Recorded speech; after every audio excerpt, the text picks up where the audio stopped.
Chapter 1. The Ambush on Uchiha Itachi. My name is Mo Xuan. I was merely a high school student until I inexplicably found myself in the world of Naruto, reincarnated into the Uchiha clan as Uchiha Izumi. Unfortunately, I encountered Uchiha Sasuke, who was of a similar age. At this very moment, I lay in ambush, targeting none other than the prodigious Uchiha Itachi, renowned for his intense devotion to his younger brother. The reason for my ambush stems from the peculiar golden finger I acquired. While others enjoy a plethora of buffs upon reincarnation swiftly dominating the world with the might of the Nine Tails chakra, I find myself in a rather pitiful predicament. Although I possess a system, it demands that I complete tasks to reap any benefits. The task I recently received was particularly absurd. Ding! Congratulations, host, on successfully refining chakra. The main quest has been automatically accepted. Ambush Uchiha Itachi. Rewards will be dispensed based on task completion. With a 3-day time limit, failure will result in annihilation. Damn your system. That's Itachi we're talking about. Although he hasn't fully matured yet, he's still a formidable opponent. Are you trying to get me killed? Let's negotiate for a different target. Certainly, I can offer you the task of assassinating the Third Hokage, Hiruzen Sarutobi. Brother, you are truly my kin. I retract my statement. I shall stick to the plan of ambushing Uchiha Itachi. The thought of attacking Sarutobi is ludicrous regardless of the likelihood of success. Even a mere shuriken thrown from 800 miles away would surely result in my demise at the hands of the Umbu, not to mention the unfortunate fate of being invited for tea by Ibiki.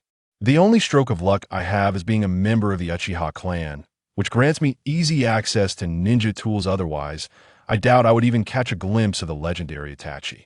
The training ground number 7 is a space exclusively designated for the Uchiha clan and one of the favored spots for Itachi during his leisure. The dense foliage makes it an ideal location for ambushes. However, when faced with the illustrious Uchiha Itachi, Izumi felt utterly devoid of confidence. Straining to calm my racing heart, I finally spotted Itachi within my line of sight, and in that instant, I activated my traps. A flurry of kunai encircled him, soaring through the air. Though Itachi was merely a genin at this time, his actual prowess was akin to that of a chunin. He effortlessly evaded my traps with a graceful leap. However, before he could land, a wooden stake shot forth from the side, and, surprisingly, sent him flying due to his inability to exert force while airborne. Did I actually succeed? Witnessing the legendary Itachi fall victim to my trap left Izumi incredulous.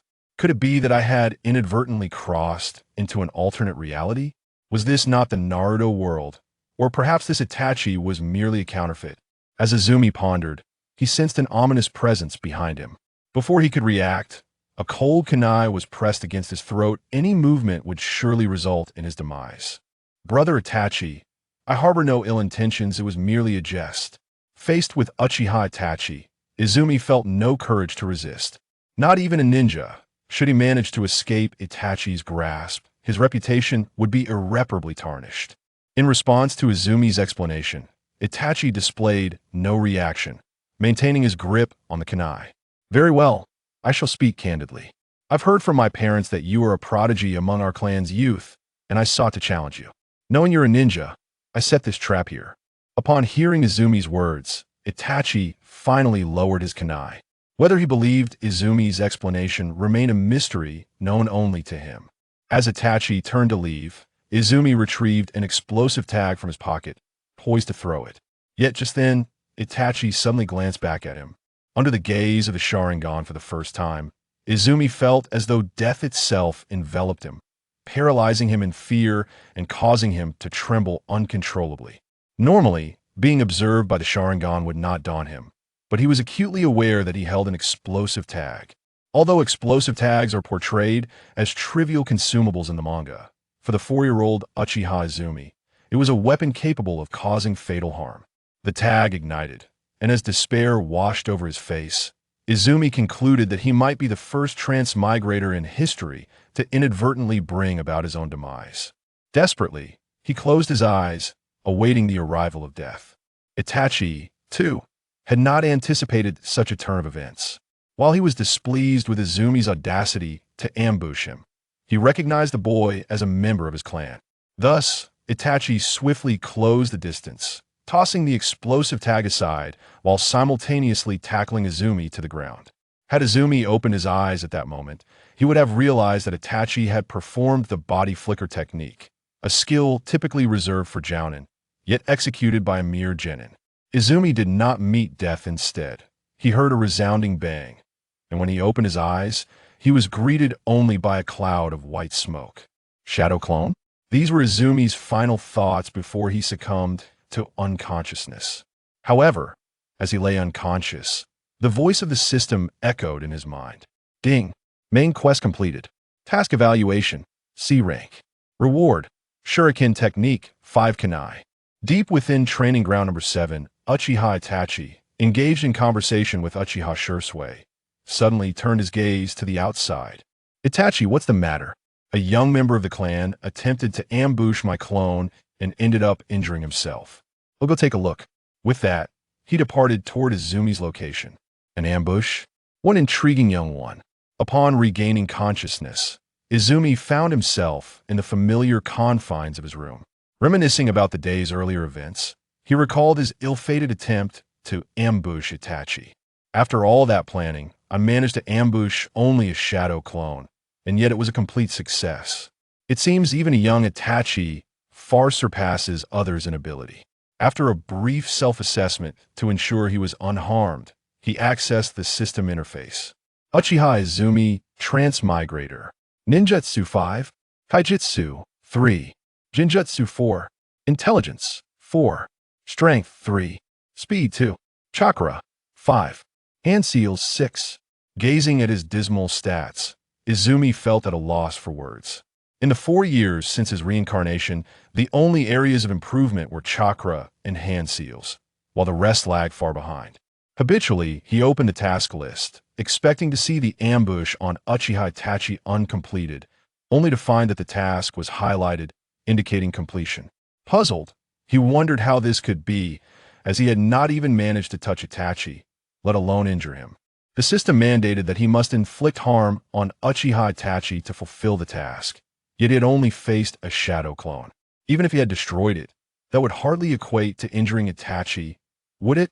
System, how did I complete this task? Even if Itachi's clone was obliterated by my explosive tag, it should not count as me injuring him. Shadow clones transfer knowledge and fatigue back to the original. Destroying a clone is thus defined as inflicting damage. System, I curse you. Why wasn't this made clear when the task was assigned? Frustration welled within Izumi as he longed to dismantle the system itself. Firstly, I am not your servant. Secondly, you did not inquire. Chapter 2. Uchiha Shisui. Although Izumi felt he had been deceived by the system, the completion of the task meant he would not face annihilation. He clicked to confirm the task completion, leading to the receipt of a task reward package. Upon opening it, he found himself teetering on the edge of exasperation. Damn your system. You gotta be kidding me. The reward for the task is 5 kunai. Are you serious? I scrimped and saved to buy a dozen kunai for this ambush, and you offer me just 5? Are you toying with me? The task itself posed no challenge. The fault lies with your own foolishness. Who else can be blamed? Hearing the system's mechanical response, Izumi felt an overwhelming urge to scream in frustration. You are undoubtedly a divine being sent to thwart me.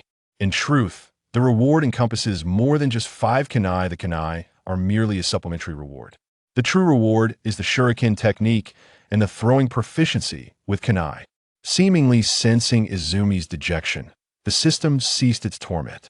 Throwing technique? The one the Uchiha clan excels in? Upon hearing this, Izumi felt a flicker of hope. At this juncture, anything would be invaluable to him. With 3 years remaining until the Uchiha massacre, he must attain a modicum of strength, or he would be doomed to a fate of being merely a spectator. Indeed, at that moment, a plethora of thoughts surged into Quan's mind, and his body seemed to undergo some transformation. However, upon checking his data, he found no discernible changes. Is this it? What do you expect? Your proficiency with kunai and shuriken is now comparable to that of an average chunin from the Uchiha clan. Upon hearing these words, Quan felt a sense of satisfaction. The Uchiha clan's mastery of weapons like kunai far surpassed that of ordinary ninjas, and achieving a level akin to that of a Uchiha Chunin was indeed a remarkable feat. Just as Quan intended to exit the system to test his newly acquired abilities, he noticed a new task appeared on the taskbar. Upon opening it, he found himself teetering on the brink of a meltdown once more. Ding! Main quest acquired. Become friends with Uchiha Itachi. Achieve a favorability rating of 100. Task reward.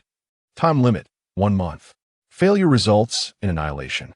Are you kidding me, system? First, you had me ambush Uchiha Itachi, and now you're telling me to befriend him? Is this some kind of joke? And a month to do it, with failure leading to annihilation? Other than annihilation, what else can you do?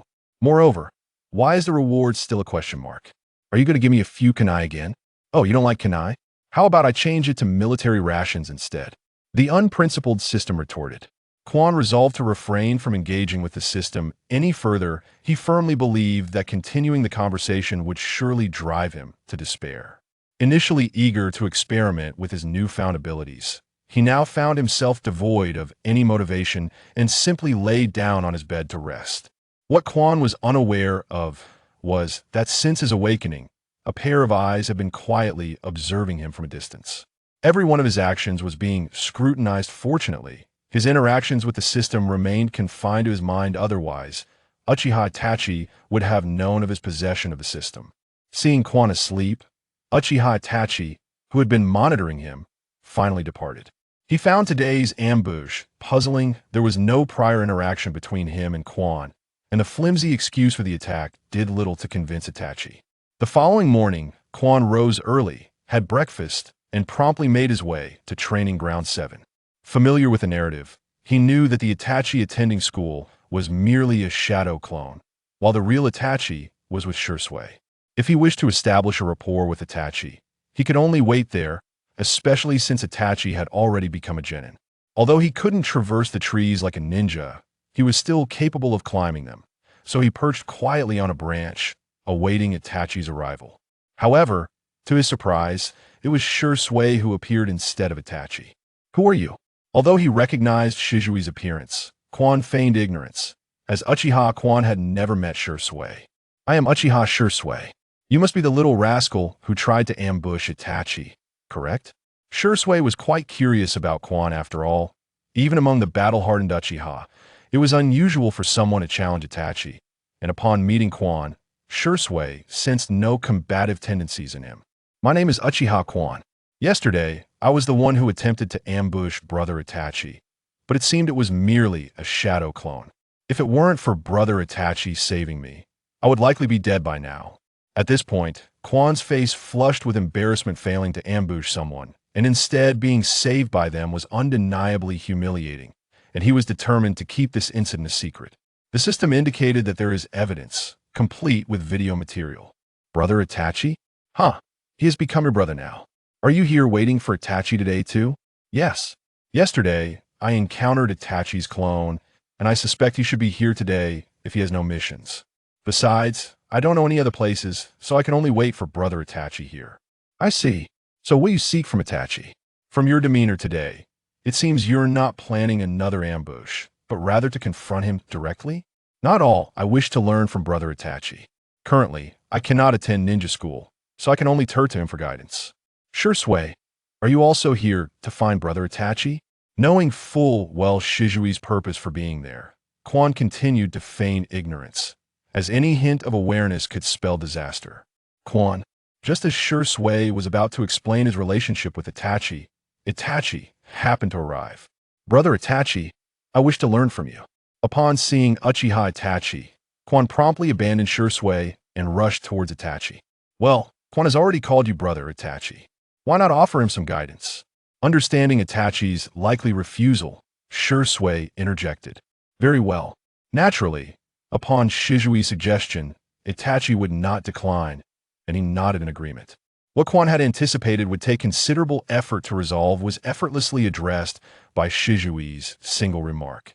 In Quan's eyes, as long as he secured Shisui's approval, his relationship with Itachi would surely flourish. The three of them entered the training ground together. Just as Quan was about to speak, he witnessed Itachi demonstrating his shuriken technique. You should first practice the fundamentals. This is the art of shuriken jutsu, so devote yourself to it diligently. I understand, brother Itachi. As Izumi began her practice, Itachi and Shisui ventured deeper into the training grounds, a fact that did not concern Izumi. For it was evident that neither Itachi nor Shisui could remain there to instruct her. Once the two departed, Izumi commenced her training, throwing shurikens repeatedly. With the aid of the system, she quickly achieved success in hitting the target. Chapter 3. The Prodigy. With the system's assistance, Izumi swiftly mastered the art of shuriken jutsu. In the distance, Itachi and Shisui watched in astonishment at her rapid progress. Both Itachi and Shisui were regarded as exceptional talents of the Uchiha clan. Yet even their pace of learning shuriken jutsu paled in comparison to Izumi's.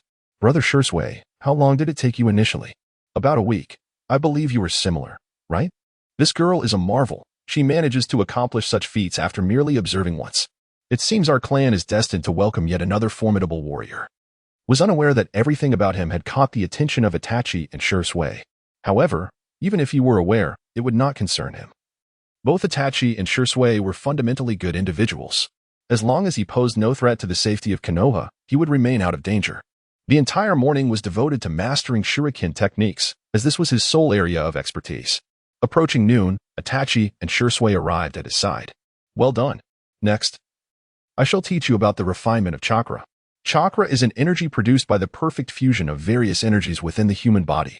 It serves as the source of energy for performing ninjutsu, genjutsu, taijutsu, or creating materials composed of chakra to bind or sever opponents. This energy is comprised of 1. The bodily energy extracted from the 130 trillion cells within the human body. 2. The spiritual energy cultivated through extensive training and accumulated experience. Chakra can only be utilized after being extracted and molded through hand seals. Itachi succinctly conveyed the fundamentals of chakra. In fact, such information was readily available in the Uchiha clan's archives, constituting basic knowledge. However, given that was merely a 4-year-old child, Itachi did not expect him to be familiar with these concepts. Do you understand what I have said? Yes. I have previously read books discussing the theory of chakra at home, but I am uncertain about the specifics of refining it. Itachi nodded, about to respond, when a figure approached. Itachi, I knew I would find you here. Oh, who is this child? I don't recall your brother Sasuke looking like this. He is Uchiha, and, well, he can be considered your rival. He was the one who ambushed Itachi yesterday, Shisui explained. Hello. Upon seeing Uchiha, instantly recognized that this charming little girl was Itachi's young admirer. Unfortunately, she had perished at Itachi's hands during the Uchiha massacre. 4. Perhaps dying within Tsukuyomi was a form of solace, as it spared her from confronting the painful reality of dying at the hands of her beloved. Ding. System notification. Side quest detected. Assist Uchiha in fulfilling her wish. Completing this quest will unlock a special system. Failure incurs no penalty. Upon hearing the mechanical voice of the system, was momentarily at a loss. Although the system did not specify what wish was, he, being well versed in the narrative of Naruto, understood that her wish was to be with Itachi. Hello. You are quite remarkable for having the courage to challenge Itachi at such a young age. But if you wish to defeat him, you must strive diligently. Felt an inexplicable sense of kinship with, as if he were her younger brother. Perhaps their names being similar contributed to this connection. Yes, I am currently learning shuriken techniques from Itachi and II. He is now explaining the knowledge of chakra to me. I see. Then you. Quan and Kwame quickly became good friends, leaving Itachi and Shisui somewhat sidelined. Ahem, Kwame, are you here today to see Itachi? As Quan and Kwame grew increasingly engrossed in their conversation, Shisui could no longer hold back from interrupting them. Well, I've brought lunch for both of you. You can continue your training after you eat. With that, he brought forth the package he had been carrying behind him. Oh, brother Shisui. I just remembered that I need your assistance with something. Could you come with me? As she spoke, Quan subtly gestured to Shisui, though her small movements were rather conspicuous to the others. While Shisui and Itachi seemed somewhat oblivious to Quan's intentions, Kwame quickly discerned that Quan was creating an opportunity for her and Itachi to be alone together. On one hand, Izumi was astonished by Izumi's precociousness. On the other hand, being a girl, she felt embarrassed when her innermost thoughts were exposed. Even a ninja could not escape the blush. Shisui was half dragged away by Izumi, leaving only Itachi and Izumi in Training Ground 7. Izumi had no interest in discovering what would transpire between the two. Izumi, Is there something on your mind? After being led outside the training ground, the two began to wander around the Uchiha clan's compound. Didn't you notice, Shisui? Sister Izumi has feelings for brother Itachi. Otherwise, why would she come all this way to bring you and brother Itachi food during class? Izumi remarked disdainfully, secretly feeling a twinge of sympathy for Izumi, as she always had to contend with Shisui being an unwelcome third wheel. Is that so? But you, little one, seem to understand everything. Just now, Itachi explained to you the origins of chakra. Now I shall speak of its attributes. The fundamental chakra attributes are earth, water, fire, wind, and lightning, each sequentially countering the other. Earth overcomes water, water overcomes fire, and so forth. I see. Although Izumi comprehended this, she feigned ignorance as if hearing it for the first time. Typically, a ninja possesses one primary attribute, while a genin may cultivate an additional attribute later on. This will be elaborated upon when you attend the Ninja Academy. For now, let me test your chakra attribute. Generally, our Uchiha clan is associated with the fire attribute, though there are exceptions. With that, Shisui produced a piece of chakra test paper. This paper is used to assess your chakra attributes. Infuse your chakra into it, and it will reveal your attribute. Fire signifies burning, wind indicates cutting, lightning represents wrinkling, earth denotes crumbling, and water signifies moistening. The test paper for chakra detection is simply a means for one to infuse their chakra into it. Unbeknownst to Quan, Shisui had deliberately concealed the intricacies of chakra refinement. Although Quan endeavored to mask the fact that he possessed knowledge of chakra, Shisui discerned subtle clues, prompting him to use the test as a means to probe Quan. To his surprise, Quan fell right into the trap. Despite Quan's ability to refine chakra and his intentional secrecy, Shisui began to be wary of him. However, in the blink of an eye, Shisui dismissed this concern. As Quan infused his chakra into the test paper, it swiftly split in two. One half ignited while the other crumpled. 3 attributes? Shisui was astounded, simultaneously dispelling any thoughts of Quan being a spy. It is worth noting that ninjas with 2 innate attributes are exceedingly rare. Even Shisui himself only possessed fire and lightning, although he was currently working on developing other attributes. He indeed had only 2 by birth. The only ninja known to possess 3 innate attributes was the third Hokage, Inoki, whose dust release was formed from wind, earth, and fire. Chapter 4. A heroic rescue. Shisui was immensely shocked, and his suspicions regarding Quan's espionage were laid to rest, for 3 attributes in a ninja were exceedingly scarce. Meanwhile, Quan was equally astonished. Though he had suspected that his abilities extended beyond mere fire, he never anticipated possessing 3 distinct types. Brother Shisui, it seems I have 3 types of chakra, Quan whispered. Fortunately, their secluded location ensured that they remained undetected by the higher-ups of the Uchiha clan. I never expected you, little one, to possess such talent, Shisui replied. However, you must keep this matter confidential. Aside from me and Itachi, do not speak of this to anyone. Not even your parents. Shisui understood that if Chuan operated his chakra in accordance with the techniques inscribed on the scroll, harmonizing with the seals. Fire release, great fireball technique. A solitary fireball materialized before him, albeit its size was disappointingly diminutive, its diameter barely exceeding a centimeter. A considerable doubt lingered over its efficacy in combat. It would likely struggle to even ignite a cigarette. Despite the emergence of this miniature great fireball, it was nevertheless a successful release. And what remained was the pursuit of mastery. Thus, Chuan repeatedly unleashed the great fireball technique. When his chakra was depleted, he would meditate nearby to cultivate his energy, resuming his practice of the technique once his chakra had replenished. Unbeknownst to him, snowflakes began to descend from the heavens, and by the time he became aware, the earth had donned a shimmering coat of silver. Observing the encroaching twilight, Chuan felt no urgency to return home, having spent 4 years in the world of Hokage. He had yet to thoroughly explore the hidden leaf village, his previous wanderings limited to the territory of the Uchiha clan.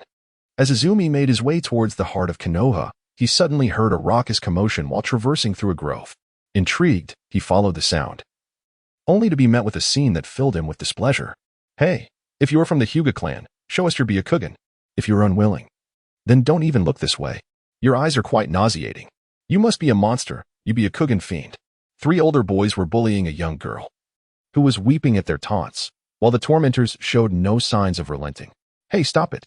What kind of bravery is it to gang up on a little girl? Izumi admonished loudly. Who are you? One of the boys retorted. I am Uchiha Izumi, and I strongly advise you to cease this behavior, or I shall report your actions. Aware that he could not possibly overpower 3 older boys with his current strength, Izumi resorted to invoking the name of his clan for protection.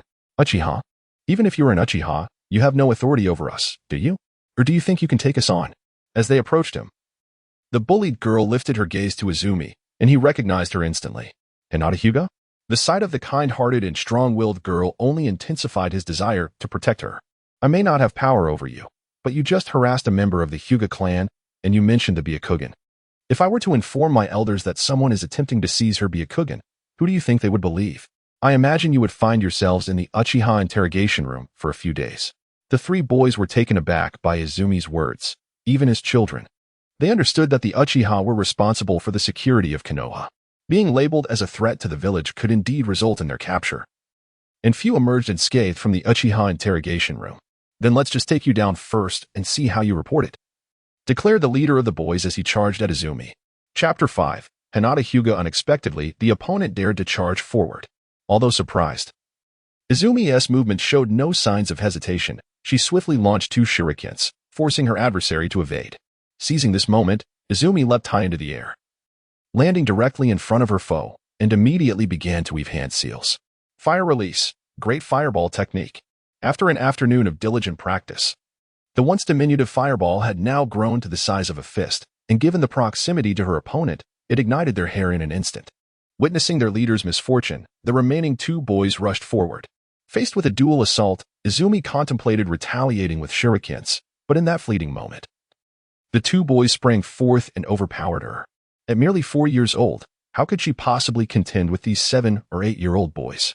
Thus, the unfortunate Izumi found herself pinned to the ground, enduring their blows. In a moment of distraction from her assailants, Izumi managed to grasp a shuriken. And with a weapon in hand, her opponents hesitated. At that moment, the ringleader's gaze drifted towards Hinata Hyuga, who was lost in thought nearby. Realizing their intent to use Hinata as a hostage, Izumi hurled 2 shurikens, compelling them to think twice about their actions, and she dashed towards Hinata, positioning herself protectively behind her. With her final shuriken clutched firmly, Izumi fixed her gaze on the boys. Do not entertain any malicious thoughts. Should you wish to harm her, you must first step over my corpse. Her eyes shimmered with an unusual intensity, exuding an aura of ferocity, with a hint of crimson barely perceptible.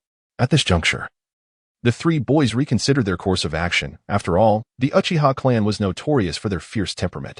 They understood that if discovered, they would face dire consequences. They were merely ordinary children, and their bullying of Hinata stemmed from her timid demeanor, believing that the heiress of the Hyuga clan would never report them. However, the sudden emergence of Izumi Uchiha clearly indicated she was no ordinary child. Under Izumi's unwavering glare, the trio finally retreated, and she exhaled in relief. My name is Hinata Hyuga. Thank you, Hinata murmured, her head bowed and voice barely audible. Ding. System prompt. Acquainted with Hinata Hyuga. Upon hearing the system notification, Izumi chose to ignore it selectively. I am Izumi Uchiha. No need for thanks. It is a boy's duty to protect girls. We are from the same village, and mutual assistance is only natural. As she spoke, Izumi offered a self-assured smile, though the sight was somewhat comical with her swollen face. Thank you, Hinata repeated, at a loss for words, resorting to yet another expression of gratitude. Just then, a rather discordant sound interrupted the moment. Izumi realized she hadn't eaten since noon, and her stomach was protesting. If it's all right, I'd like to treat you to something to eat, Hinata mustered her courage to suggest. Izumi was taken aback by Hinata's invitation. In the world of Naruto, Hinata's shy nature meant that she would blush even when speaking to others, let alone approaching Naruto. The fact that she was now taking the initiative to invite him to eat was quite extraordinary. No, let me treat you. How could I let a girl pay? I've heard that Ichiraka ramen is delicious. We should go try it. Without waiting for Hinata's response, Izumi took her hand and led her towards the bustling area of Konoha. Hinata was utterly unprepared for Izumi's sudden grasp of her hand, her cheeks flushing a deep crimson. Thankfully, the cold weather and falling snow masked her embarrassment, making others perceive her rosy cheeks as a reaction to the chill. Upon reaching the marketplace, Izumi found himself in an awkward predicament. He was utterly lost. Since arriving in this world, he hadn't ventured beyond the Uchiha compound. And now in Konoha, he had completely lost his way. I really don't know the way. Do you know where Ichiraka ramen is? He asked, feeling quite embarrassed. I know, Hinata replied, still looking down, before leading the way towards Ichiraka ramen. Neither of them noticed that their small hands remained tightly clasped together. With Hinata's guidance, they finally arrived at Ichiraku ramen. 2 bowls of miso ramen, please. Izumi called out as they took their seats. Hinata sat quietly, her head still lowered, lost in her thoughts. All right. The owner, Uncle Ichiraku, found it amusing to see children from both the Uchiha and Hyuga clans together. Shortly, 2 steaming bowls of ramen were served, and Izumi's stomach growled in protest once more. Hinata, may I call you that? Of course, she replied, still shyly looking down. If one observed closely, they could see her fingers fidgeting nervously in her lap. Then let us eat quickly, or the noodles will get cold. Izumi intended to say more but found his words trailing off. Before long, Izumi had completely devoured his bowl of ramen. And he had to admit that Ichiraku ramen was indeed delightful. It was no wonder Naruto held it in such high regard. Turning to Hinata, he noticed her bowl was completely empty, even cleaner than his own. Uncle Ichiraku, 2 more bowls, please. He remembered that Hinata was known as the appetite queen. And though she was still young, she could certainly eat more than the average child. Another round of ramen arrived, but after consuming only half of his second bowl, Izumi realized he was full. The first bowl had been sufficient, and he had ordered more merely to spare Hinata any embarrassment. In no time, Hinata had polished off an entire bowl once again. Before Izumi could speak, Hinata hurriedly interjected, I'm already full. As Quan paid. It was only natural for him to take Hinata's hand and step outside. At that moment, the snow fell increasingly heavier, and seeing this, Quan felt a twinge of concern for Hinata, worried that she might catch a cold. After all, her petite figure made him anxious that she might easily be toppled by a gust of wind. Thus, he spoke up, the weather is dreadful. Shall I escort you home? A faint, almost imperceptible voice replied, Izumi gently held Hinata's hand as they made their way toward the Hyuga residence, having previously inquired about the route. The surroundings were devoid of the usual clamor, and the tranquil night seemed to encompass only Izumi and Hinata. Hinata walked behind, her head bowed. Yet her hand remained firmly clasped in Izumi's, showing no inclination to withdraw it at any point. At last, they arrived near the entrance of the Hyuga home. Aware that he was not meant to be present at the doorstep, Izumi spoke up, Hinata, we've reached your home. I shall take my leave now. She replied. I usually practice at Training Ground 7. If anyone bothers you, feel free to seek me out. For reasons unknown, Izumi suddenly uttered this seemingly random statement. She responded. As Quan turned to depart, a faint, almost inaudible voice suddenly resonated through the air. Be careful on your way. Upon hearing this, Quan paused momentarily, then turned to wave at Hinata, who was already standing at the entrance of the Hyuga household, reassuringly saying, It's all right. API call failed with status code 429. Error. Code. For 29. Message. Resource has been exhausted, e.g. check quota. Status. Resource exhausted, upon returning to his chamber. He selectively chose to forget about Hinata. Lying on his bed, he pondered the events of the day. He had memorized the flow of chakra for the great fireball technique. Yet the ninjutsu he unleashed consistently fell short of expectations, which left him in a state of considerable frustration. Chapter 6. The unsavory old man. What Izumi did not realize was that his every action had been observed by an old man with a penchant for voyeurism. The third Hokage, Hiruzen Sarutobi, gazed into a crystal ball, initially seeking to check on Hinata Hyuga, who had recently escaped from home. After all, Hinata had previously been abducted, resulting in the death of Hisashi Hyuga. If such a tragedy were to occur again, the Hyuga clan would undoubtedly retaliate fiercely. However, what Hiruzen did not anticipate was the appearance of Izumi. The following morning, Izumi arrived at Training Ground 7 to practice. Although he could release the great fireball technique, its power was far from satisfactory, compelling him to train diligently until noon. Izumi, Itachi, and Shisui? Uchiha Izumi approached with lunch. Izumi, Itachi and II is off on a mission. And Shisui and II seems to be busy as well. They probably won't return until the day after tomorrow. Seeing Izumi felt puzzled, for even he was aware of this situation. And logically, Izumi should have known as well. Oh, Izumi replied, a hint of disappointment in her voice. Do you have feelings for Itachi and II? If you don't like Itachi and II, why do you come here every day? You must have met him at the Ninja Academy. If you like him, why not say so? Itachi and II is somewhat dense. Just like Shisui and II. If you don't express your feelings, he won't have a clue. Caught off guard by the perceptive remarks of a child, Izumi's face flushed, and she glanced around to ensure no one else was present before she felt relieved. Who else have you told about this? No one, just Shisui and II. Otherwise, When you come to find Itachi and I, he will surely remain here as a third wheel. By the way, Itachi and I doesn't like grilled meat. He prefers dango and natto. As a fervent admirer of Itachi, Izumi was well acquainted with his preferences. Observing the youthful Izumi, Izumi was at a loss for words and decided to sit down with her food. Since Itachi isn't here, I suppose that works in your favor. Speaking of which, what are you doing here?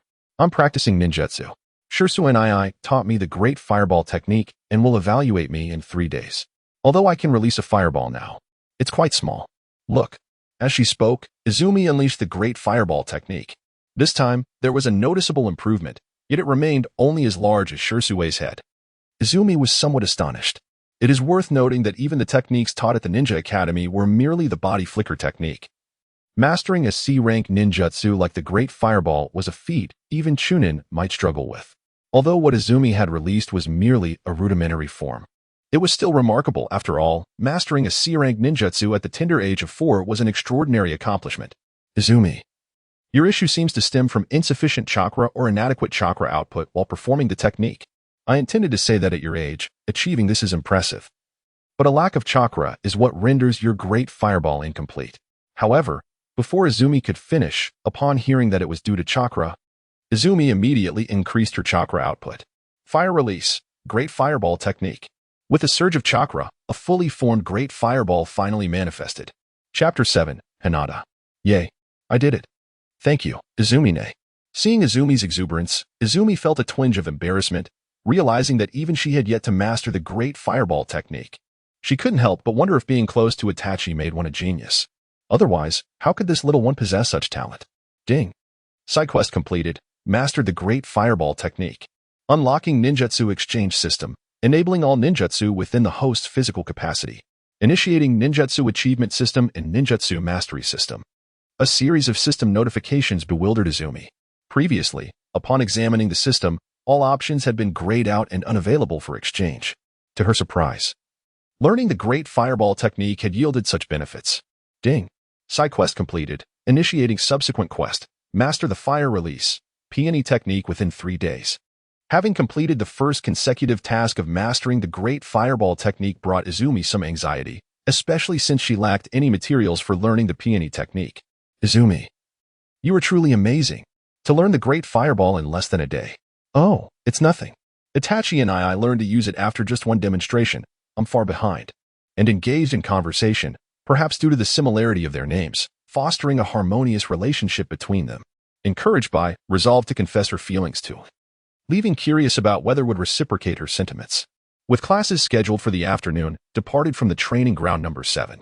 However, upon sensing someone nearby, she prepared herself for an attack, only to feel as though she had erred when she recognized the figure approaching. It was emerging from behind a large tree.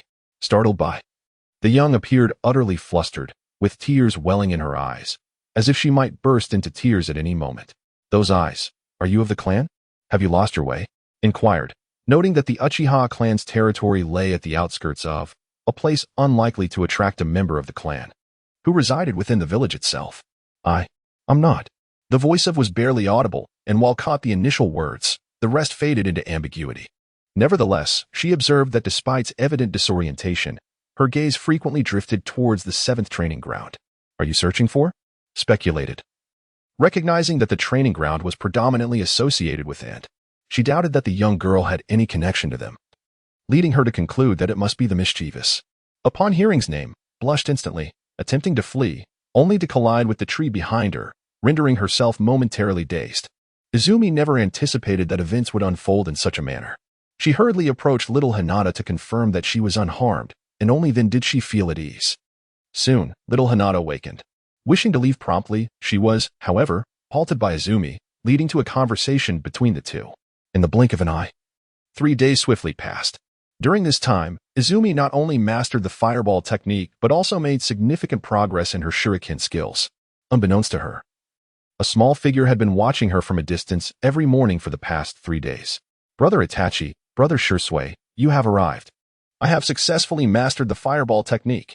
Upon seeing Shisui and Itachi, Izumi ran forward, eager to share her achievement. Chapter 8, challenged Shisui hearing Izumi's words. Both Itachi and Shisui were taken aback. It was notable that even at the age of 4, they had not mastered the fireball technique. Although they had yet to be introduced to it at that time, it nonetheless illustrated Izumi's remarkable talent. Have you truly mastered it, Izumi? Shisui questioned, somewhat incredulous. After all, he had only been teaching her the technique for 3 days. To learn a C-rank ninjutsu in such a short span at her tender age was indeed prodigious. Yet, if Shisui were to discover that Izumi had acquired the fireball technique in merely 1 day, what would his thoughts be? Fire release, fireball technique. Izumi declared as she successfully unleashed the technique before Itachi and Shisui. The two exchanged astonished glances, recognizing the accomplishment despite the fact that her fireball was not yet perfect. Shisui, a connoisseur of talent, was genuinely pleased to witness Izumi's success, having chosen to teach her the technique in the first place. Izumi, have you considered enrolling in the Ninja Academy early? Shisui inquired, acknowledging her talent and hoping she would not squander it. No. I would prefer to continue learning alongside brother Itachi and brother Shisui. I recall that Itachi's younger brother is my age, and I wish to attend school with him so that I can protect him, Izumi replied. The notion of entering the Ninja Academy prematurely would undoubtedly expose her to Danzo and the Third Hokage, while the third was somewhat manageable. Drawing Danzo's attention would guarantee an unfortunate outcome. Even someone as formidable as Shisui had not fared well against him. Shisui nodded in agreement. Given that it was not a time of war, even entering the academy would not guarantee early graduation. Moreover, he understood that the curriculum would likely not satisfy someone of Izumi's extraordinary caliber. After all, having already learned the fireball technique, she would find no peer among the academy's students. Very well, then, train with us. Earlier, I noticed you practicing your shuriken technique. Today, I want you to attack me with all your might. Let me see your strength. Izumi was elated at the prospect of battling Shisui, a true honor. However, her excitement was short-lived as she heard the mechanical voice of the system. Dingside mission, challenge Uchiha Shisui. Withstand Uchiha Shisui for 15 minutes and successfully inflict damage upon him. Failure will result in the deduction of 3 main mission rewards. Success will yield 30 points of affection from Uchiha Itachi. Current affection, 20100. System, you scoundrel. That's Shisui. Even before he fully matured, he was not someone I could possibly defeat. Withstanding him for 15 minutes is one thing, but how am I to injure him? Itachi has already awakened his Sharingan. Shisui must possess at least 2 Tomo by now. Uchiha Shisui currently wields the 3 Tomo Sharingan. A gentle reminder, if you continue to insult this system, I shall increase the difficulty of the mission, perhaps requiring you to defeat Uchiha Shisui or even eliminate him.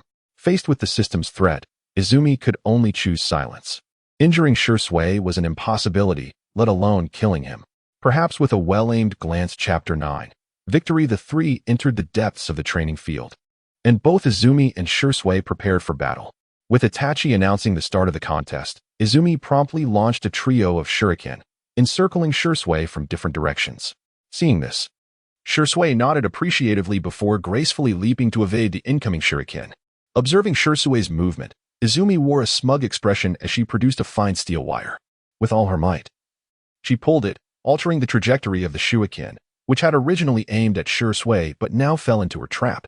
Shisui deftly threw a shuriken of his own, causing it to bounce between Izumi's 3 shuriken, not only dismantling her trap but also sending one hurtling back towards her. Shisui was indeed formidable, effortlessly neutralizing Izumi's attack while simultaneously countering. But was Izumi truly so easy to handle? Fire release, fireball technique. With 2 hand seals in 1 second. The fireball was unleashed in 3 seconds, a massive ball of fire rapidly emerging, consuming Shisui's shuriken and surging towards him. In response, Shisui executed the fireball technique as well. Compared to Izumi's 1 second for 2 seals, Shisui was twice as fast, completing 4 seals in 1 second. In under 2 seconds, a colossal fireball manifested, its size and temperature far exceeding Izumi's. The 2 ninjutsu collided, resulting in an explosion. As the smoke cleared, Izumi's figure was nowhere to be seen. Shisui, noting her concealment, refrained from activating his Sharingan, knowing that doing so would likely result in her swift defeat. Time passed slowly, and Izumi did not reappear. Shisui patiently awaited her return. Just as the 15 minutes neared completion, a kunai suddenly shot out. Although Shisui had not activated his Sharingan, he noticed that the kunai was attached to an explosive tag. He couldn't help but wonder if this little imp was a pyromaniac, possessing such items at such a young age. Shisui easily dodged the kunai, extinguishing the explosive tag in the process. Although this was a training ground, minimizing damage was essential. Just as Shisui completed these actions, Izumi suddenly charged forth, launching two kunai, both affixed with explosive tags.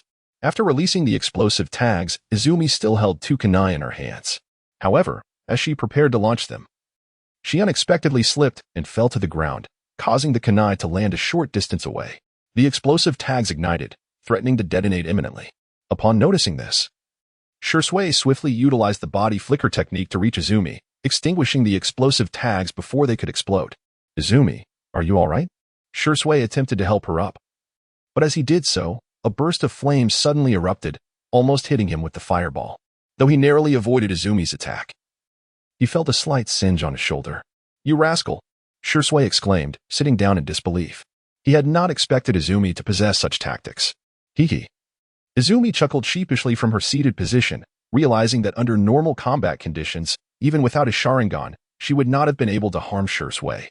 Only in this manner could she hope to accomplish her mission. As it turned out, Izumi had indeed succeeded. "Are you not afraid that my reflexes might falter and lead to your own demise?" The water's calm demeanor belied the truth. "The two explosive tags I had drawn were mere illustrations, incapable of detonation. The fire that ensued was solely due to my prior ignition of the paper." Chapter 10. Peering in this time, I managed to wound Shisui solely by exploiting his underestimation and his reluctance to harm Izumi. Although as a ninja, Shisui was not one to take his opponents lightly. Confronting a mere 4-year-old like Izumi would render anyone unable to maintain a serious demeanor. A rather clever tactic. Itachi suddenly spoke, breaking his silence, which astonished Izumi. Itachi, while not cold-hearted, was certainly not one to engage in idle chatter. Receiving praise from him was indeed a rare honor. Ding. Side quest completed. You have gained 30 points of favor with Uchiha Itachi. Current favor level, 50, 100. The system's notification resonated, and Izumi exhaled in relief. She found herself at a loss for words regarding this system, while others received golden opportunities that aided them. Hers felt more like a second-hand item, a veritable burden. "Itachi, Brother Shisui has entrusted me with a jutsu. Might you also impart one to me? I have already mastered the great fireball technique, and I am now ready to learn the next jutsu," she implored. Itachi regarded her with a nod, then proceeded to demonstrate the fire release, Phoenix Fire technique. The moment Izumi beheld this jutsu, her eyes sparkled with excitement. She meticulously examined the scroll handed to her by Itachi, fully aware that time was of the essence. She had but a single day to master the Phoenix Fire technique, lest she fail her mission. Shisui and Itachi exchanged glances at Izumi before resuming their path towards the depths of the training ground. However, as they departed, both cast a glance towards a large tree, behind which lay a slender figure. Her gaze fixed intently on Izumi, was deeply immersed in the study of new ninjutsu. And before long, noon had arrived. As expected, Izumi found her way here once again. Unlike before, this time she brought food that Itachi particularly adored. Even Itachi, known for his perpetually stoic expression, seemed momentarily taken aback. Aware of Izumi's intentions, Shisui discreetly took his leave upon her arrival, while Izumi hid nearby, observing quietly. The somewhat oblivious Itachi and Izumi enjoyed their lunch, unaware of the feelings Izumi harbored. Perhaps, given Itachi's nature, Izumi's sentiments would remain unrecognized for a lifetime if she did not express them. Eventually, after they finished their meal, Izumi produced a letter from seemingly nowhere. Lowering her head as she confessed, "Itachi, I really like you." Before Itachi could react, she bolted away with astonishing speed, surpassing even the swiftest of Konoha as shinobi. Observing this scene, Izumi couldn't help but feel exasperated. While it was natural for girls to be shy, Izumi's reaction seemed rather exaggerated. "Itachi, big brother," Izumi began, fully aware that Itachi's prowess meant he could not have missed her presence. After Izumi departed, Izumi emerged, stating, "Izumi really likes you. Knowing your favorite foods. She has been practicing diligently these past few days. She even skipped class today to stand in line for your beloved dango." Itachi, lost in thought, began to examine the letter Izumi had given him, while Izumi moved on, understanding that Itachi and Izumi's relationship would not resolve itself overnight. If it were that simple, the insidious system would undoubtedly impose time constraints. Chapter 11. Completing the mission after a morning spent delving into ninjutsu, Izumi felt somewhat fatigued and, with an empty stomach, made his way toward Ichiraka Ramen. This time, familiar with the route, he did not lose his way. Upon arriving at Ichiraka Ramen, he spotted a familiar figure, Naruto Uzumaki. Although he recognized Naruto, Izumi had no intention of engaging him in conversation. They were not well acquainted. And Izumi suspected that more than one Umbu was likely monitoring Naruto's vicinity. Speaking to Naruto without caution could easily attract unwanted attention. After enjoying his ramen, Izumi wandered aimlessly and, for reasons unknown, found himself near the Hyuga clan's residence. Remembering the time he had escorted Hinata there, he felt a pang of nostalgia for the girl who blushed so easily. Hinata was undoubtedly one of Izumi's favorite female characters, given his identity. Entering the Hyuga household was out of the question, let alone seeking out Hinata. Thus, he turned away and headed toward the training grounds. Moments later, a petite figure appeared at the very spot where Izumi had just stood. Watching him from a distance, the small girl suddenly felt her cheeks flush with color. Returning to the training ground, Izumi found it perplexing that no one was present. Both Shisui and Itachi had seemingly vanished. However, Izumi was not overly concerned, understanding that these two individuals could not possibly remain in one place indefinitely. Just as he prepared to delve deeper into the intricacies of the F-Senka flower, a notification suddenly resonated in the air. Ding! Side quest completed. Assist Uchiha Izumi in fulfilling his wish. Point system activated. Character system initiated. Izumi comprehended the point system, realizing that everything within the system required points. Previously, his points had been non-existent, but now they were displayed. Yet, what was this character system? What exactly is this character system?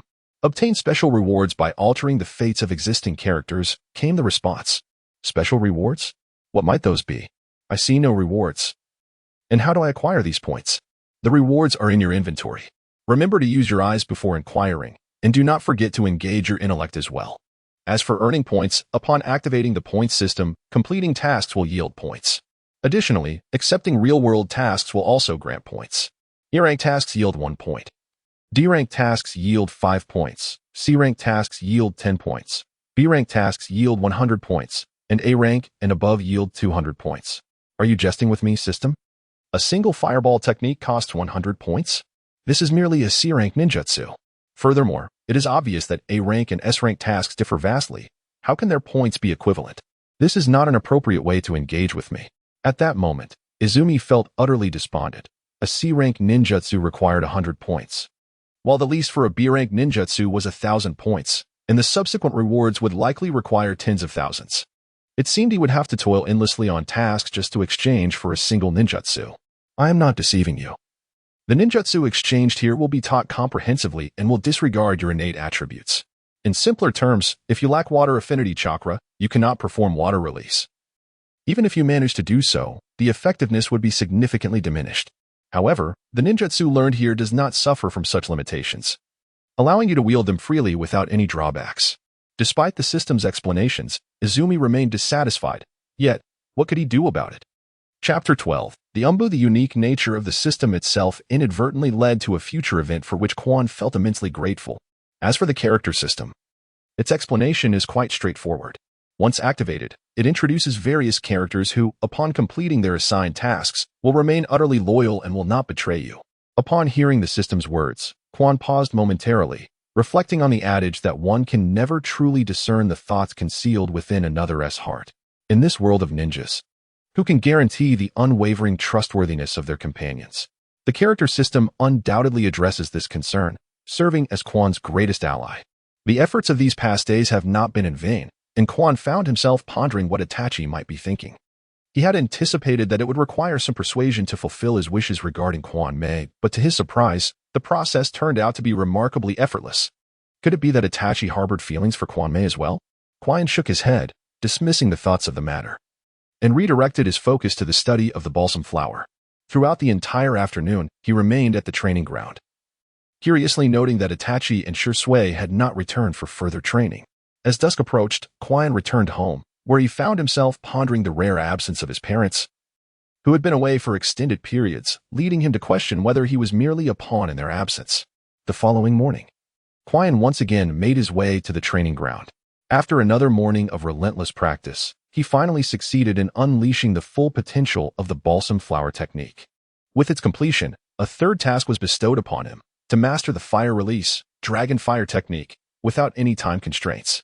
Acknowledging the lack of a deadline, Quan decided not to rush into learning, as the dragon fire technique, while categorized as a C-rank ninjutsu, possessed power nearing that of a B rank. He suspected that Shisui and Itachi would not impart such knowledge to him so soon. With no new ninjutsu to learn, Quian felt a wave of lethargy wash over him. However, at that moment, an unexpected figure appeared before him. "Uchiha Quian, please accompany me," said a silver-haired man clad in a mask. In the Hidden Leaf Village. Such masks were emblematic of the Umbu.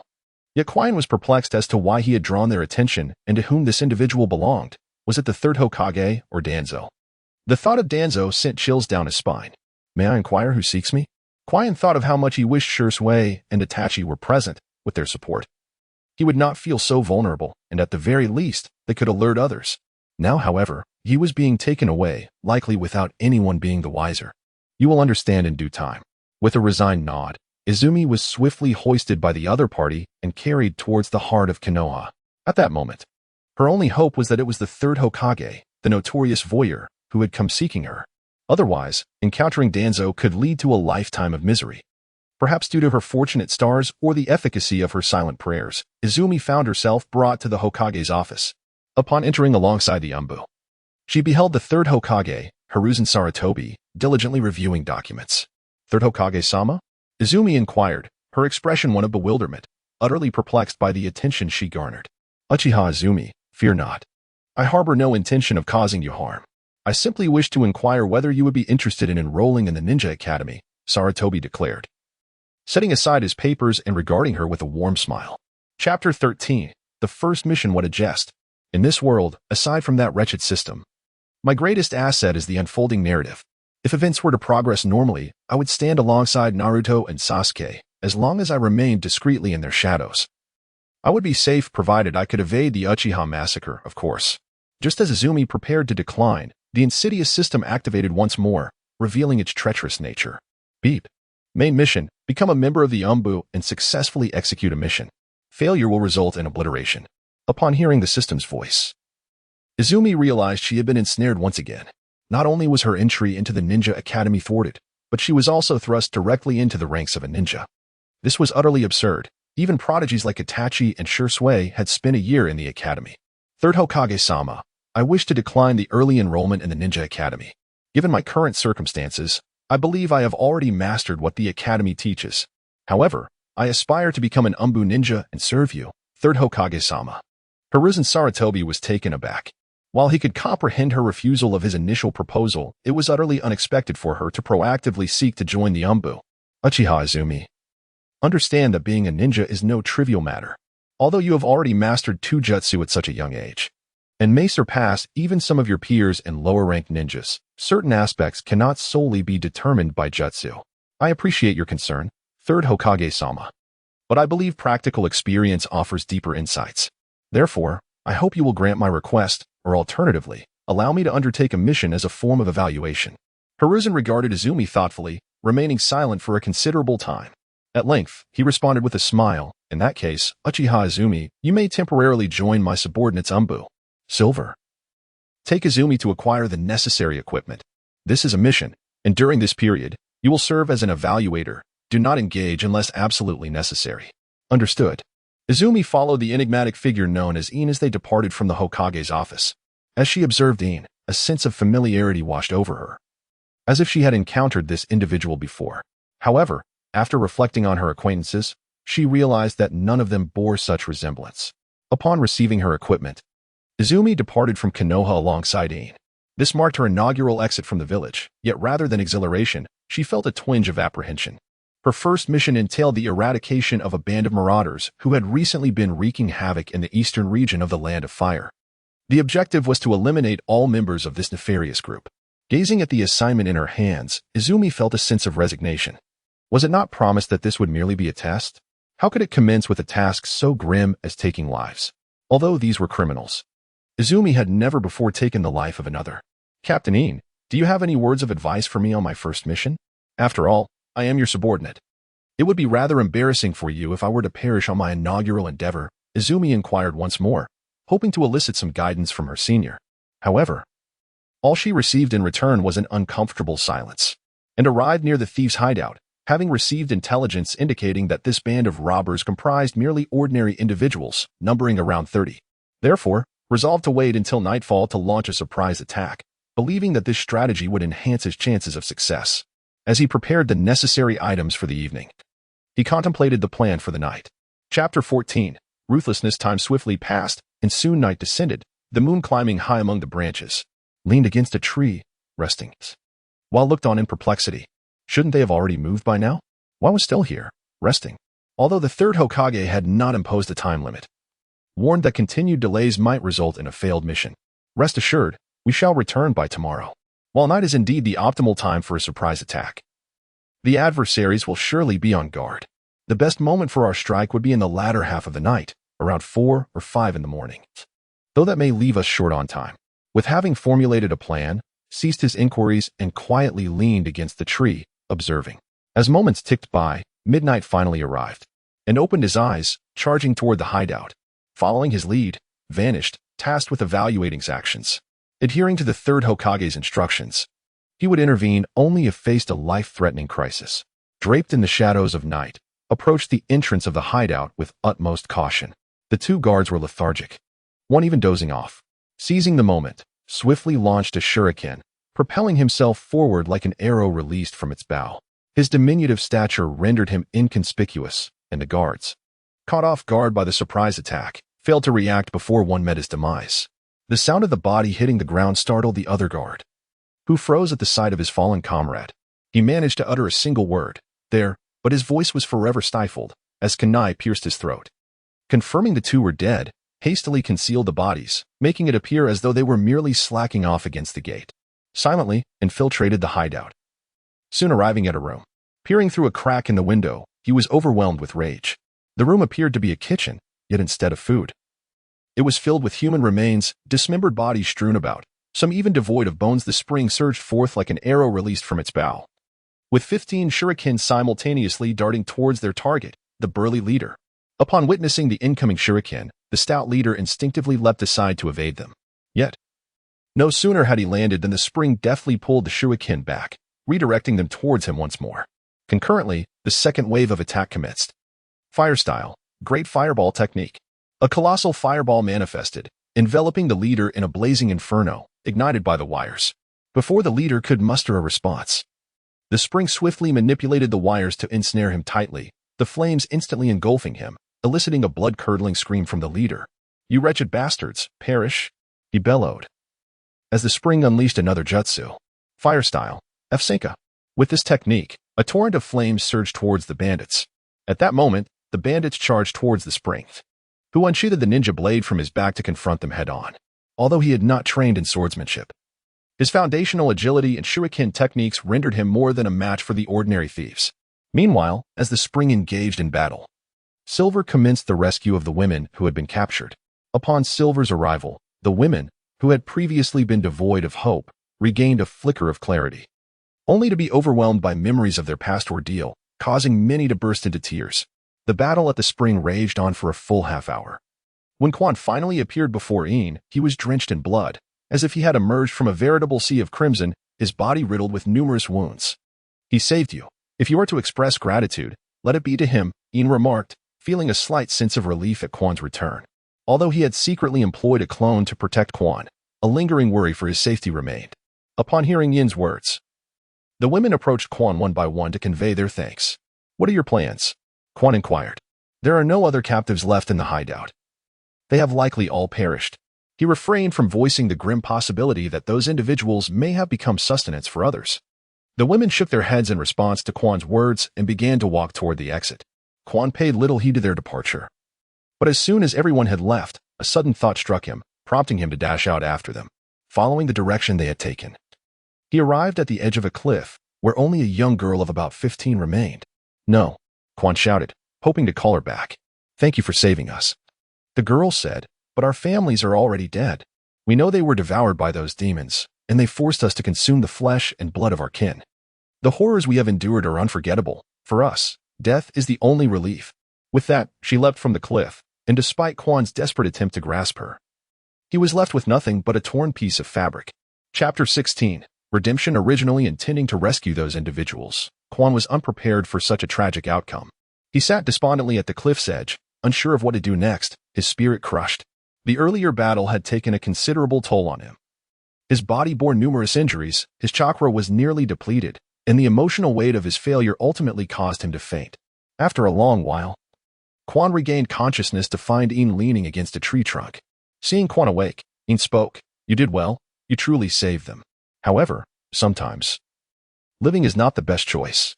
Given their experiences, perhaps death could be a form of liberation." Quan longed to retort, but as he opened his mouth, words eluded him. These women hailed from nearby villages, and according to reports, those villages were now deserted. Even if they survived, where could they go? Such is the nature of the ninja world, where light coexists with darkness. Do not lose yourself to fleeting emotions, Quan. Such a path would lead to your own ruin. Nodding in solemn acquiescence, Quan arose and proceeded towards the valley. "What is your purpose?" Ian inquired. "Since they have elected to meet their demise, and I am powerless to deliver them from it, the least I can do is grant them eternal repose. I cannot bear the thought of their corpses being exposed to the elements, their remains becoming fodder for wild beasts. I shall inter them." Ian offered no rejoinder, instead maintaining a discreet distance as she silently trailed behind. Quan arrived at the base of the ravine and beheld the bodies strewn haphazardly, some grievously mutilated. A wave of melancholy washed over him anew. Wordlessly, Quan set about excavating a deep trench in the earth, within which he laid to rest one body after another. Quan spent an entire day and night burying these individuals. Once the last soul was laid to rest, he removed his mask and bowed deeply to them. As Quan straightened up, his eyes glowed a vivid crimson. Indeed, the 4-year-old Quan had awakened. "Ian, let us depart." Upon witnessing the Sharingan, Ian expressed a degree of astonishment. He was well aware of Quan's intricate background, yet it was truly unexpected for a mere 4-year-old to manifest such power. "Are you surprised?" "The Sharingan. If given the choice, I would rather not possess this ability. How wonderful it would be if they could live safely in the village." Yuan and Ian departed in silence. Their journey back to Konoha marked by an absence of words. Upon their arrival at the Hokage's office, they were greeted by the Third Hokage, Sarutobi Hiruzen. "Lord Third, I have a request," Yuan began. "Go ahead," the Hokage replied. This mission was executed quite smoothly. Although the outcome is regrettable, it was ultimately their choice. Do not dwell on it too much. I believe that even in the afterlife, they would not hold you accountable. The Third Hokage, aware of the entire situation, felt a twinge of concern for Yuan and even regretted assigning such a task to a mere 4-year-old child. "I wish to formally join the Umbu, but I request not to be registered as a ninja. 3 years hence, when I reach the appropriate age, I would like to enroll in the Ninja Academy alongside my peers. Additionally, I hope you can assist me in concealing the awakening of my Sharingan." The experience of the mission had rendered Yuan markedly more subdued, enveloped in an atmosphere tinged with sorrow. Chapter 17. Then very well, I can grant your request. From now on, you will assist Ian under his supervision. "Thank you, Lord Third. I shall take my leave now." Yuan exited the Hokage building, yearning only for a moment of respite. "What do you think of this child?" Upon hearing the Third Hokage's query, Ian, a member of the Umbu, removed his mask. If Yuan had been present, he would have been astonished, for Ian was none other than Konoha's foremost technician, the copy ninja, Itachi Kakashi. "Lord Third, I believe he possesses great potential, though he may struggle to overcome this hurdle, perhaps due to his tender age." Kakashi gazed in the direction Yuan had departed, his signature deadpan expression revealing little. Though Izumi resembled a figure at rest, she found herself at training ground number 7, where Itachi happened to be present, while Shisui was engaged in a mission. Upon seeing Izumi, Itachi was taken aback. Her demeanor was decidedly unusual. "Itachi-san, I cannot comprehend why," Izumi confessed, as an outpouring of emotion surged within her at the sight of him. She collapsed into Itachi's embrace, weeping uncontrollably. At that moment, Izumi approached and, witnessing the scene, was filled with bewilderment. Had she not known Itachi's character, she might have mistaken the situation for one in which he was tormenting Izumi. Quan was unaware that Kwanmei was also present.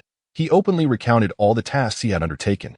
Upon hearing Quan's words, both Itachi and Kwanmei were taken aback, astonished that such events had transpired during the 2 days of their absence.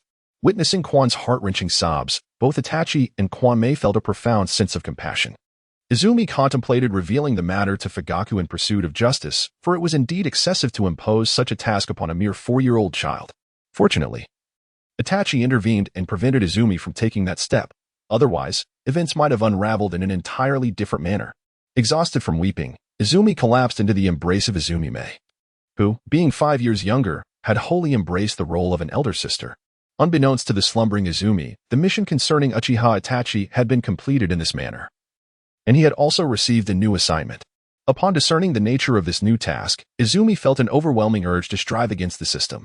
The following day, Izumi awoke in his familiar surroundings, striving to recall the events of the previous day. He was mortified to remember that he had been weeping in the arms of Itachi and Izumi, causing his cheeks to flush with embarrassment. Although Izumi's physical form was merely 4 years old, his soul bore the weight of nearly 20 years, and coupled with the nostalgia of arriving in the world of Naruto, he felt as though he had surpassed the age of 20.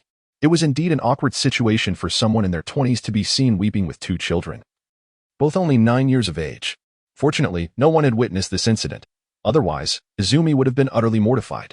The system noted every detail with clarity. Chien arrived at practice ground number 7 and waited for a considerable time, yet neither Itachi nor Shisui appeared.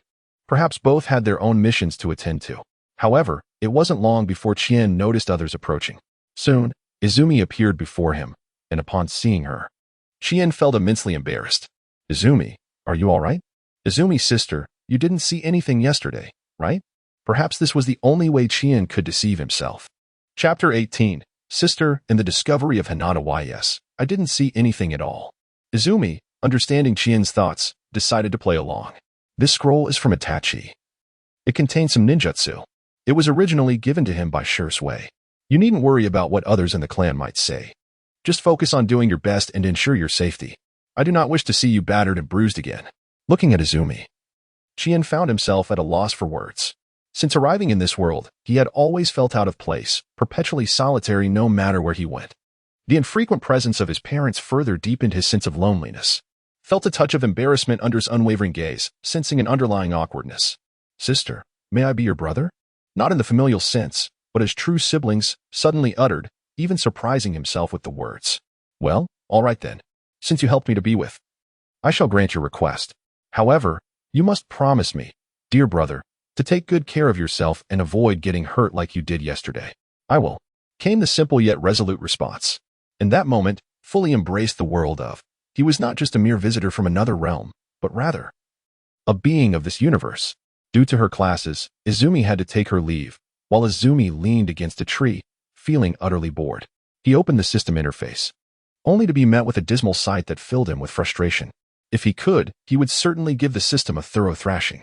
The main task of gaining Itachi Uchiha's favor had been completed, but the reward was pathetically underwhelming, just the shadow clone technique, a skill easily learned upon entering the Ninja Academy. Izumi was at a loss for words regarding the system if he continued to sulk over it. He believed he would be the first transmigrator in history to die from sheer irritation. After completing the task for Itachi, his latest mission was to defeat Jin. Although he did not know that Jin was Kakashi, he understood that anyone who could enter the Umbu would not be weak. In the manga, the Umbu merely threw shurikens to highlight the protagonists. Izumi certainly did not think he possessed any protagonist halo. Such a thing belonged solely to Naruto. In addition to the main quest, he had also completed side missions, earning 100 points and a mysterious gift pack. Upon opening it, he discovered it was filled with various shinobi tools, none of which held any real value. Shutting down the system, Izumi opened his eyes, revealing his crimson Sharingan. In the moment he activated it, he sensed the presence of others nearby. Who was there? Show yourself. He knew he could not afford to expose his Sharingan. Otherwise, he would undoubtedly attract unwanted attention, particularly from Obito Uchiha. To Izumi's surprise, a small figure emerged, revealing itself to be Hinata Hyuga. Hinata? What are you doing here? His initial intent to eliminate any potential witnesses vanished instantly. Hinata, Itachi, and Izumi were perhaps the only individuals in the entire Naruto world he would never wish to harm. As Izumi gazed at her, Hinata's face flushed crimson. Understanding her shy nature, he refrained from pressing further. Hinata, you must keep my eyes a secret, all right? If anyone finds out, I could get into serious trouble, perhaps even be killed. I won't say anything. I promise to keep it a secret. Thank you, Hinata. As a reward, may I take you out for lunch? Although Izumi was not lacking in funds, he could hardly bring himself to offer anything extravagant to win Hinata over. Why yes, that would be nice. Hinata replied bashfully, her petite hands fidgeting in front of her. Izumi found her adorably endearing. If he weren't worried she might mistake him for a creepy uncle, he would have embraced her. The two little figures made their way to Ichiraka ramen. Ever since he had tasted the ramen, Izumi had become quite fond of it, remarking on why Naruto loved it so much. Throughout their walk, Hinata quietly followed behind. Her head bowed, leading Izumi to wonder if she might bump her head or if her Byakugan allowed her to see the path ahead even while looking down. After finishing their lunch, they strolled through the bustling streets of Konoha. Izumi felt a wave of gratitude wash over him, in a world rife with danger. He could have easily met his demise had he transmigrated elsewhere. Even with the system's presence, it was far too unreliable. Suddenly, Hinata looked up as if she had made a resolution and called out to him. "Izumi, can I train with you sometime?" Izumi was momentarily taken aback. Was this truly Hinata, the shy girl who would dare to make such a request? Had he not confirmed that the person before him was not merely a prankster using transformation jutsu, he would have questioned her identity. Is it not possible? "I'm sorry." Hinata assumed Izumi's silence indicated his reluctance. "Of course, it's possible. Just come find me tomorrow. I might be busy the day after. But Itachi will return then. You can train with him. Don't worry. Even though he seems cold and quiet, he has a warm heart." "I understand. I'll come find you tomorrow." Before Izumi could finish his sentence, Hinata hurriedly dashed away. As he watched her retreating figure, Izumi shook his head in exasperation. He had thought Hinata's shyness was only directed towards Naruto, but it seemed he too was a recipient of her bashfulness. Unbeknownst to him, Hinata only behaved this way around those she liked, and he had already found a place in her heart. Today, her bold declaration was inspired by Izumi's encouragement for Izumi to express his true feelings, a sentiment he had unknowingly passed on to Hinata. Although she remained shy and hesitant to reveal her innermost thoughts, she had expressed her desire to stand by Izumi's side, vowing never again to hide behind trees to watch him from afar. Originally, Izumi intended to return to the training grounds to continue her practice.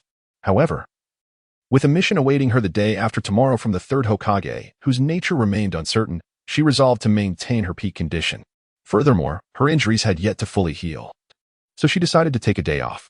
Chapter 20. Disdain from the system. Early the next morning, Izumi arrived at the training area, where she caught sight of a small figure in the distance. Although Hinata had mentioned the previous day that she would come to find her, Izumi had not anticipated her arrival at such an early hour. The winter chill in Konoha lingered, and seeing Hinata's frozen face flushed with cold, Izumi promptly removed her outer garment and draped it over Hinata's shoulders.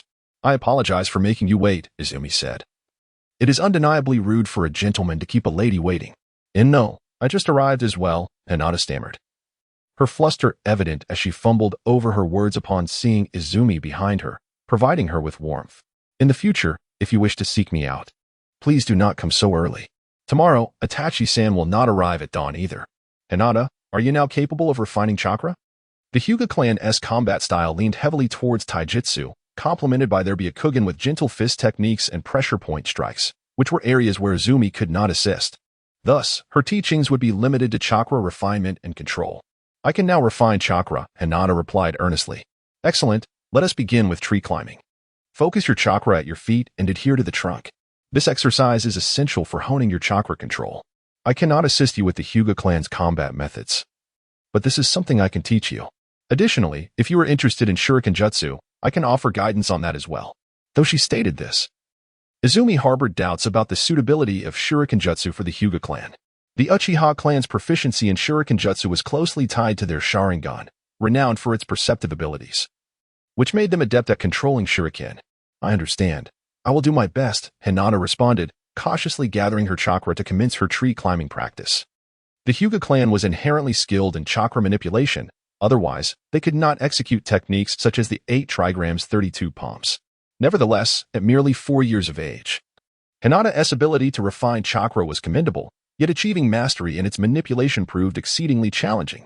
Following Izumi's instructions, Hinata began her attempts at climbing the tree. Unfortunately, even with her clan's innate talent for chakra control, her initial effort only allowed her to ascend half a meter.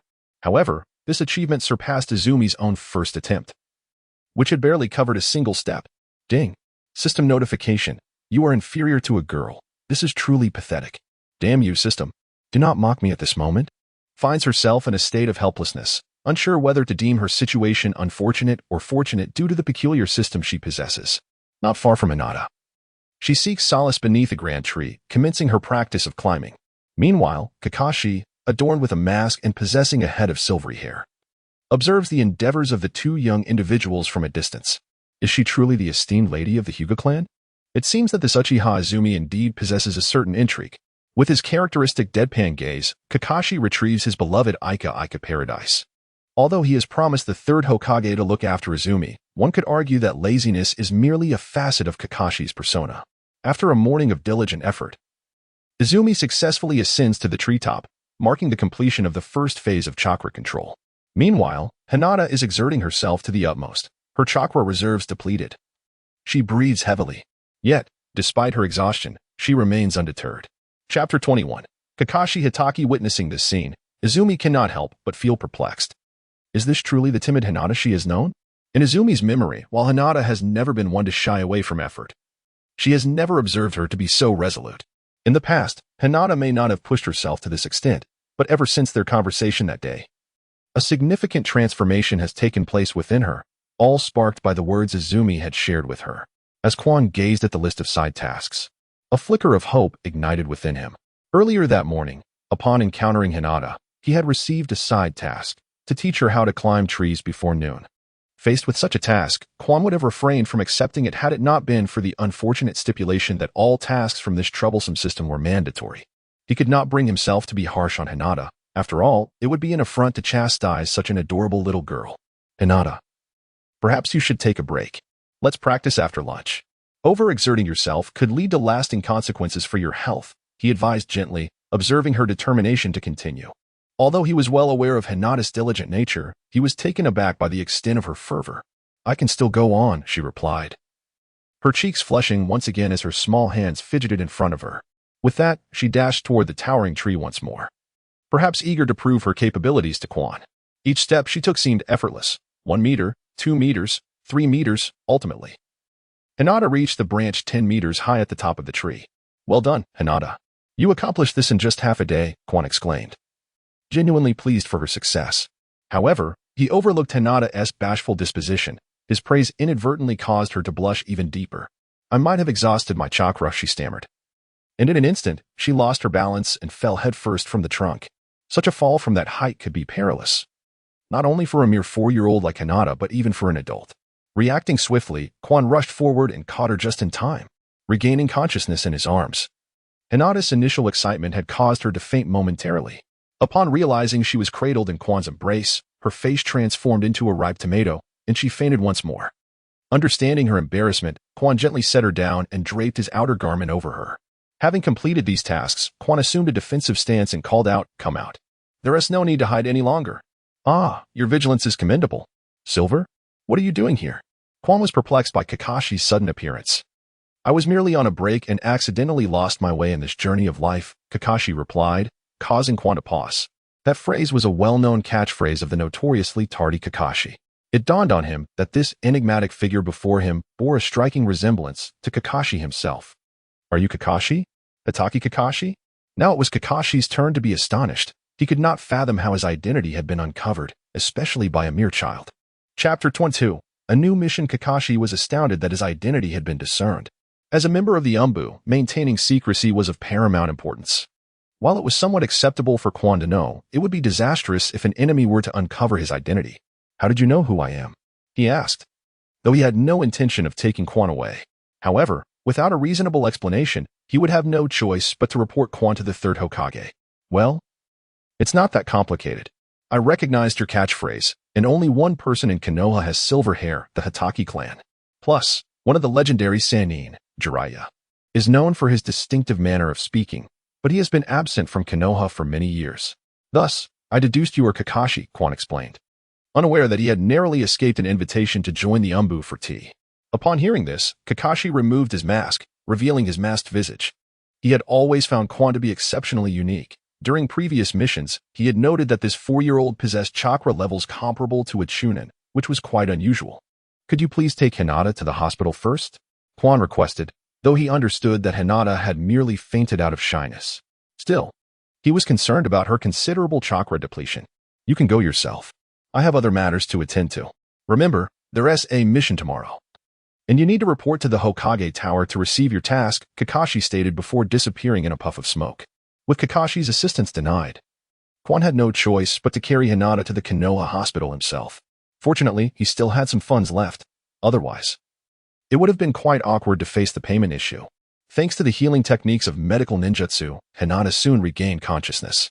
Striving for improvement is admirable, But one must be cautious not to overexert themselves, lest it leads to irreversible harm, Quan gently reminded her, uncertain of what had driven Hinata to seek such strength. I understand. I'm fine now. Let us go, Hinata replied. Although she cherished being in Quan's presence, being alone in a room with him made her quite uneasy. If he had not been seated at a distance, she might have fainted again. All right, Quan responded, and Hinata exited the hospital together. With Hinata returning to the Hyuga household while made her way directly towards the Hokage building. Upon arriving at the entrance of the Hokage building, Kakashi was already waiting there and followed closely behind him. Kakashi, this is your mission for this time, the third Hokage remarked as they entered. Was not surprised that the third Hokage addressed Kakashi by name. It was likely that Kakashi had already divulged her identity to him. Kakashi took the mission scroll and paused for a moment in surprise. Meanwhile, received a notification from the system. The task was a hunt, eliminate 10 rogue ninjas from the Land of Fire. Each additional kill would provide extra rewards, with no upper limit. It appeared to be a promising mission, but the targets were all Chunin, and some even led by Jonin. Was the system intentionally setting her up for failure? Felt a sense of helplessness, while Kakashi also regarded the task with curiosity, although such a mission was not particularly difficult for him. Having a novice alongside him undoubtedly increased the challenge. Chapter 23. The contest with Kakashi. Despite his doubts, Kakashi accepted the mission and turned to lead outside the village. As they walked, Kakashi narrated the details of the task, to which feigned surprise, despite already knowing through the system. Thus began the first formal mission for Kakashi and, throughout the journey, contemplated how to complete her primary task. Although there was no time limit to defeat Kakashi, she understood that the sooner she accomplished it, the sooner she could take on subsequent tasks. While the system was indeed treacherous, recognized that she had no choice but to rely on it to grow stronger. She could become powerful through her own efforts, but with the Uchiha massacre looming 3 years ahead, she felt ill-prepared without sufficient strength to escape the impending disaster. Sasuke's survival was solely due to Itachi's protection. Although believed she shared a good relationship with Itachi, she did not think she could rely on such protection. Moreover, Danzo and Orochimaru were coveting the Sharingan. Without adequate strength, surviving the massacre would be meaningless if faced with such threats. Kakashi, I would like to discuss something with you. Suddenly spoke during their journey. While on this mission, you should refer to me by my code name. Also, now that you've become part of the Umbu, you should have your own code name as well.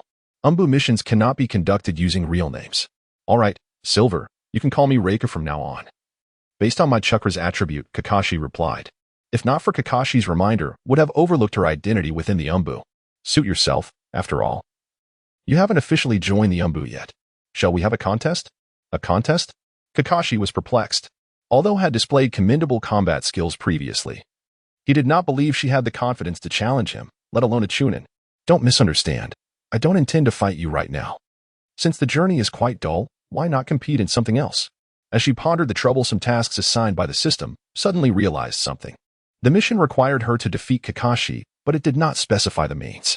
Previously, Kakashi and his close friend had engaged in contests beyond mere combat, including games of chance. Thus, if she could best Kakashi in any activity, wouldn't that also count as defeating him? With this thought in mind, proposed a competition to Kakashi. Speak your mind. What shall we compete in? As long as it does not hinder the mission, I have no objections. Indeed, Kakashi was curious about what scheme was concocting. Since you suggested it, Kakashi, let's proceed. Shared her proposed contest, causing Kakashi to nearly stumble from the tree in surprise. This contest won't affect the mission's progress. Or are you too afraid to compete with me? Looked at Kakashi with a dismissive expression, and thankfully he wore a mask. As a 4-year-old child, making such a face would have appeared quite odd. Chapter 24. Kakashi's frustration. The outcome of the competition between Izumi and Kakashi resulted in Izumi's victory, and she successfully completed her mission. However, following this contest, Kakashi was shrouded in an inescapable shadow of defeat. Come on, Kakashi, is it really necessary to be this way? It was merely a single match, and besides, you didn't lose anything significant, just the obligation to treat me to a bowl of Ichiraka ramen. Is it truly worth such gloom? Observing Kakashi's sulky demeanor, Izumi suddenly felt a pang of guilt for her insensitivity. You don't understand. I never expected to be outmatched by a mere child. If I had lost in a real battle, I could have accepted it, but never mind, I don't wish to engage with you further. Kakashi retorted as he quickened his pace to maintain a distance from Izumi. Is it really necessary to be this disheartened over a contest of who could run further? Surely. Kakashi, you can handle a loss, Izumi muttered under her breath. Fortunately, her voice was soft enough that Kakashi remained oblivious. Otherwise, he might have retaliated. While some matters may seem trivial, losing in certain contexts can indeed be embarrassing, especially to a 4-year-old. Throughout their journey, Kakashi maintained a stony silence, leaving Izumi feeling somewhat helpless and regretting her decision to challenge him. Yet, at the time, it had merely been an experiment. She had not anticipated that such a contest would also serve to fulfill her mission. Thankfully, she had the unreliable system to converse with, sparing her from utter boredom. Hey, system, could you possibly assign me a different task? Is this truly what you call a main mission? Are you certain this isn't just an excuse for mischief? And will the Hyuga clan really refrain from beating me to a pulp after this? This was not the first time Izumi had vented her frustrations to the system, which steadfastly responded that no changes could be made. Fine then, I shall simply refer to you as the rogue and unreliable system, Izumi sighed in exasperation. The mission of defeating Kakashi promised a C-rank lightning release technique, lightning walk, which was a commendable reward. However, if the reward was contingent upon a genuine confrontation with Kakashi, it felt rather unfair. You can say what you will, but if you continue to slander this system, do you believe I won't change this task to a time-limited one? Oh no, system, I concede. If you truly make it time-limited, how could I possibly complete it? While I do have a fondness for Hinata, she is only 4 years old. If you expect me to kiss her, I fear I might be branded a predator. The system's latest task was to kiss Hinata in the presence of witnesses. This might be manageable for 2 4-year-olds. But considering Izumi's soul was that of a teenager combined with 4 years of experience, she felt like a fully grown adult, rendering the task rather challenging. Consider yourself fortunate. The system replied. Although the main mission lacked a time constraint, Izumi remained contemplative, her thoughts known only to her.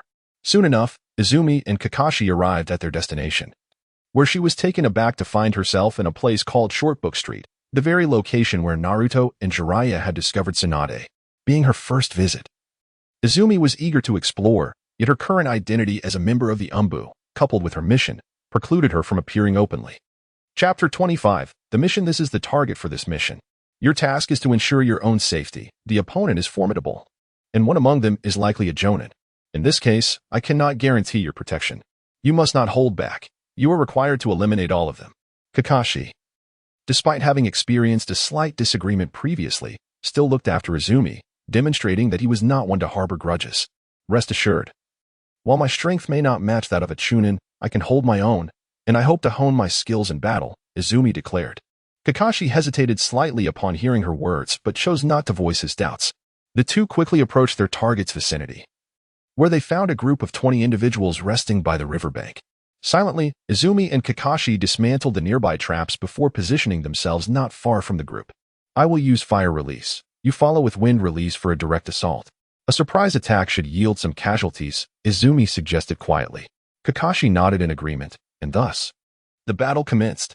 Fire release, great fireball technique. A colossal fireball materialized and surged towards the rogue ninjas, with Kakashi promptly launching his own attack. Wind release, great breakthrough. The wind intensified the flames, and the combined power of their techniques transformed the fireball into an expansive jutsu. The flames surged like a wall, catching several Chunin off guard. Though they had seen battle before, they had never encountered such a spectacle. Their descent into rogue status stemmed from a lack of hope for advancement, implying their skills were not particularly strong. Earth release, earth flow wall. The lone Jonin reacted swiftly, deploying an earth release technique to create a barrier. However, against the combined jutsu, a single earth release was insufficient. The wall crumbled in under 3 seconds, but that was enough time for Kakashi and Izumi to execute their plan. Earth release, multiple earth flow walls. This time, the earth release was effective in blocking the combined technique, albeit it resulted in separating the Jonin from the others. Lightning release, lightning walk.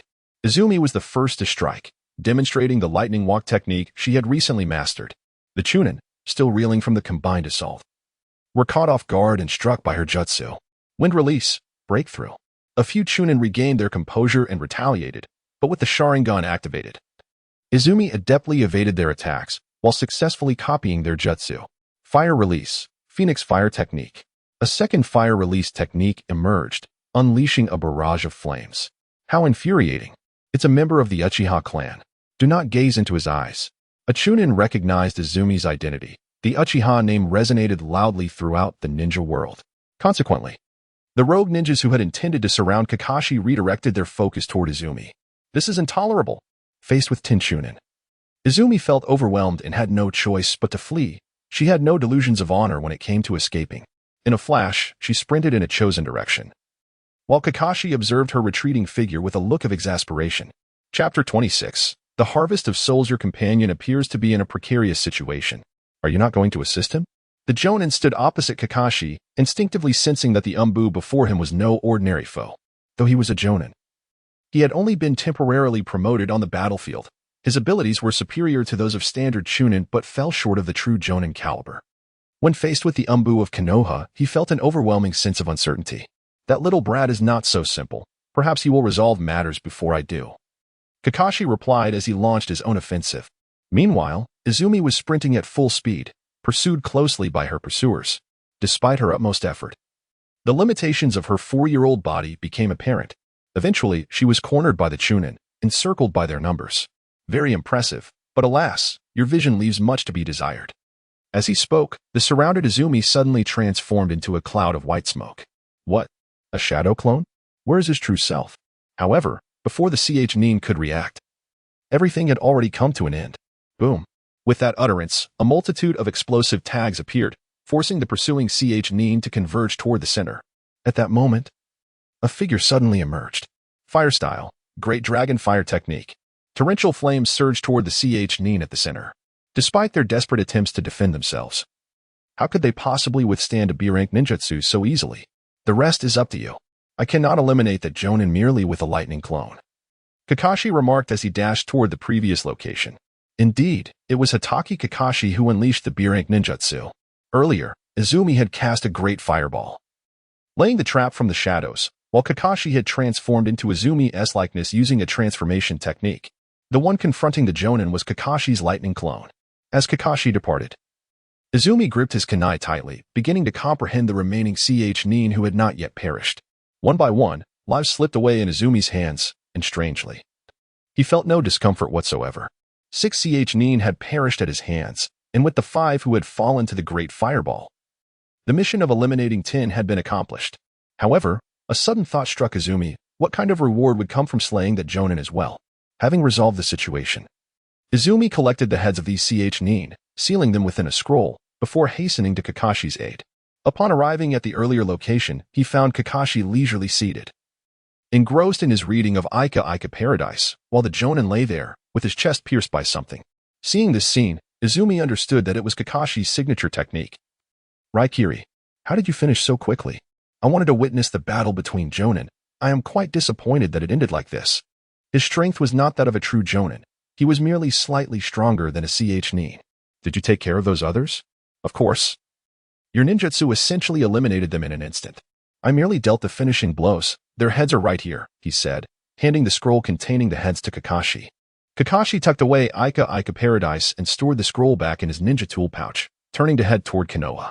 Izumi obediently followed behind Kakashi, initially expecting an intense battle, only to find it was merely a matter of collecting heads. Indeed, it was simply harvesting lives. Chapter 27. The Special Ninjutsu Scroll. It is often said that Kakashi is half-hearted, yet the reality is far more complex. Consider this. The characters he encounters in the manga are either exceptionally powerful or serve merely to provide experience for the protagonist. If Kakashi were to resolve all conflicts single-handedly, what role would the protagonist play? Ding. Side quest completed. Earned 100 points and a fragment of a special ninjutsu scroll. The system's voice echoed, signifying the successful completion of the side quest. On the return journey, Izumi had directly accomplished the task, eliminating 11 Nin and successfully completing the mission, earning 100 points along with a fragment of a special ninjutsu scroll. Upon seeing such rewards, Izumi found himself at a loss for words to express his dissatisfaction with the system. I say, esteemed system, could you not bestow something more useful upon me? I am in dire need of survival, and this paltry offering is simply inadequate. Inadequate? The rewards this time are quite commendable, while the points may be modest. Other items are quite valuable, the system retorted. Are you referring to the fragment of the special ninjutsu scroll? What use does it serve? Are there S-rank ninjutsu contained within? Even if there were, I currently lack the capacity to learn them, and with my current physique, utilizing S-rank ninjutsu is out of the question. S-rank ninjutsu? Your imagination is quite vivid. This fragment contains the true Flying Thunder God technique. I recall you lamenting for this ninjutsu since your arrival in this world. The true Flying Thunder God technique? Are the techniques of the second and fourth Hokage mere fabrications? The power of the Flying Thunder God is universally acknowledged. If the techniques of Shinji Tobarama and Namikaze Minato are not genuine, what then could the true Flying Thunder God technique entail? It is not entirely false. Their techniques are merely incomplete versions. The authentic Flying Thunder God does not require physical contact with the target to establish a mark for teleportation. However, you are far from reaching such a level. For now, focus on completing tasks. When I am in a generous mood, I shall grant you another fragment. Izumi found himself at a loss for words in response to this answer. While the prospect of the Flying Thunder God was indeed enticing, the notion of being subject to such a system left him feeling despondent. The distribution of rewards based on mood was utterly frustrating. Was this truly a system? It felt like a cruel joke. Do not be disheartened. Since you completed the main quest, I shall agree to provide you with another fragment. How does that sound? The system, seemingly sensing Izumi's thoughts, surprisingly offered some consolation. Main quest? You dare mention the main quest? Kissing Hinata counts as a main quest? Are you trying to incite the Hyuga clan to hunt me down? Izumi retorted. By the way, since you dictate the rewards for tasks, surely you also choose the tasks themselves? Indeed. Should you continue to insult me, your next task will be to face Uchiha Madara in single combat. Or perhaps to contend with Kagaya Otsutsuki, or even perform a naked dance in the streets of Konoha for 3 minutes. Esteemed system, you are my dearest ally. I apologize. I should not have spoken ill of you. Faced with such a system, what could one do? Endure, and endure alone. Ah, now that is more like it. Serve me well, and I shall assign you simpler tasks for you to complete. Chapter 28. The supporting characters Kakashi returned with Izumi to the Hokage Tower to report the mission. This task had taken 4 days in total, but following this mission, Izumi was granted a few days of leave. In fact, this was a consideration of the Third Hokage for Izumi's physical and mental well-being. After submitting the mission report, Izumi made his way directly to Training Ground 7. It was nearly noon, and only a small figure was diligently practicing gentle fist techniques there. Hinata, take a break. Balance between work and rest is the best way to cultivate, Izumi called out. Slightly disappointed not to see Itachi or Shisui, but feeling a stirring in his heart upon seeing Hinata. Izumi, you're back. Did everything go smoothly? Hinata, unaware that Izumi had become a member of the Umbu and had been on a mission, assumed he had personal matters to attend to. Yes, it went quite well. What has Brother Itachi taught you these past few days? Brother Itachi has been instructing me on chakra control. I can now easily reach the treetops. And today I begin practicing walking on water. Hearing Hinata's words, Izumi nodded. For outsiders, assisting with training in the Hyuga clan was largely unfeasible. What outsiders could offer was perhaps guidance in other areas of cultivation, with chakra control being a crucial element. In the world of ninjas, ninjutsu, genjutsu, and even taijutsu all require the application of chakra. Hinata, let us rest for a bit and go have lunch together. Without waiting for Hinata to object, Izumi directly took her hand and headed towards the direction of Ichiraka Ramen. As she was pulled along, Hinata's cheeks flushed instantly. The two walked side by side, unaware that this time, Izumi would encounter some rather bothersome individuals. As Izumi and Hinata emerged from the Uchiha clan's compound, they unexpectedly encountered 2 Uchiha ninjas. While this was not unusual, given that it was the Uchiha's residence, the 2 individuals displayed outright disdain upon seeing Hinata beside Izumi, launching an unprovoked attack against her without uttering a single word. What are you doing? Izumi exclaimed, deflecting the incoming shuriken with a kunai while shielding Hinata behind her. What is a child from the Hyuga clan doing here? Surely she has come to spy on our Uchiha secrets. Be wise and leave at once, or I shall deal with you both, declared Uchiha Pageo. Upon hearing such a flimsy excuse, Izumi couldn't help but wonder whether the individual before her had lost his senses. The Hyuga clan and the Uchiha clan were both esteemed families within Konoha, thus, it was hardly strange for them to be present in a location that belonged to both clans. Pageo, is your failure in a mission making you lash out at others? At your age, you should be cautious of incurring the wrath of the clan leader, she retorted. Izumi found little merit in further discourse with Pageo, who was 9 years her senior and already a genin, yet possessed negligible skill. In her eyes, he was utterly inept apart from his Uchiha surname. And yet he carried an inflated sense of self-worth, looking down upon others, which contributed to his notably high failure rate in missions. Uchiha Izumi, you are courting death, Pageo shouted as he charged at her. Chapter 29. Confrontation. Seeing the situation escalate, Izumi dashed forward, launching 3 shuriken simultaneously at Pageo from remarkably cunning angles. Peiji was taken aback. The usually docile Izumi was retaliating with unexpected finesse, causing him to question whether he was dreaming. Though he managed to block 2 shuriken with his kunai, the third struck him, slicing through his right leg. Stumbling from the injury, he nearly fell. Observing Peijiao's plight, Uchiha Ueme joined the fray. Facing 2 opponents while also needing to protect Hinata was undoubtedly a challenge for Izumi. However, her prowess had evolved beyond her previous limitations. Utilizing wire to manipulate the shuriken that Peijiao had deflected, she launched another assault. Caught off guard by the turn of events, Peijiao resorted to the substitution technique to evade Izumi's attack. Yet, he was unaware that Izumi had anticipated his move as he vanished from his original position. She appeared directly in front of him. Before he could react, she delivered a powerful kick, sending him sprawling. At that moment, Yume threw a kunai at Izumi. Employing the substitution technique, Izumi evaded Ueme's attack and reappeared behind her, pressing a kunai against Ueme's throat. Shall we bring this farce to a close? I have no inclination to dally with you. I am on my way to eat, she stated coolly. Izumi held little affection for Peijiao and Ueme, who were truly a fitting pair, both lacking in strength yet possessing an inflated sense of superiority, still believing themselves to be prodigies at the tender age of 12 or 13. She wondered if their talents had all been squandered on their audacity. Izumi, just wait. Colluding with the Hyuga clan to harm your own kin. I will ensure justice is served. Ueme spat, retracting her weapons as Izumi released her. Izumi paid no mind to her threats. After the battle, Izumi took Hinata's hand and led her away. Once they had walked a considerable distance, Hinata timidly spoke. I'm sorry, it's all my fault. Izumi, you mustn't blame yourself for this. Those 2 are notorious for stirring trouble. They've often bullied ordinary people. This time, they likely sought to assert their presence after failing their mission. Now, let us go grab a bite to eat and not dwell on them any longer. Hinata nodded and continued to follow Izumi, her gaze lingering on her companion. After finishing their lunch, Hinata returned to the Hyuga clan. As her time outside was limited to the mornings, she had to return to her family in the afternoons. Izumi returned to the training grounds but refrained from immediately commencing her training. System, why is it that no one in the Hyuga clan can utilize ninjutsu? Is it possible that none of them possess any of the 5 elemental chakra types? Izumi pondered, perplexed by the Hyuga clan's limitations. The reason the Hyuga clan cannot employ other forms of ninjutsu is due to their rigorous training in the gentle fist technique, which requires their chakra channels to be more refined than those of others. While this allows for more precise chakra control and the ability to perform techniques such as acupuncture, it precludes the use of ninjutsu. However, basic techniques like the body flicker technique are still accessible.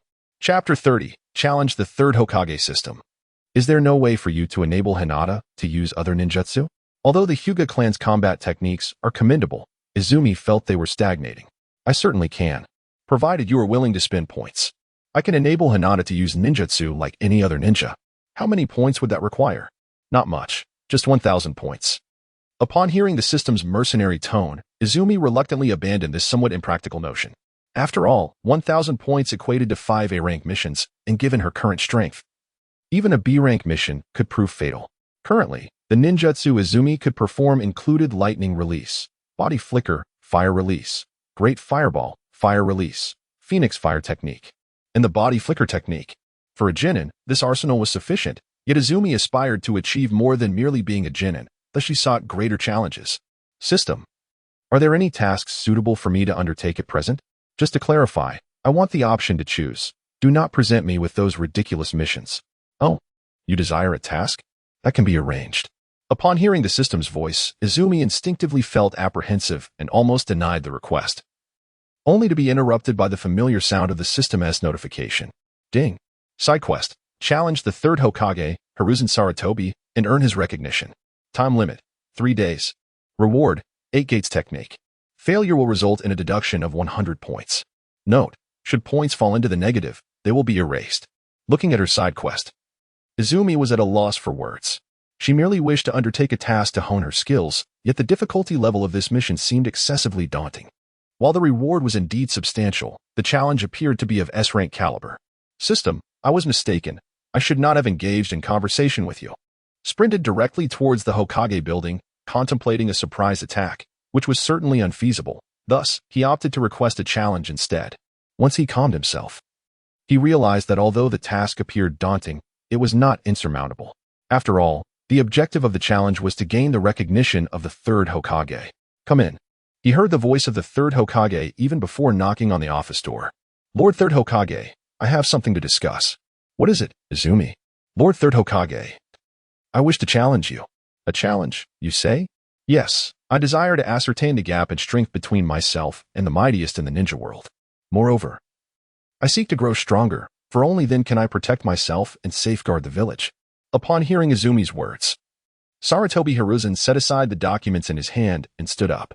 After Izumi articulated his intentions, he fell silent, awaiting the outcome. Should Sarutobi decline, Izumi would have to devise an alternative plan. "Very well, it has been some time since I last engaged in combat. Follow me." With the Third Hokage's consent, Izumi exhaled a sigh of relief and followed him out of the Hokage building. They arrived at an underground training ground, a vast expanse devoid of any distractions. "This is my private training arena, where no one can observe. You may unleash your full potential." As a cunning old fox, the Third Hokage understood that Izumi wished to conceal his true strength, aware of the little agreement between Izumi and Hinata. Chapter 31. Striving with all one's might. Excuse me. No sooner had he spoken than 12 shuriken were launched simultaneously, and Izumi activated his Sharingan. With the enhancement of the Sharingan, his control over the shuriken reached new heights. In response to Izumi's assault, the Third Hokage merely wielded a kunai with one hand. The kunai swiftly deflected all the shuriken with ease. Observing this, Izumi utilized wire to manipulate the shuriken once more in an attempt to strike the Third Hokage. However, the Third Hokage had long anticipated such a maneuver and effortlessly repelled Izumi's attack with the kunai. At that moment, Izumi initiated his second wave of offense. Fire Release, Great Fireball Technique. A massive fireball surged towards the Third Hokage, who regarded Izumi's ninjutsu with a newfound appreciation. Earth Release, Earth Wall. Despite activating the Sharingan, Izumi could not discern the Third Hokage's hand signs, nor could he replicate them. Nevertheless, Izumi had no intention of duplicating an Earth Release technique, for even if he could, he would be unable to utilize it. Lightning Release, Lightning Strike. A powerful bolt of lightning surged forth towards the Third Hokage. Although the Third Hokage's strength far surpassed Izumi's, the Earth Release was inherently weak against the Lightning Release, and since the Third Hokage was not exerting his full power, the earthen wall was successfully obliterated. After the successful execution of the Lightning Release, the Third Hokage anticipated that Izumi would launch a follow-up attack, but to his surprise, Izumi vanished from his line of sight, leaving him perplexed. Suddenly, the Third Hokage appeared to realize something. He hurled his kunai towards a nearby pile of rubble. However, before the kunai could reach its target, a puff of white smoke erupted. It turned out that while the Third Hokage's attention was diverted by the Great Fireball and Lightning Strike, Izumi had employed the transformation technique to conceal himself within the shattered earth wall, hoping to deceive the Third Hokage. Yet, it soon became evident that Izumi's plan was overly simplistic, as he was promptly discovered. Fire Release, Poppy Flower. The wide-ranging attack aimed to injure the enemy while obstructing the Third Hokage's line of sight, simultaneously utilizing the formidable perception granted by the Sharingan. Izumi swiftly approached the Third Hokage through the gaps in the flowers. In response to Izumi's feigned attack, the Third Hokage effortlessly evaded. When Izumi closed the distance, the Third Hokage remained calm, prepared to defend against Izumi's strikes. Despite possessing the formidable insight of the Sharingan, Izumi found it impossible to breach the Third Hokage's defenses. Nevertheless, he persevered, launching a relentless barrage of attacks. The Third Hokage, eager to gauge Izumi's true strength, refrained from initiating an offensive, opting instead for passive defense. Just as he successfully blocked another of Izumi's punches, he suddenly noticed a shuriken being thrown, but it was not aimed at him. As the saying goes, when something seems amiss, there is something to be wary of.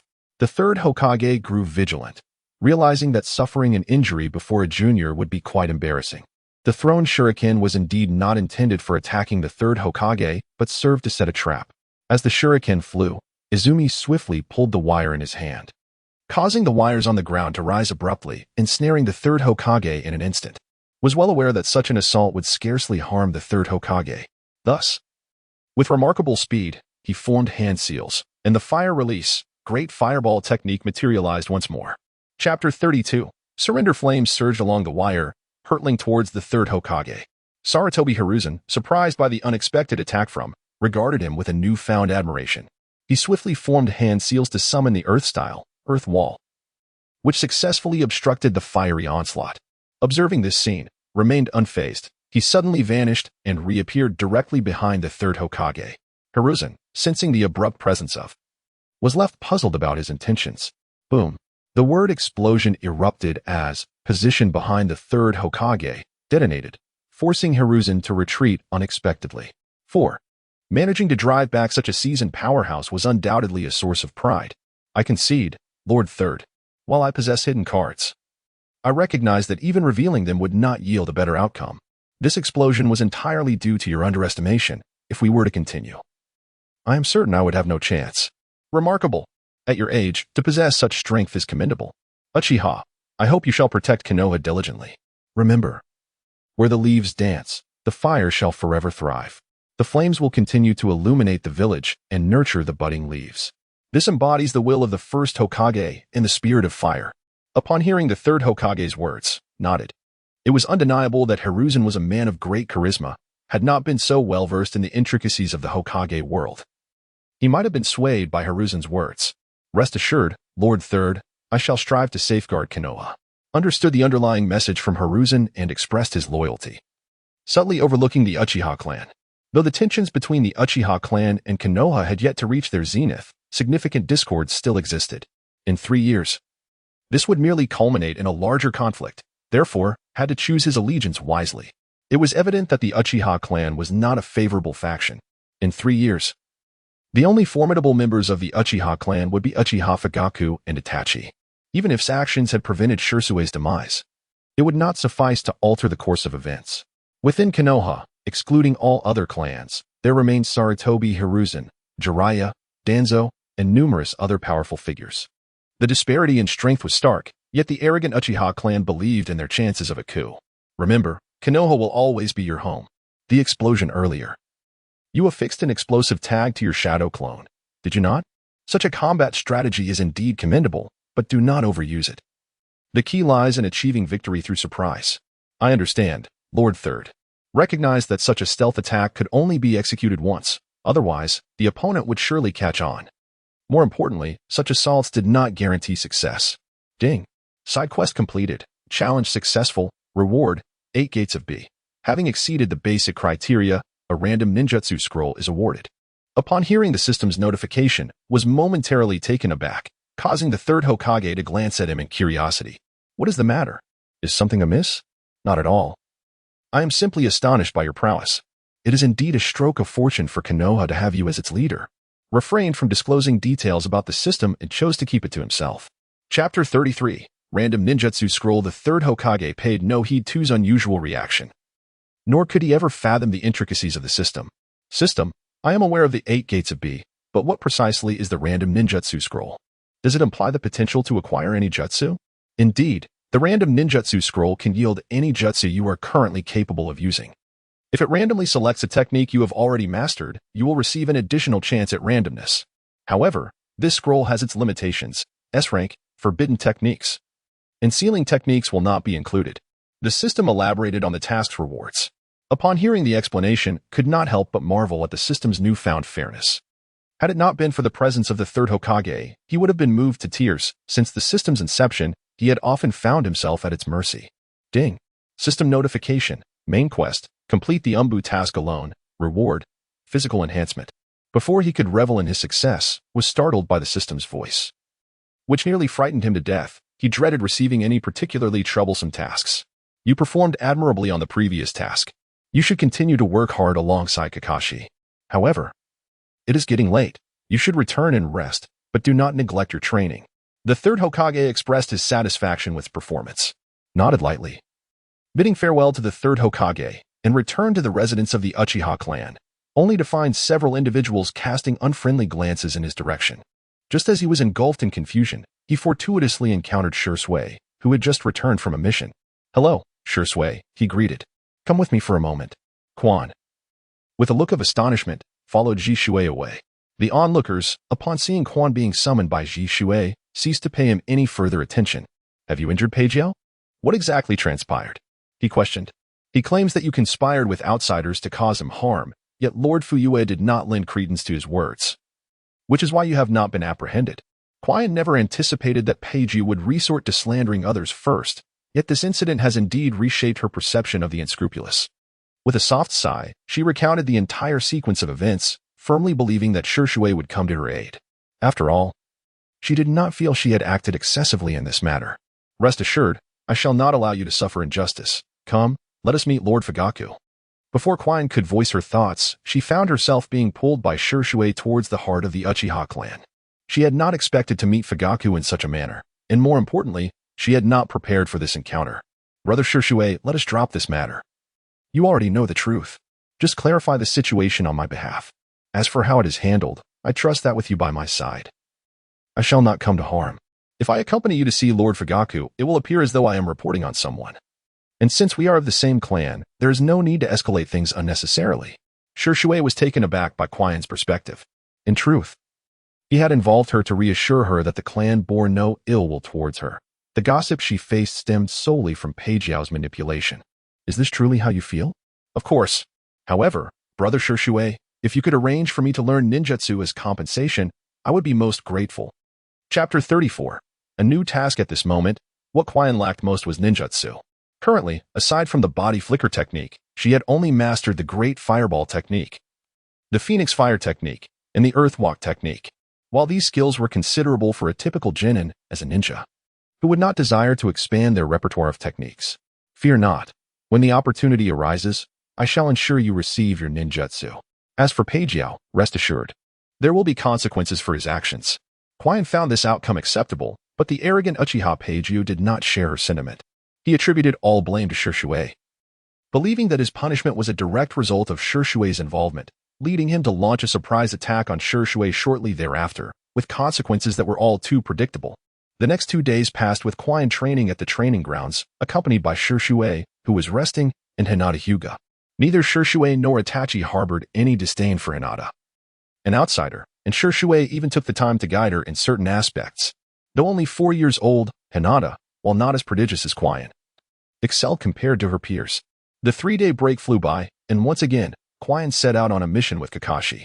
Kakashi, your task this time is to escort the daimyo of the Land of the Evening back to his homeland. On the surface, I will deploy others to protect the daimyo, while you two will remain hidden, prepared for any eventuality. Should a rebellion arise upon the daimyo's return, you will assist him in quelling it. Upon seeing Kakashi and Quine enter, the Third Hokage, Hiruzen Sarutobi, began to outline their mission. Originally, Quine would not have been involved in such a task. But due to the peculiar circumstances in the Land of Water, tensions between the two nations were high, and most of the Umbu had been dispatched, leaving Quine to fill the ranks. Kakashi and Quine set off together, soon encountering the ninjas assigned to escort the daimyo, individuals well known to Quine, Might Guy, Yuhi Kurenai, and Asuma Sarutobi. Quine felt an intimate familiarity with these three, yet she was puzzled by the perceived difficulty of this mission. Despite her myriad questions, Quine understood that Kakashi, true to his character, would not divulge much information, so she resolved to focus on fulfilling her duties. 2 days passed in an instant, the journey proving remarkably uneventful as they crossed the borders of the Land of Fire and advanced towards the Land of the Evening. Silver, someone approaches.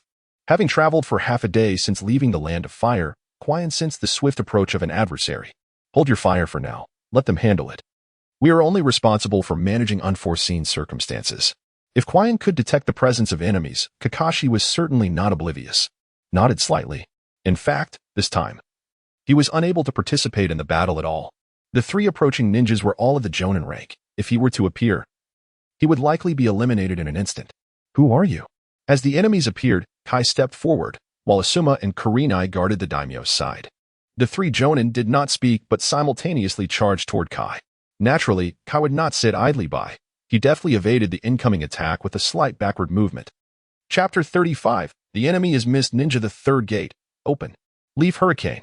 Aware that his opponents were all Jonin, Kai had no intention of holding back. He immediately activated the third gate of the 8 Gates of Might. Under the enhancement of the 8 gates, Kai's speed was extraordinary. As a result, the Jonin on his left could not react in time and was sent flying by a powerful kick. Witnessing this scene, Izumi couldn't help but admire Kai's taijutsu. But the next moment, she saw the Jonin kicked away dissolve into a puddle of water. Water clone. Realizing he had targeted the wrong opponent, Kai swiftly repositioned himself behind another Jonin, who immediately countered. Water style. Water curtain. A wall of water appeared before Kai, and his attack naturally struck against the water curtain. Expecting his powerful strike to shatter the thin barrier, he was surprised to find it made no progress at all, leaving him in a state of hesitation. At that moment, the Jonin launched another ninjutsu. Water style, water bomb. Faced with the enemy's attack, Kai executed a body flicker technique, vanishing from his original position. When he reappeared, he stood in front of Asuma and Kurenai. Kai, don't rush in alone. Although aware of Kai's nature, Asuma still attempted to caution the Azure Beast of Konoha. Asuma began to release his own ninjutsu. Fire style, ash pile burning. A large quantity of ash-like material flew from Asuma's mouth, and the Jonin who had previously fought Kai instinctively sensed danger as he approached. However, once enveloped in ash, nothing occurred, leaving him perplexed. Noticing his opponent's expression, Asuma revealed a sly smile of triumph, then ignited the firestone he had placed in his molars. The area engulfed in ash was immediately consumed by a massive explosion. The unfortunate Jonin had not anticipated such a jutsu. By the time he sensed something was amiss, he was already enveloped by Asuma's technique, leaving him no time to escape or defend, ultimately reducing him to charred remains. With one Jonin lost and another missing, the remaining Jonin finally completed his hand seals. Water style, grand waterfall technique. A torrent of water surged toward the daimyo of the land of the setting sun, as well as Kai and Asuma. Observing this scene, Izumi hesitated, contemplating whether to intervene, for his mission was to escort and ensure the safety of the daimyo. A regular person struck by the grand waterfall would surely perish. Yet Izumi suddenly noticed Kakashi beside him, intensely focused on the intimate paradise. Hey, Silver, are you sure you won't intervene? The three of them might not be able to withstand the waterfall. Just watch closely. As Kakashi spoke, Asuma finally made his move. Fire style, dragon flame dance. A massive fire dragon materialized, directly colliding with the approaching grand waterfall. Although water typically extinguishes fire, flames of sufficient intensity can indeed overcome water. Ninjutsu, mist shadow technique. The combination of fire and water created a thick steam that obscured visibility, and with the addition of the mist shadow technique, nothing could be seen at all. Even the usually carefree Kakashi set aside his intimate paradise, preparing to support at any moment. Chapter 36. The terror brought by the Eight Gates. Not only were Kai and his companions engulfed in the mist shadow technique, but Kakashi and Izumi were also affected. Izumi promptly activated his Sharingan, knowing that he was merely a hindrance against a Jonin. A moment's carelessness could lead to his demise. Silver, what should we do? In this situation, we have no way of knowing what's happening. Even if we want to assist, it may be too late. Even with the Sharingan activated, Izumi could see nothing, filling him with an unusual sense of dread. For a ninja, the unknown is the most terrifying enemy. Don't panic. Those three are not so easily defeated. Both Kai and Asuma are exceptionally powerful Jonin. Kurenai, although a Chunin, possesses strength comparable to that of a Jonin, and her Jinjutsu skills are on par with the Uchiha. Kakashi replied without turning his head, though his words aimed to reassure Izumi. It was evident he too was concerned for Kai and the others' safety. In the mist, Kai, Asuma, and Kurenai guarded the daimyo of the land of the setting sun. And the current situation was indeed unfavorable for them. Without the daimyo present, they could have easily concealed themselves. However, now they had no chance of hiding. Wind style, great breakthrough. A fierce wind howled as Asuma attempted to disperse the surrounding mist. Yet, he quickly realized it was futile. Although the great breakthrough momentarily cleared some fog, once the wind subsided, the mist thickened once more. The three understood that the fog could not be easily dispersed. Water style, water dragon bullet. A powerful water ninjutsu emerged, prompting Asuma to immediately prepare a fire technique for defense. However, at that moment, several shuriken interrupted his hand seals. With his hand seals disrupted, he could not release his ninjutsu, and the water dragon bullet was now upon Asuma. In a moment of crisis, Kai stepped forward. Dynamic entry, Leaf Gale. As an enhanced version of the Leaf Gale, this technique's power far exceeded its predecessor. With the blue chakra surging from his feet, Kai shattered the massive water dragon formed by the water dragon bullet. The two remaining Jonin in the mist watched in astonishment. They, along with the Jonin who had just perished, were elite ninjas from the village hidden in the mist. Typically, after unleashing the mist shadow technique, it was their time to kill, and they had never heard of anyone capable of directly destroying a B-rank ninjutsu like the water dragon bullet with sheer ninjutsu alone. Is this guy a monster? To destroy a B-rank ninjutsu with just ninjutsu? The sturdy Mist Ninja exclaimed. Do you remember the 7 ninja swordsmen? The smaller Mist Ninja inquired. Of course, how could I forget? Why bring that up? Wait, are you saying that Ninja in Green is a descendant of that person? The 7 ninja swordsmen had once been nearly annihilated by a lowly ninja who had utilized the 8 gates. Due to the existence of the 8 gates, even in the blood mist of the village hidden in the mist, there was an unspoken rule. Any ninja radiating red chakra must be avoided, regardless of the mission. And those who returned would not face penalties for mission failure. This demonstrated the fear the 8 gates instilled in the mist ninjas. The smaller mist ninja recognized the 8 gates, and although Kai did not emanate red chakra, he had already begun to feel apprehensive. Chapter 37. The battle concludes. Damn it. How could this happen? However, I shall not concede so easily. Even the 8 gates technique cannot render one invincible.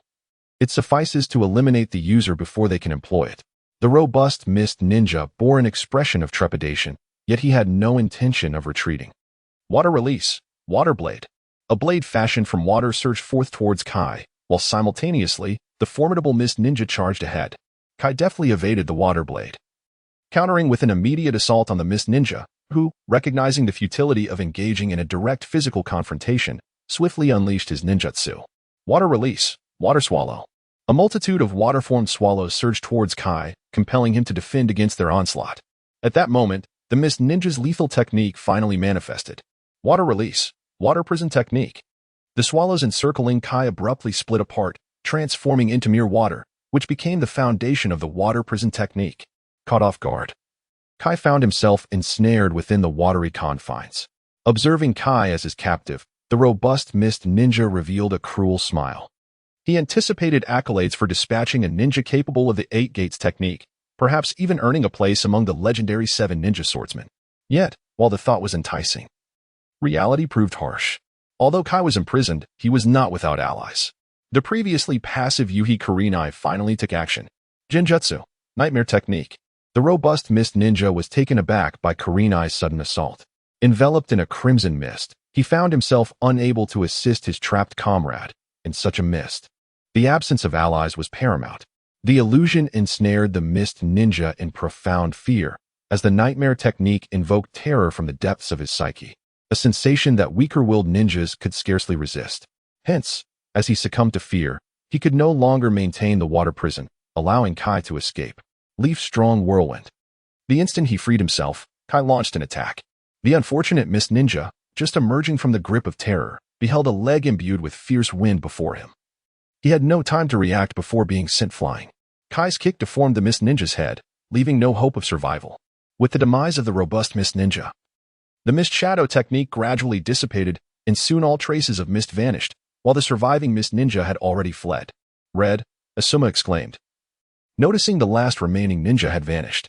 Understood, Kurenai responded, immediately employing her sensing technique. However, she detected no sign of the mist ninja's presence and concluded, I cannot sense him. He must have escaped. Asuma nodded, approaching the lifeless body of the slain jonin that Kai had dispatched, examining it closely. To his dismay, he found no identifying markers on the deceased ninja. No headband remained. Nothing at all. Yet, judging by their techniques, they must be from the Mist Village. I didn't expect the Mist Ninja to become involved in the affairs of the Land of the Evening. Lacking any identification made determining the identity a challenge. But such conclusions could not serve as proof. This is unavoidable. The Land of the Evening has maintained friendly relations with your Konoha. Yet the Mist Village has always regarded us as a thorn in their side. The reason I sought your escort back to my homeland was due to concerns regarding potential actions from the Mist Village, the Land of the Evening's daimyo, Yun, articulated. Chapter 38. Pursuit. Rest assured, Your Excellency. We shall ensure your safe return to the Land of the Evening, Asuma assured solemnly. Fire release. Great fireball technique. A colossal fireball hurtled towards the fleeing Mist Ninja. The jonin from the Mist Village reacted swiftly, unleashing his own ninjutsu at the first sign of attack. Water release. Water barrier. The torrent of water intercepted the great fireball as the Mist Ninja, with a serious expression, scrutinized the distant Mist Ninja. Konoha Zumbu? The diminutive Mist Ninja, taken aback by the sudden shift, was astounded that Konoha had dispatched Umbu operatives. Additionally, he was unsettled by the apparent youth of the ninja before him. Despite the mask, the figure of the ninja betrayed his age. And combined with the youthful tone of his voice, it was nearly impossible to view him as anything but a child. Fire release. Great fireball technique. Within seconds, a massive fireball loomed before the Mist Ninja, prompting him to evade. Simultaneously, a flurry of shurikens soared forth from various angles, targeting the Mist Ninja. Damn it. The Mist Ninja was astonished that a mere child could wield such power, compelling him to halt and unleash his ninjutsu. Water release. Water barrier. The water-like wall not only obstructed the flames of the fireball, but also deflected all incoming shurikens. Had the Mist Ninja been able to perceive the expression on the young ninja's face, he might have recognized the ruse. However, that was clearly not a possibility. Earth release. Heart decapitation technique. The Mist Ninja, engrossed in maintaining the water barrier, was caught completely off guard as he was drawn into the earth, immobilized. Kakashi soon emerged from the side, wearing his signature deadpan expression. Well done. You certainly drew his attention. Although the skirmish between the young ninja and the Mist Ninja was brief, the young ninja exhibited commendable combat acumen, prompting Kakashi to offer a perfunctory compliment. The diminutive Mist Ninja, realizing the presence of another Konoha Anbu, understood that escape was no longer an option. Without waiting for Kakashi to inquire, he bit down on a concealed poison capsule, committing suicide. Damn it, he killed himself? I thought I could extract some information, the young ninja lamented. Kakashi, are you aware that Mist Ninjas have a tendency to commit suicide after capture? Do I? Kakashi replied, averting his gaze to the sky, feigning indifference. You. The young ninja was exasperated. He had merely bested Kakashi once, and in a somewhat playful manner at that. Why did Kakashi harbor such resentment? Was he particularly petty or prone to holding a grudge? Let us continue on. Before the young ninja could voice another thought, Kakashi turned and sprinted in the direction the land of the evening's daimyo had taken. The young ninja begrudgingly abandoned his desire to confront Kakashi. As Kakashi advanced, his deadpan expression faded, replaced by a look of triumph.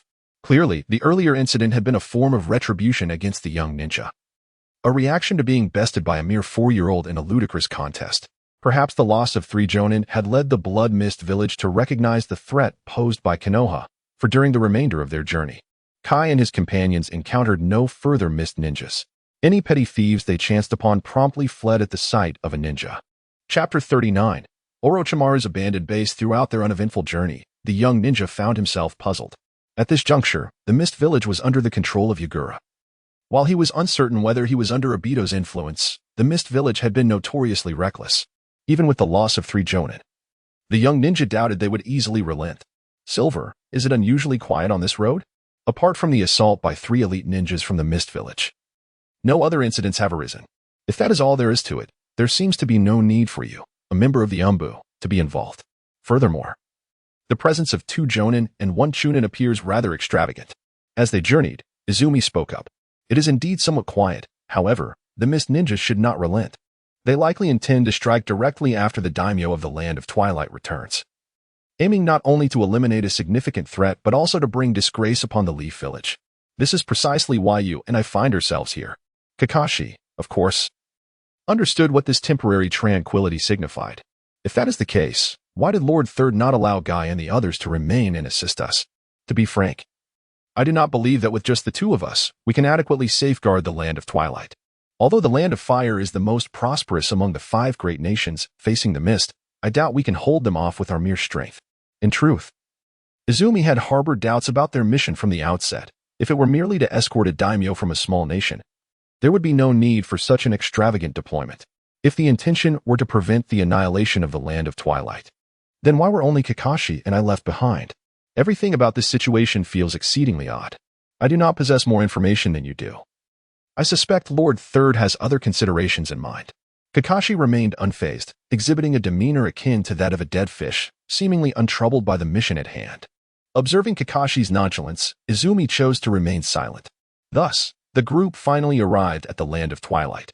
Upon reaching their destination, Izumi felt somewhat disheartened. Although it was labeled a nation, its size was comparable to that of Konoha, if not significantly smaller. After Asuma and his team escorted the daimyo to his residence, they completed their mission and departed from the Land of Twilight. Witnessing their genuine departure, Izumi's confusion deepened. Initially, she had thought that Asuma and his companions were merely feigning their exit to deceive the intelligence of the Mist Ninjas, yet it seemed they had truly left. Just as Izumi pondered the nature of their mission, Kakashi finally spoke. Izumi, you have a special task this time. You need not accompany me regarding the affairs of the Land of Twilight. This is Lord Third's directive. With that, Kakashi handed a scroll to Izumi. As Quan grasped the scroll, Kakashi vanished without a trace. The sudden disappearance of Kakashi left Quan in a state of perplexity, and upon activating the scroll, she heard the system's prompt chime. Ding. System notification, main quest activated. Complete the covert mission alone. Mission objective, investigate Orochimaru's abandoned base. Reward, physical enhancement. The scroll bestowed upon Quan by Kakashi merely instructed her to investigate an abandoned cave, yet the system characterized it as Orochimaru's lair. Who was Orochimaru? One might wonder. He was the initial antagonist responsible for the demise of the Third Hokage, and, as a villain, he survived until the very end, serving as a beacon of scientific advancement in the ninja world. System, why do I feel as though you are leading me into a trap? Are you placing me directly in the presence of Orochimaru? Is this a death sentence or an invitation to self-destruction? I have not offended you recently. So why subject me to this torment? Quan lamented, her expression a portrait of despair, wishing she could throttle the wretched system. Chapter 40. The first encounter with Orochimaru. Not necessarily. Orochimaru may not even be present here, she reasoned. The task states, investigate Orochimaru's abandoned base, since it is an abandoned facility. How could Orochimaru possibly be here? The system's voice rang out, yet Quan found it difficult to accept such an explanation. Brother, you are my dear brother. But this is far too perilous. Could you not assign me a task with lesser danger? If I were to encounter Orochimaru, I fear I would be sliced to pieces. And perhaps your existence would be discovered as well. Given Orochimaru's nature, he would undoubtedly torment you to the brink of despair. Quan hoped the system would consider its own safety and exempt her from this mission. According to my calculations, the likelihood of Orochimaru discovering my presence is virtually non-existent. Even if you were to reveal my existence, he would be unable to perceive me. So do not overthink it, the system replied. Realizing that the system would not extend its assistance, Quan steeled herself and pressed onward toward her destination. Following the scroll's instructions, she soon located the so-called cave. It was undeniable that this natural cavern would not typically be suspected of concealing a research facility within its depths. Quan gazed into the pitch-black cavern, took a deep breath, and leaped into its depths. Since this was a mission that must be accomplished, retreat was not an option. However, unbeknownst to Quan, the moment he entered the cave, he had already been detected. To his astonishment, a small mouse had found its way here. In the darkness, a pair of serpentine eyes suddenly turned toward the entrance of the cave. Qian cautiously made her way forward. Although this was an abandoned base, she felt secure within the confines of Quan Kopu. However, to her astonishment, it appeared as though there was absolutely nothing here, not even a single trap. At last, Qian arrived at an artificially carved area, where she was confronted with the very sight she dreaded. Immense tanks filled with various mutated organs, and most alarmingly, all the facilities were operational. System, is this what you referred to as an abandoned base? Everything here is functioning, is it not? Can you assure me that Orochimaru is not present? Qian continued to advance with utmost caution. At this juncture, even if she wished to retreat, safety was not guaranteed. Thus, she pressed on. The system paid no heed to her inquiries. Suddenly, Qian felt a cold glint and instinctively dodged. However, when she turned to discern the source, she was met with a face she least wanted to see, Orochimaru. Upon encountering Orochimaru, Qian silently cursed the system. Wasn't this supposed to be an abandoned base? Was it said that Orochimaru was absent? What was this before her? Oh, you recognize me? Orochimaru's serpentine eyes fixed intently on Qian. I am surprised that a mere child like you knows of me. It is indeed normal to recognize me if you are here investigating my base. But I wonder, what is your purpose for being here? With Orochimaru's murderous gaze trained upon her, Qian found herself frozen, unable to flee or even move. I was unaware this was your base. My mission was to investigate the abandoned cave. As for knowing you, it is solely because you are one of the legendary 3 ninjas, she managed to respond, her heart racing with the foreboding sense of imminent demise. What do you think of the situation here? Orochimaru inquired, seemingly unfazed by the truth of Qian's words, and in that moment, he released her from his deadly focus. Chapter 41. You may leave once free from Orochimaru's scrutiny. Qian collapsed to the ground, gasping for breath, while Orochimaru remained poised, awaiting her recovery with an oddly pleasant demeanor. Somewhat cruel, yet still bearable. I have heard tales of you in Konoha. You delved into forbidden techniques in pursuit of immortality. While it may stem from selfish desires, it is not entirely unjustifiable. After all, everyone acts in their own interest. However, I find it distasteful when Konoha's ninjas are involved. Oh, is that truly your perspective? So, by your reasoning, it would be acceptable if I utilized ninjas from other villages? Orochimaru was taken aback by Qian's response. He had not anticipated that someone could accept his actions. At least I can comprehend that using small mice for experiments is also cruel. On some level, Mice and humans are both living beings. To kill other life forms for the sake of humanity's benefit is a form of cruelty. In my view, employing ninjas from other villages as test subjects is no different from experimenting on mice. Furthermore, during conflicts between ninja villages, even if you do not treat them as experimental subjects, do you believe they can survive? An intriguing notion. Please, continue. As far as I am aware, capturing prisoners during battles between ninja villages is a rare occurrence. Even when captured, they are often sent to interrogation departments where the likelihood of surviving is nearly non-existent. Those fortunate enough to escape are often subjected to forced labor or treated as expendable pawns. Is this not also a method of killing for profit? Orochimaru had initially spared Chien's life on a whim, but her words intrigued him, and he found himself unexpectedly drawn to this young Umbu operative. You are an interesting little one. Very well, you may leave. Your presence is not welcomed here. Leave. You would allow me to depart? Be gone. Chien was momentarily taken aback, utterly bewildered by Orochimaru's intentions. However, recognizing that it would be folly to ignore him now that he had spoken, she departed with unprecedented speed. Upon reaching the outskirts of the cave, Chien leaned against a tree, gasping for breath, only then realizing that her entire being was drenched in perspiration. Was this truly the prowess of a shadow-level warrior? The sheer terror of it gripped her heart. She had not even been afforded the opportunity to resist against Orochimaru. Ding. System notification. Main quest completed. Gained Orochimaru's favor of 10, 100. Received body enhancement. Please confirm whether the host wishes to enhance. Enhance. Upon hearing the system's prompt, Chien made her decision without hesitation. It would be madness to forego the rewards earned at such a perilous cost. Ding. Enhancement commencing. Ding. Enhancement complete. Current enhancement level, 1. Enhancement effect. Eliminates the side effects of the first gate of the 8 gates of Duanjia. Ding.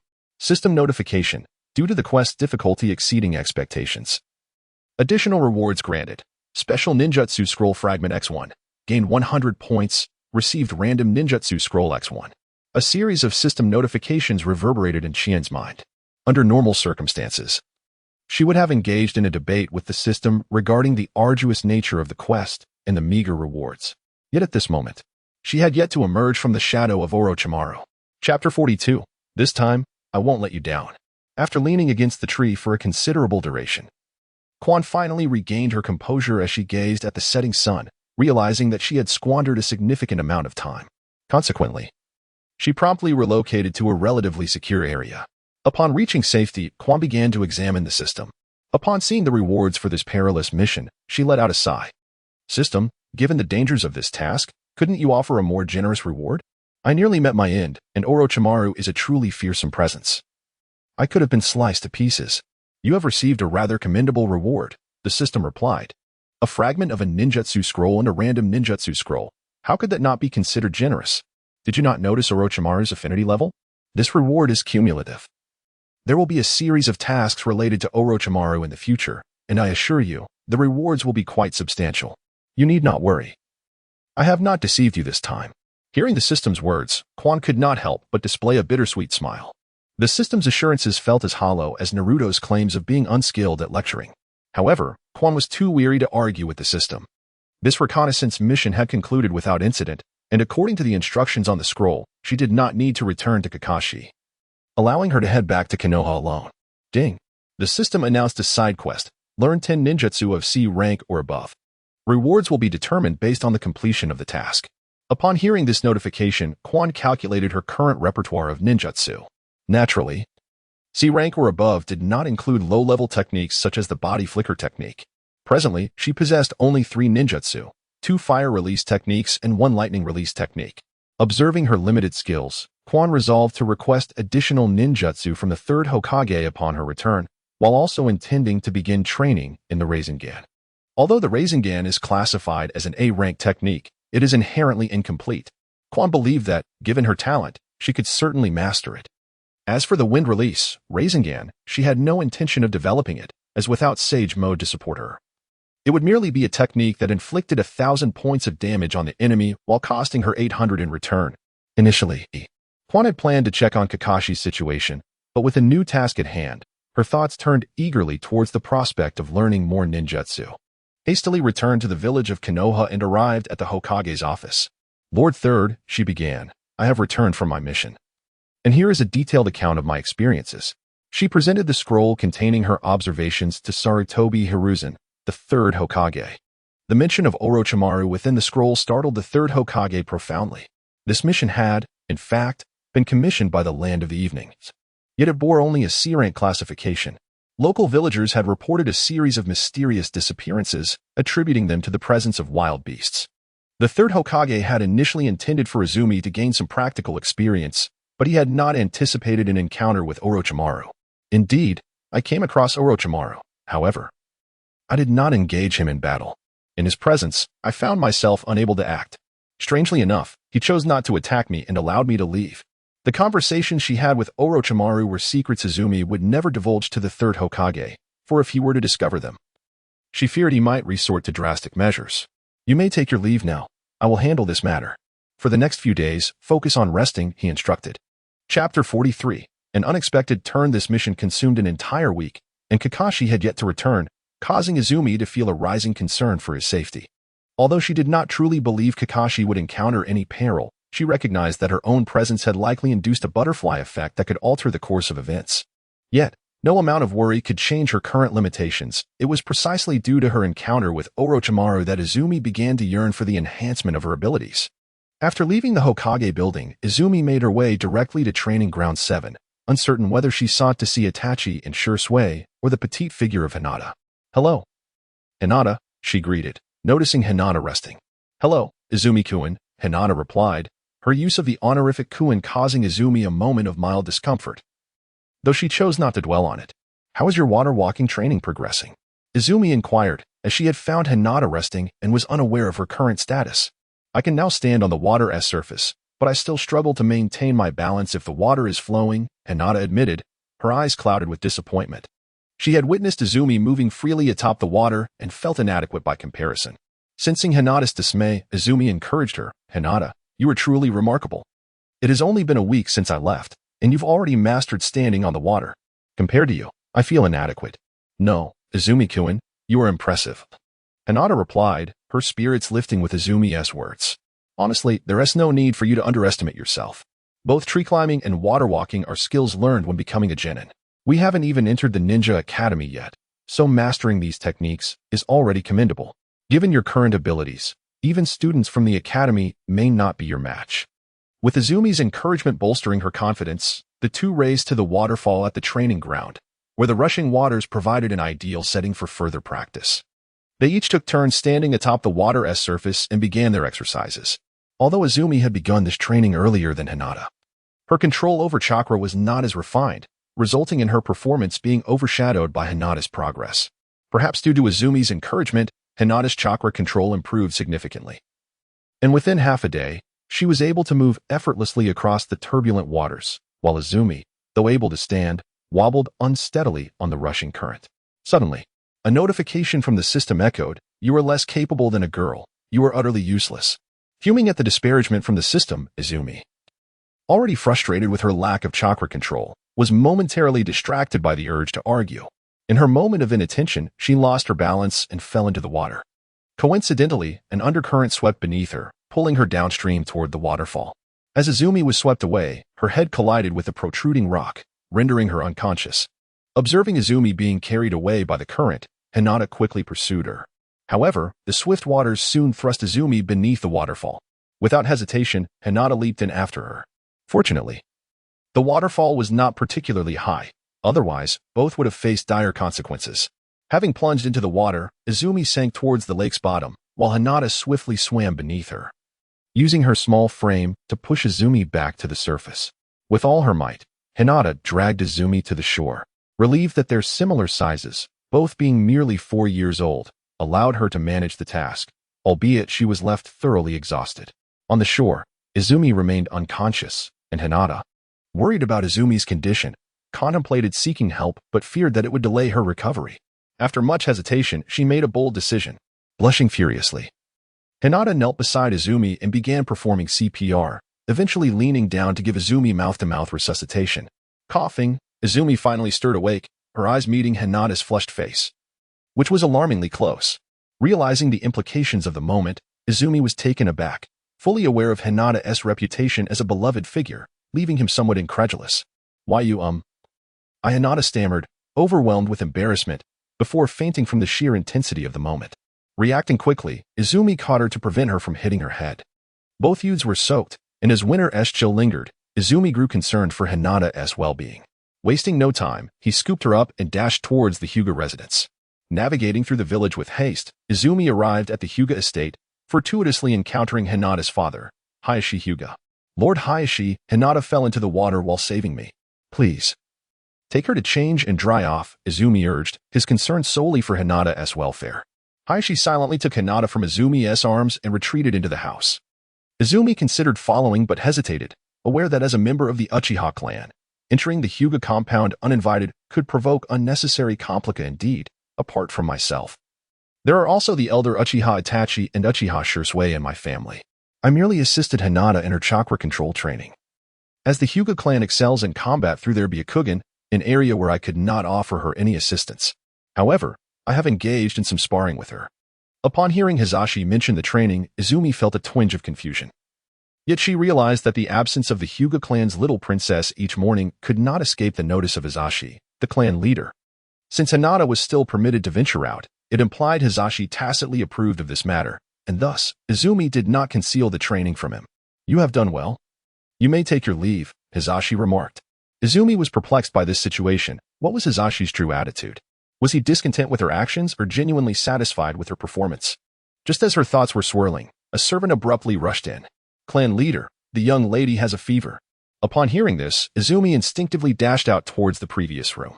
Her actions momentarily startled Hisashi, yet he refrained from commenting and slowly proceeded towards Hinata's chamber. System, is there a remedy for Hinata? While a cold and fever are not particularly severe ailments, they can be quite concerning for a 4-year-old child. Moreover, the image of Hinata's frail form had long since etched itself in Izumi's heart, and she feared the slightest gust of wind could topple her, let alone a fever. You can heal her directly with points, but are you certain you wish to proceed? It's merely a cold. There's no need to be overly anxious. Are you not concerned about your points? Do I have enough points for the treatment? Ignoring the system's chatter, Izumi inquired directly about her points. The system was taken aback by the slight irritation in her voice. This was the first time it sensed genuine anger from her. Treating a basic ailment requires 100 points. Are you sure you wish to proceed? Just place your hands on her chest and leave the rest to me. Chapter 46. Healing. As Izumi burst into Hinata's chamber, the attendant, who was tenderly drying Hinata with a towel, was taken aback. Before she could react, Izumi was already at Hinata's side, placing his hands over her chest through the covers. System, heal Hinata Hyuga.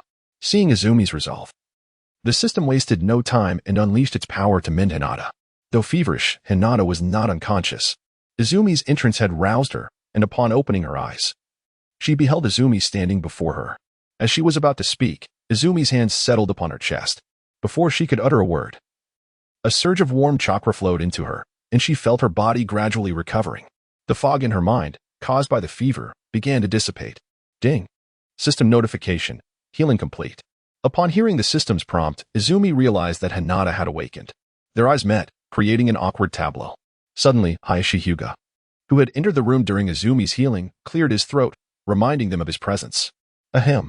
The sound caused Hinata's face to flush crimson, and she promptly hid beneath the covers. Izumi, as if jolted by electricity, recoiled. Facing Hiashi, Izumi was at a loss for words, rambling incoherently. Hinata needs rest. Hiashi said nothing more, simply issuing his dismissal. Seeing Hayashi's hint, Izumi bowed hastily and fled Hinata's room, leaving the Hyuga compound as quickly as possible. Emerging from the Hyuga residence, Izumi decided against further training.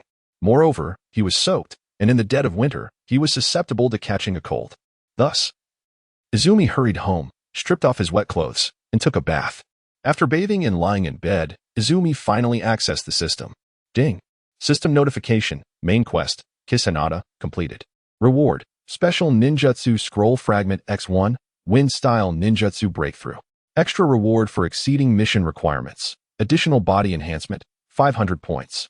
Upon seeing the quest completion, Izumi was dumbfounded.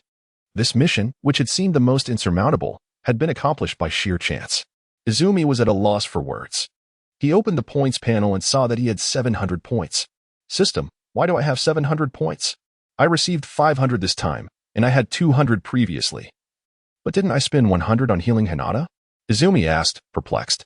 Oh, that 100 points? I was feeling generous today and didn't deduct it.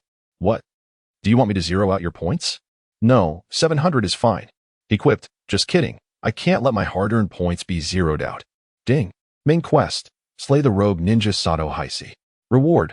Wind-style great breakthrough. Seeing the new main quest, Izumi breathed a sigh of relief. If he had to do something to Hinata again, he would risk it all.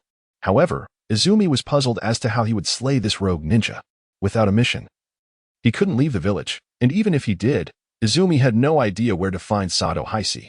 Chapter 47. Somewhat unable to face her, the only clarity that Izumi possessed was the understanding that this primary quest bore no time constraints.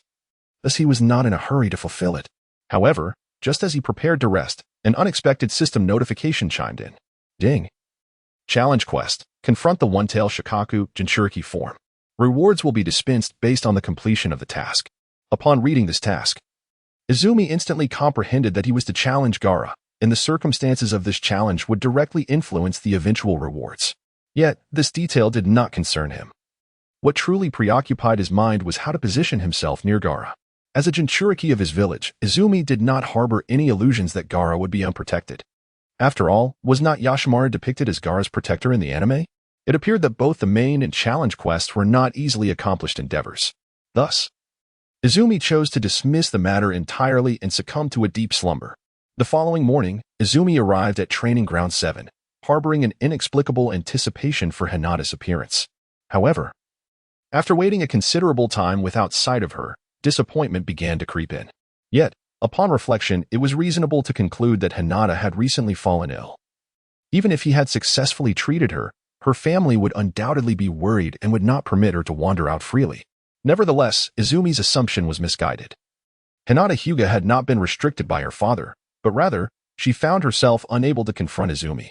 The previous day, when Izumi had fallen into the water, it was in a moment of desperation that Hinata had, without a second thought to her shyness, administered mouth-to-mouth resuscitation. Now, in hindsight, she was at a loss as to how to face him. Aside from this incident, when Izumi had escorted Hinata back to the Hyuga residence, he was oblivious to the fact that a mere blanket separated them in her room. Her garments were thoroughly soaked, and a servant had removed Hinata's clothes, allowing her to rest directly upon the bed. Izumi's sudden appearance was entirely unanticipated. Was unaware of Hinata's circumstances at that time, yet Hinata herself was acutely aware. The series of events left Hinata devoid of the courage to face. And Training Ground number 7 was surrounded by a plethora of water balloons.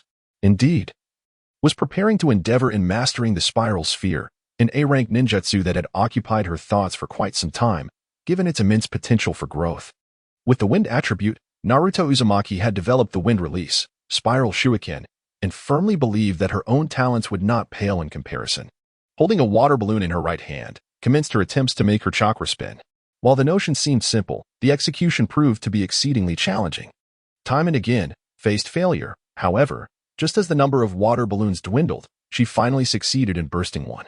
The adage, all beginnings are difficult, rang true. Once she achieved her first success, the subsequent ones came with relative ease. One by one, the water balloons shattered in its grasp until, at last, her chakra was completely expended. You are indeed here. While it is crucial to have the desire to grow stronger, it is equally important to balance work and rest, remarked as she appeared before her. Sister, what brings you here? Didn't Brother Itachi go on a mission? Inquired, puzzled by his presence. Given that Itachi and were a couple, it was improbable that he would leave without informing her. If knew that Itachi was absent, what could have compelled her to visit? Chapter 48. The annoying Silver, is it so? Just because Itachi is not here, I cannot come to see you? Replied.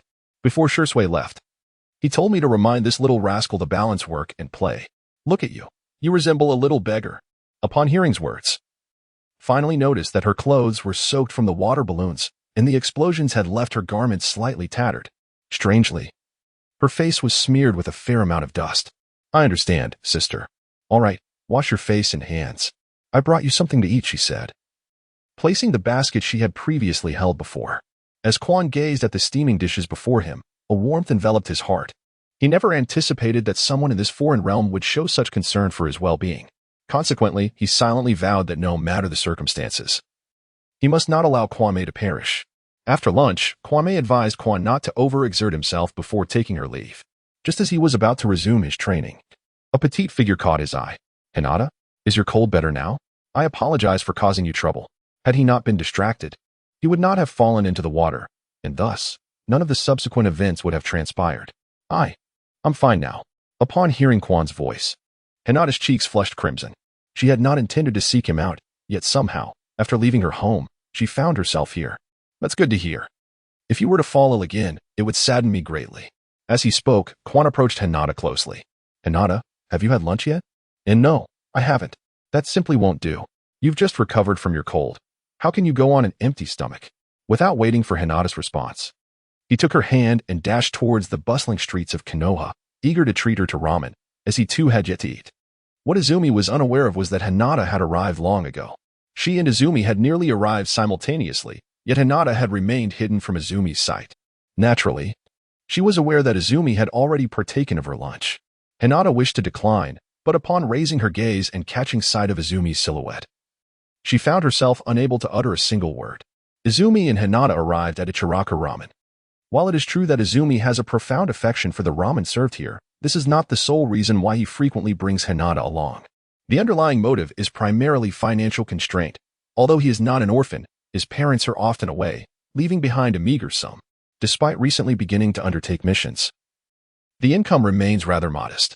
Having already dined for lunch, Izumi barely touched his large bowl of ramen, while Hinata savored every last bite. Just as Izumi was about to request another bowl for Hinata, she gently declined, expressing that she was already full. After leaving Ichiraka Ramen, Izumi was about to speak when Hinata suddenly pulled him to a more secluded spot. "Yesterday, when you fell into the water, Hinata struggled to articulate her thoughts, which were, "Did you see me perform artificial respiration on you?" However, expressing such sentiments proved exceedingly difficult for her, resulting in a prolonged silence where she could not convey what she truly wished to say. Just as Izumi opened his mouth to explain, an unexpected figure appeared before them. "Yin, is there something you need?" Upon seeing Kakashi, Izumi immediately realized that they were likely summoned for a mission, causing him to momentarily set aside his explanation for Hinata. "I'm sorry, Hinata, but I have something to attend to. Please head home on your own," Izumi said, before departing with Kakashi. On their way to the Hokage Tower, Izumi, perplexed, inquired, "What is going on? I just returned yesterday and was assured some time off. Why am I being assigned a mission now? You just got back as well." "Didn't tell you? There is an urgent task at hand. Sarutobi has defected, carrying highly sensitive information. We must retrieve this information before he can hand it over to the Cloud Ninja. The Umbu personnel are currently insufficient, and even those on leave must be mobilized." Upon hearing Sarutobi's name, a glimmer of excitement appeared on Izumi's face. He now had a promising lead for his main quest. However, he was slightly puzzled. If he were tasked with eliminating Sarutobi, would that count as completing his main quest? Ding. System notification. Target Sarutobi has been killed by another. Host reward reduced. Izumi was at a loss for words upon receiving this news. It felt as though he were racing against time. Yet there seemed to be little he could do about it. "Kakashi, what is Sarutobi's level of strength?" he inquired. Adhering to the adage that knowing oneself and one's enemy ensures victory, Sarutobi is merely a nin, but his mother hails from the Kurama clan, renowned for their formidable genjutsu abilities. In a battle of illusions, even the Uchiha clan would struggle to contend with them. The clan's most potent skill lies in manipulating illusions, ensnaring the senses of their targets, causing them to experience real harm while trapped in a dreamlike state. This is the terrifying capability of their sensory manipulation genjutsu.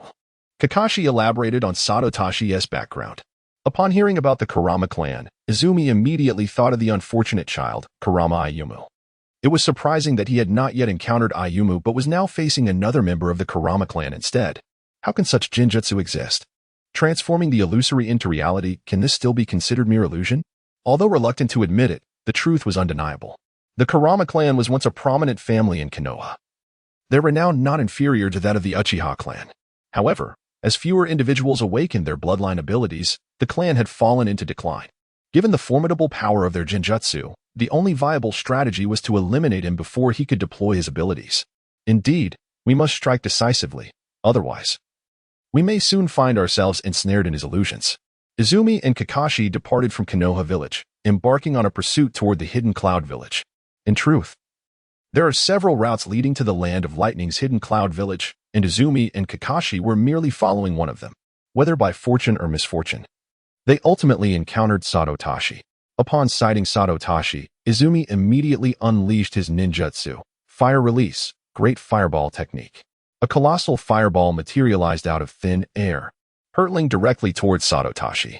Taken aback by the unexpected prowess of the young assailant, Sarutobi could only retreat in panic, although he held the rank of Chunin. His true capabilities lay in Genjutsu, rendering him nearly inept in Taijutsu and Ninjutsu. As Izumi launched an assault on Sarutobi, Kakashi promptly sought to provide assistance. However, two masked ninjas suddenly emerged, rushing towards Kakashi. Chapter 50, A Fierce Battle. Lightning Release, Earth Walk. The ninja with the fox mask unleashed a lightning release technique, making it evident to both Izumi and Kakashi that these two individuals were likely Umbu dispatched from the land of lightning. Kakashi countered the adversary's attack with an identical technique. While Izumi had already reached Sarutobi, her kunai aimed directly at his neck. The illusion techniques of the Kurama clan were indeed formidable. Yet their method of execution involved drawing, and Izumi would not grant him that opportunity. Thus, relentless assaults were essential for Izumi to achieve her objective. Upon witnessing Sarutobi effortlessly evade her attack, Izumi activated her Sharingan. Illusion technique, Sharingan. Had not studied any illusions, yet the Sharingan inherently possessed a few minor illusion techniques. However, Sarutobi was merely momentarily interrupted in his escape by his illusion, prompting him to immediately unleash a ninjutsu attack. Fire release, great fireball technique. A colossal fireball materialized, this time much closer to Sarutobi. Just as believed his attack had succeeded, a voice echoed in his ear. Earth release, earth flow wall. A thick earthen wall arose, effectively blocking flames. At this moment, another masked ninja appeared, the one who had just cast the earth flow wall. Realizing that reinforcements had arrived, felt a sense of foreboding. The Kurama clan's illusions were exceedingly formidable, and despite possessing the Sharingan, he dared not assume he could withstand them. Fire release, Phoenix fire technique. A torrent of flames surged forth toward the adversary as began to form hand seals. Upon witnessing the flames, the masked ninja instinctively shielded Sarutobi behind him. Earth release, earth returning technique. Lightning release, earth walk. The lightning release had a natural advantage over the earth release. And given that the earth returning technique was merely a low-level ninjutsu, the earth walk easily dismantled it. Before the opponent could react, dozens of shuriken were sent flying in a simultaneous, precise assault. The earth release ninja, unfazed, deftly wielded his kunai to deflect shuriken. Meanwhile, retrieved a scroll from his ninja tool pouch, extracting a colossal wind release shuriken. The immense shuriken unfurled, towering over his height, yet he effortlessly hurled it. As the wind release shuriken hurtled toward him, the earth release ninja leaped to evade. Unexpectedly, the shuriken soared past him, detonating with a resounding boom, transforming into himself. Without allowing the earth release ninja time to react, promptly unleashed a ninjutsu. Fire release, great fireball technique. A vast fireball shot toward the earth release ninja, while the shuriken that had fallen to the ground suddenly stood upright, propelled toward him under his control. Caught in this pincer attack, the earth release ninja furrowed his brow, astonished that a mere genin from Konoha possessed such prowess. Earth release, multiple earth flow walls. Numerous earthen walls materialized, blocking both great fireball and the shuriken, thus separating the earth release ninja and isolating Sarutobi outside. At this moment, Sarutobi was fervently sketching, believing that his artistic creations held the key to his survival. He was confident that as long as he could complete his drawing, the pursuers posed no threat. However, the idealistic notion clashed harshly with reality. The earth release ninja's techniques had inadvertently isolated him, while now stood directly before Sarutobi. Fire release, great fireball technique. The massive fireball surged towards Sarutobi, and this time, there was no one to intervene. The flames enveloped him almost instantaneously. Seeing Sarutobi consumed by the great fireball, exhaled in relief. The true objective was to eliminate him, and once he was gone, everything would be manageable. Yet, unbeknownst to his primary mission remained unfulfilled. He had not truly killed Sarutobi. Believing he had succeeded, dashed toward the earth release ninja, intent on dispatching him as well. Suddenly, a voice echoed from behind. What a pity, you were just a step away from killing me, yet here I stand, unscathed. Could hardly believe his eyes as he beheld Sarutobi, miraculously unharmed after being engulfed by the flames. How is this possible? Sarutobi smirked. It's quite peculiar, isn't it? I have the ability to cast illusions not only on my foes but upon myself as well. By using an illusion to render myself immune to fire, I remain unscathed. Indeed, this was a troublesome ability. Realizing the gravity of the situation from Sarutobi's words, understood that this battle would not be as straightforward as he had anticipated. Troublesome. Indeed. But allow me to show you my own illusions. With a deft flick of his brush, Sarutobi prepared to cast his illusion upon. Yet, to everyone's astonishment, he suddenly spat blood and collapsed, lifeless. Ding. System notification. Malicious attack system. Annihilation. Confounded by the system's announcement, questioned how Sarutobi had attacked the system. System. What is going on? Wasn't it clear that he attacked me, leading to his annihilation? He didn't even know of your existence. How could he attack you? Oh. I reside within your soul. He attempted to directly attack your spirit, which would have harmed me as well, so I annihilated him. Does this mean I am immune to all illusions?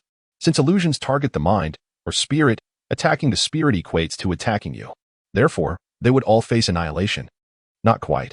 I only annihilate those who attack me. Typical illusions 1T affect me. Despite this, felt a surge of joy. Even if he was not immune to low-level illusions, immunity to higher-level ones was still a significant advantage. Ding. System notification. Sarutobi has been forcibly annihilated. Fulfilling special task conditions. Main quest completed. Rewards. Wind release. Great breakthrough. Wind release. Wind destruction technique. Startled by the system's alert. Was initially worried that Sarutobi's demise would prevent him from receiving rewards. However, not only had the task been completed, but there were also additional rewards. System. Does this mean I will receive extra rewards for every target you annihilate in the future? Asked with a mischievous grin, having discovered a potential avenue for profit. Indeed. If you can find a way for me to annihilate your target, I wouldn't mind granting you additional rewards. Chapter 52. Solo Pursuit. Although received affirmative confirmation from the system, he did not feel overly elated. After all, orchestrating the system to eliminate an opponent proved exceedingly challenging. The system only retaliated when it received an attack, and typical assaults rarely affected it. Nonetheless, the mission to eliminate Sarutobi had been successfully completed, and obtaining 2 wind release techniques was certainly a fortuitous outcome.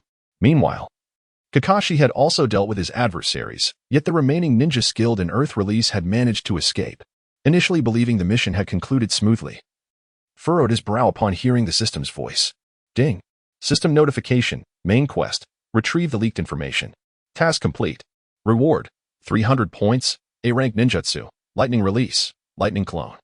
Upon hearing the system's announcement, S frown deepened. The enticing rewards associated with the new main quest, especially the A-rank ninjutsu, underscored the challenge of the task at hand. Lightning and fire. Without locating the scroll containing the information, it seems the enemy has already absconded with it. Kakashi examined the lifeless body of Sarutobi, discovering that the scroll she had taken was indeed absent. It seems, as you suggested, that the situation is rather peculiar. I found it strange that they encountered Sarutobi so fortuitously without prior rest. Furthermore, if the intelligence was truly in her possession, the most prudent course of action would have been to allow her to depart while we were distracted. However, their intention was evidently to eliminate us, transforming what could have been an encounter into an ambush, albeit they underestimated our strength at the year's end. Since you concur with my assessment, let us call for reinforcements and direct everyone to pursue in this direction. My chakra reserves are dwindling. Upon hearing Kakashi's words, Izumi recalled that Kakashi had been in a state of chakra depletion since acquiring the Sharingan. In previous battles, the pressure had not been significant enough for his lack of chakra to surface, yet now it had become apparent. You should remain here while I continue the pursuit. I will leave markers along the way.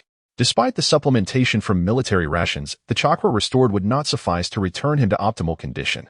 And those rations were not akin to instant recovery potions from a game. Consuming them required a considerable amount of time for recovery. No, the enemy's strength is unknown. The one you just battled was merely a Chunin. The one who took the intelligence must be a Jonin. Your abilities are insufficient to confront them. Do not act impulsively. Izumi warned, but Kakashi swiftly dismissed her plan. Rest assured, I harbor no inclination towards self-destruction. I shall pursue ahead and leave markers for you. As a scout, I will not engage them directly. However, upon my return, you must honor the wager from our previous bet. Without waiting for Kakashi's response, Izumi hastened onward towards the direction of the Cloud Village. Kakashi watched her retreating figure, suddenly struck by the resemblance it bore to Obito. What would you do in this situation? Obito and Rin remained Kakashi's eternal sorrow. Obito had imparted the meaning of companionship, while Rin had taught him the essence of sacrifice. Observing Izumi's departure, Kakashi released his ninja hawk and devoted himself to restoring his chakra. Chapter 53. The battle sprinted forward with great haste. Yet it was not long before the voice of the system echoed in his ears. Ding! The system announced a change in the main quest. The rewards would be enhanced upon the completion of the task. Ding! The system indicated the activation of the XS task mode, should he exceed the task requirements. Additional rewards would be bestowed. Taken aback by the system's notifications, realized that the previous task's difficulty was aligned with that of Kakashi and a multitude of Umbu. Now, as he pursued alone, although he saved time, the risks had escalated significantly, prompting him to reconsider his course of action. At this juncture, if one were to evaluate solely on his strength, he was undeniably a lower-ranked ninja, merely a step away from becoming a middle-ranked one. Yet, when faced with true upper-ranked shinobi, he found himself still woefully inadequate. Nevertheless, he resolved to embrace the adage that fortune favors the bold, firmly believing that his luck could not be at its nadir. With newfound determination, accelerated his pursuit. Eager to gauge the extent of the disparity between himself and the upper-ranked shinobi, casually retrieved a military ration pill and placed it into his mouth. Although his chakra reserves were still ample, the uncertainties of the impending battle rendered it perilous not to restore his condition to its optimal state. After approximately half an hour of pursuit, he finally caught sight of the enemy, the very Earth-style ninja who had previously fled. The adversary, surprised to find only one individual confronting him, quickly turned to charge at Earth-style, Earth Spike. A multitude of sharp rocks erupted from the ground, launching an assault on. However, he remained composed in the face of such a threat, skillfully employing the substitution technique to evade the incoming attack. Touching down on solid ground, immediately launched a counteroffensive. Fire-style, Fireball Jutsu. Such feeble tactics will not work against me, he retorted, executing Earth-style, Earth Return. A massive stone slab emerged to shield him from the flames. Fire-style, Phoenix Flower Jutsu. Paid little heed to the words of the Earth-style ninja, continuing to unleash her attacks. This time, the Earth ninja effortlessly repelled her assault once more. However, due to the broad range of the Lantana's attack, the surrounding trees were ignited. Yet the Earth ninja remained indifferent to this fact. Fire Release, Great Fireball Technique. Following the Lantana, unleashed another Great Fireball, and this time, the Earth ninja was finally unable to withstand her onslaught, resulting in a complete shattering of his defenses. Earth Release, Earth Flow Wall. At the moment of the Earth ninja's defenses crumbling, he cast the Earth Flow Wall for protection. Confusion filled his mind, for had previously employed both lightning and fire in battle, yet now she resorted to a singular elemental attack. More perplexing was his inability to comprehend why she did not utilize lightning release. Even a single lightning technique would surpass both the Great Fireball and the Lantana in potency. Earth Release, Rock Spike. Following his assault, the Earth ninja immediately counterattacked, yet he was met once again with Fire Release. Fire Release, Lantana. While executing the fire technique, simultaneously opened the first gate of the 8 gates. As the gate swung open, her speed surged significantly, and with her body free from the aftereffects of opening the gate, she felt no trepidation. In her rapid movement, evaded the rock spikes, while the Lantana descended around the Earth ninja. Witnessing this, a slight smile graced masked visage. Wind Release, Breakthrough. Chapter 54. Fierce Battle. The Wind Release, Breakthrough was merely a rudimentary ninjutsu. Even if it struck the enemy, it would not inflict substantial damage. However, S' intention was not to attack with the breakthrough, but rather to incite the surrounding flames to burn even more fervently. In a dense forest, where towering trees abound, the water and earth-style ninja found themselves surrounded by an abundance of the finest fuel. The previous continuous use of fire techniques was aimed solely at igniting the forest, and the ultimate goal was to amplify the flames. The earth-style ninja initially did not grasp the true intention of the water-style ninja, but as he became enveloped in flames, the purpose became clear. Before the earth-style ninja could unleash his jutsu, the water ninja's technique emerged first. Wind-style, Pressure Damage. The B-rank jutsu manifested with an awe-inspiring ferocity, and with the entire forest ablaze, the combination of wind and fire intensified the impact of the pressure damage. What was directed at the earth-style ninja transformed beyond a mere wind technique into a fusion of wind and fire ninjutsu. The already scorching flames became even more formidable under the influence of the pressure damage. Earth-style, Multiple Earth Flow Walls. Faced with the overwhelming force of the pressure damage, the earth-style ninja swiftly initiated his defense. Yet, against such a near-combined jutsu assault, relying solely on one form of ninjutsu proved utterly inadequate. The walls of earth could only marginally delay the onslaught of pressure damage. Halting it entirely was an impossibility, as the multiple earth flow walls faltered. The Earth-style ninja attempted to counter, but lamentably, his hand signs were too sluggish. Before he could even execute his technique, he was consumed by the pressure damage. With the conjunction of wind and searing heat, the Earth-style ninja was ultimately reduced to mere ashes, leaving nothing behind. Having successfully dealt with the Earth-style ninja, the Water-style ninja collapsed onto the ground, having employed a B-rank jutsu for the first time, which drained him of all his chakra. While he understood that higher-tier jutsu demanded greater chakra expenditure, the disparity between B-rank and C-rank techniques felt extraordinarily vast. Under normal circumstances, Quan would effortlessly utilize the Great Fireball technique dozens of times without issue. However, the recent strain has utterly depleted his chakra reserves in an instant. Is there truly such a vast disparity between levels? The consumption appears nearly tenfold. This is not surprising. The distinction between B-rank and C-rank ninjutsu serves as a significant watershed. Your understanding of ninjutsu seems rather limited, so allow me to enlighten you during your respite. The chakra expenditure for D-rank and C-rank techniques is minimal, and the difference in their power is not particularly pronounced. In fact, some D-rank techniques can surpass certain C-rank ones in potency, still. The majority of C-rank techniques are indeed superior. Once the ninjutsu reaches B-rank, its principal characteristic is a substantial increase in chakra demand, ranging from a minimum of 5 times to as much as 25 times more. It can be said that B-rank ninjutsu is the true essence of ninjutsu. As for A-rank techniques, they are essentially an enhanced evolution of B-rank techniques, with chakra consumption remaining relatively stable, though the difficulty escalates significantly. Techniques of S-rank and above are even more unique. Upon hearing the system's explanation, Quan realizes that he has a long journey ahead. He initially presumed that casually employing C-rank ninjutsu would smoothly transition into B-rank, yet it appears far more complex than anticipated. Now that he has mastered the Great Breakthrough, Quan hesitates to use it indiscriminately, as a single use drains a staggering 70% of his chakra, a truly exorbitant expenditure. Chapter 55. 1 against 3 chakra was nearly depleted for Izumi. However, burdened by his mission, he was resolute in not conceding defeat. He consumed a military ration pill and continued his pursuit.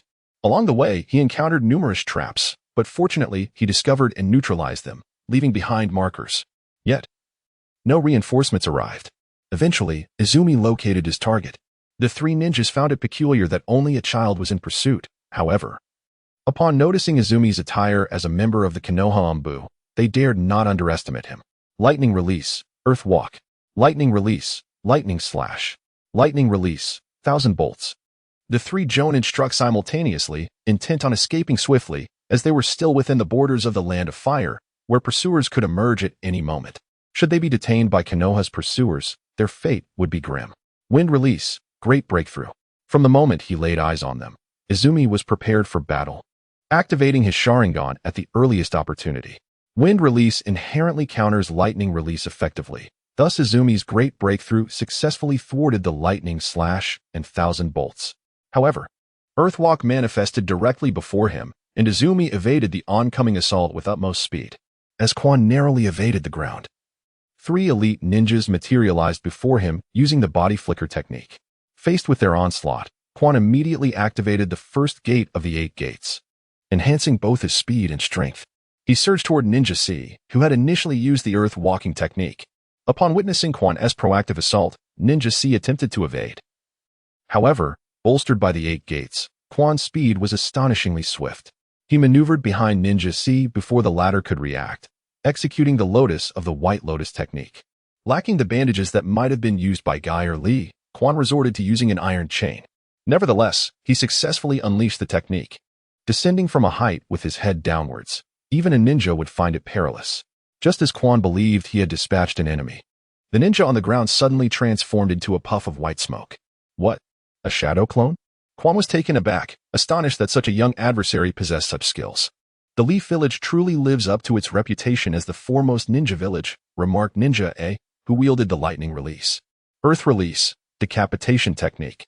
Observing the enemy's ninjutsu, Quan sprang high into the air, successfully evading Ninja A, who was concealed underground. Lightning release, lightning saban. Quan unleashed a torrent of lightning saban from his mouth, successfully utilizing his Sharingan to replicate the enemy's technique for the first time. Earth release, earth return. A stone slab obstructed Quan's attack, yet it also hindered Ninja A's line of sight. Seizing the opportunity, Quan executed his second technique. Fire release, Great Fireball technique. Accompanying the great fireball were two windmill shuriken, which flanked Ninja A, forcing him to confront the fireball head-on. Lightning release, lightning strike flow. Again, the Sharingan proved its worth as Quan successfully copied and utilized Ninja A's ninjutsu. Do not employ ninjutsu. The opponent possesses a Sharingan, Ninja C, who had previously used the earth-walking technique, warned his comrades upon reappearing. Chapter 56. Danger with this warning. The other two ninjas ceased their ninjutsu and resorted to taijutsu to combat Quan. In light of this development, Quan revealed a slight smile. While he indeed wielded the Sharingan, he recognized that the single Tomo Sharingan could only replicate C and D rank ninjutsu. Anything more advanced was beyond its capacity. The three ninjas charged simultaneously at Quan, prompting him to begin forming seals. Fire release, Phoenix Flower. The Phoenix Flower surged toward the trio, and Quan seized this moment to unleash a barrage of kunai against his foes. Under the combined assault of the Phoenix Flower and the kunai, Ninja A was compelled to evade, while Ninja B charged directly toward Quan. As the enemy drew near, before Ninja B could launch an attack, Quan abruptly lifted his head. Jinjutsu, Demonic Illusion, Hell Viewing Technique. Having successfully replicated Yugao's Jinjutsu during the escort of the daimyo of the Land of the Evening, Quan unleashed it, ensnaring Ninja B in the illusion. Battles between formidable opponents can often hinge on a mere instant. Although Quan was not yet a powerhouse, the proximity to Ninja B meant that even a momentary lapse could determine the outcome of the confrontation. Fire release, Great Fireball Technique. The Great Fireball was unleashed almost directly against Ninja B's body, and with him still trapped in the Jinjutsu, he had no time to react before being engulfed by the flames. When the fire dissipated, only a charred corpse remained. Damn it! Ninja C, witnessing the fall of his comrade, was consumed with rage. He immediately used the body flicker technique to appear behind Quan. Quan swiftly turned to defend himself. However, Ninja C's furious strike sent him flying. Quan collided with a tree trunk and fell to the ground, spitting out a mouthful of blood. Holding his injured left arm, Quan gasped for breath, the searing pain indicating that his arm was most likely fractured. In this moment, the inability to utilize his left arm posed an unequivocal threat to his safety. The immobility of his arm rendered him incapable of performing hand seals, thus incapacitating his ninjutsu. Even his taijutsu would suffer considerable impairment. Despite his reluctance, Quan resolved to retreat, for persisting in this dire situation could jeopardize his life. Consequently, he cast a smoke bomb to facilitate his escape. However, seeing this turn of events, Ninjas A and B could not allow Quan, the one who had slain their comrade, to escape. Wind style, Thousand Faces of Wind. The smoke produced by the spring dissipated instantly under the fierce wind, leaving the spring exposed to the enemy's gaze. Recognizing the futility of escape, the spring steeled itself for combat. With a single hand, it hurled shurikens, exerting every ounce of effort to direct them towards the two ninjas. However, for a high-ranking ninja, the threat of shurikens was minimal, and given that the spring could only manipulate them with one hand, their danger was significantly diminished. Consequently, the two ninjas approached without encountering any substantial resistance. In a moment of crisis, the spring resorted to the body technique it had barely managed to replicate. Although the Sharingan could not completely copy body techniques like ninjutsu, it could record attacks. Thus, the spring resorted to imitating the technique known as the Gale Palm. Despite its vigorous resistance, the spring found that relying solely on the Gale Palm was insufficient against high-ranking ninjas. While it managed to repel Ninja C, the assault from Ninja A landed a heavy blow to the spring's abdomen, sending it flying like a kite severed from its string. Chapter 57. The 8 Gates of Duinjia do not kill him. The Sharingan is a precious asset. Bringing him back to the village will surely earn us a great reward.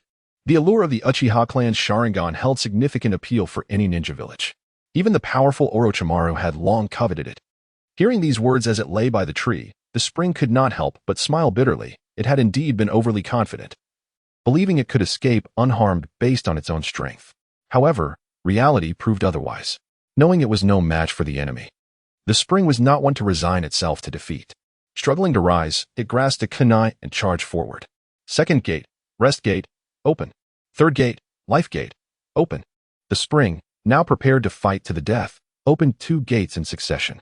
As the third gate opened, a wave of excruciating pain coursed through its body, as if it were crying out in anguish on the verge of collapse. Ding. System warning.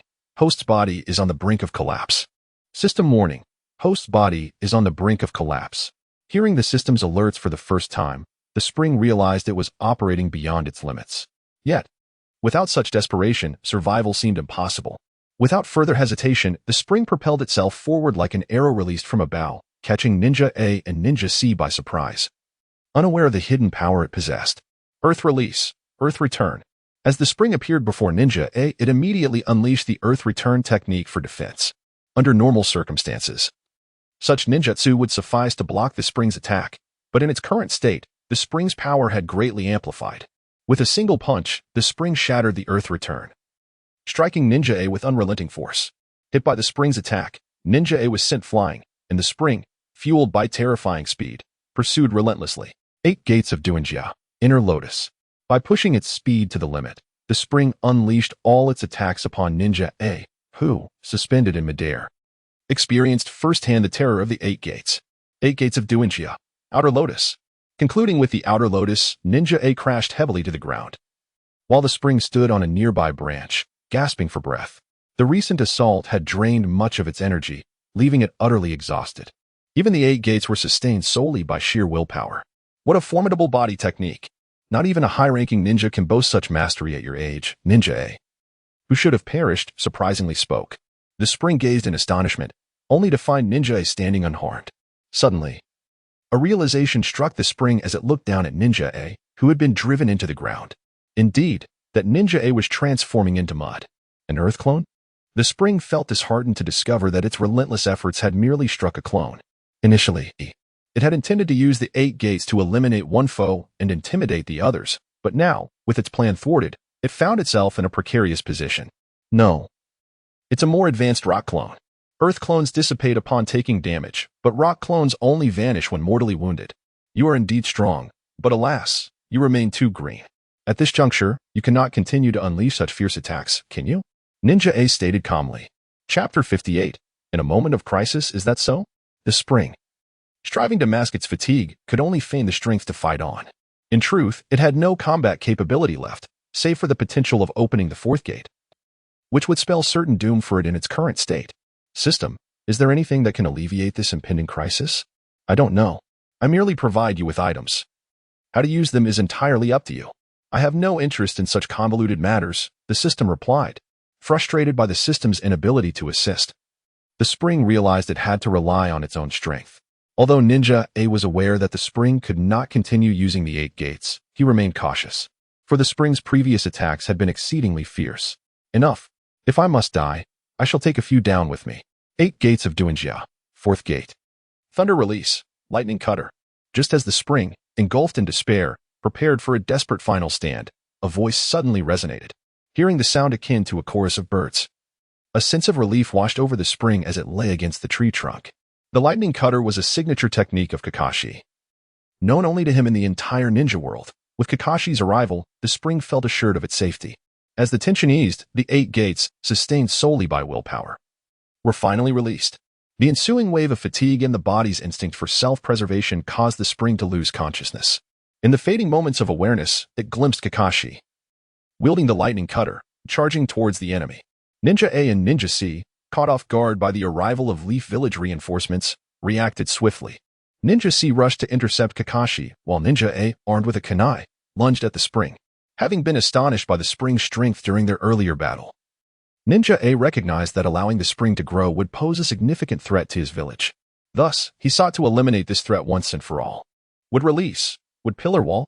An ally from the Umbu emerged beside the spring, casting a protective jutsu over the now unconscious spring.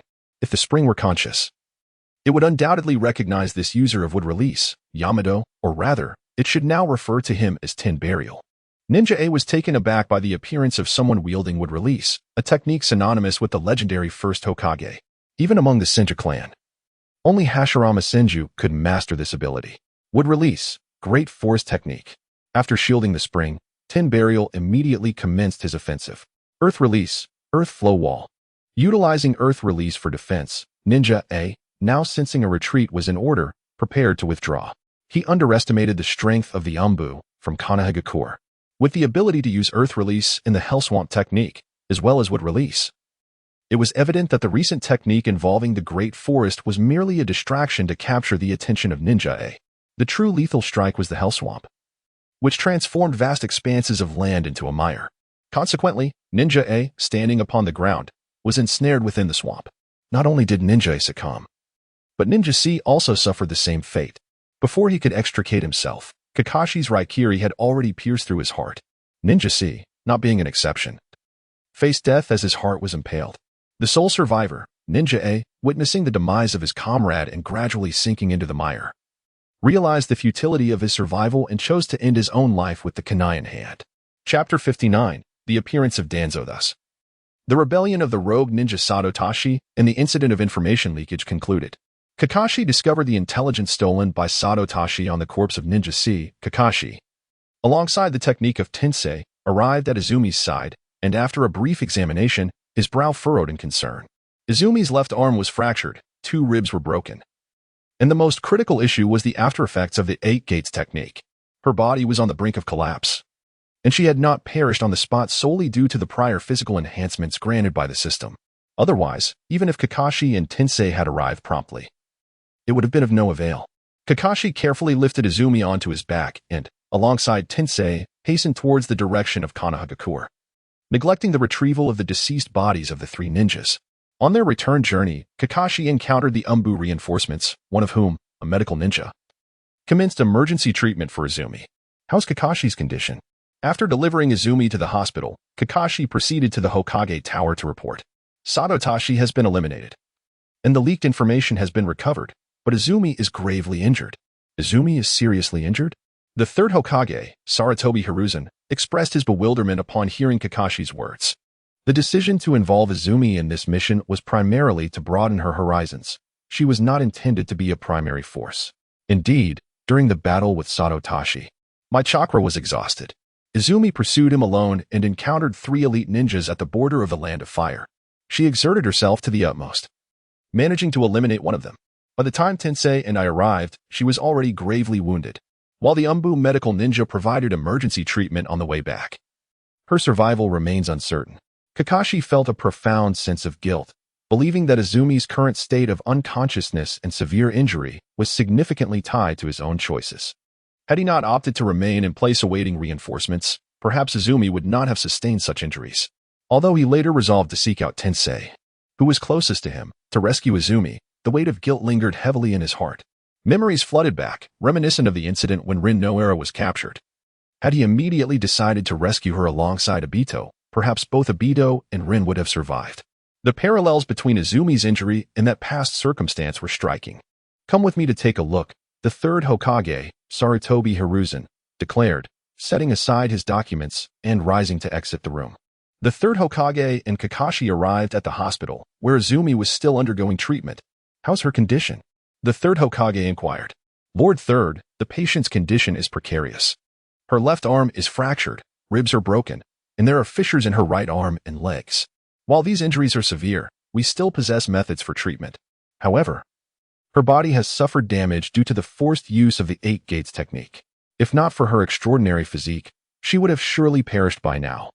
Our only recourse is to rely on medical ninjutsu to revitalize her body, but whether she will regain consciousness is uncertain. It all depends on her own willpower. Do everything possible to save her. The third Hokage uttered these words before turning to leave. He was not a medical ninja, and his participation in the treatment would be of no significance. Hiruzen, I have heard that someone in the Umbu has been severely injured due to the use of the 8 gates. As far as I know, the 8 gates technique is considered forbidden. Learning forbidden techniques is unequivocally forbidden.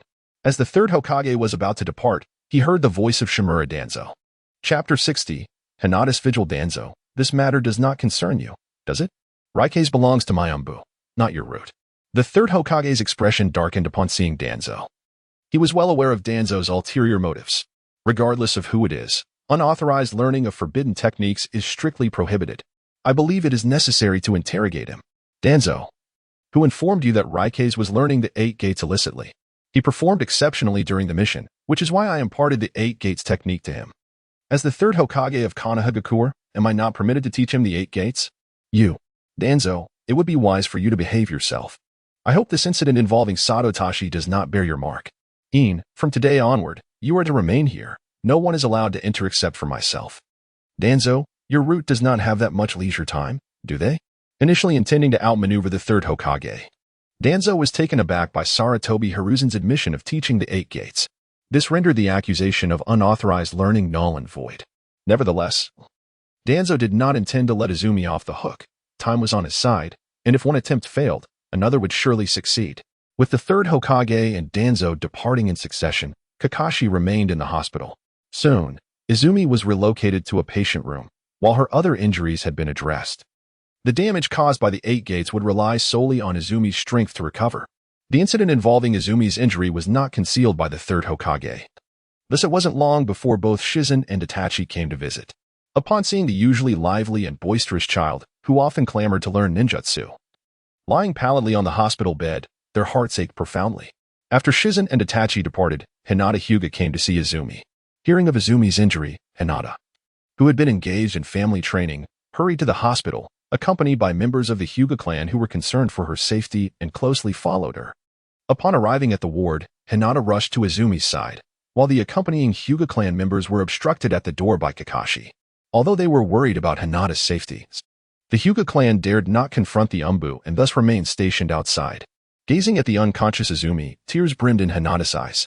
Due to her gentle nature, she was not favored within her family, and she had once fled her home after being bullied. Since meeting Izumi, however, she had experienced genuine affection, and thus Izumi had indelibly entered her heart. "Izumi, you must be safe," Hinata whispered softly near Izumi's ear. Strangely, at that very moment, Izumi's fingers twitched slightly, though Hinata remained unaware. Ultimately, Hinata had to leave the hospital. She had her own training to complete. However, throughout that day's training, she appeared utterly distracted. For a full fortnight, Izumi lay in a deep slumber. Each morning, Hinata would quietly sit by her bedside, patiently waiting and fervently praying for Izumi's swift recovery. After this prolonged period of unconsciousness, Izumi finally awakened, gazing up at an unfamiliar ceiling, clearly bewildered by the circumstances surrounding her. "Izumi, you're awake," Hinata exclaimed, her face alight with joy. "Hinata? Where am I?" Izumi inquired, still disoriented. "This is the hospital ward in Konoha. You sustained injuries during a mission and fell into a coma," Hinata explained. Chapter 61. Awakening upon hearing Hinata's words. Izumi began to recollect the events leading up to her condition. She felt a wave of relief mixed with a sense of dread. Had Kakashi not arrived in time, she might have succumbed to her injuries. "How long was I unconscious?" she asked. "Today marks the 15th day. Have you been here the entire time?" "And no, I just arrived this morning. I had training with my clan this afternoon," Hinata stammered, her cheeks flushing at the question. "Thank you, Hinata." Even a fool could discern that Hinata had visited her every morning before returning to train in the afternoon. It was truly a remarkable testament to her concern. "And no, it was nothing. I didn't do anything at all," Hinata replied, her embarrassment palpable. Noticing Hinata's rosy cheeks, Izumi instinctively reached out to pinch her face, inadvertently causing Hinata to momentarily lose her composure. As Hinata began to sway from the embarrassment, Izumi instinctively tried to support her but forgot that her body remained weak from the prolonged coma. Though she managed to catch Hinata, her own frailty led to them both tumbling from the bed. Outside the ward, Kakashi, who had been idly observing the scene, heard the commotion and rushed in, only to find Izumi sprawled on the floor with Hinata collapsed atop her. "Hey, you can't be so unruly right after waking up," Kakashi remarked. "Come on, Kakashi. Don't just stand there. Help us up," Izumi retorted, feeling frustrated that her condition was being treated so lightly. "Obliging." Kakashi lifted Hinata to the adjacent bed and then assisted Izumi back onto her own. "Thank you, Kakashi. If you hadn't come in time, I might have been lost for good." "It's nothing. By the way, how did you learn the Eight Gates technique?" Izumi hesitated, uncertain how to explain. After all, no one had ever taught her the Eight Gates. It seemed far too suspicious. "Never mind. If you don't wish to disclose, that's fine. However, your return to Konoha has drawn Danzo's attention. He wishes to investigate how you learned the Eight Gates. Fortunately, the Third Hokage claimed that he taught you.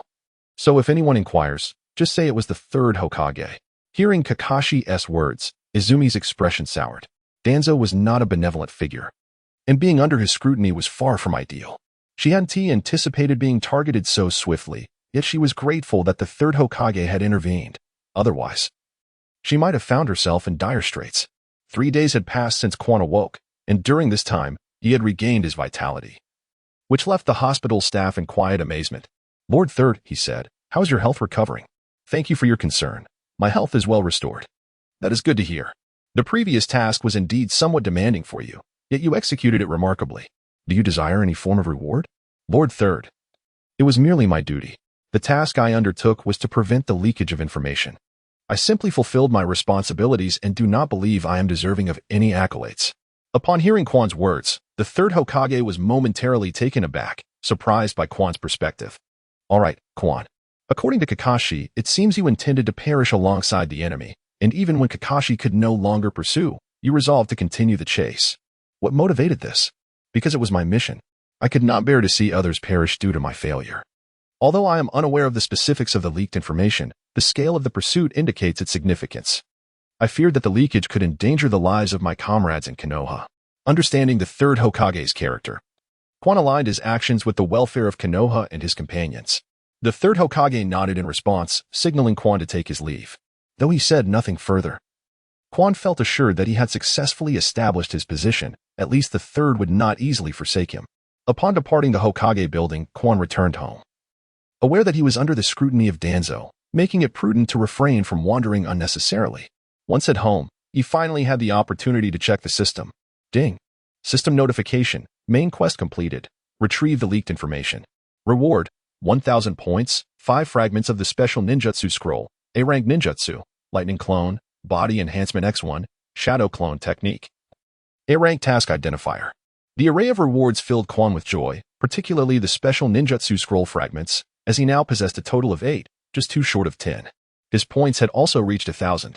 System: what is the A-rank task identifier, and what is its purpose? The A-rank task identifier is a necessary item for exchanging for S-rank ninjutsu. Completing an A-rank mission in the Hokage world grants one identifier. What else is required to exchange for S-rank ninjutsu? Exchanging for S-rank or higher ninjutsu requires a lower rank task identifier and 100,000 points. Forbidden ninjutsu requires 10 SSS level task identifiers and does not necessitate points. Upon hearing the system's explanation, Quan chose to disregard the S-rank ninjutsu for the time being, recognizing that 100,000 points were no trifling matter. Currently, he had only accumulated 700 points, sufficient for exchanging a B-rank ninjutsu. Yet even that would be impractical due to the excessive chakra consumption involved. Ding. System notification. Selectable main quests available. Task 1. The Final Glory. Assist the Uchiha clan in their rebellion. Task 2. Hope and Darkness. Aid the Third Hokage in thwarting the Uchiha clan's plans. Note: you may only choose one of the 2 tasks. Selecting one will automatically forfeit the other. Surprised by the system's announcement, Quan realized that these main quests were evidently tied to the Uchiha clan's rebellion. However, the Uchiha massacre was still 2 years away. Had his arrival precipitated such events? System: could it be that the Uchiha massacre is occurring prematurely? How could there be such a task? No, the Uchiha rebellion is not a matter of a day or 2. You are merely being asked to choose a side. It does not imply that the Uchiha massacre will happen immediately. Reassured by the system's clarification, Quan promptly selected Task 2. Although he was in proximity to the Uchiha clan, he understood that the success of their rebellion would be exceedingly difficult, even with the assistance of Itachi and Shisui. Thus, he felt it prudent to follow the course of fate. Chapter 63. Rasengan. After selecting the main quest, Quan received no further missions. He did not dwell on this, as what he needed most was to grow stronger. Currently, his strength was merely that of a Chunin, and despite having previously defeated Jonin, it was due to the opponent's lack of awareness. Early the next morning, Quan arrived at Training Ground 7, where a petite figure awaited him. Hinata. Why are you here so early? Upon seeing Hinata, who had arrived in the early spring chill, Quan felt a surge of concern for her well-being. I'm not that early. I just woke up and came. Despite their growing familiarity, Hinata's shyness appeared to intensify. You shouldn't come out so early. It's still quite cold. What if you catch a cold? Quan's concern inadvertently reminded Hinata of a past experience, causing her cheeks to flush crimson at the recollection of being treated by him. Yuan and Hinata commenced their training, with Yuan recently having acquired the shadow clone technique from the system. This particular ninjutsu is also within the capabilities of the Hyuga clan. Thus, Yuan directly imparted the technique to Hinata. As Hinata began her practice with the shadow clone, Yuan shifted his focus to the Rasengan. He had previously succeeded in bursting a water balloon, and now he aimed to practice with a rubber ball. Yuan tirelessly rotated his chakra within his palm, causing the rubber ball to morph into various shapes. However, he struggled to break through the ball itself. The entire morning was spent attempting to rupture the rubber sphere. Yet he felt a tinge of disappointment as he had not succeeded even once thus far. Meanwhile, Hinata encountered a minor obstacle in her shadow clone practice. Following the scroll that Yuan had provided, she devoted the entire morning to mastering the technique. However, despite her diligent efforts, Hinata was unable to successfully execute the shadow clone.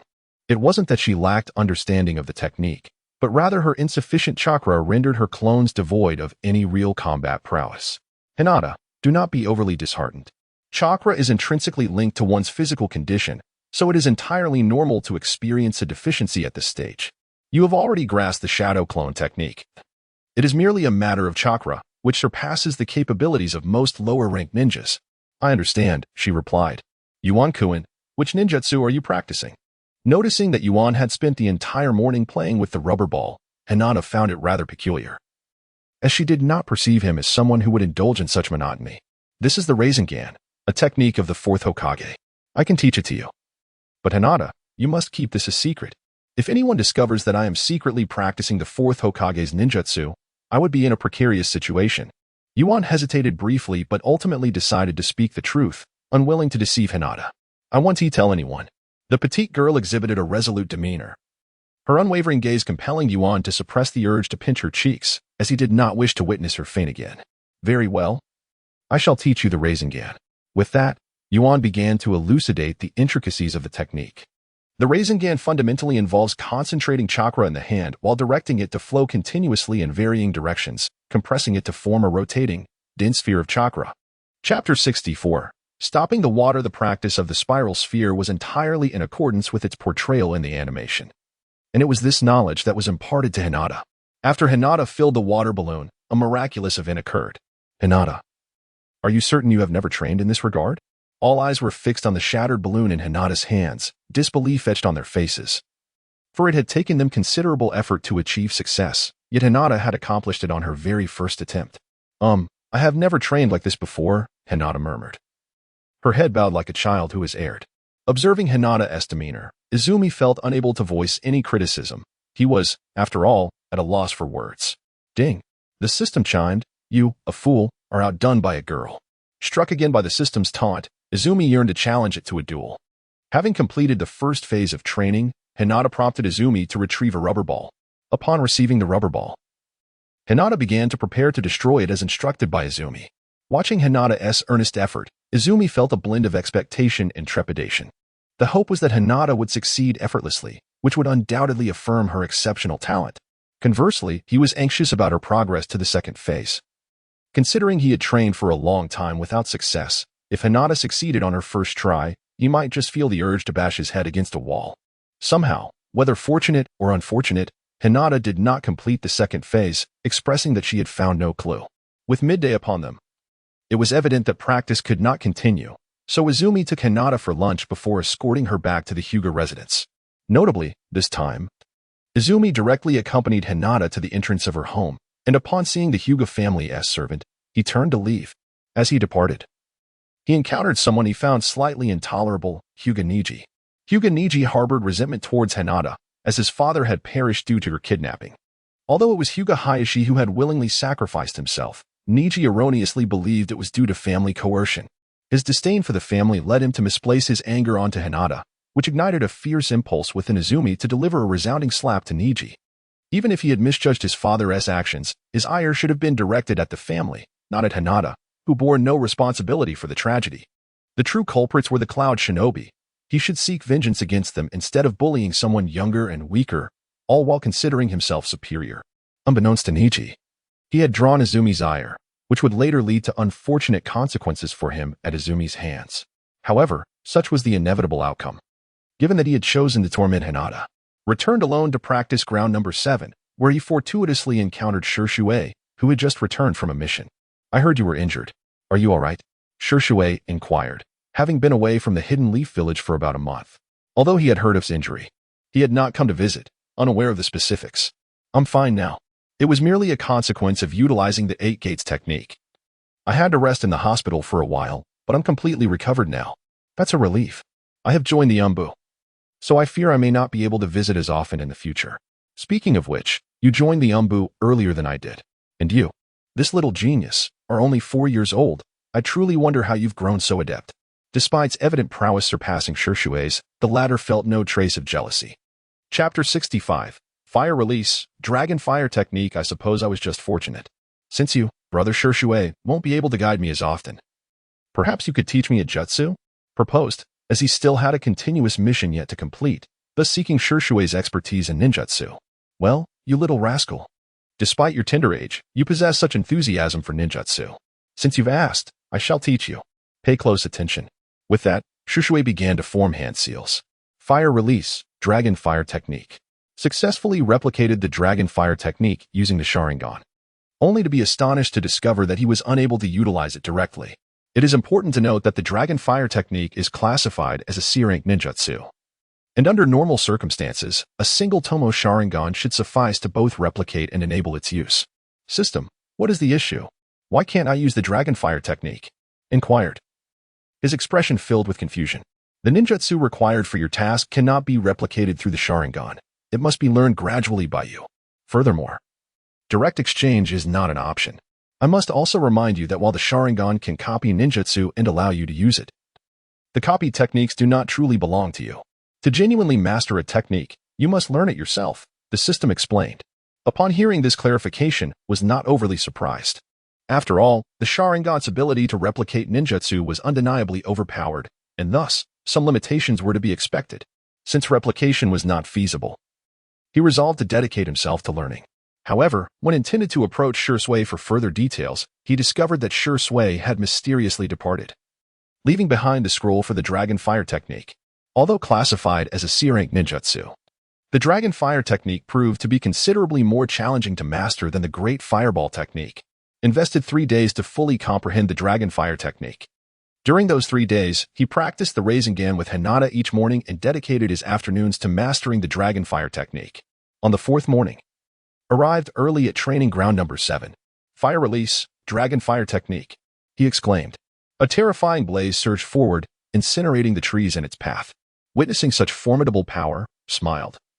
Finally possessing a relatively strong ninjutsu. Although he had previously learned wind release, pressure damage, the chakra consumption was quite taxing for him. Ding.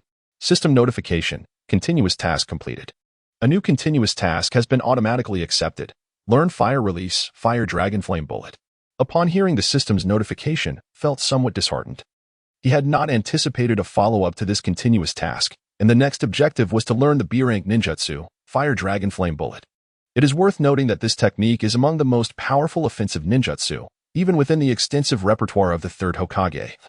Capable of unleashing 3 fire dragons that attack from left, center, and right, capable of evaporating the water of a pond in an instant. Xian let out a gentle sigh. Realizing that mastering the Fire Dragon Flame technique would not be achievable in the near future. Setting aside other concerns, her chakra posed a significant challenge. Although the exact consumption of the Fire Dragon Flame technique remained unclear, it was certain that it would be substantial. Good morning, Hinata. She greeted as Hinata arrived at the training ground, visibly astonished by the signs of destruction before her. While she was aware of Qian's formidable abilities, she had not anticipated her strength had reached such heights.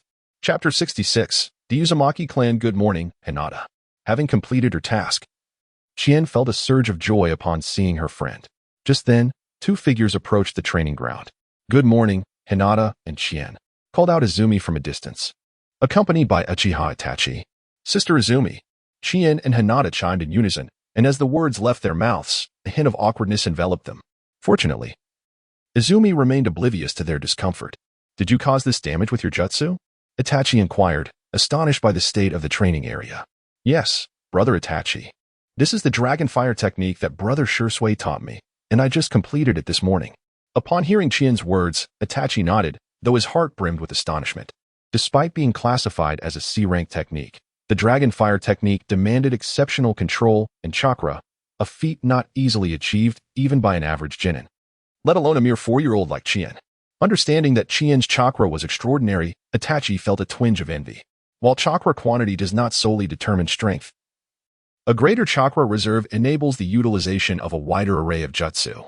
Presently, Itachi had reached the level of a chunin and could contend with some J-nin. Yet his inability to ascend to the rank of J-nin stemmed from his limited chakra supply. Though he possessed more chakra than his peers, It still fell short of Janine standards. Ding. System notification. Side quest to investigate the ruins of the Uzumaki clan. Chien felt a flicker of curiosity at the system's announcement. In the world of Naruto, the Uzumaki clan remained shrouded in mystery, with few members remaining and their downfall shrouded in enigma. It was widely known that the Uzumaki clan was an ally of Konoha. So why had the foremost ninja village failed to protect them? Although the Uzumaki clan was not known for combat prowess, their formidable sealing techniques were not to be underestimated. The dead demon consuming seal could seal away half of the Nine Tails power, while the 4-symbol seal and 8-trigram seal were also capable of containing the beast. Such formidable and, dare one say, terrifying sealing techniques should have afforded them protection, yet their extinction was perplexing. Chien suspected that the demise of the Uzumaki clan was far from simple, otherwise, so few of their kin would have survived. While the original work mentioned that Kushina Izumaki witnessed the destruction of the Land of Whirlpools, many questions remained. Why had only she survived? What of the other members of the Uzumaki clan? If there were indeed survivors, such as Karen, why had the Third Hokage failed to gather them together? Despite his professed ideals of benevolence and righteousness, as Chien pondered these questions, the masked Kakashi suddenly appeared at Training Ground 7. Upon seeing him and recalling the side quest, Chien surmised the purpose of Kakashi's visit. "Brother Itachi, I have matters to attend to, so I shall take my leave," she said, following Kakashi as they prepared to depart. "Take care, Chien." Hinata mustered the courage to call out as Chien was about to leave. "Rest assured, I will be safe. This time." Kakashi did not accompany Chien into the Hokage's office but left her at the entrance of the Hokage building before parting ways. Chapter 67. A little girl found Third Hokage. "You summoned me?" "Indeed. There is a task that requires your attention. Strange occurrences have been reported at the ruins of the Uzumaki clan in the Land of Whirlpools. I need you to investigate. Remember, if you encounter any danger, return immediately. Your mission is simply to verify if there are any anomalies. Do not take unnecessary risks." "I understand, Third Hokage." After receiving the mission scroll, Chien turned and exited the Hokage building. This marked her first solo mission, having previously participated in an investigation of Orochimaru's hideout, but she had not been alone at the outset. Upon returning home, Chien began preparing the necessary equipment for her mission, meticulously checking various ninja tools and supplies. It was imperative that she was well prepared, as encountering danger due to a lack of essential items would be unfortunate. Once everything was in order, she donned her mask and departed from Konoha. Setting her course toward the Land of Whirlpools, Chien casually accessed the system. No new main quests had appeared, and the only side quest she had just received was the one regarding the ruins.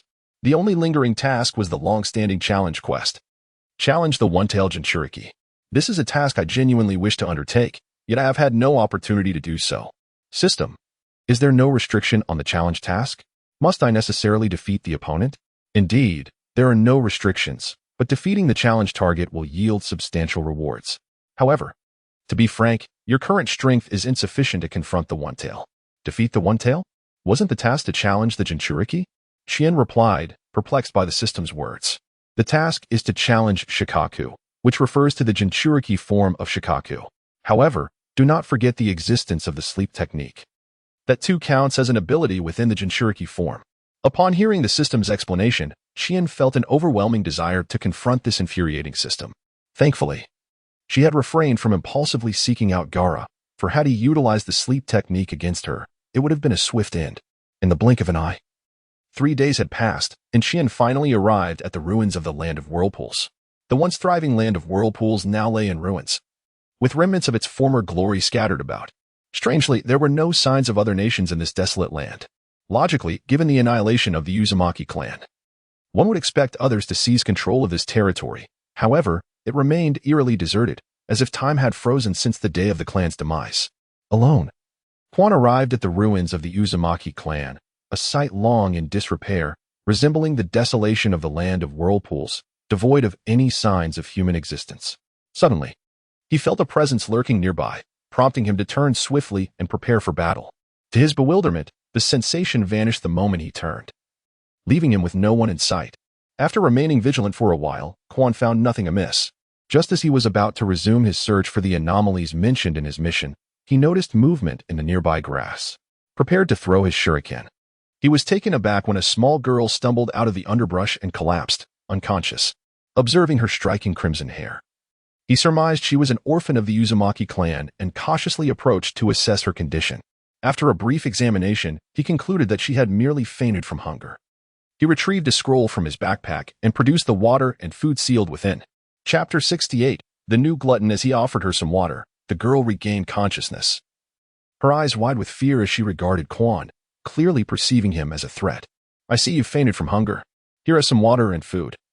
Please eat something," he said, placing the provisions before her. The girl remained wary, but her hunger overwhelmed her caution, and she ravenously stuffed the food into her mouth. Watching her devour the food with such urgency, Quan couldn't help but ponder how long it had been since she last ate. It was as if she were merely shoveling food into her stomach without taking the time to chew. "Slow down. It's all yours. Once you're full, I'd like you to answer a few questions. You're here for me, aren't you?"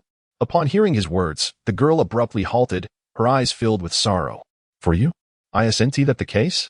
You must know I'm of the Uzumaki clan, given my red hair. Aren't you here to capture me for bounty?" It seemed that was not his intention. "I'm a ninja from Konoha, sent here to investigate the strange occurrences at the Uzumaki ruins. Are you truly not going to capture me?" The girl's expression was one of disbelief. "Why would I? Until I saw you. I had no idea any Uzumaki remained here." "Really? You're not deceiving me, are you? What purpose would I have to lie? If I had wanted to capture you, I could have easily bound you while you were unconscious. And even now, if I intended to catch you, do you believe you could escape?" The girl pouted in frustration, clearly conflicted. She did not wish to accept that Quan was stronger than she, yet understood that despite being of the Uzumaki clan, she was merely an ordinary person, while he was a ninja. Realizing she was temporarily safe, she resumed her efforts to satisfy her hunger, and Quan sat quietly across from her. Soon, the food he had provided was entirely consumed, leaving Quan intrigued about her seemingly bottomless appetite. "You've finished eating. It's time to answer my questions. What is the nature of the anomalies here? Do you have any companions? If I answer, will you give me more food?" The girl asked timidly. "Are you still not full?" Quan was astonished. The amount of food he had provided was meant to last him an entire day. "Yes," she admitted, blushing at the remark. As any girl would feel embarrassed to be called a glutton. "Go ahead and eat." Quan offered more food before inquiring, "What is your name?" "My name is Uzumaki Aoi. The anomaly you mentioned is the light emanating from the shrine, but I don't know what it is. The only thing I know is that anyone from the Uzumaki clan who approaches that light experiences illusions. That's why I hide there every night to avoid danger," she explained while eating. Chapter 69. The Mask of the Reaper. Though the nature of the light remained a mystery, it seemed harmless thus far, especially since, according to Aoi, many had witnessed it without any reported fatalities in Konoha. "Aoi, what about your family?" Quan asked, sensing the underlying tragedy. "I've never met my father. My mother was taken 6 months ago, and since then, I've been hiding in this vicinity. I was so hungry that I thought it better to take the risk of being captured than to starve, so I followed the sounds and came out," she recounted. "Can you take me away from here?" Perhaps due to the food Quan had shared, Aoi's hostility toward him had diminished. "Are you not afraid I'll capture you for a bounty? How long have you been hungry?" "I haven't eaten enough since my mother was taken. This time, it's been a week since I last had food. I've eaten everything I could find, but there is nothing left." "How old are you?" "I'm 5. And in a few days, I'll be 6. "All right, for now, you can follow me. Take me to the shrine," Quan instructed as he stood up.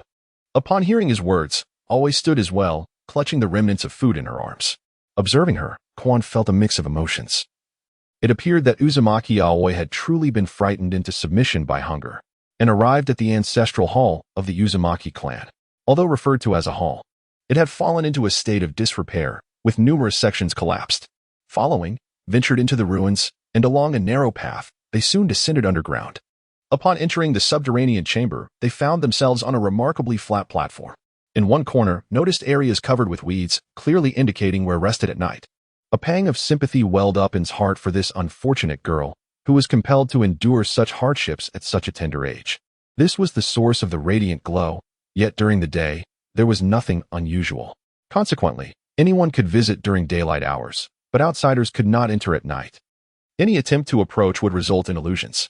Pointing to a nearby wall, spoke. As Quan raised his gaze towards the direction pointed by Aki, he beheld a multitude of masks that evoked memories of the masks employed by Orochimaru to unravel the Shiki Fuin. Yet, those masks resided in a shrine near Konoha. Certainly not in this place. A chime resonated. The system prompted him, indicating the discovery of a death god mask. "Would you like to collect it?" Startled by the system's voice, Quan was taken aback, surprised that such a mask would be found here.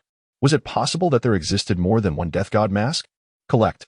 It would be remiss to overlook a valuable item. Upon his selection, one among the myriad of masks on the wall suddenly radiated a luminous glow, drifting towards Quan. Instinctively, he raised his hand to catch the mask, but before he could react, a surge of deathly energy coursed through his palm into his body, compelling him to toss the mask to the ground in fright. Are you all right? Is this mask truly that terrifying? Observing Quan's reaction, Aki approached and picked up the mask. Do you not feel anything unusual? Seeing Aki unfazed, Quan was perplexed. The sensation he had experienced was undeniably vivid. That nearly tangible aura of death left an indelible mark on his memory. Chapter 70, The Death God Mask Fragment. No, I'm perfectly fine here. Just toying with these masks. Without waiting for Quan's response, Aki placed the mask over her face. One must remember that when Orochimaru donned the Death God mask, he summoned the Death God himself. Although this mask was not the same, it was still a Death God mask. How could it lack any extraordinary effects? Yet, Quan was bewildered. Aki exhibited no signs of distress. When he exclaimed no, Aki effortlessly removed the mask. What is the matter? I haven't even asked your name yet. Suddenly recalling that he had neglected to inquire about the identity of the ninja before him, he posed the question. I am Quan, Uchiha Quan. As he spoke, Quan reached out to reclaim the mask, only for an unforeseen event to transpire at that moment. Ding, system notification. Triggered new system mode, kill system activated. Current kill value, 0-100. Upon reaching maximum kill value, one may acquire special ninjutsu. Each kill grants 1 point of kill value. Ding. Character system task activated. Assist Aki in awakening her bloodline. Successfully attain the loyalty of the Uzumaki clan. Current bloodline awakening level, 50,100. Ding. Obtain Death God Mask Fragment. Ding. Acquired side quest. Death God Mask, collect all 3 Death God Masks. A flurry of system notifications left Quan momentarily speechless. The sudden influx of information rendered him unsure of where to begin his investigation. System, what purpose does this Death God Mask serve? Ding. Death God Mask, fragment one of the 3 major Death God Masks. When used alone, it increases ninjutsu potency by 10% and enhances sealing techniques by 100%. Using Shiki Fuin no longer requires the sacrifice of one's own soul. Note, this mask has a cooldown period of 720 hours. With duration dependent on the host's chakra capacity, current duration, 10 minutes. A 10% increase in ninjutsu power is undoubtedly a commendable attribute. While the current 10% may seem insignificant, it is certain to be more pronounced as he grows stronger. Although a month-long cooldown is rather excessive, the Death God Mask remains a valuable asset. Moreover, Quan noted that his exploration of the Uzumaki clan's relics was not yet complete, suggesting that there were still discoveries awaiting him. Are you all right? Noticing Quan's prolonged silence, Aki expressed her concern. Nothing else wrong. Did you say the glow came from this mask? Since the task remained unfulfilled, Quan felt compelled to continue his exploration. No, these masks have never emitted light before. Today is the first time. Previously, the entire wall glowed at night. Aki replied candidly. Upon hearing Aki's words, Quan stepped forward to examine the wall, and indeed, he discovered it to be hollow, indicating that there was a room concealed behind it. Quan instinctively sensed that this hidden chamber was the very place he needed to explore. Aki, this wall is hollow. Do you know what lies beyond? Though he held little hope, he still inquired. I don't know. My mother said this place existed before the Uzumaki clan arrived. What lies within remains a mystery. Even a formidable figure from Konoha could not breach it. Upon hearing Aki's words, Quan's immediate thought was of Hashirama Senju. If even he could not enter, what conditions would be requisite to gain access? Chapter 71.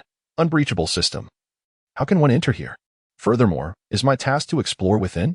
After examining for a while without any clues, Quan ultimately resorted to seeking assistance from the system. I don't know. This time I truly have no idea how to gain entry. However, I do know that you will definitely find a way in. And it must be a method you conceive yourself. Surprised by the system's response, Quan pondered whether there might be some form of facial or fingerprint recognition system in place. With no reliance on the system, Quan resolved to devise a method independently. Nightfall was approaching, and perhaps the mysterious glow would yield further developments. With nothing else to occupy his time, Quan began to investigate each mask thoroughly, while Aki continued to savor the food he had provided. A common person might suffer dire consequences from sudden gluttony after 3 days of fasting, yet Aki seemed unaffected, likely owing to her strong Uzumaki lineage. As twilight deepened, Quan completed his examination of all the masks, finding no further clues. To him, these masks appeared to have been crafted by the Uzumaki clan. Perhaps merely ceremonial adornments for rituals, with the solitary death god mask standing apart as something extraordinary. Finally, as darkness enveloped the surroundings, Quan was puzzled by the absence of the anticipated glow. Suddenly, the entire wall housing the masks began to emanate light, and he instantly discerned that the source of this illumination lay beyond the wall. Bathed in the radiance, Quan felt a comforting warmth envelop him, reminiscent of winter sunlight, a soothing embrace. Simultaneously, he sensed an alluring call from whatever resided on the other side of the wall. Fire style, dragon fire technique. Without a moment's hesitation, Izumi unleashed her ninjutsu, yet the formidable flames that collided with the wall left no trace. Fool, this wall is exceptionally unique. Even SSS-grade ninjutsu cannot forcibly breach it. Do you think Otsutsuki Kagaya wished to enter for no reason? What? You mean the Sage of Six Paths also sought to enter but failed? Upon hearing the system's words, Izumi was immensely astonished. What could possibly compel the Sage of Six Paths to desire it? Indeed, if Otsutsuki Kagaya managed to enter, it would not have remained until now. This door can only be opened normally. Attempting to force it open is utterly futile. Realizing the impossibility of a direct approach, Izumi resolved to change her strategy. She drew out a kunai and made a cut on her hand, allowing her blood to drip onto the wall. As her blood touched the surface, the wall showed no signs of change. Instead, the radiance within intensified remarkably, evoking a sensation in Izumi that something inside was calling out to her. While the sin of her blood stirred excitement in the entity beyond, the blood-dropping method proved ineffective, and Izumi found herself at a loss for how to proceed.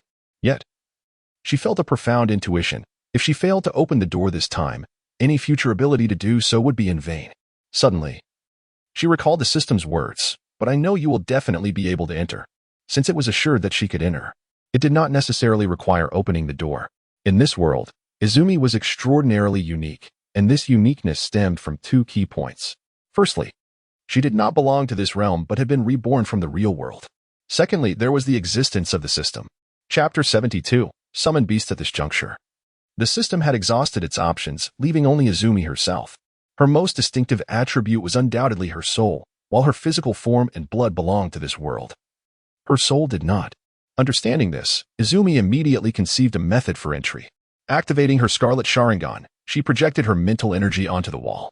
As expected, the once impenetrable wall resonated with a booming sound, and the entire shrine seemed to tremble violently. "Help me." A faint voice echoed in Izumi's mind. "Who are you?" she inquired. "Help me. How can I save you?" "Sign a contract with your blood." Upon hearing this, Izumi paused momentarily. Could it be that a summoned beast resided within the wall? The thought excited her. What manner of being could attract the attention of the Sage of Six Paths? After a brief hesitation, she realized she did not know how to forge a contract. "System, I can handle it for 100 points. Before Izumi could respond, the system promptly laid out its terms. With a sigh, she lamented the loss of 100 points, having painstakingly saved them. However, necessary expenditures must be made, and she chose to pay the points.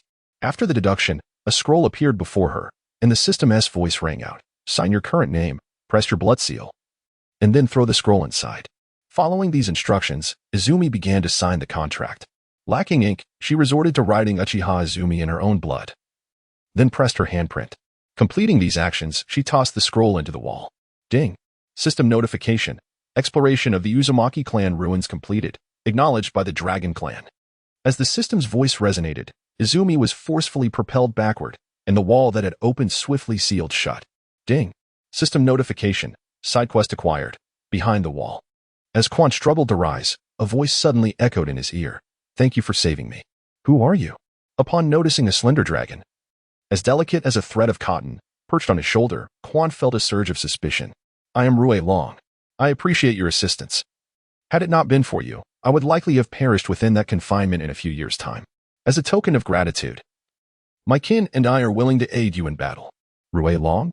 How did you end up trapped in there? And why is that wall still sealed?" Quan was eager to uncover the truth behind the circumstances, prompting him to inquire further. "Our dragon clan came from another dimension to this world, which was then in its infancy of life. Initially, we intended to transform this realm into a paradise for our kind. However, an extraordinarily powerful entity emerged, annihilating our strongest warriors, while the remainder were sealed within a small space. That wall serves as the seal, and he foretold that one day a human would liberate us. After hearing Rui Long's account, Quan felt an even greater sense of confusion. Who, indeed, was this enigmatic powerhouse? So, does this imply that someone prophesied my arrival here long ago, anticipating that I would rescue you? Quan asked, his brow furrowed with intrigue. I cannot say. My knowledge of that era is derived solely from the tales of our elders, Rui Long replied candidly. He harbored no secrets, believing that since Quan had saved his entire race, he should answer any question posed. How many of your kind remain? And is it possible for me to summon the powerful beings of your clan? All told, there are approximately 300 of us. As for summoning strength, it entirely depends on your chakra. The greater your chakra, the more formidable the entities you can call forth. Conversely, a lesser amount of chakra will yield weaker beings. Given your current prowess, you can only summon an average member of our clan. This is dictated not by us, but by the summoning contract. Nodding in understanding, Quan acknowledged the limitations. Summoning a godly dragon would surely be futile, even in the presence of Kagayaheim.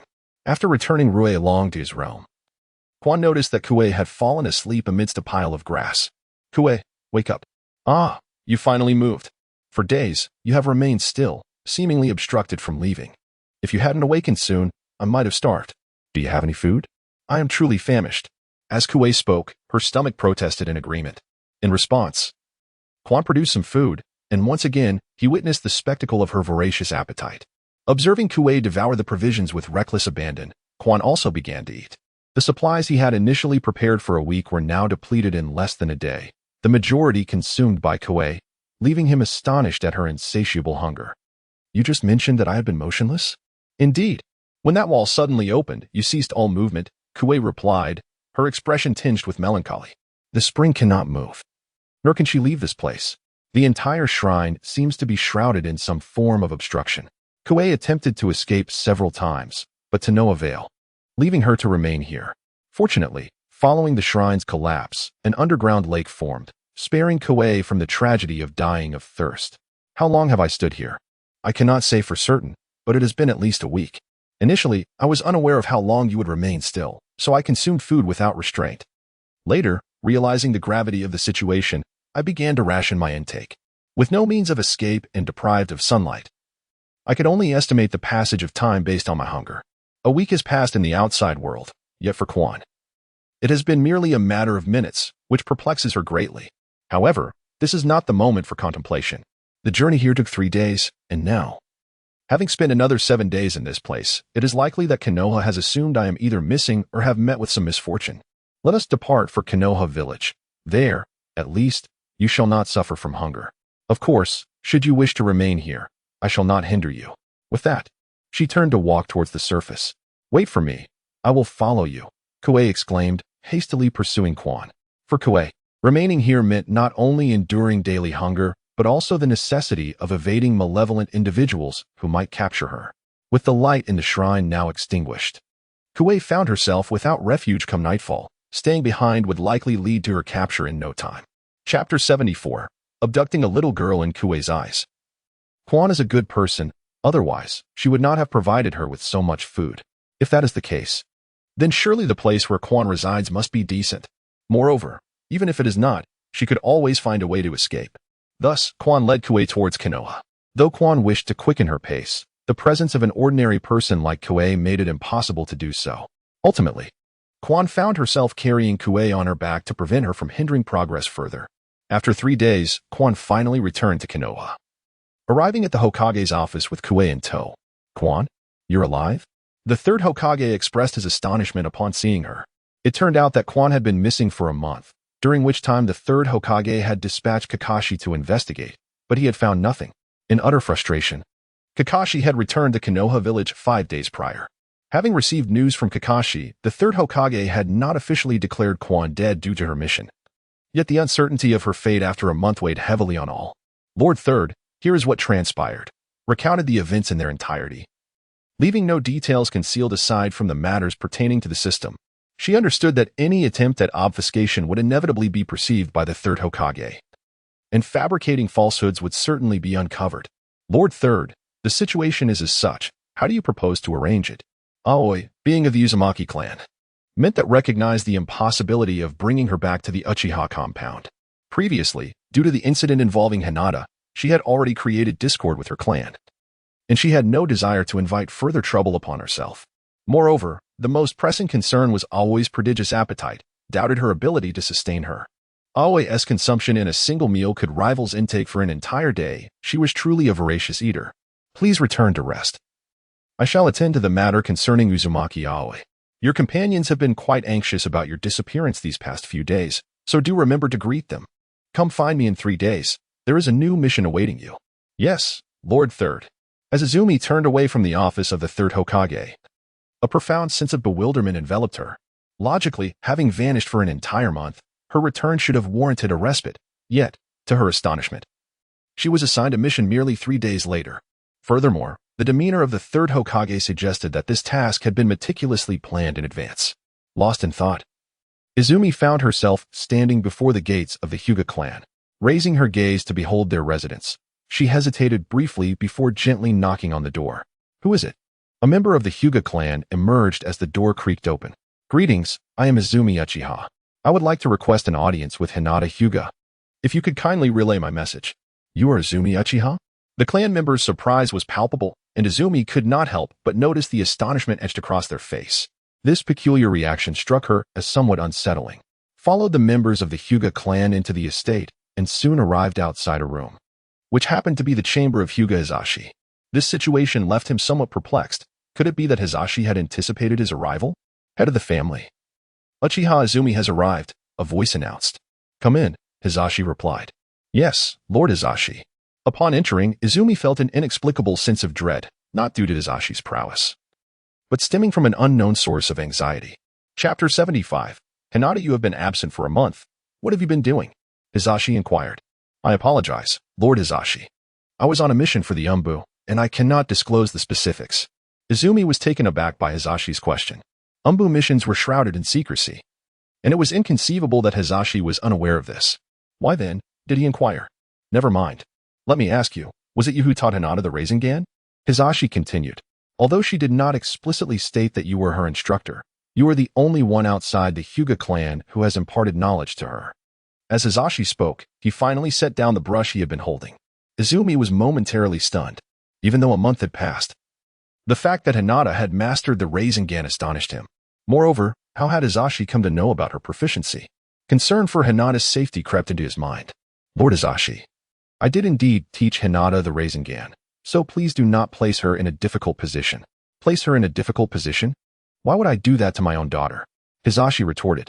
Uchiha Izumi, I find it intriguing that the Rasengan, a jutsu created by the 4th Hokage, Minato Namikaze, is known to so few in Konoha. How did you come to learn its technique? Izumi initially considered revealing that he had discovered it in Orochimaru's laboratory, but admitting that would be a grave offense. However, a sudden inspiration struck him, leading to a new explanation. Lord Hizashi, during my pursuit of the rogue ninja Sarutobi, I encountered an enemy who nonchalantly mentioned that a technique without hand signs would be advantageous. The adversary then spoke of the Rasengan, and I speculated based on their description. In truth, I have yet to fully master the jutsu myself, so I was surprised that Hinata managed to accomplish it. Hizashi did not challenge Izumi's explanation. While it was true that only a handful in Konoha could utilize the Rasengan, many understood its principles. Thus, it was not entirely unusual for Sarutobi, a ninja who had participated in the Great Ninja War, to possess such knowledge. Very well, Hinata is in her room. I have matters to attend to. As Hizashi dismissed him, Izumi rose and made his way to Hinata's chamber. Upon arriving, he coincidentally encountered Hinata, who was emerging from her room. The two collided. And as Hinata nearly stumbled, Izumi instinctively reached out to steady her, only to find himself inadvertently pulled down by her. Fortunately, he reacted swiftly and sidestepped, averting an awkward situation where he might have fallen atop Hinata. Izumi-kun, is that really you? Hinata exclaimed, a glimmer of tears in her eyes. It is I. I apologize for worrying you.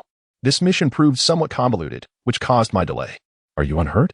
I feared. Hinata hesitated, refraining from voicing her concern, as if uttering it would make it a reality. How could I be?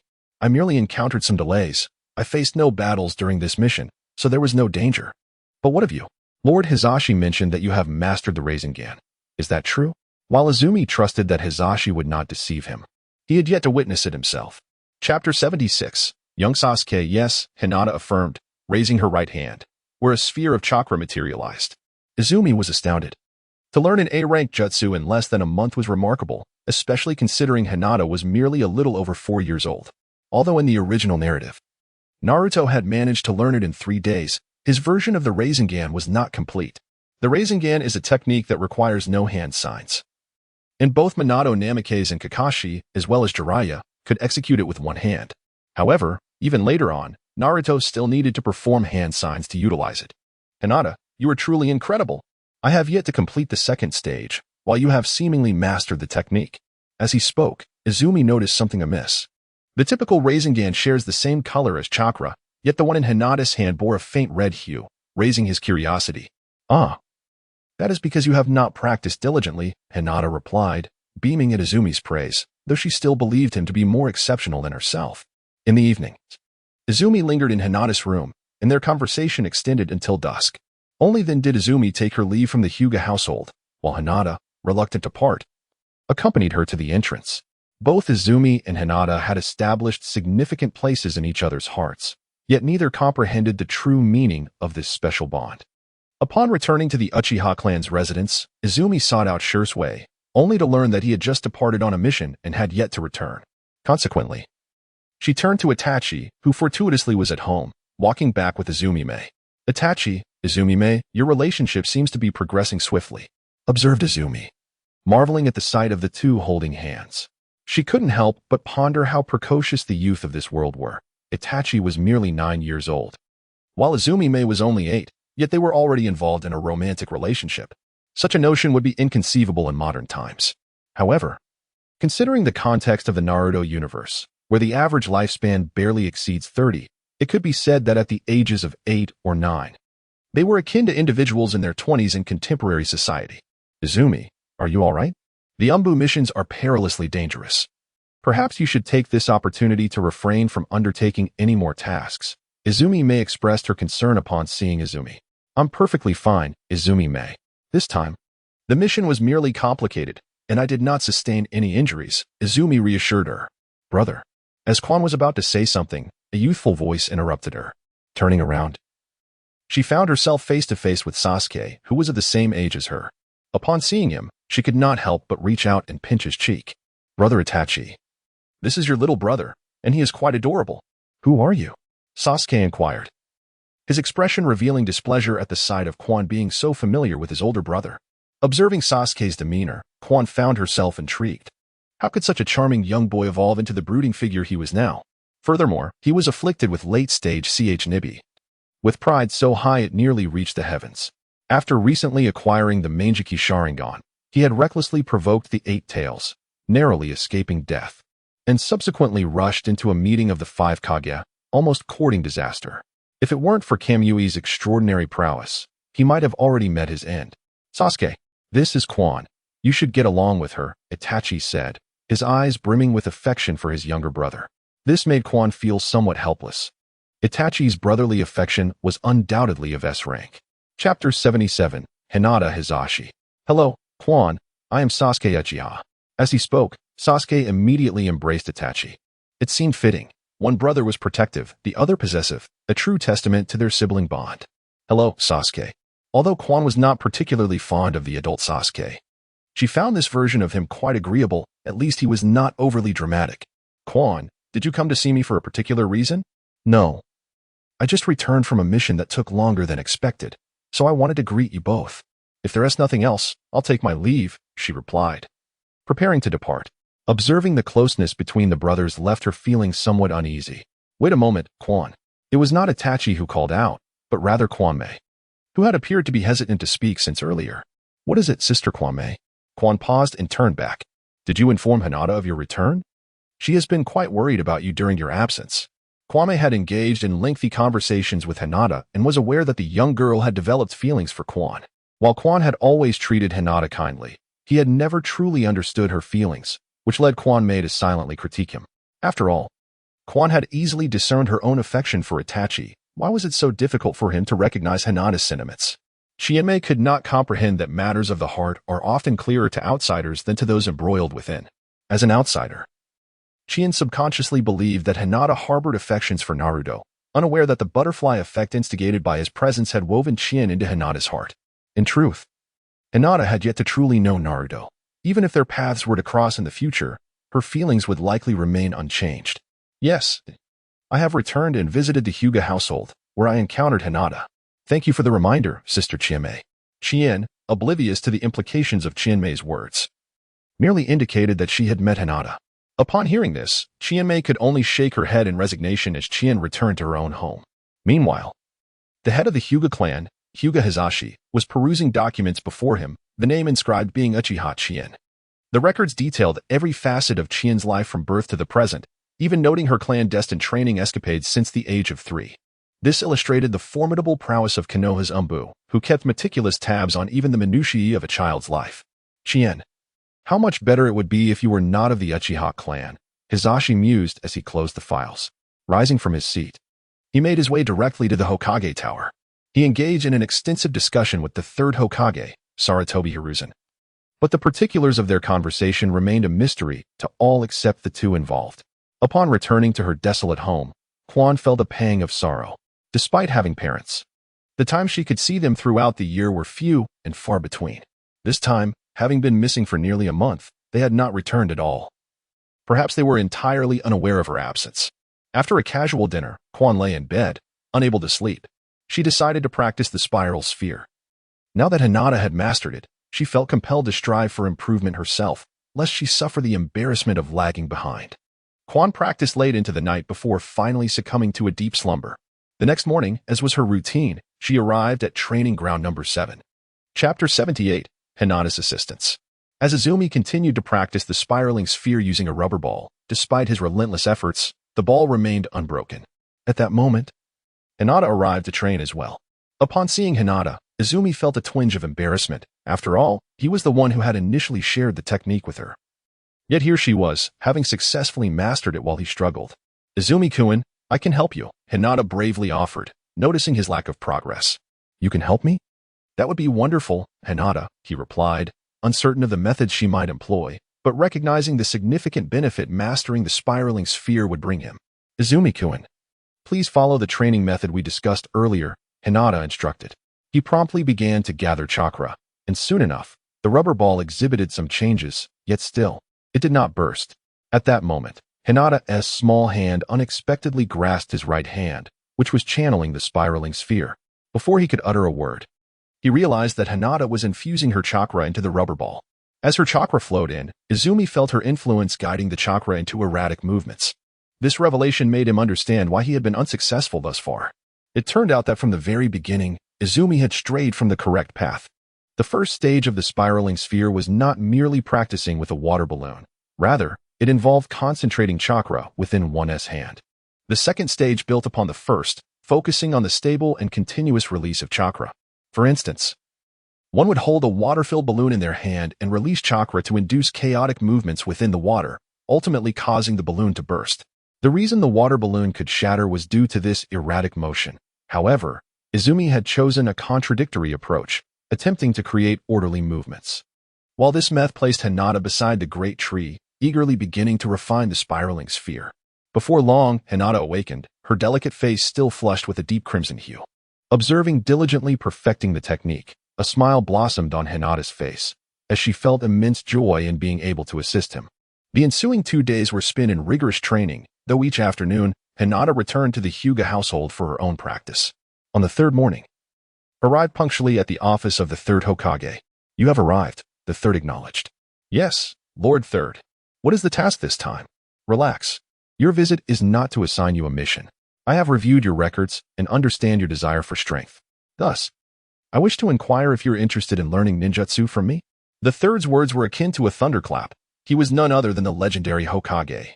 Renowned as the doctor of ninjutsu, possessing mastery over 5 chakra natures and a vast knowledge of all forms of ninjutsu.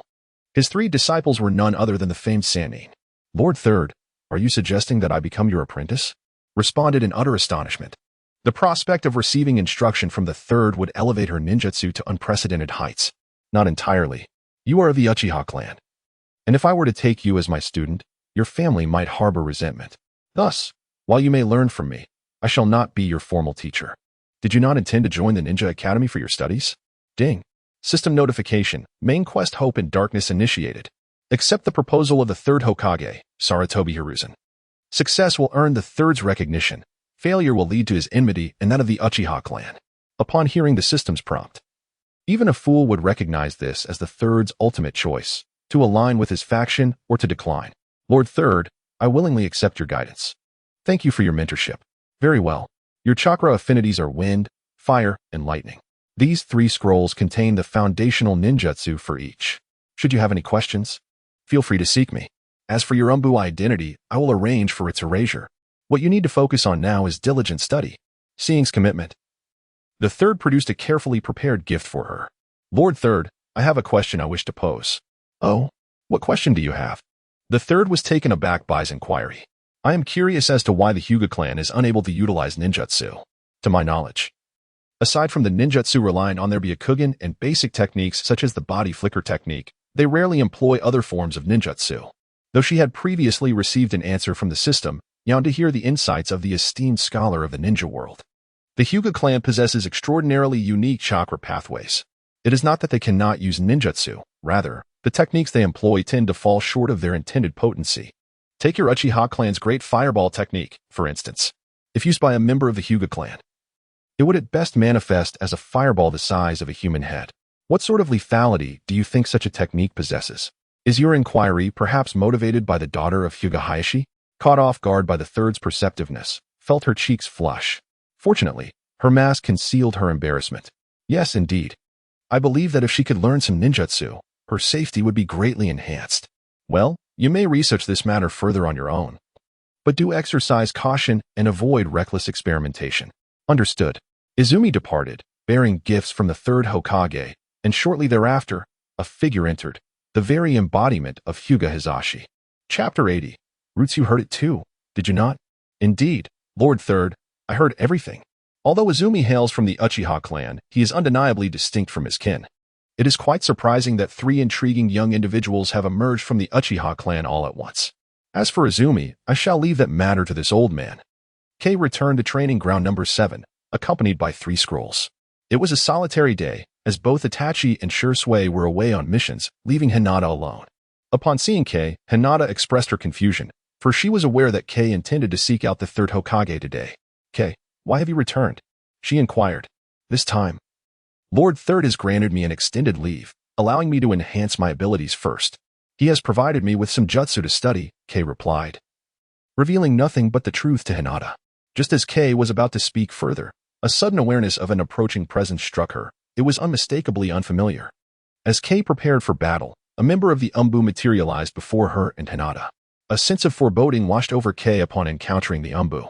Having only just departed from the Third, it seemed implausible for the Umbu to have tracked her so swiftly. The only feasible explanation was that this Umbu belonged to Root, under the command of Danzo. Realizing this, Kei whispered urgently into Hinata's ear, when I leave, you must immediately seek out Lord Third. He is the only one who can save me. As soon as Izumi finished speaking, the figure from the opposing Umbu began to speak. Uchiha Izumi, accompany me. Knowing that the individual before him was affiliated with Danzo, Izumi had no intention of resisting. The Roots were not known for their benevolence. Defying them would likely result in injury, if not worse. Izumi did not consider himself a match for them, and one could only speculate how many members of the Root were lurking in the vicinity. Very well, I shall accompany you. As Izumi and the dark side departed, Hinata hurriedly made her way towards the Hokage building. The spring was brought to the underground base of Roots by the members affiliated with it, where for the first time, he encountered Danzo. To his surprise, Danzo had his right eye concealed by a bandage, a situation that left him perplexed.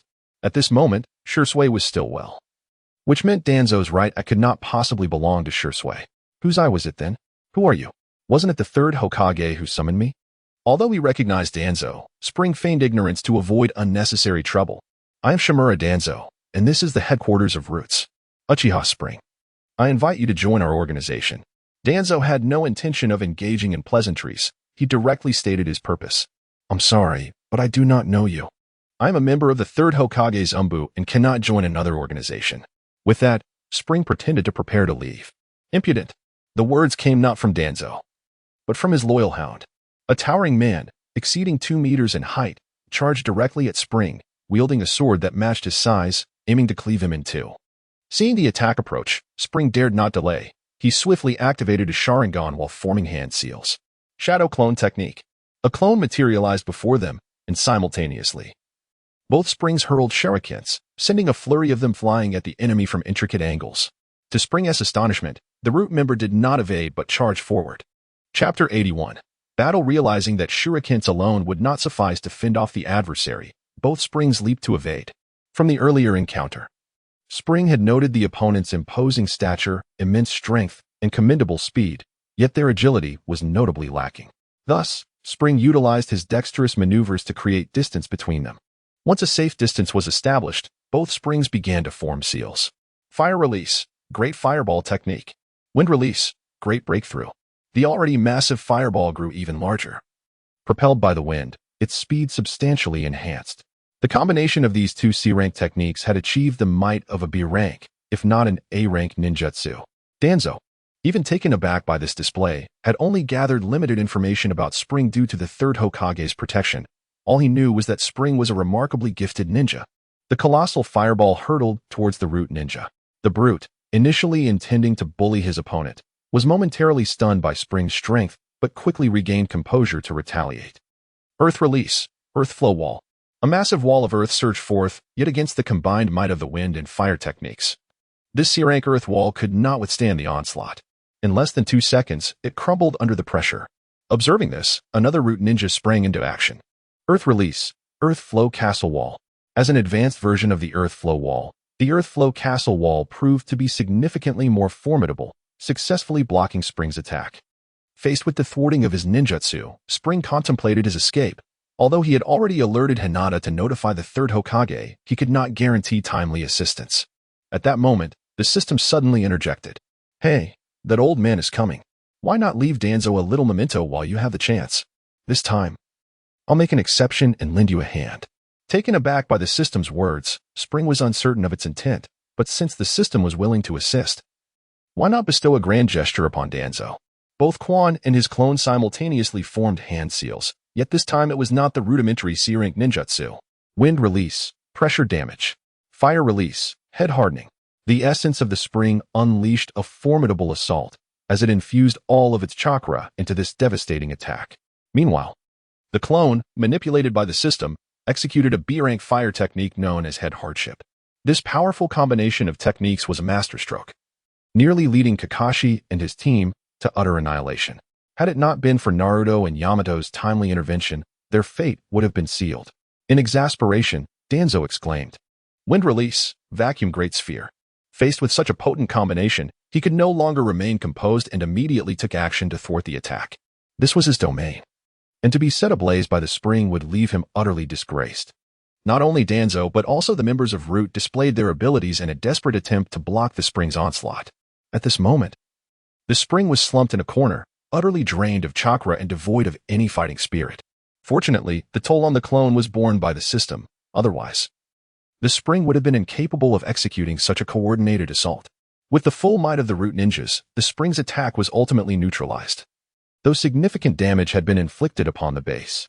More crucially, the spring's actions were undeniably a slap in the face to Danzo. In an instant, Danzo appeared before the spring, but just then, a voice echoed through the air. Chapter 82. Trapping Danzo. Danzo, what do you mean by summoning the thunder fire here? Just as Danzo was about to unleash his fury upon the spring, the Third Hokage, Hiruzen Sarutobi, arrived at the perfect moment. Hiruzen gazed at Danzo, who was brimming with resentment. Danzo, your reach has exceeded your grasp. The Third Hokage swiftly bypassed Danzo to confront the spring, expressing his discontent at the sight of the spring, now unconscious from chakra exhaustion. Unbeknownst to him, it was actually the spring who had unleashed the devastating technique, not Danzo. Poor Danzo, caught in a web of misunderstanding, found himself unjustly implicated by the spring's actions. Even if he were to enlighten the Third Hokage about the true perpetrator being the 4-year-old spring, it would likely only result in scorn from Hiruzen.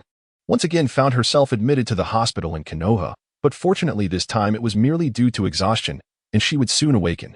Nonetheless, Hinata remained deeply concerned for her well-being.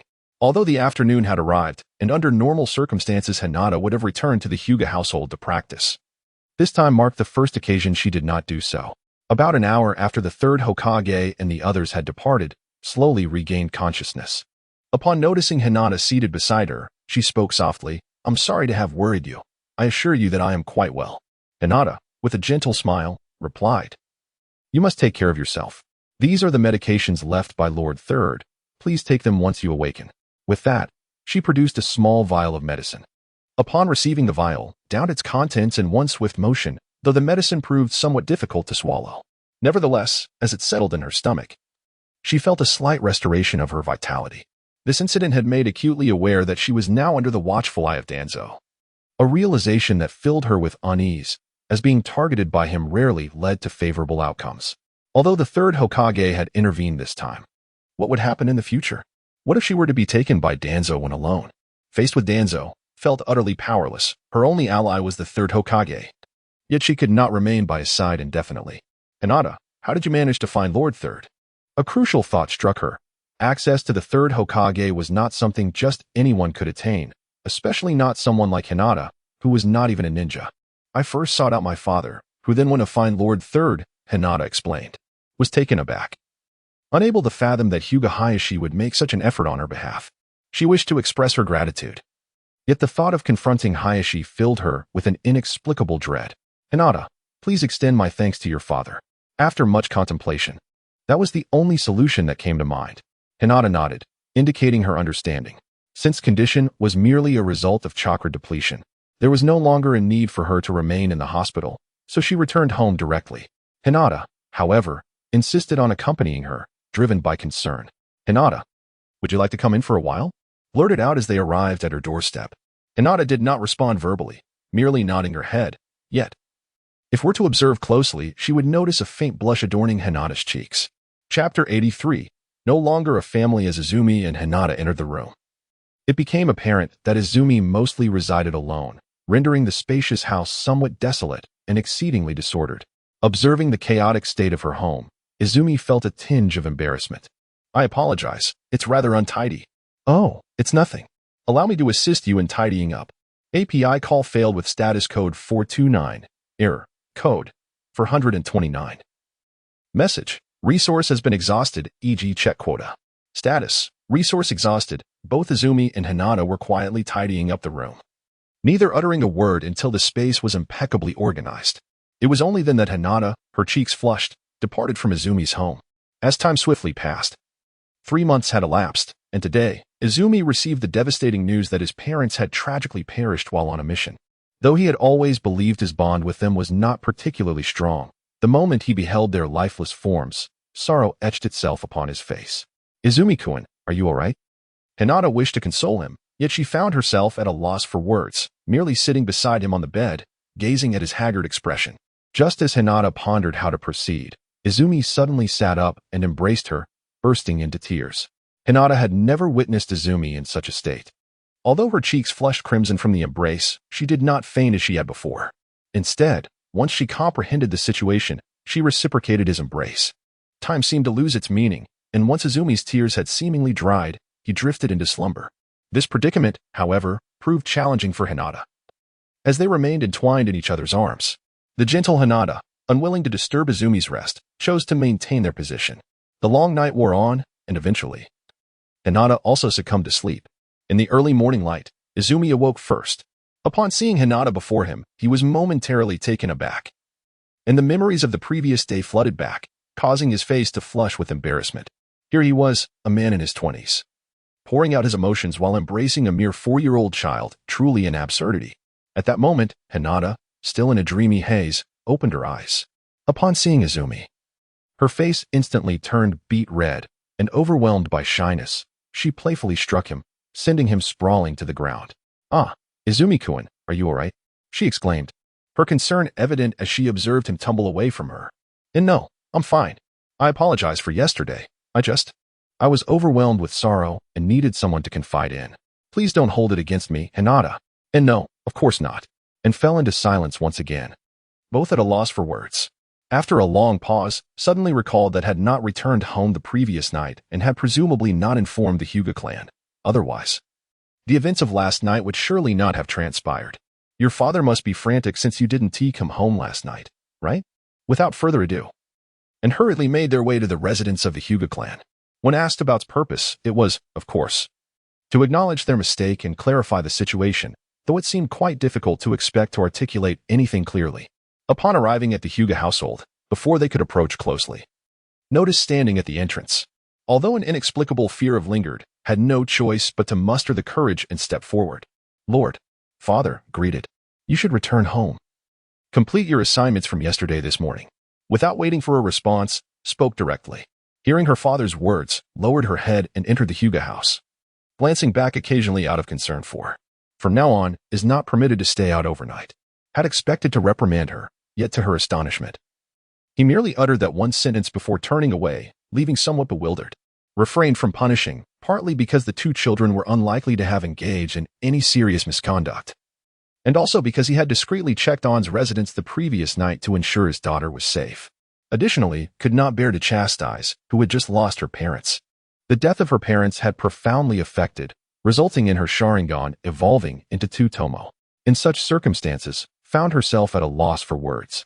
The Sharingan, known as the Cursed Eye, brought forth only pain with every awakening. This time it was triggered by the tragedy of her parents. What would be the cause next time? System, grant me a side quest, she thought. Beep. System notification, side quest. Defeat the Sand Ninja Trio. Upon hearing the system's voice, couldn't help but internally scoff at her misfortune, knowing full well that the trio referred to as none other than Temari, Kankuro, and Gaara. While Temari and Kankuro were manageable, Gaara, being a Jinchuriki, would undoubtedly be a formidable adversary. Though she had received yet another frustrating task, decided against cursing the unhelpful system and instead sprinted towards the Hokage building. Third Hokage, I am truly sorry for your parents' plight. It was the failure of the Leaf Village to render timely assistance that led to such misfortune. Please accept my condolences. Third Hokage, I wish to undertake a mission that would allow me to temporarily leave Konoha. I yearn to explore the ninja world. Remaining at home only serves to evoke painful memories. Upon hearing's words, the third Hokage hesitated. Under normal circumstances, he would never approve such a request. Given that ninjas fall in battle daily, should he grant leave to every grieving family member? Yet, seeing the profound sorrow in his eyes, he could not bear to deny her. Very well, I shall assign you a mission. The third Hokage retrieved a scroll from the side and handed it to. Your task is to eliminate the bandits along the borders of the Land of Fire. Go and clear your mind. Return only when your spirits have lifted. Thank you. Upon returning home with the scroll, Izumi tidied up her belongings before swiftly departing from Konoha. Although the mission was ostensibly to eliminate bandits, in truth, Izumi enjoyed considerable freedom. There were no time constraints or fixed objectives. This undertaking was merely a means for the third Hokage to grant Izumi a respite. The first stop for Izumi is naturally the village of Sand in the Land of Wind. This time, the side quest involves defeating Gaara and his companions. Furthermore, Izumi has previously received a challenge mission, and it is time to fulfill it. After changing into appropriate attire at the border of the two countries, Izumi sets forth towards the Land of Wind. It must be said that the weather in the Land of Wind is truly harsh. The relentless sandstorm envelopes the sky, and the ground is perpetually covered in sand. Chapter 85, The Task in the Land of Wind. How unfortunate it is that the Land of Wind does not seem to value reforestation. It is astonishing that they can endure such an environment. Having entered the Land of Wind for 3 days, Izumi has wrapped herself up tightly, yet despite her precautions, she still feels as though her clothing is filled with sand. As 3 more days pass, Izumi finally arrives at the village of Sand, perhaps due to her youth. The guards of the Sand Village do not subject her to thorough scrutiny, allowing her to enter the village without much ado. In light of this leniency, Izumi can only smile faintly. It is no wonder that such lax defenses allowed Deidara to abduct Gaara. Upon entering Sunagakure, Izumi casually sought refuge in a modest inn, subsequently embarking on an investigation into the whereabouts of Gaara and his siblings. It wasn't long before Izumi successfully uncovered their location. The next challenge lay in devising a strategy to confront them. After all, this was Sunagakure, and any conflict would likely attract formidable adversaries. Presently, Izumi found herself ill-equipped to escape from the enemy's stronghold. After considerable contemplation, she devised a somewhat dubious plan to divert the attention of the Sand Shinobi by employing Shikaku. With her mind set on this course of action, Izumi promptly set her plan in motion, beginning with locating Gaara. The idea of Izumi was quite straightforward, to directly influence Shikaku using the Sharingan. Although it was improbable for Izumi to control the leader, he could certainly manipulate Gaara. With the technique of illusion, Nirvana's abode, Gaara, who was frolicking about, suddenly felt an overwhelming wave of drowsiness, leading him to succumb to a deep slumber. As Gaara fell into this profound sleep, Shikaku immediately seized greater control over Gaara's body, manifesting as a colossal tanuki before Izumi. Seizing the chaos of the moment, Izumi promptly vacated the scene of the incident and sought out Kankuro and Temari. "Who are you?" Upon seeing Izumi clad in black attire, Temari instantly readied herself for combat. Fire release, great fireball technique. To avoid revealing his identity, Izumi refrained from employing the great fireball and opted for a different ninjutsu. Wind release, sickles. Observing Izumi's silent offensive, Temari was unwilling to be outdone and unleashed a ninjutsu she had recently mastered. Fire counters wind, and Izumi's prowess in ninjutsu far surpassed Temari's, allowing the great fireball to surge through her attacks with ease. Watch out, puppet manipulation, crow. At present, Kankuro could only maneuver the crow puppet. But Izumi did not underestimate him. The toxins on the puppet were no trifling matter. Thus, seeing the crow rush towards him, Izumi swiftly pivoted and kicked away the projectile launched from the crow's mouth, promptly beginning to weave hand signs once more. As Izumi prepared to cast another ninjutsu, Kankuro quickly maneuvered the crow to intercept, fearing the puppet's poison, forcing Izumi to abandon his technique. Evading the puppet's assault, Temari's attack soon followed. Watching Temari wield a fan taller than himself, Izumi felt a sense of absurdity. Wind release, sickles. Once more, he unleashed the sickles, but this time he paid little heed. He refrained from using ninjutsu for defense or counterattack. Illusion technique, Hell's Gaze. Temari was entirely unprepared for Izumi's use of genjutsu, and in an instant, she fell victim to it, just as her sickles reached Izumi.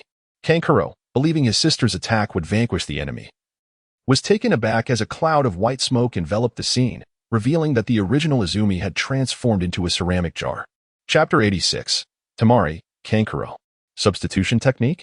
Fire release, great fireball technique. Faced with Izumi's onslaught, Kankuro could only opt to defend with the crow, at which point Izumi appeared directly beside Temari.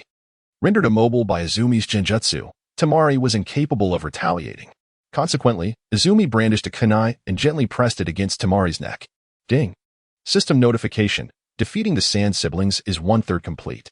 With Temari neutralized, only Kankuro remained. Observing Izumi's kunai poised at his sister's neck, Kankuro was engulfed by anxiety but dared not act, fearing that any movement might bring calamity upon Temari. Noticing Kankuro's distress, Izumi chose silence, rising to depart from Temari's side. Although the rationale behind Izumi's actions eluded him, Kankuro felt a fleeting sense of relief knowing his sister was safe, albeit temporarily. Should he fail to overcome the adversary before him, both he and his sister would surely meet their demise. Fire release, great fireball technique. A massive fireball materialized once more, this time directed not at Kankuro, but at the crow he controlled. Upon realizing the attack was aimed at his puppet, Kankuro hastily maneuvered it to evade. However, he neglected a crucial detail. He himself was exposed to Izumi's presence. At that moment, even manipulating a puppet was a strenuous task for Kankuro. In his focus on the puppet, he became oblivious to Izumi's movements. Kankuro successfully maneuvered the crow away from the great fireball and, looking up to locate Izumi, discovered that he had vanished without a trace. "Are you searching for me?" The sound of the spring whispered directly into Kankuro's ear. Upon hearing it, Kankuro instinctively sought to evade, yet how could his reflexes surpass those of the spring? Thus, the unfortunate Kankuro was swiftly ensnared by a kunai at his throat. "Do you concede?" The voice asked once more. "You have triumphed, but might you spare my sister? She poses no threat to you now." In a state of desperation, Kankuro resolved to barter his own life for that of his sisteress, threatening to detonate the explosive tags affixed to him should the spring refuse his plea. "I have no intention of claiming your lives. Had I wished for that, she would have perished the moment she collapsed. Now, do you concede? Very well. As long as you do not harm my sister, I concede." A notification chimed. The task of defeating the Sand Ninjas trio was 2/3 complete. After vanquishing Kankuro, the spring swiftly departed. Although the attention of the Sand Ninja was diverted by Shikaku, they remained in the heart of the Sand Village. And should any other ninjas take note of their shadowy child being bullied, the spring with certain escape would be impossible. With the task 2/3 accomplished, only Gaara remained. And a thought dawned upon the spring. Thus, he sought to test his hypothesis. If successful, it would simplify matters considerably, yet should it fail, he would need to devise alternative strategies to defeat Gaara. Lightning release, lightning clone. A clone composed of lightning materialized before the spring. Observing the significant chakra expenditure, He felt a wave of dismay. His chakra reserves were still too meager. Upon summoning the lightning clone, the spring immediately dashed towards the outskirts of the sand village. While the lightning clone employed transformation jutsu, assuming the guise of a sand ninja to infiltrate Shikaku's battlefield. Chapter 87. Ambushing Shikaku. Though Shikaku had seized control of Gaara's body and entered a frenzied state, as a Jinchuriki, Gaara remained far too feeble to withstand Shikaku's immense power, rendering the sand village's Shikaku merely a hollow shell. Under the relentless assault from the fourth Kazekage, Raza, and the multitude of sand ninjas, Shikaku was steadily pushed back. And at that moment, the spring's lightning clone arrived on the scene. The sudden appearance of the spring attracted no attention, after all. His disguise as a sand ninja raised no suspicion. Hold your ground. Shikaku was running low on power. As Raza exerted more sand to control Shikaku, he simultaneously rallied his comrades' spirits. This bout of Shikaku's rampage had not resulted in casualties, yet it had inflicted severe internal damage upon the sand ninjas' ranks. The sand village, already impoverished, had only recently begun to recover, and Shikaku's outburst had thrust them back into dire straits. As the guardian crane faced imminent defeat, Quan, in a moment of urgency, employed the technique of instantaneous movement to materialize before it. Rusha, taken aback by the sudden appearance of the sand ninja, swiftly discerned that Quan had utilized a transformation technique. It became evident to him that the crane's current rampage was not a mere coincidence, but rather a deliberate orchestration. Realizing this, Rusha promptly launched an assault against Quan, fully aware that whatever the latter intended was certainly not favorable. Magnet release, shattered glass, lightning release, thunderclap. As both Izumi and Rasha unleashed their ninjutsu in near unison, Rasha targeted Izumi while Izumi focused on Shikaku, already in a desperate state. Shikaku was struck directly by Izumi's attack, ultimately unable to maintain its transformation, its colossal form scattering into the swirling sands. Simultaneously, Rasha's assault hit its mark. But the Izumi he encountered was merely a lightning clone. Even in defeat, it bore no consequence. Unaware of the true circumstances, Rasha merely ensnared Izumi without delivering a lethal blow. Rasha's aim was straightforward: to extract the truth from Izumi's lips regarding the identity of the instigator behind this assault. However, Rasha's intentions were destined to be thwarted, as the lightning clone of Izumi would naturally refrain from divulging information.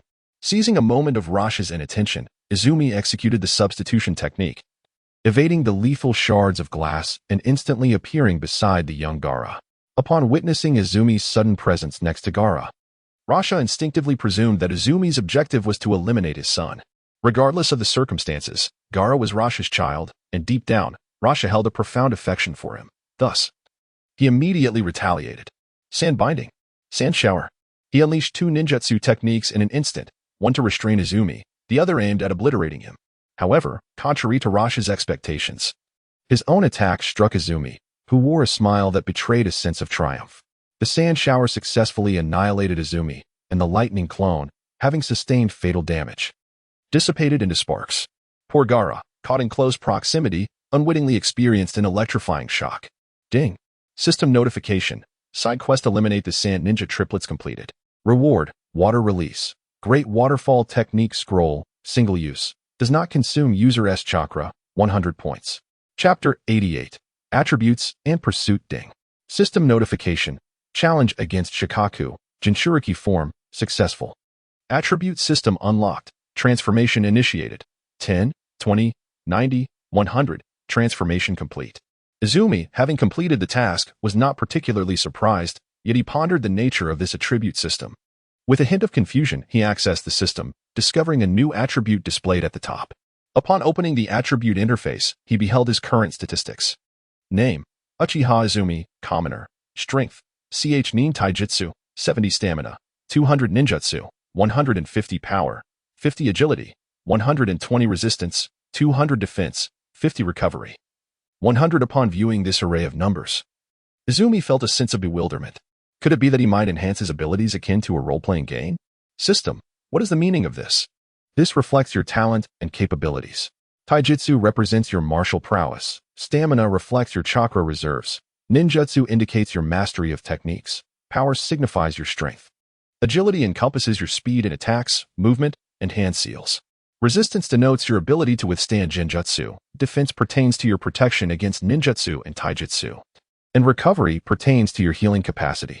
With the system's explanation, Izumi finally grasped the concept. Yet another question arose in his mind. Could he further augment these attributes? System. How can these attributes be enhanced? First, through regular training, which will naturally increase them. Second, by completing tasks to receive special rewards. For instance, the body enhancement you acquired earlier is one such example. Is there no direct method to allocate points? None. Do you think this is a gain? Why not recharge your intelligence instead? Once again facing the system's sarcasm, Izumi longed to confront it, but realizing his inability to prevail, he relinquished the thought. Ding. System notification. Side quest evade Rasha's pursuit completed. Reward. Special ninjutsu scroll fragment X1. Upon receiving news of a new task, Izumi recalled that he was still within the land of wind. Although he had departed from Sunagakure, it was still in close proximity.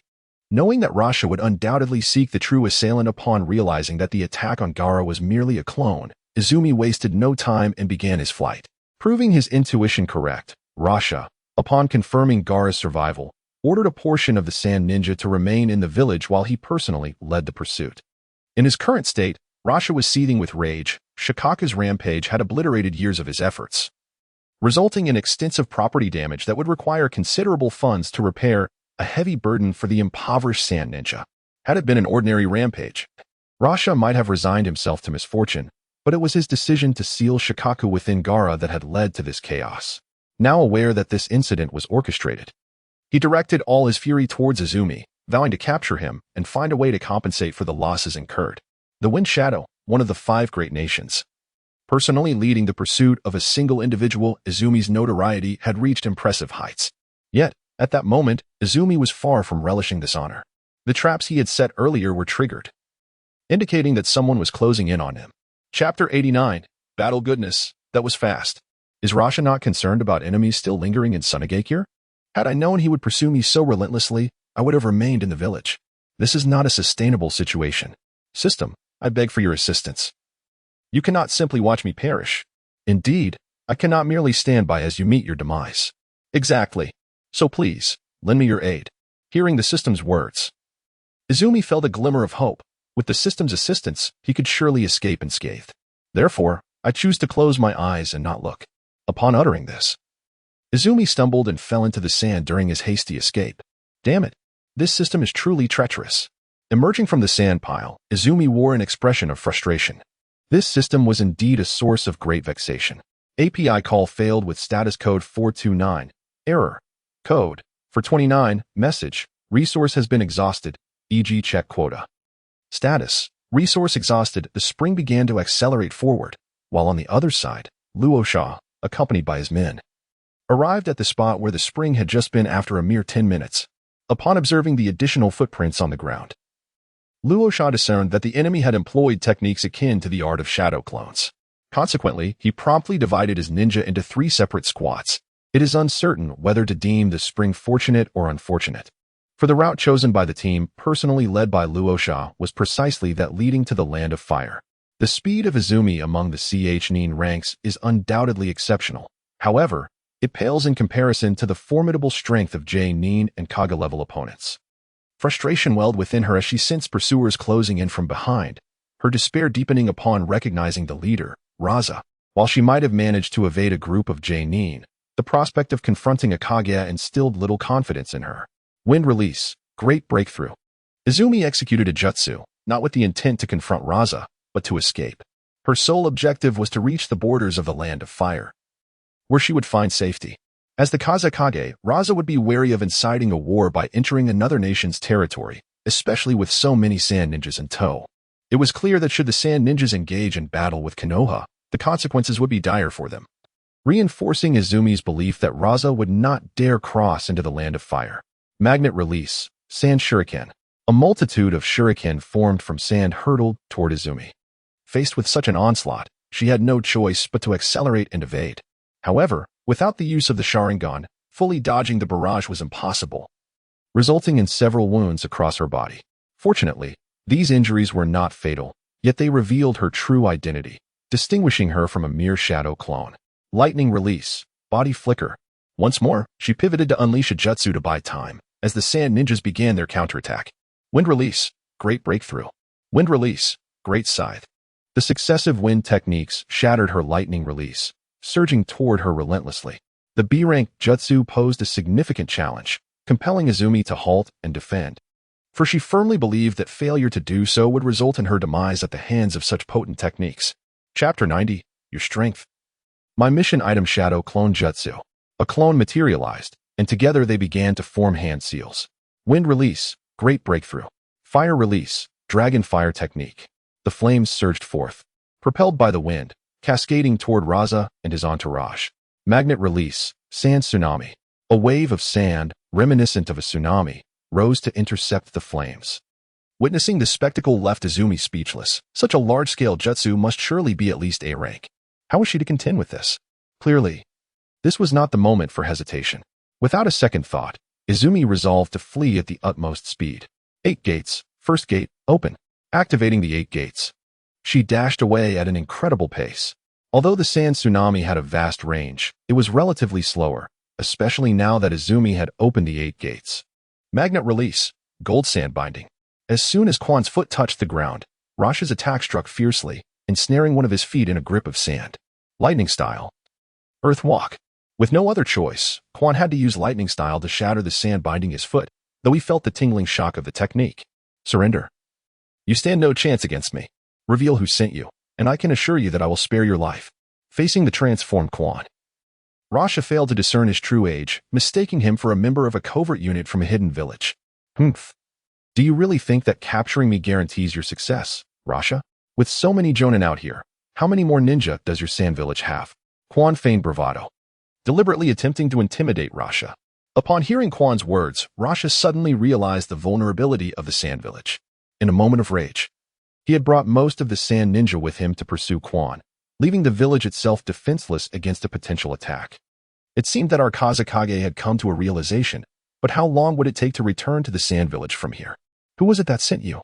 Rasha pondered who could have orchestrated this incident, already forming some answers in his mind.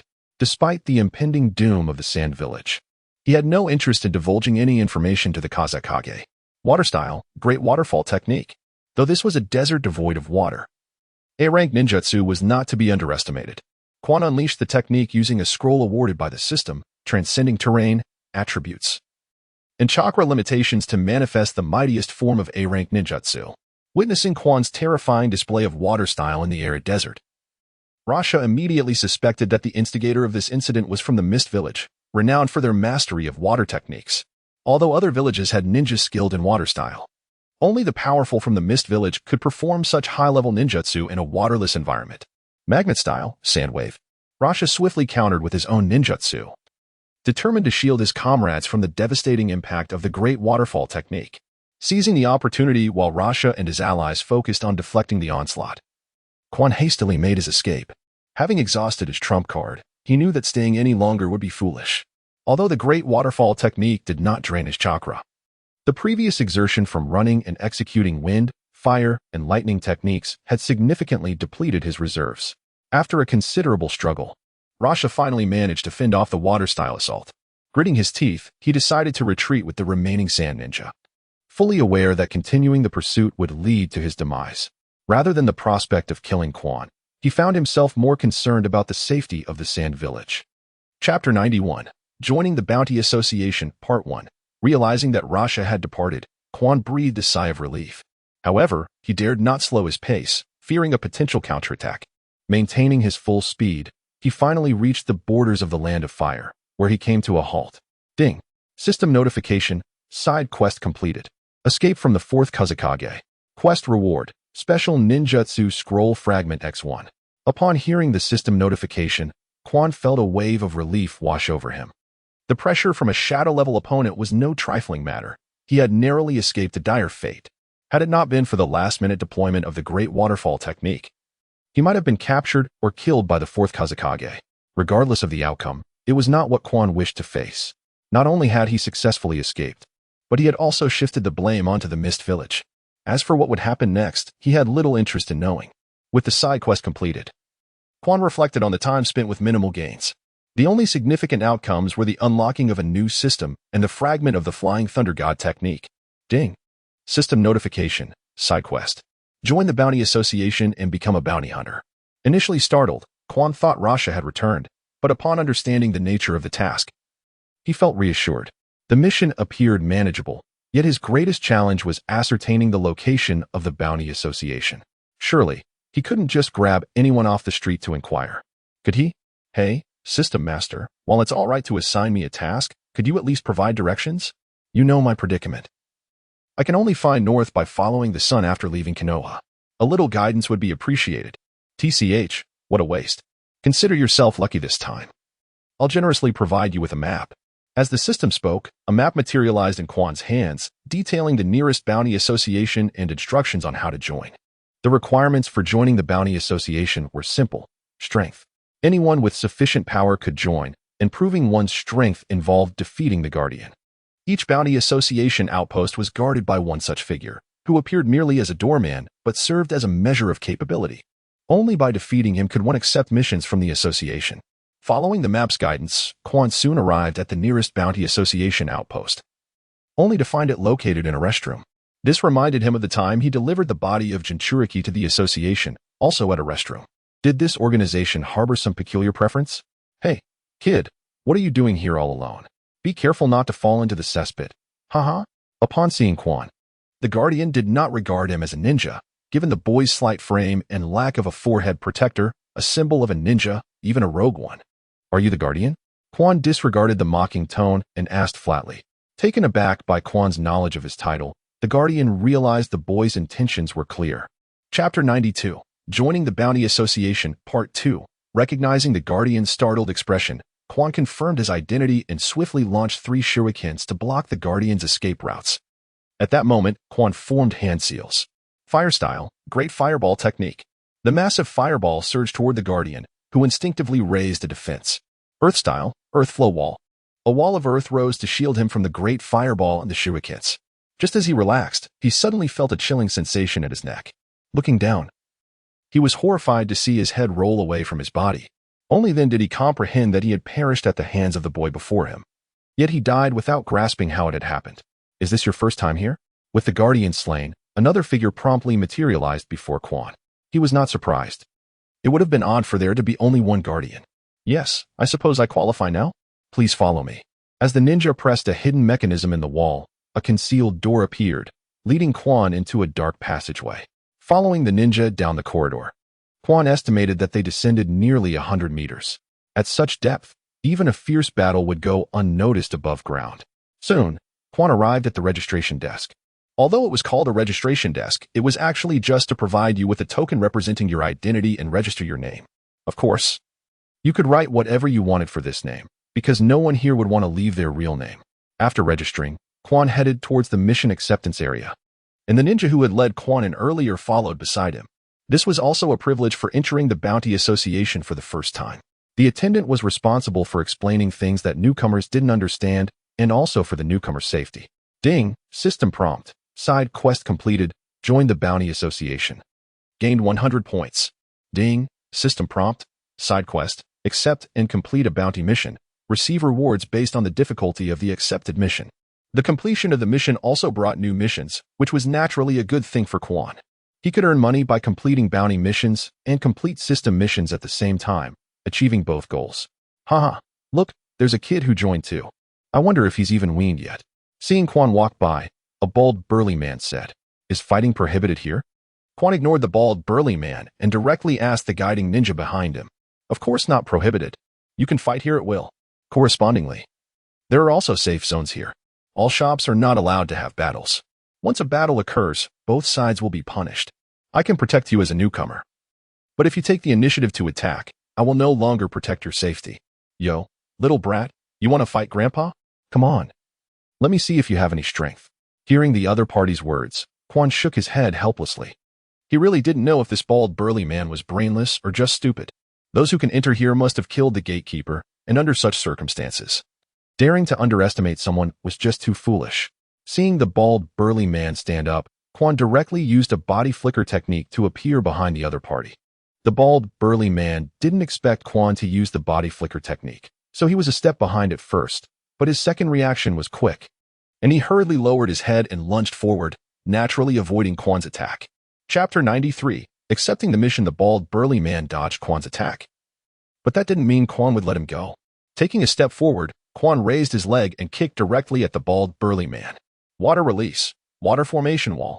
Seeing Quan's quick attack, the bald, burly man immediately used ninjutsu to defend. Facing the water formation wall, Quan didn't dare to try it with his leg. With a slight push, he dodged the range of the water formation wall. Before the water formation wall disappeared, Quan had already begun to form hand seals. Fire release. Dragon fire technique. Water can overcome fire, but here is underground, with no source of water. So the power of ninjutsu for ninjas who are good at using water release will be reduced. Although both water formation wall and dragon fire technique belong to C-rank ninjutsu, the dragon fire technique is infinitely close to B-rank ninjutsu, while the water formation wall is the most ordinary C-rank ninjutsu. Thus, the dragon fire technique successfully broke through the defense of the water formation wall, and the bald, burly man obviously didn't expect his defense to be broken. So he didn't react to the fact that the water formation wall had failed. As a result, the bald, burly man was successfully engulfed by Quan's dragon fire technique. When the flames dissipated, the bald, burly man was already dead, and his body was charred black. Does this guy have a bounty? Quan casually cut off the other party's head and looked at the guide. Yes, but only 1,000 taels. The guide didn't react at all to Quan killing the bald, burly man, as if he hadn't seen anything. Carrying the severed head of a corpulent foe, Quan arrived at the designated task reception to exchange it for a reward of 1,000 taels. While the sum was modest, even the smallest of gains holds value. Only after securing the bounty did Quan meticulously scrutinize the available missions. Here, tasks were not classified by rank. Any individual with sufficient audacity could undertake them. However, if a task remained unfulfilled within a specified time frame, it would reappear on the board. As Quan examined the listings, he found himself at a loss for words. The tasks ranged from the most trivial, such as slaying bandits, to the extraordinary, including the assassination of formidable shadow-level warriors, with even the legendary Third Hokage, Sarutobi Hiruzen, listed among the targets. Although somewhat taken aback by the diversity of missions, Quan found it within the realm of acceptance. Just then, a figure passed nearby. One unfamiliar to him, yet clad in an attire he recognized all too well, the Akatsuki cloak. This garment signified membership within the notorious organization. And though he did not recognize the individual, it appeared to be an early member of little consequence. The presence of an Akatsuki member was merely a minor surprise, prompting Quan to accept 3 missions in quick succession. The first was to eliminate Yukinari Nakagawa, a rogue ninja from the Land of Wind. Once a middle-ranking shinobi skilled in wind release, Nakagawa had been branded a traitor after he killed a teammate during a mission, leading him to seek refuge in the Land of Water as a member of the Mist Village. For Quan, this task posed no significant challenge, however. The current political climate in the Land of Water, often referred to as the Land of Blood Mist, added an element of risk, particularly with the potential presence of Abido. Despite the inherent dangers, Quan resolutely accepted the mission. Departing from the Bounty Association, he set forth towards the Land of Water. The journey was considerable, spanning nearly the entirety of the Land of Fire, yet for Quan, time was an abundant resource. Half a month later, Quan finally arrived in the Land of Water. However, he was not foolish enough to storm the Mist Village, especially since Nakagawa was stationed at the border, far from the village itself. It was likely that a ninja who had once betrayed his village would find little trust elsewhere, had Nakagawa not provided valuable intelligence. He would have been unwelcome in his new home. Regrettably, Nakagawa reflected on his decision to leave the Sand Village, where, despite its poverty, he had at least been free from such a suffocating atmosphere. As an outsider, Nakagawa faced considerable rejection from the Mist Ninja, leading to his assignment at the border. Quan observed him from a distance, having watched Nakagawa for an entire day and noting the distribution of the guards. While the watch was supposed to consist of pairs, no one wished to partner with Nakagawa, leaving him to stand solitary, an opportunity that Quan intended to exploit. As the shift ended, Nakagawa resumed his patrol, and it was in this moment that Quan made his move. Fire release, Phoenix fire technique. Utilizing an expansive ninjutsu, he forced Nakagawa into a position where evasion was impossible, compelling him to counter with his own technique. Wind release, Thousand Faces of Wind. Although fire typically overcomes wind, the dispersed nature of the Phoenix flames allowed Nakagawa's wind technique to dissipate Quan's attack effortlessly. Convinced of his superiority, Nakagawa refrained from signaling for assistance. Undeterred by the setback, Quan maintained his composure, forming new hand seals. This time, it was unmistakably different. Fire release, Dragon fire technique. The moment the technique emerged, It surged towards Nakagawa with overwhelming force, prompting him to leap away. However, as he did so, he was unaware that someone was behind him. Before he could react, Quan launched his assault, Lotus of the Blooming Petals. In that instant, Quan activated the first gate of the 8 gates, ensnaring Nakagawa with an iron chain and slamming him to the ground. Standing at a distance, Quan regarded his opponent with a calm demeanor. In the final moments, Nakagawa had utilized some form of ninjutsu to reduce the impact of the attack, causing the Lotus to succeed yet with diminished force. You just used the 8 gates. Didn't you? I never imagined a Konoha ninja would assist a sand ninja in hunting me down. This is the land of water. Do you not fear inciting a war? Nakagawa, struggling to rise from the earth, felt the lingering effects of the violent blow. Should a conflict arise between the Mist Village and Konoha, it would be advantageous for me, allowing me to reap greater rewards. Quan's voice echoed. Though he held no belief that Nakagawa could escape his grasp, yet caution was prudent, and he wished to avoid drawing Konoha into unnecessary troubles. A bounty hunter? I never knew my head had a price on it. However, killing you should also yield a reward, correct?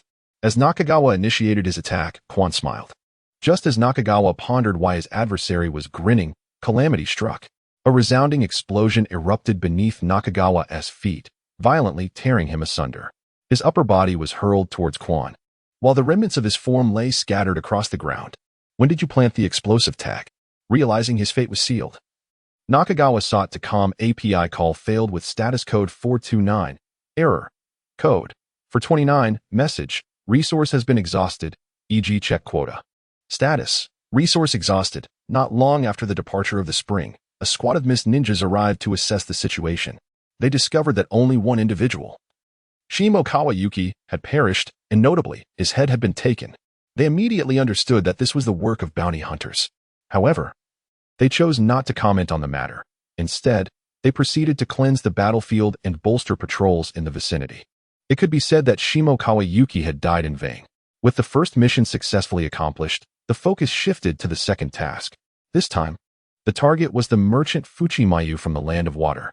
Fuchimayu possessed no remarkable strength, being merely an ordinary person. Yet he was flanked by 3 elite Genin as bodyguards, a formidable presence that would deter many. The Serene quietly arrived at the outskirts of the city where resided. Although the village was somewhat insular, it was not entirely devoid of unfamiliar faces, thus, S' presence went unnoticed. After casually finding a lodging, S' intent was to assassinate. Engaging in a direct confrontation seemed futile, as believed this mission would certainly end in failure against the 3 elite shinobi, who were far from mere decorations. He harbored no illusions of possessing any protagonist's halo that could vanquish a Genin with a mere technique. Hence, he resolved to resort to subterfuge. Awaiting a moment when would be alone. As 3 days swiftly passed, observed the unwavering vigilance of 3 Genin bodyguards, who were inseparable even when went to the restroom. Witnessing apparent fear of death prompted to ponder whether such a life was not burdensome. Throughout those 3 days, found no opportunity to even approach, let alone execute an assassination. He had initially planned to disguise himself as a beggar and launch a surprise attack while was out on the street. However, the 3 Genin were excessively diligent, dispersing before he could even draw near, leaving him with no chance whatsoever. On the 4th day, as stealthily followed, a fortuitous opportunity finally presented itself, albeit one that rendered somewhat embarrassed. On that morning, accompanied by the 3 Genin bodyguards, headed directly to a pleasure district. Observing enter such a venue, could not suppress a sly smile. I refuse to believe that you would venture into such a place while remaining in the company of those Genin. Surely, you do not intend to engage in a frivolous escapade? Quietly, Quan infiltrated the brothel, poised to take action against Fukuchimayu. Chapter 96, Fukuchimayu. It became evident that Quan's assessment was astute, no matter how cautious Fukuchimayu might be. It was implausible for him to evade the scrutiny of 3 elite ninjas in such an establishment. After all, certain matters are not meant for the prying eyes of onlookers. The spring quietly arrived at the brothel, and although the 3 elite ninjas did not enter the room, they vigilantly stood guard at the entrance. While it was true that a ninja could infiltrate from other routes, Izumi was confident that should any unusual activity arise, these 3 would undoubtedly breach the premises. Despite having previously encountered elite ninjas, even having slain one through ambush and their own overconfidence, Izumi was acutely aware that in this situation, they would not underestimate her. If they were to exert their full strength, Izumi believed that even if she were to survive, she would emerge grievously wounded. Cautiously ascending to the ceiling of the room, Izumi observed Fukuchi Mayu frolicking with the courtesan, utterly oblivious to her presence above. Concealed in her hiding place, Izumi awaited the opportune moment. Soon, Fukuchi Mayu engaged in a more intimate encounter with the courtesan, and it was at that moment that Izumi struck. Taking advantage of Fukuchi Mayu's distraction, she abruptly descended from the ceiling. Unbeknownst to him, he was unaware of her presence behind him, while the courtesan did indeed notice Izumi's sudden appearance. Recognizing the peril, she attempted to scream, but her mouth was silenced by Fukuchi Mayu. Approaching Fukuchi Mayu from behind, Izumi swiftly pressed her hand against his head and, before he could react, severed it cleanly from his body. Blood immediately gushed forth, staining the tatami mat with a swift strike. Izumi rendered the courtesan unconscious. Although Izumi was not a benevolent individual, he was not inclined to indiscriminately take innocent lives. Nonetheless, he remained indifferent to the fate of the courtesan. Sealing the head of Mayufuri within a scroll, Izumi retraced his steps to exit the pleasure district, having successfully completed the second task, which had proven relatively effortless. Now, only the third mission remained, a task not of assassination, but rather a rare escort assignment from the Bounty Association. Following the mission guidelines, Izumi soon arrived at his destination, the coastal city of Suiin in the Land of Water. According to the scroll's instructions, he quickly met with the employer. To his surprise, the employer, Matsushita Chihiro, was a mere child, whose expression was one of disdain as he muttered under his breath. Upon hearing Matsushita's words, Izumi offered a slight smile. Performing a body flicker technique to appear directly behind Matsushita, his kunai poised against the boy's neck. I hope you do not doubt my capabilities, for should you do so, I would not hesitate to exchange your head for a sum of coin. Admittedly, the 1,000 ryo you offered is somewhat paltry, but it is still far less arduous. Izumi's voice was devoid of emotion, echoing the harsh truth of the ninja world. The weak often met unfortunate fates, while the powerful instilled fear in others. Faced with Izumi's threat, Matsushita broke into a cold sweat. He was aware that many ninjas were ill-tempered, yet he had never anticipated encountering one who would resort to such violence over a mere disagreement. At that moment, Matsushita silently resolved to seek out a ninja village for future tasks rather than the Bounty Association, recognizing that while the former might be costlier, it offered a greater assurance of safety. Forgive my abruptness, esteemed ninja. I shall not question you again. Please, lower your weapon, Matsushita pleaded. Upon hearing this, Izumi sheathed his kunai and returned to his original position. With Izumi back in place, Matsushita exhaled a sigh of relief. Honorable ninja, I implore you to escort my daughter and me to the Land of Fire. I have enemies who may ambush us on the way while they claim to be ninjas. They are not of the 5 great nations. Missions involving ninjas often prove troublesome. For taking the life of a ninja from one of the 5 great nations was no trivial matter. It was crucial to ascertain an enemy's affiliation before commencing a task, a fact well understood by most ninjas, particularly those from smaller villages. This task is valued at 20,000 ryo, yet the mission states it is to ensure your safety, which does not align with the task I accepted, Izumi remarked. Matsushita, according to the rules of the ninja world, I possess the right to refuse a mission if the employer's stated task does not correspond with reality. In fact, I could consider your actions a trap and eliminate you without consequence. The previously relaxed atmosphere shifted once more into one of tension. Matsushita, taken aback by the lethal presence before him, hastily exclaimed, I did not intend to conceal anything. It is merely that my daughter, realizing the gravity of the situation. He quickly amended his statement, I am willing to increase the payment by an additional 20,000 ryo. I beseech you to ensure the safety of my daughter and myself. A 4,000 ryo escort mission was indeed a generous fee, prompting Izumi to nod in agreement. Very well, when shall we depart? If possible, I would prefer to leave immediately. I am concerned about unforeseen complications. Let us proceed, Izumi declared, stepping out of the room, while Matsushita turned to gather his belongings and his daughter. Thus, the 3 of them set forth toward the Land of Fire. Due to the Water Nation's coastal geography, their only means of return to the Fire Nation was by boat, prompting them to rent a small vessel for their journey. Matsushita's daughter, merely 4 or 5 years old, appeared frightened by the prospect of travel, clinging to her father's embrace while her curious eyes darted around, particularly intrigued by the ninja, who resembled her in stature. In Matsushita Ritsuko's mind, ninjas were typically robust and intimidating figures. Although Izumi wore a mask, his physique bore no resemblance to the fearsome image she had conjured. Yet, her father seemed profoundly apprehensive of the ninja seated nearby. noticed that Matsushita Rizen's gaze was fixed upon her, yet chose not to speak. It is quite natural for a child of such tender age to exhibit curiosity, and Matsushita Rizen is merely an ordinary civilian, devoid of any affiliation with the hidden village of shinobi. Thus, her inquisitiveness is entirely understandable. Matsushita Chihiro, observing that Izumi remained unperturbed by his daughter's scrutiny, let out a sigh of relief. In his eyes, Izumi was nothing short of a lunatic, one who could resort to violence at the slightest provocation. Time swiftly passed, and 2 days elapsed in relative tranquility, as if all threats had dissipated, leading one to believe that no harm would befall Matsushita Chihiro. However, on the morning of the third day, Izumi sensed something amiss. Chapter 98. The Assault of the Mist Shinobi. A thick fog enveloped the surface of the sea at dawn, growing increasingly dense. Under normal circumstances, Izumi would have paid little heed to such mist, but this particular haze was imbued with chakra, indicating its artificial nature. It was evident that this phenomenon was a manifestation of the mist shadow technique employed by the hidden mist village. The assailants were the mist shinobi from the land of water, and it seemed that Matsushita Chihiro had grossly underestimated the resolve of his adversaries. Rising to her feet, Izumi cast a glance at Matsushita Chihiro, for at that moment, she had no intention of engaging with the mist shinobi excessively.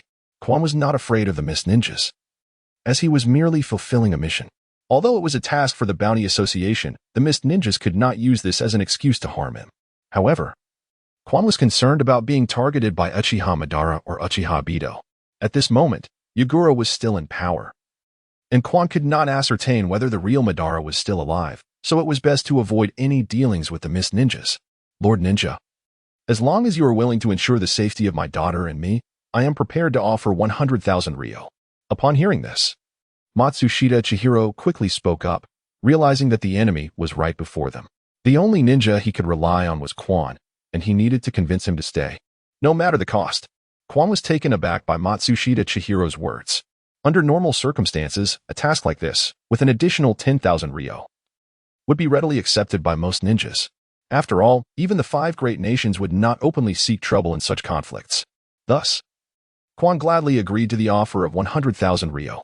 Although he was reluctant to appear in the sights of Madara and Obito, Quan did not believe that such trivial matters would attract their attention.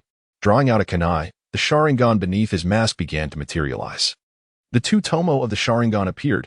Although it could not capture the enemy, his field of vision expanded considerably. Water release, water chaos wave.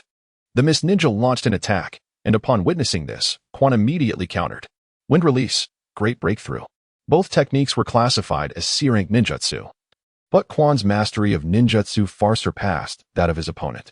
Consequently, the water chaos wave was effortlessly dispersed by the great breakthrough, which continued unabated towards the direction of the water chaos wave. The mist ninja was shocked that such a seemingly young individual possessed such strength. Yet he did not sit idly by. Water release, water ball. A massive water sphere materialized, instantly engulfing the great breakthrough and continuing its onslaught towards Quan. Lightning release, lightning ball. A multitude of lightning-infused orbs surged towards the mist ninja. The consecutive ninjutsu revealed the mist ninja's position, and the earlier great breakthrough had diminished the effects of the mist shadow technique, allowing Quan to vaguely pinpoint the enemy's location. The mist ninja was surprised that Quan did not intercept his attack but instead launched his own. Faced with Quan's nearly mutually destructive offensive, the mist ninja felt a headache coming on. This task was merely C-rank with minimal rewards, and he had expected an easy mission, unaware of the formidable ninja present. Typically, lower and middle-rank ninjas would only employ single-element ninjutsu, and their power would be limited. Seeing Quan utilize 2 elemental techniques made the approaching mist ninja question whether Quan was a jonin. If so, he certainly would not be a match for him. As the lightning ball sped towards the mist ninja, the water ball surged towards Quan. Observing the incoming ninjutsu, Quan remained composed, swiftly forming hand seals. Wind release, thousand faces wind. The wind release easily dissipated the water ball, and in that instant, Quan executed a body flicker technique, disappearing from his original location. The mist ninja, witnessing Quan's use of the body flicker technique, immediately concluded that he was indeed a jonin. Water release, mist shadow technique. Realizing he was outmatched, the mist ninja once again invoked the mist shadow technique, enveloping everything around him in dense fog. Even with the Sharingan, Quan could not see far into the mist. Concerned for Matsushita Chihiro and his daughter's safety, Quan chose to abandon the pursuit and return to the boat. Upon returning to the vessel, Quan did not relax. As the enemy might not have truly departed, and there could be other ninjas preparing to attack, the ship continued its journey towards the Land of Fire. Following this encounter, Matsushita Chihiro regarded Quan with even greater respect, as their safety during the journey depended on him, and he was impressed by Quan's displayed prowess. The Mist Ninja who had attacked Quan returned to the hidden Mist Village and abandoned the mission, although the Land of Blood revered slaughter. A Chunin facing a Jonin was tantamount to seeking death. In such circumstances, the Mist Village would not punish the ninjas who undertook the task. Damn it. Matsushita Chihiro actually hired a Jonin. When did Jonins become so inexpensive? Sagarakawa's expression was grim. He knew that a Jonin-level mission posted by the Mist Village would cost 200,000 ryo, a sum that was no small amount for him. After much hesitation, Sagarakawa decided to pay to hire ninjas to assassinate Matsushita Chihiro, as he harbored deep-seated hatred for him. If Matsushita Chihiro reached the Land of Fire, it would likely spell disaster for him. After handing over 200,000 ryo, Sagarakawa once again issued a mission, and it was quickly accepted. Meanwhile, Quan and Matsushita Chihiro were nearing the borders of the Land of Fire, approximately half a day's journey away.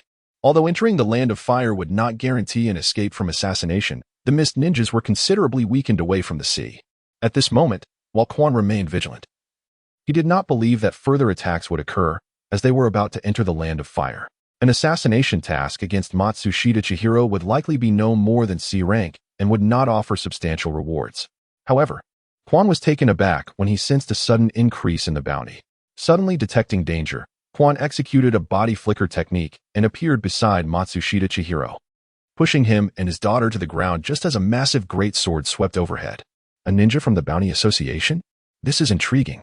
A voice resonated, and upon hearing it, along with the colossal sword nearly the height of a person, Quan immediately realized that the visitor was one of the 7 ninja swordsmen of the mist, the wielder of the great sword, Kisame Hashigaki.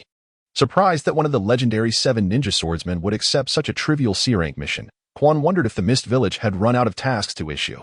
Oh, you know me? Then could you hand over the person behind you? Kisame Hashigaki expressed mild surprise that the ninja before him recognized him, though he was not overly astonished. He merely requested Quan to relinquish his target, preferring to avoid a confrontation if possible. I'm not sure who you're after. I'm currently escorting 2 targets. Quan maintained a combat stance, unwilling to show any sign of negligence. My mission target is Matsushita Chihiro, and as for his daughter, Matsushita Ritsuko, I have no interest in her. Ah, I see. In that case, I can hand over Matsushita Chihiro to you. However, it seems somewhat regrettable not to engage in combat with one of the renowned 7 ninja swordsmen.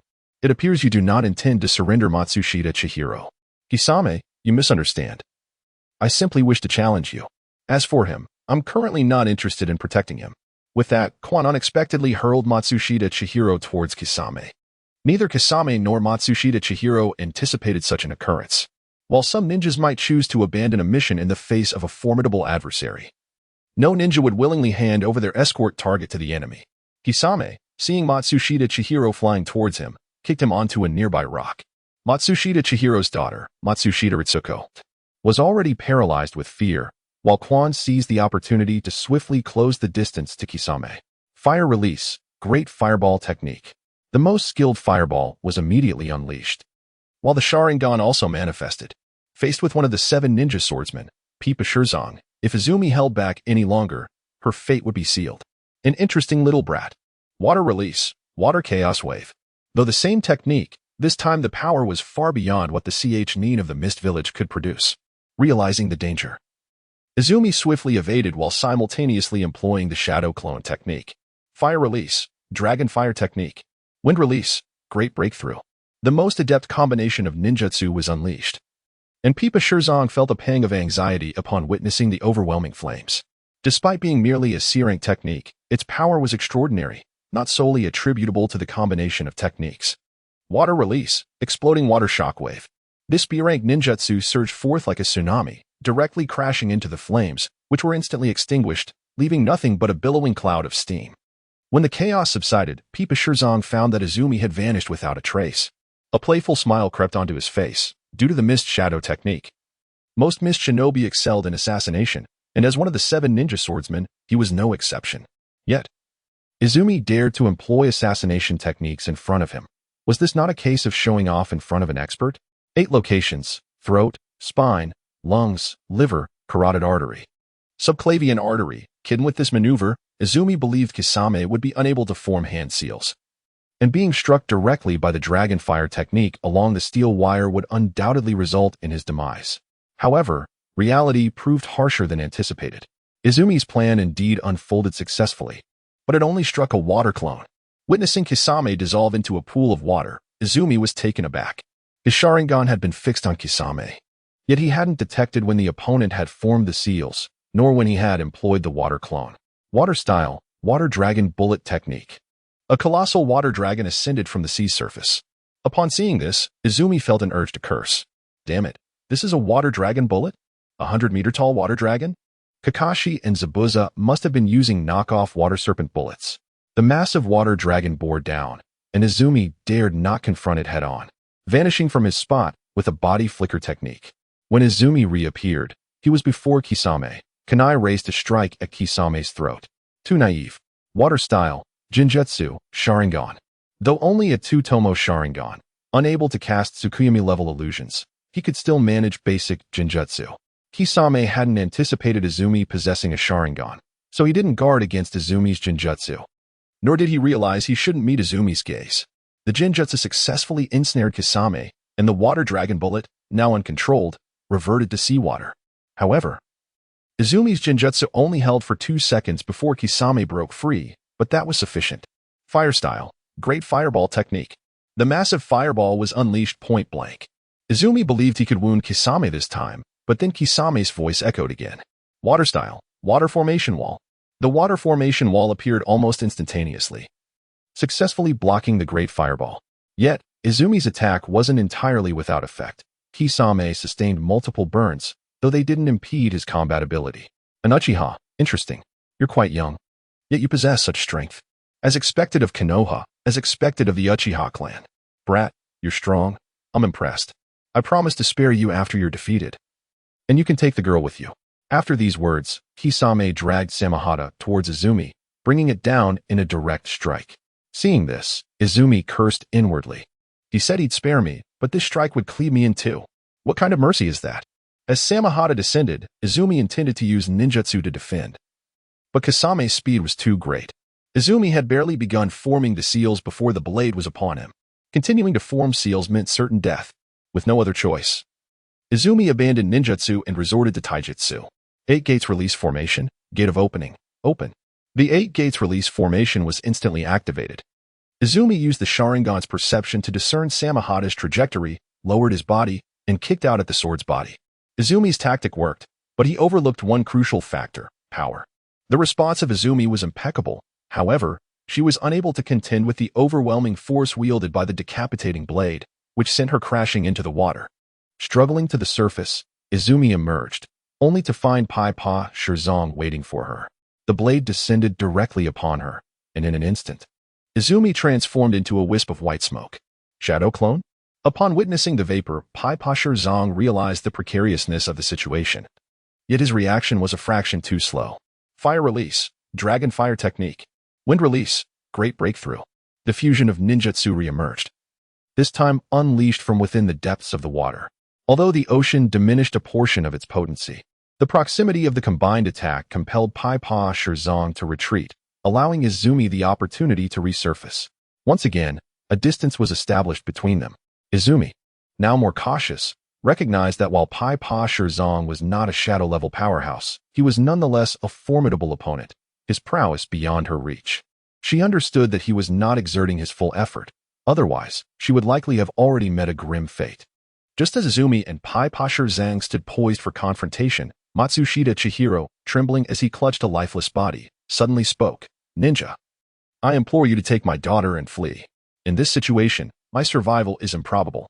Upon hearing Matsushita Chihiro's plea, Izumi merely cast a glance in his direction before returning her focus to Pai Pa Shirzong, clearly uninclined to heed his advice. Before Matsushita Chihiro could utter another word of persuasion, Izumi surged forward like an arrow released from its bow. With the enhancement of the 8 gates, her speed approached that of AJ Nin. Seeing Izumi charge, Pai Pa Shirzong formed hand seals.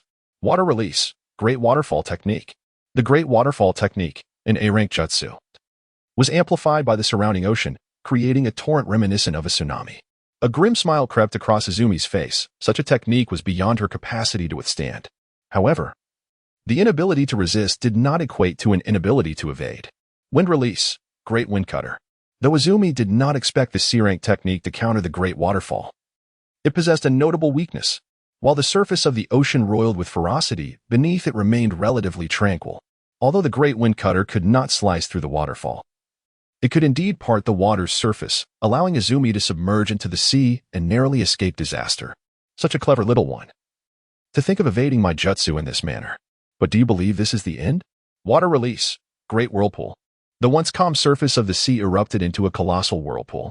It is vital to note that even within the depths of the ocean, there is no escape from a whirlpool, unless Izumi were to recklessly plunge into the abyss, a course of action tantamount to suicide. The spring surged forth from the depths of the sea with utmost swiftness, yearning to reach the rocky outcrop, yet met with failure. As the formidable whirlpool loomed, threatening to engulf him, he invoked the art of substitution, materializing in midair. Wind release, Great Breakthrough. This technique was not intended for offense, but rather to extricate the spring from peril, utilizing the repulsive force of the wind. He narrowly evaded the assault of Pai Pashur Zong. However, before he could catch his breath, Pai Pashur Zong had already appeared behind him. Chapter 103, Pai Pashur Zong End. The decapitating blade of Pai Pashur Zong descended swiftly, and the spring, clearly unable to evade, resorted to defending himself with a kunai. The kunai was no match for the mighty blade. The disparity in strength was evident, and though the strike was momentarily hindered, it ultimately cleaved the spring in two. Staring in disbelief at his bisected form, the spring's gaze shifted to Pai Pashur Zong, filled with incredulity. Suddenly, the severed spring transformed into lightning, catching the unsuspecting Pai Pashur Zong off guard. The lightning clone, the true architect of this astonishing scene. When the spring was cast into the sea by Pai Pashur Zong, he had employed the lightning clone technique. While Pai Pashur Zong was distracted by the clone, the spring seized the opportunity to quietly depart with Matsushita Chihiro and his daughter. As Pai Pashur Zong recovered from the electric shock, the spring had not strayed far.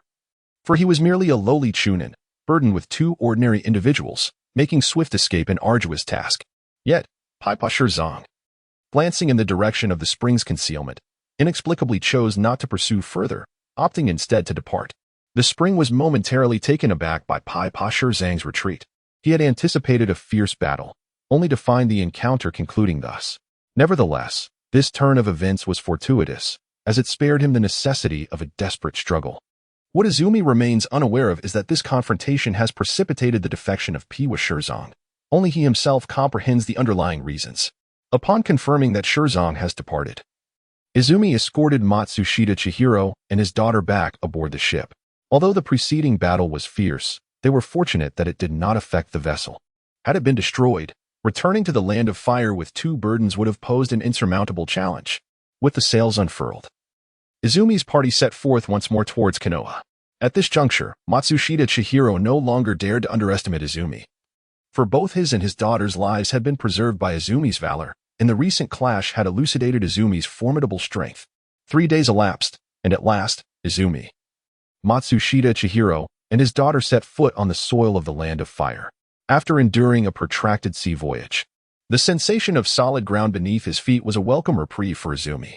Having successfully delivered Matsushita Chihiro and his daughter to their destination, Izumi completed his escort mission. A notification from the system chimed, indicating the successful completion of a side quest, rewarding him with 100 points. Not taken aback by this announcement, Izumi turned towards the nearest bounty association. Another notification followed, announcing a new side quest. Undertake the task in the land of demons and complete it successfully. Rewards will be distributed based on task performance. Izumi paused, for he was well aware of the land of demons, where the priestess capable of sealing the malevolent spirits resided, as depicted in the film The Death of Naruto. Yet, he was perplexed as to what task could possibly await him there. Despite his bewilderment, Izumi proceeded to the bounty association, submitting the heads of the 2 targets from his previous missions. With the bounty in hand, his wallet finally swelled with coins. Although he had undertaken various tasks in Konoha, the remuneration had been rather meager, as a portion of the payment invariably went to the ninja village. Arriving at the task reception area, Izumi meticulously browsed the available quests. Before long, he stumbled upon a task that had been posted for an astonishing 6 months. The meager reward of a mere 1,000 Rio elucidated why it had remained unclaimed. Task in the land of demons: protect the newly appointed priestess, Cheyenne, and deliver the token of the former priestess to her successor. While the task appeared straightforward, the paltry compensation rendered it unappealing. After all, individuals frequented such places for monetary gain, and a journey to the land of demons for 1,000 Rio would scarcely cover travel expenses.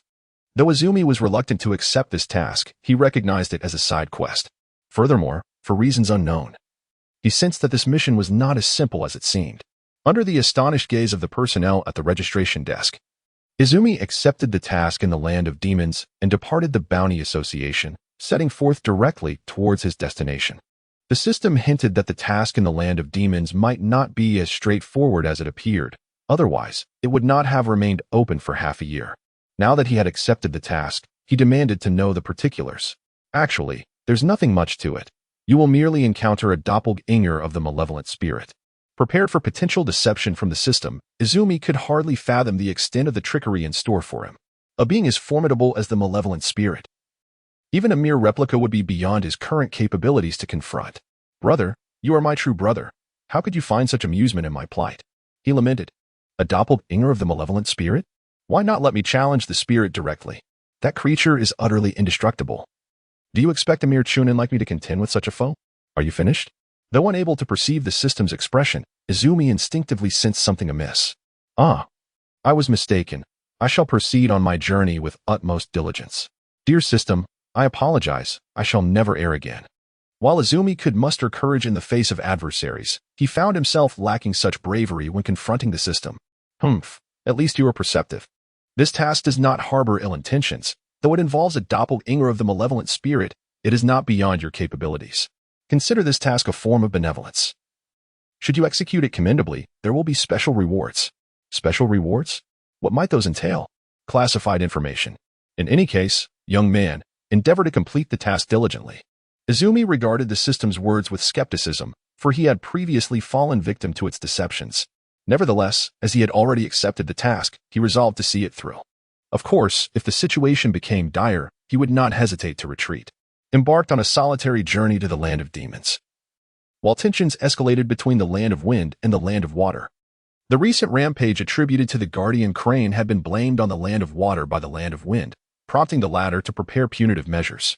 However, the vast distance separating the two nations, further complicated by the presence of the land of fire, rendered any military action impractical.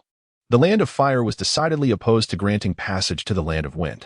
Naturally, the unfortunate land of water denied any connection to the guardian crane incident, leading to a severance of diplomatic ties and trade between the two nations. Unbeknownst to the instigator of this turmoil, the two great nations had descended into discord. At that moment, was en route to the land of demons, unhurried by the constraints of time, and chose to disguise himself as an ordinary traveler on his way to his destination. Chapter 105. Arrival in the land of demons, though not his first departure from Konohagakure. This journey felt remarkably serene, a rare experience amidst the frequent turmoil of the shinobi world. While conflicts often erupted, certain regions remained tranquil. Konohagakure was one such place, as was the land of demons.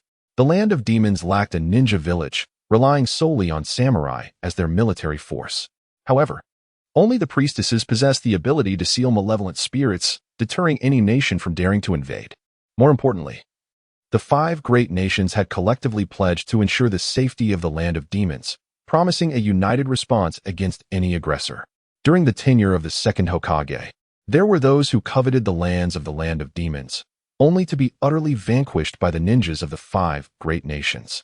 Since that time, no one dared to question the validity of the joint declaration.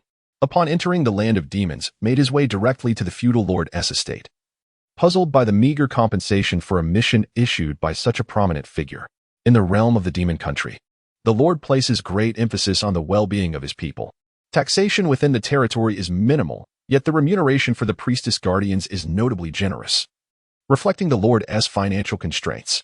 Ishida Mayu, the esteemed lord of the demon country, gazed hesitantly at Izumi below, as the latter's stature was rather hard to believe. "Thunderfire? Is that your moniker?"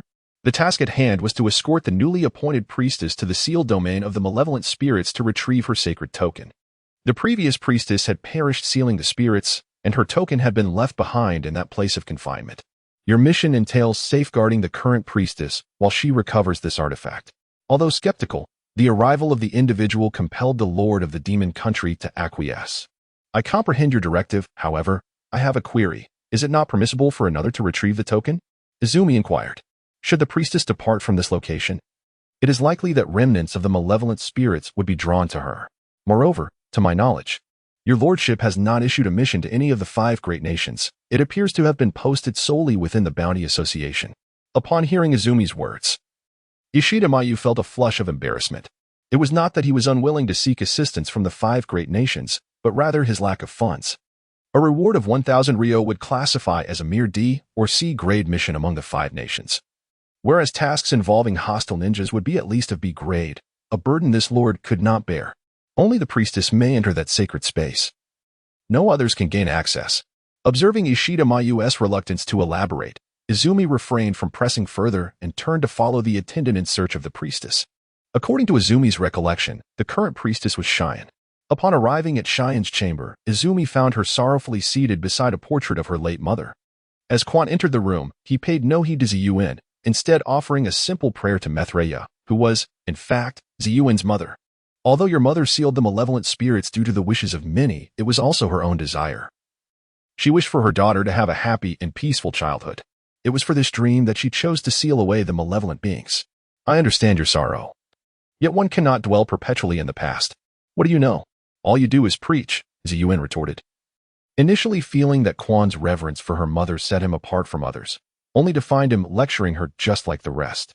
Chapter 106. Why don't I understand? Why don't I understand? I share similar experiences with you. Not long ago, my parents perished during a mission, and in a single night, I became an orphan. To be honest, I never anticipated their death would cause me sorrow. I am merely 5 years old, and the times I have seen them are few and far between. Yet upon learning of their departure, I was profoundly saddened. Ziyuan was taken aback, realizing that this young ninja had lost his family at such a tender age, and had lost both parents at once. I believe you were better off. At least your mother was there for you during her lifetime, wasn't she? Regardless, you surely do not wish for your mother to be sorrowful, do you? Your current existence is a life your mother traded with her own. If I were in your position, I would strive to live fully and vibrantly, for that is how one honors their mother. Rest early. We will depart for the sealing place at dawn. With that, Quant turned to leave, knowing he had said enough. Ziyuan's choices were beyond his influence. The following morning, Ziyuan took the initiative to step out of her room, and Quan was already awaiting her. What is that? She inquired. That is the place where your mother passed away. Bring some flowers to pay your respects. I will protect you. You will safeguard the flowers, he replied, handing her the blossoms he had just picked outside. Wait. It was not Ziyuan who spoke, but her guardian. What is it? I want to accompany you. It is my duty to protect the priestess. Uncle Zwa. You should stay behind. I did not sense death this time. It should be safe. Ziyuan possessed the ability to foresee death, yet this time, she had perceived nothing. Bringing you along will only slow us down, and if any ninjas appear, you would become a liability to the priestess. Remain here. I will return Ziyuan unharmed. With that, Quan grasped Ziyuan's hand and sprinted outside. Perhaps due to her long confinement within the room, Ziyuan soon found herself breathless after just a few steps. After all, how much stamina could a 4-year-old from an ordinary family possess? Ziyuan was no ninja and could not engage in daily physical training like Quan. Climb on at this pace. Night will soon fall. Quan crouched down, allowing Ziyuan to climb onto his back, and they continued towards the sealing site. Why aren't you sad about your parents' departure? Ziyuan cautiously asked from behind Quan. Who told you I am not sad? I am out on this mission to clear my mind. Otherwise, who would venture to the land of demons for a mere 1,000 Ryo? But I see no sorrow on your face. Then let me ask you, does displaying sorrow on your face bring the dead back to life? No, the departed cannot be resurrected. Since the deceased cannot return, why should we wallow in sadness? Those of us who remain should embrace joy and happiness, allowing the essence of those who have passed to live on through us, cherishing each day and alleviating the worries of those in the afterlife regarding our well-being. Ziyuan grasped the essence of Quan's words, though her understanding was still vague. However, she seemed less sorrowful now. Observing Quan, who was carrying her, she suddenly became curious about the kind of person he truly was. Chapter 107. The Attacker. Hey. You know my name is Ziyuan, but I don't know yours. You may call me Leihua. Leihua? Why such a name? Upon hearing Quan's alias, Ziyuan wondered what could have inspired such a peculiar name. That is my code name. Ninjas do not use their real names during missions, only aliases. When registering with the Bounty Association, Quan had opted for his code name from the Umbu, as he found it inconvenient to think of another. That is not fair. You know my real name, yet you want to share yours? If you don't tell me, I will report to the daimyo that you were bullying me on the way and intend to kill me. Ziyuan shot Quan a challenging look, leaving him speechless. Fine. Once I escort you safely to your destination, I shall tell you. But now is not the time. Suddenly, Quan leaped backward. Two kunai embedded with explosive tags landing precisely where he had just been standing. Water style, water dragon technique. Having narrowly evaded the explosive tags, a water dragon emerged, indicating someone intended to eliminate Ziyuan. Fire style, great fireball technique. A massive fireball surged towards the water dragon. While water typically extinguishes fire, when the flames vastly exceed the water, they can vaporize it. Quan's attack far surpassed that of his opponent, who was evidently unprepared for such strength from one so young. Hold on tight, the upcoming battle will not be easy. Activating his Sharingan, Quan instructed Ziyuan. Upon hearing his words, Ziyuan clung tightly to him. Her legs wrapped around him in fear of falling. Shadow clone technique. A clone appeared, and Quan charged toward the enemy. Water style, water blade. Seeing Quan initiate an attack, the ambushing ninja quickly retaliated, launching a blade of water towards Quan and Ziyuan before he could get close. Fire style, dragon fire technique. Wind style, great breakthrough. The fusion of wind and fire techniques unleashed a torrent of flames upon the adversary. The attacking ninja was thrown into a panic. Evasion was impossible against such a scale of ninjutsu, leaving them no choice but to counter with their own technique. Water style, water wall. This B-rank technique reinforced the water wall, continuously releasing barriers of water to fend off the enemy's assault. As water and fire clashed, a thick steam enveloped the area. And under the cover of the vapor, Quan performed a body flicker technique, appearing behind the enemy. Though he could not close the distance directly due to the water wall, it was sufficient. Lightning style, lightning ball. Lightning style, earth walk. The lightning techniques unleashed by both the original and the clone surged toward the foe. Originally, the dual shields of wind and fire that the opponent had erected were already quite strenuous. Now, with a surprise attack from lightning behind him, it was evident he stood no chance of survival. Approaching the lifeless body, Izumi thrust a kunai into the opponent's heart. Even after confirming the death, Izumi remained skeptical of the finality of it, had it not been for the concern that severing the opponent's head might impose psychological scars on Cheyenne, who was behind him. He would have likely gone ahead and decapitated the foe. Chapter 108. No prophecies. Was Reiki here to kill me? Why did I not see it coming? Cheyenne inquired, as everything settled. How should I know? Perhaps he was simply too weak to pose a threat to you. I recall your ability allows you to perceive death. Consequently, it is only natural that you would be blind to matters unrelated to it. You are aware of my abilities? Indeed, I am. What of it? Are you not afraid of me? Cheyenne had presumed that Izumi was oblivious to her powers, which was why he behaved so candidly around her. Little did she expect that he was fully aware of her capabilities. Why should I fear you? Merely because you can foresee the demise of others? Every soul is destined to perish. None can evade death.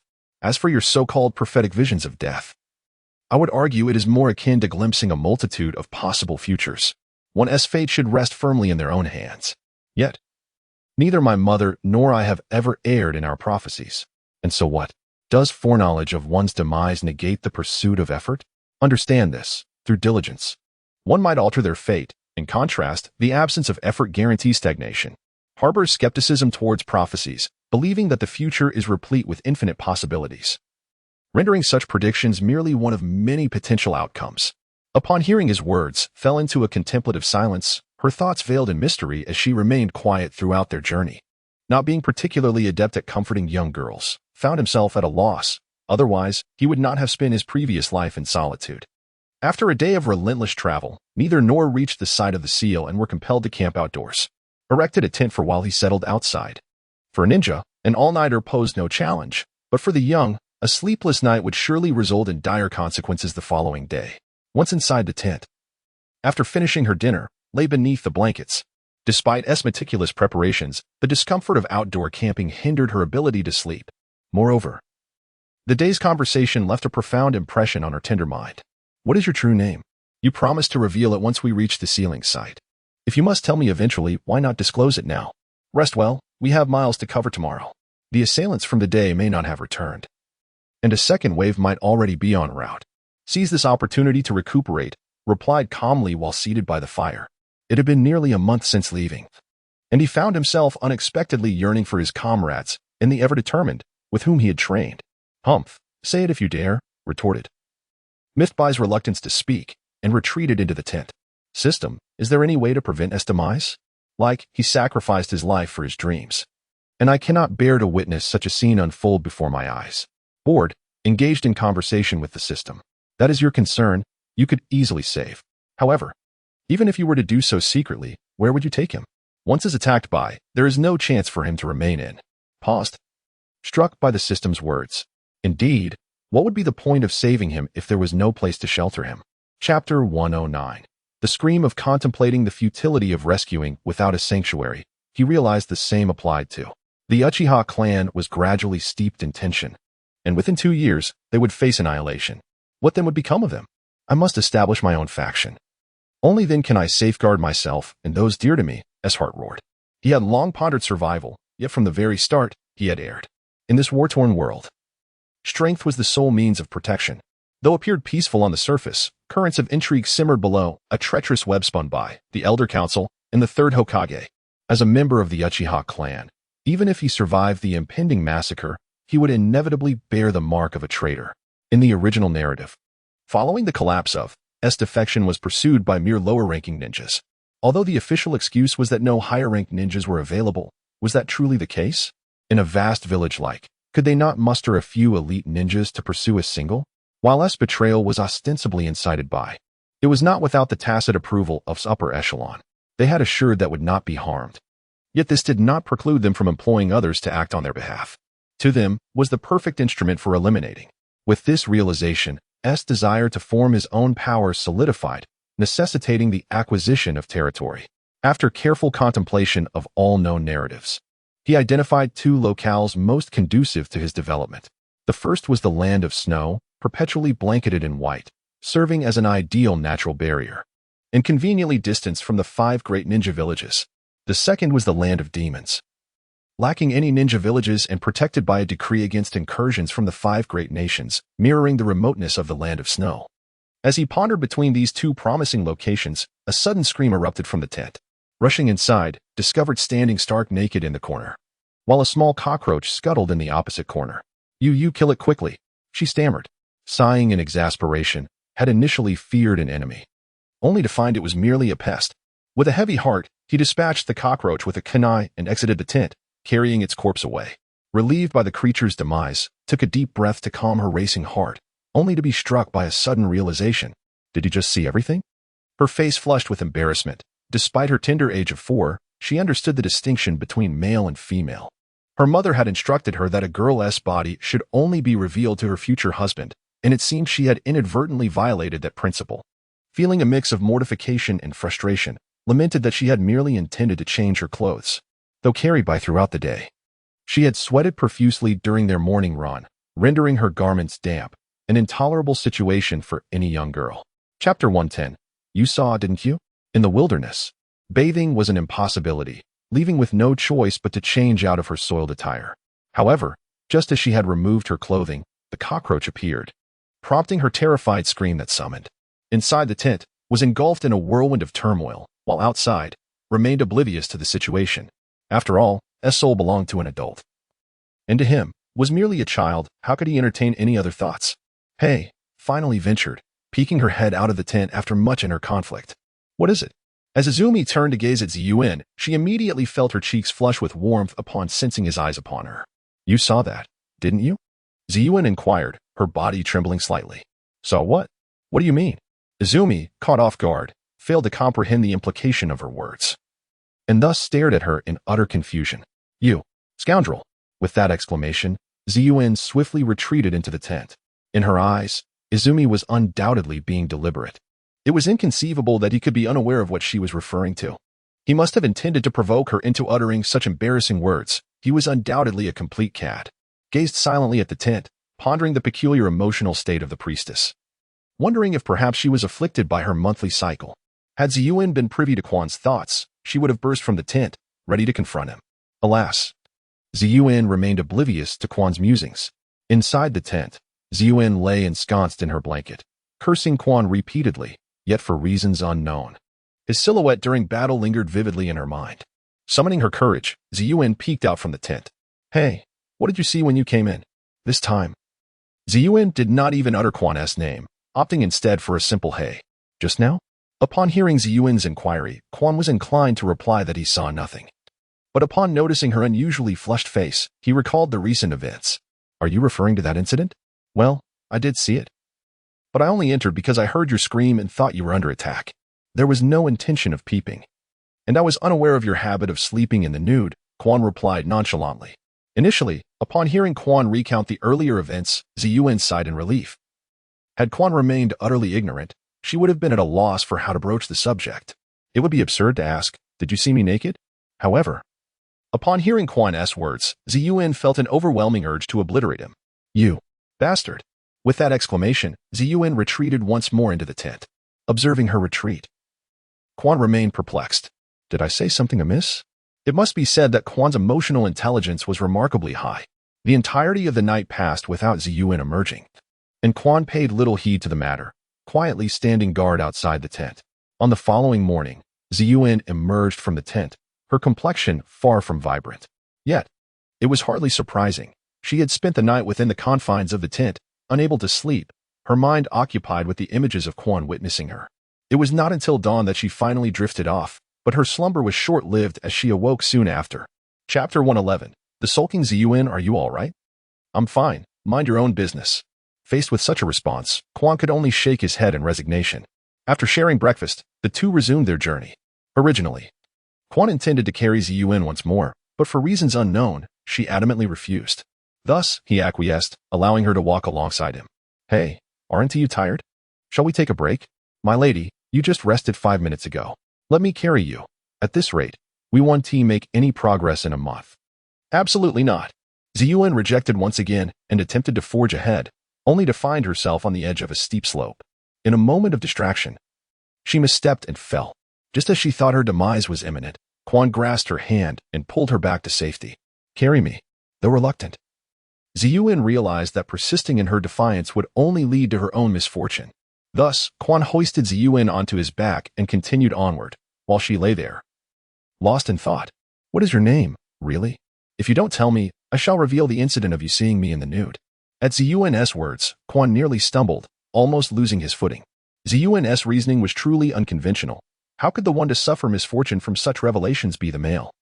"Are you threatening me, or yourself?" "You." Realizing her slip of the tongue, Ziyuan's cheeks flushed once more, yet she maintained her resolve, stating, "Mind your own business. Just tell me your name." "Quan, Uchiha Quan." "I am Uchiha Quan." Reluctant to engage further with Ziyuan, he divulged his name. "Uchiha? So you hail from the village hidden in the leaves?" "I recall that the Uchiha clan are ninjas of that village." "Indeed. Wait a moment. I recall that the daimyo has not issued any missions to the 5 great nations. How did you come to accept the task?" Suddenly recalling that the daimyo had not released any missions, Ziyuan questioned Quan's identity. "Didn't I mention? I temporarily left the village to clear my mind and happened to accept some tasks at the Bounty Association." "Oh, I see." Ziyuan nodded, falling silent. Suddenly, a thought struck her, and she reached for Quan's mask. Sensing Ziyuan's movement, Quan swiftly seized her hand. "What are you doing? Isn't it uncomfortable to wear a mask all the time? Take it off. I want to see your face. If you refuse, I won't budge." As she spoke, Ziyuan began to squirm on Quan's back, was truly unprepared for the incessant annoyance posed by. In her exasperation, she found herself disinclined to engage in disputes, recognizing that she was merely a 4-year-old child. Even if the little girl caught a glimpse of her visage, it held little significance. The primary purpose of donning a mask was not to conceal her identity, but rather to prevent others from underestimating her, as a 5-year-old appearance could indeed seem overly juvenile. Since was situated upon its back, even if she were to remove the mask, the child would only catch sight of a profile. Yet, even in this limited view, as heart fluttered with excitement, "I shall claim this mask as my own, a fitting compensation from you." Did not oppose, instead, unsure of her own thoughts, donned the mask upon her face. Her curiosity satiated, and with drowsiness overtaking her, she unexpectedly fell asleep on his back. Chapter 112. Arrival. Noticing that it succumbed to slumber on his back, could only shake his head in resignation as he retrieved a coat from his scroll and draped it over her. The beauty of the ninja world lies in the ability to seal away items within scrolls, sparing one the burden of carrying excessive belongings when venturing out. Undisturbed, quickened his pace. As time passed, as slumber extended deep into the afternoon. Upon awakening, she rubbed her sleepy eyes and realized she was still on his back. Without uttering a word, she felt a sweet warmth in her heart at the coat covering her. Awake? Would you care for something to eat? Spoke without turning his head. Initially intended to assert her lack of hunger, yet her stomach betrayed her with a loud protest. The sound echoed sharply through the forest, rendering her cheeks as red as a ripe tomato, her small head buried firmly against back. Upon hearing the loud rumble, found a level patch of ground. Gently setting down to prepare lunch. Actually, I'm not that hungry, she said, though even she did not believe her own words. I'm yet to have lunch. Please join me. Replied without looking back. Offered no verbal response, merely nodding in agreement. Soon, lunch was ready, and both had satisfied their appetites. However, after the meal, felt drowsy once more. Yet, the journey must continue, and so she once again nestled against back and drifted off to sleep. Thus, and traversed for another 2 days, ultimately arriving at the place of sealing. Wait for me here. I shall return swiftly, said, gazing apprehensively at the dark cave entrance. Fear gripped her heart. Yet only the priestess could enter. No one else could accompany her, not even. There's nothing to fear, though this place seals malevolent spirits. It is also where your mother departed. She will surely protect you here, reassured her, noting her trepidation. Strangely, upon hearing's words, felt a bit braver, gathering her courage. She stepped into the cave, where she found nothing but a small bell, the token of every generation of priestesses. Taking a deep breath, she grasped the bell and dashed toward the exit with all her might. In that fleeting moment, a figure materialized, gazing with a hint of sorrow at the departing. Had turned back, she would have recognized this figure as her mother. Alas, her fear caused her to miss the only chance to see her mother once more. Watch her daughter retreat without calling out. After all, she was but a wisp of lingering spirit, soon to fade away. She had already parted from once and wished not to inflict further sorrow upon her daughter. Raising her head to gaze outward, suddenly sensed a powerful mental presence. Before he could react, he found himself in another realm. Thank you for protecting my daughter. Your daughter? You mean? You are her mother, the former priestess? Questioned, puzzled by the woman before him. Chapter 113. S invitation indeed. I am truly grateful to you for bringing here. I have always worried for her. Seeing her in this state brings me peace. As priestesses, we can sense each other's thoughts, so I am aware of the events of these past few days. Thank you for helping emerge from my shadow of death. It is nothing, even without me, would have found her way out. It was merely a matter of time. People inherently look forward, yet you have guided her. I am profoundly thankful. Given her overwhelming power, I feared she would struggle to master it, so I sealed her abilities. The key is the priestess's token. Should the malevolent spirits break free again, I hope you can inform. Until then, I wish for her to grow up as an ordinary child. Is it truly impossible to kill the spirits? If they break free again, wouldn't it cost her life to seal them? As a mother, I imagine you would not wish to witness such a fate. I too do not wish for to face this reality, but the spirits are not of this world. The powers here cannot vanquish them. What we priestesses can do is continue to seal them. This is our fate. Fate, perhaps. When the spirits re-emerge, there may yet be alternative solutions. Perhaps. I hope that when that time comes, you will once again protect, as she is the only one capable of sealing the spirits. With those words, S form gradually faded, ultimately vanishing, while awoke from the peculiar realm just in time to see rushing out. Perhaps out of sheer fright, bolted from the cave, directly embracing, who said nothing in response. After a considerable time, finally released. He hoisted her onto his back once more, heading toward the land of the demons. Hey, I already told you my name, did I not? I prefer to call you Hey. Is that not acceptable? Suit yourself. Found himself at a loss for words with. Will we meet again? Uncertain. It would be best if we do not. Why? Do you dislike me? Not at all. Typically, there are no tasks issued in the land of demons, so I naturally will not receive any missions here. The next time a task is announced, it may involve the spirits breaking free, which means you would need to seal them. At the mention of the spirits, S expression darkened. Her mother perished sealing them, and she felt powerless against such a fate. Even if the spirits did not break free within her lifetime, her own children would inherit the burden of sealing them. Could you stay? Remain in the land of demons to protect me. I can persuade the Lord to negotiate for you with the land of fire. Upon hearing's words, halted in his tracks, astonished by her invitation to stay. Truthfully, her proposition was highly appealing. Remaining here would allow him to evade the Uchiha massacre. However, after contemplation, he concluded he could not remain, for there were still those he wished to save in Konoha. Seeing shake his head, felt a wave of disappointment wash over her. She had anticipated his refusal, knowing they had only known each other for a few days. How could abandon the village he had called home for years? Chapter 114. Can you really not stay? Can you truly not stay? Asked, unwilling to give up. I have not declined. What is with that crestfallen expression? Do you agree? Upon hearing's words, S. eyes lit up with hope. Not quite. In Konoha, I have friends and family. If I were to come here, I would have to bring them along. Can I trust you? As she spoke, Izumi gently set down Ziyuin and turned to reveal her Sharingan, ready to employ Genjutsu to rewrite Ziyuin's memories should she detect any signs of deceit. Of course.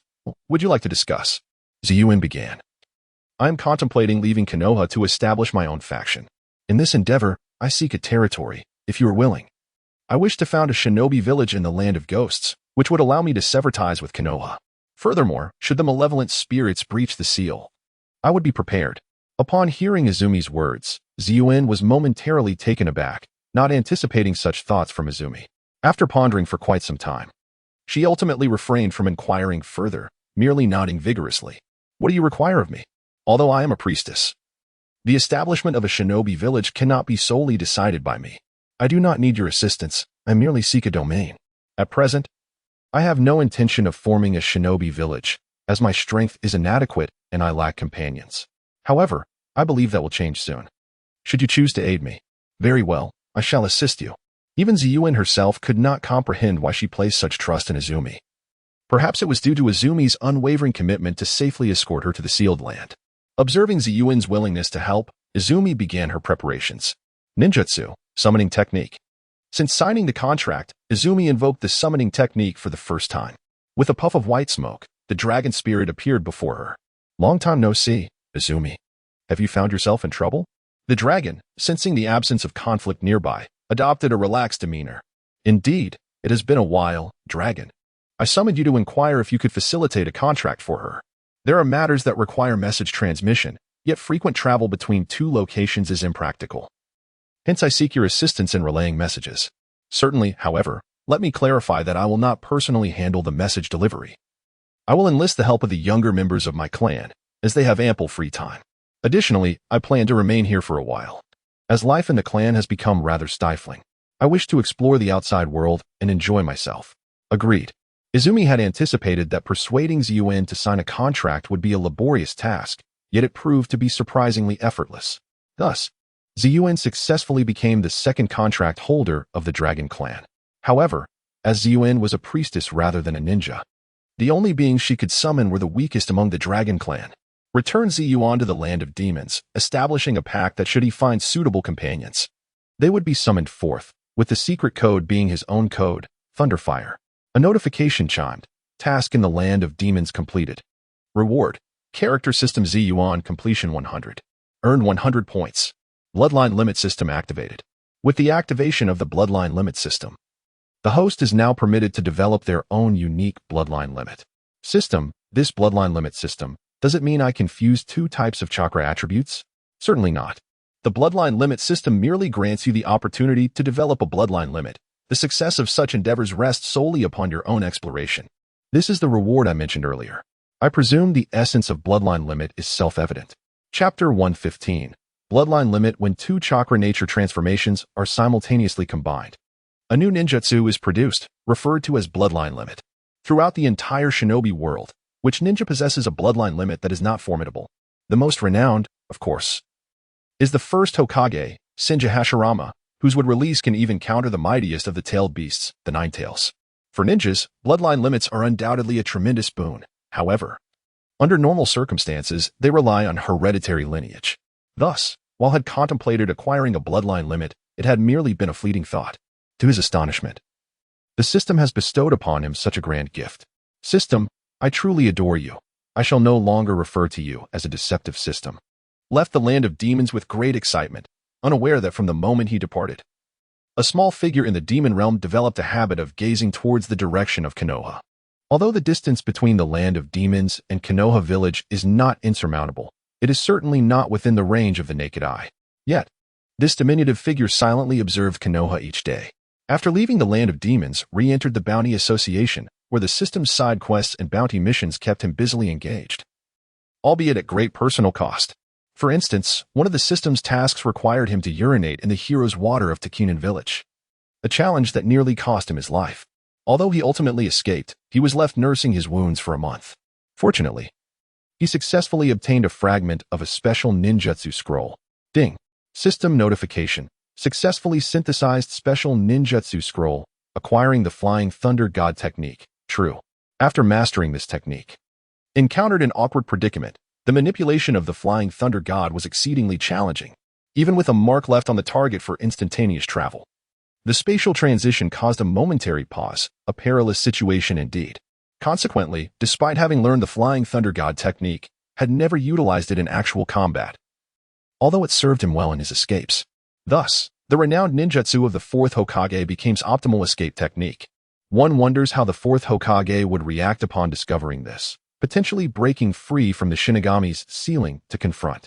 Nearly a year had passed since left Konoha, during which he garnered a certain level of notoriety in the shinobi world, with the Bounty Association's ghost face referring to him. Upon acquiring the Shinigami mask, discovered he could wear it without employing its powers, thus opting to don the Shinigami mask, as ordinary masks were prone to damage in battle. At last, he returned to Konoha village, a place steeped in nostalgia. Stood at the village gates, reflecting sentimentally. Who goes there? Upon seeing, adorned in his mask, the guards and Umbu swiftly surrounded him. Do not misunderstand. I am one of you. I am Raikes of the Umbu. Here is my identification. As the guards prepared to act against him, hurriedly produced his credentials. You're back? You've been gone quite a while, remarked an Umbu member who removed his mask, revealing himself as Uchiha Shisui. Brother Shisui, it has been too long. You've been out there causing a ruckus without returning. Hurry and submit your mission report. Come to the training ground tonight. Itachi will be there as well. It's been ages since the three of us gathered. Absolutely. Chapter 116. The Return. The other shinobi, upon realizing that Shisui recognized, ceased their inquiries and returned his identification, then proceeded directly to the Hokage Tower. Third Hokage. Ah, you're back. The Third Hokage was not overly surprised by his return, as someone had already informed him of the happenings at the village gates. Yes, I have completed my mission, responded, presenting the scroll detailing the elimination of bandits to the Third Hokage. Take some time to rest. As Izumi departed from the Hokage building, he removed his mask, finally liberated from the need to conceal his true self, safeguarding the mask of the Grim Reaper. He made his way directly to the Hyuga clan's residence. It was now afternoon, and under normal circumstances, Hinata would certainly be training within her family. The guards of the Hyuga clan were taken aback upon seeing Izumi. On one hand, it had been a year since his last appearance, and on the other, he had undergone significant changes. Though Izumi was still just over 5 years old, he exuded a certain maturity and stood approximately 1 meter and 30 centimeters tall. After the guards announced his arrival, Izumi was granted swift access to the Hyuga household. Following a servant, he arrived at the training grounds, where a small figure was diligently honing her skills. Not wishing to interrupt, Izumi stood quietly, observing Hinata as she trained. Although his actions might have seemed a tad like eavesdropping, Hisashi Hyuga, who had anticipated Izumi's visit, remained silent. Take a break. Someone is here to see you. Hisashi finally spoke after Hinata completed a training session. Hearing her father's words, Hinata concluded her practice and turned toward the entrance of the training field, where she was taken aback to see Izumi standing there. Although she was aware that he had temporarily left Konoha to clear his mind due to family matters, she had constantly worried about him and missed his presence.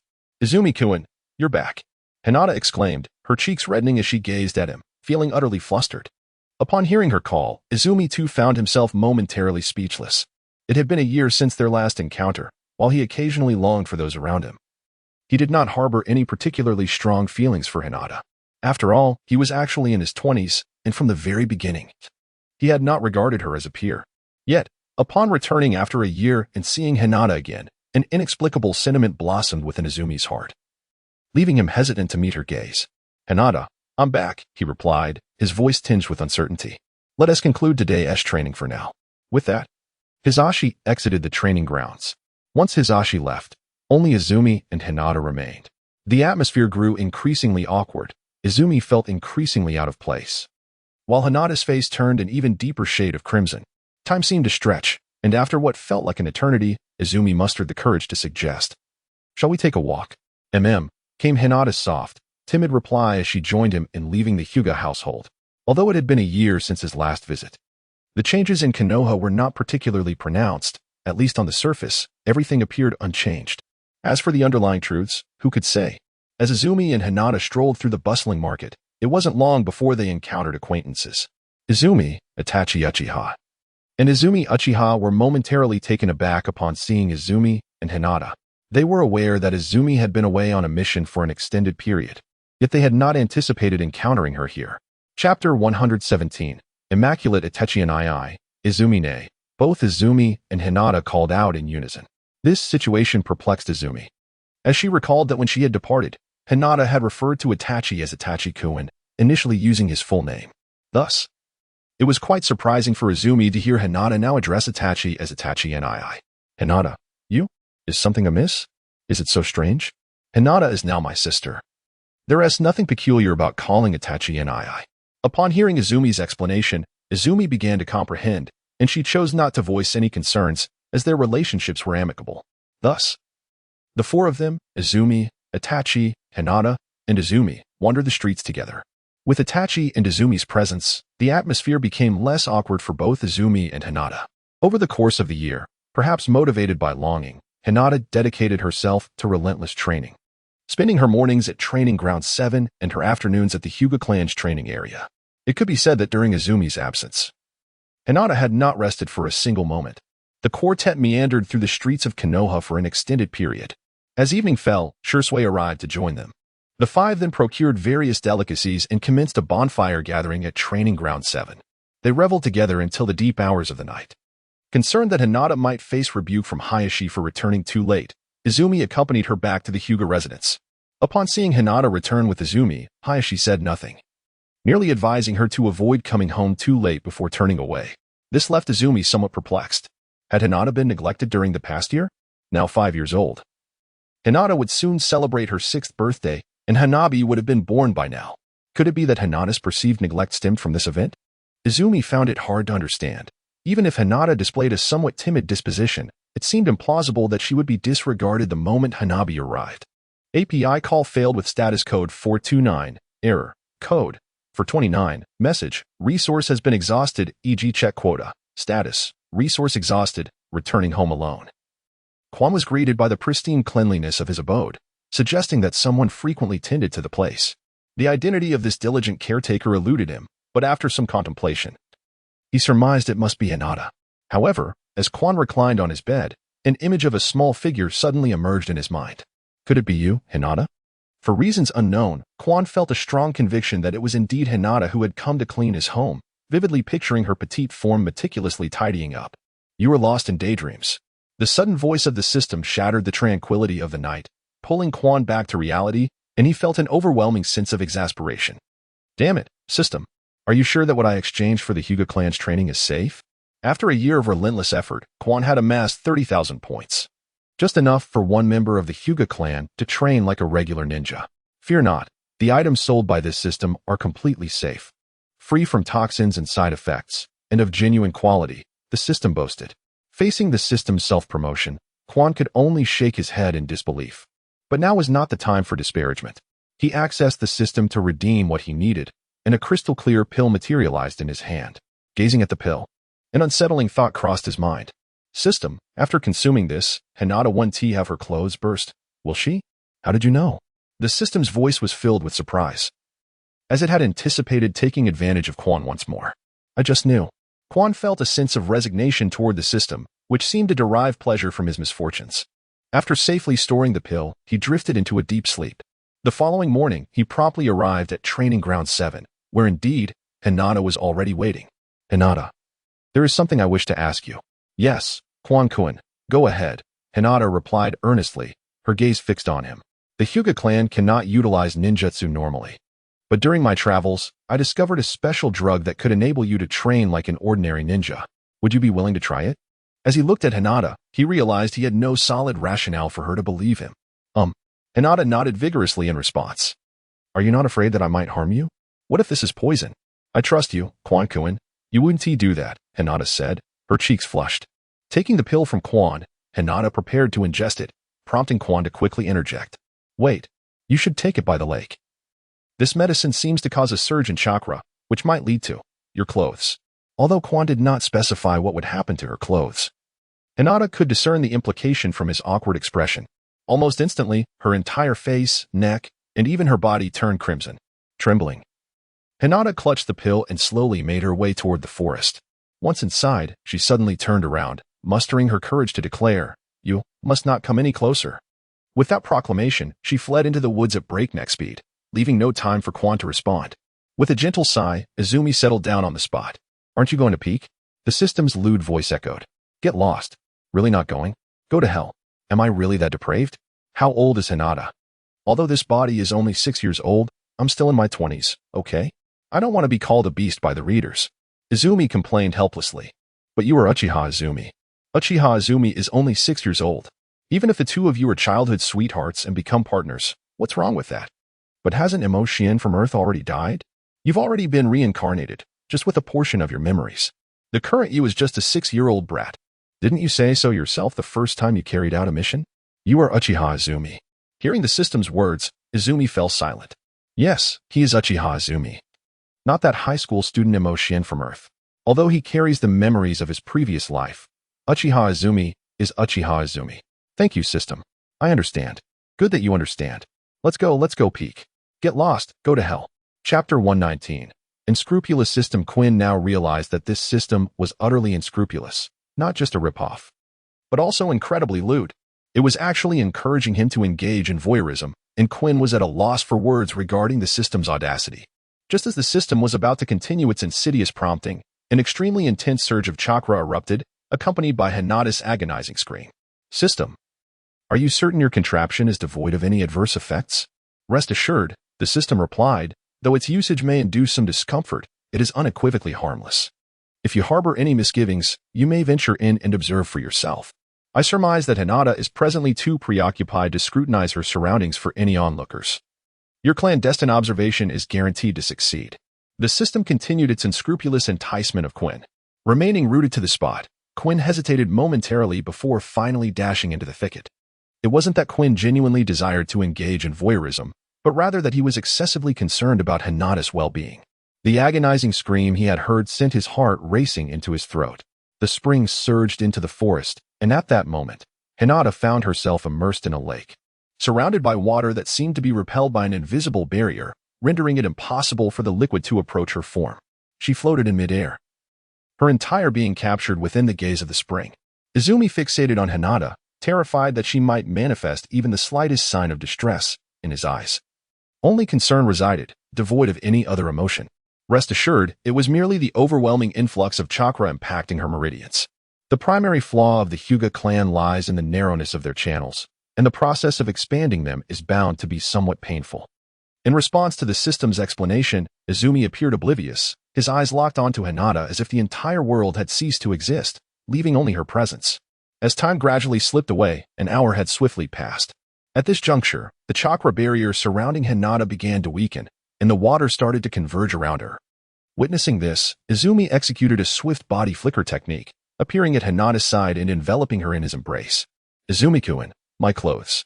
Hinata barely uttered before succumbing to unconsciousness. As Izumi followed Hinata's gaze, he beheld her neatly arranged garments set aside. Gently placing Hinata beneath the tree, he meticulously dressed her, handling her as though any undue pressure might cause her to vanish. System, why has Hinata fallen unconscious? He inquired. It is merely due to excessive fatigue. She shall recover shortly. By the way, shouldn't you take this opportunity to do something? Faced with such a system, Izumi could only respond with silence. Before long, Hinata awakened. Upon opening her eyes, she met Izumi's gaze, and both were instantly flushed with embarrassment. API call failed with status code 429. Error. Code 429. Message. Resource has been exhausted, e.g. check quota. Status. Resource exhausted, though Izumi opened her mouth. She found herself at a loss to explain the previous events. She had explicitly promised Hinata not to enter, yet ultimately, she did. While Izumi wasn't as lewd as the system, her concern for Hinata's safety compelled her to breach that promise. Nevertheless, she had indeed entered. In Chapter 120, I do not blame you, Hinata, too, was surprised by her own courage when she uttered such words. Upon speaking, she turned her head away, unable to meet Izumi's gaze. I know you were worried about me, which is why you came in. Hinata struggled to find the right words. As a girl, being seen by someone else and expressing indifference was something she had never dared to imagine. Yet, this peculiar situation had indeed transpired. Thank you for understanding me. But I must apologize for not keeping my promise and still coming in. Upon hearing Izumi's words, Hinata recalled the recent occurrences, causing her to faint once more. Witnessing Hinata collapse again left Izumi uncertain of what to do. After a brief hesitation, she created a shadow clone to fetch food, as the system had indicated that Hinata had exerted herself excessively. When Hinata regained consciousness, Izumi's shadow clone had returned, and the two enjoyed a picnic together. However, given the earlier events, neither dared to look at the other, making their dining experience rather awkward. Hinata, why not try testing your chakra attributes? Izumi suggested. Producing a chakra test paper, Hinata accepted the paper and infused her chakra into it. Soon, a portion of the paper ignited, while another part crumpled. Izumi was taken aback by this revelation. She had not expected Hinata's chakra to possess the aggressive attributes of lightning and fire, as she had assumed it would be water. Hinata, your primary attribute is fire, and your secondary attribute is lightning. I shall teach you the great fireball technique. With that, Izumi unveiled a scroll given to him by Shisui. Thank you, Izumi-kun. Hinata expressed her gratitude as she accepted the scroll. Izumi wanted to say, is there a need for thanks between us? But fearing it might remind Hinata of earlier events, he simply replied with you're welcome. Throughout the morning, Hinata practiced the great fireball technique, while Izumi refined his flying thunder god technique. Ever since mastering it, he had been familiarizing himself with this ninjutsu. Yet he found it impossible to wield it with the same finesse as the fourth Hokage. As the morning came to a close, Hinata needed to return to the Hyuga estate to continue her training. Izumi escorted her to the entrance, notably holding her delicate hand the entire way, to which Hinata blushed but did not withdraw. Perhaps Izumi had come to terms with his feelings, or perhaps after the morning's events. He finally acknowledged Hinata's place in his heart. After seeing Hinata home, Izumi hurried to the Hokage's office. Lord Third, I wish to challenge you once more. I believe I have made some progress during my recent training trip. Is that so? Perfect timing. I could use a break. Come along with me, the Third Hokage replied. And the Third Hokage arrived at the latter's exclusive training ground, where to his surprise, Kakashi was also present. Kakashi? Have you perhaps lost your way on the journey of life and stumbled here? Upon seeing Kakashi, directly seized upon his catchphrase. In Chapter 121, a challenge renewed, Kakashi's face was marked by embarrassment at its boldness, while the Third Hokage erupted into hearty laughter at the scene. Due to the incidents involving White Fang and Obito, Kakashi's emotions had been rather turbulent. The subsequent Ninetales event further affected his state of mind. The Third had long sought to uplift Kakashi's spirits, yet each attempt had met with failure. Unexpectedly, S arrival brought about a significant transformation in Kakashi. Very well. Kakashi is here at my behest, to observe from the sidelines and offer you some advice, the Third Hokage stated. Upon hearing these words, nodded in agreement. As Izumi and the Third Hokage stepped onto the training ground, Izumi was already poised for battle. Begin. With Kakashi's declaration, Izumi swiftly activated her Sharingan, simultaneously unlocking the first and second gates of the 8 gates. After a year of rigorous training and completing various missions, her body could now sustain the opening of these 2 gates without suffering any adverse effects. Although the Third Hokage was aware that Izumi had mastered the 8 gates, he was taken aback by her immediate usage of them. Nonetheless, he chose not to launch an offensive. With a flourish of her hands, 8 shurikens were released in unison. Over the past year, Izumi had honed her shuriken technique, refining her skills significantly. Rather than evading the incoming shurikens, the Third Hokage opted to counter them with his own kunai. As he defended against the shurikens, Izumi made her next move. Shadow Clone Technique. A clone of Izumi materialized, and both began weaving hand signs. Fire Release. Dragon Fire Technique. Wind Release. Great Breakthrough. The combination of wind and fire had become second nature to Izumi. However, she was yet to successfully fuse her techniques into a bloodline limit, fully aware that such mastery could not be achieved overnight. Faced with the raging flames, the Third Hokage displayed a hint of surprise, yet he maintained his composure. Water Release. Water Dragon Bullet Technique. The Water Dragon Bullet, formed through an intricate series of 44 hand seals, emerged almost instantaneously from the Third Hokage's hands. Even with her Sharingan activated, Izumi could only perceive a fleeting shadow. In response to Izumi's assault, the Third Hokage engaged offensively, summoning a colossal water dragon to clash with the flames, resulting in a simultaneous extinguishing of both. Though Izumi did not gain any advantage in the first exchange, she was not deterred. As the water dragon and flames dissipated, she prepared for her second onslaught. Lightning release, lightning ball. Countless lightning balls surged toward the Third Hokage, prompting him to take this rapid assault seriously. Wind release, great breakthrough. The Third Hokage's version of the great breakthrough far surpassed Izumi's, but as he unleashed it, a smile crept onto Izumi's lips. Lightning release, lightning chain. With deft hand signs, the previously independent lightning balls interconnected, forming a vast net of electricity under Izumi's command. Faced with the lightning chain, the mere great breakthrough proved ineffective, forcing the Third Hokage to alter his strategy. Fire release, great fire dragon technique. This B-rank fire technique engulfed Izumi's electric net. Witnessing this, Izumi and her clone began forming hand signs once more. Fire release, dragon fire technique. Fire release, dragon fire technique.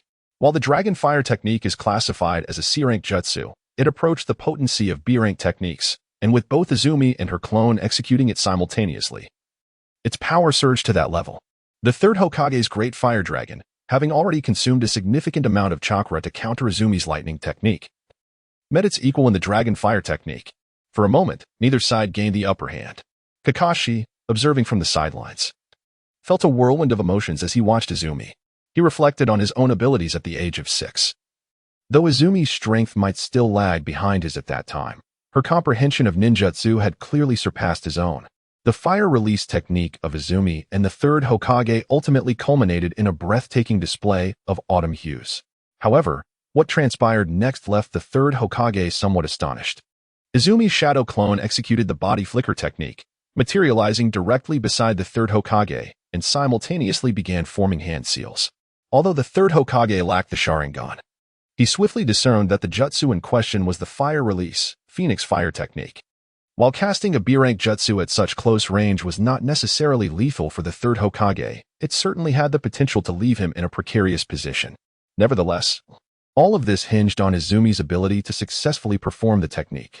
Sensing Izumi's intentions, the Third Hokage delivered a swift kick to her. However, to his astonishment, Izumi did not vanish as expected. She bore the pain and continued to form her seals. Observing this, the Third Hokage promptly altered his strategy, launching several kunai aimed directly at Izumi's throat. His rationale was straightforward: to strike where it mattered most. After all, while kunai may not possess immense power, hitting the throat was no trifling matter. Crucially, the Third Hokage calculated that the kunai would reach Izumi before she could complete her hand seals, leaving her no choice but to abandon her technique if she wished to survive. Yet, an unexpected turn of events unfolded. Izumi showed no inclination to evade. She continued to form her seals, seemingly oblivious to the incoming kunai. Thus, the kunai successfully pierced her throat. However, at that moment, what stood before the Third Hokage transformed into pure lightning. Recognizing this phenomenon, the Third Hokage, an expert in ninjutsu, immediately identified it as the A-rank lightning release, lightning clone technique. Although he understood the situation, he found himself unable to respond effectively, as the paralysis effect of the lightning struck him directly. Spiraling Sphere utilized the Flying Thunder God technique to materialize directly behind the Third Hokage, wielding a cerulean chakra sphere. Faced with the Third's moment of uncertainty, the Rasengan struck true, sending him spinning away.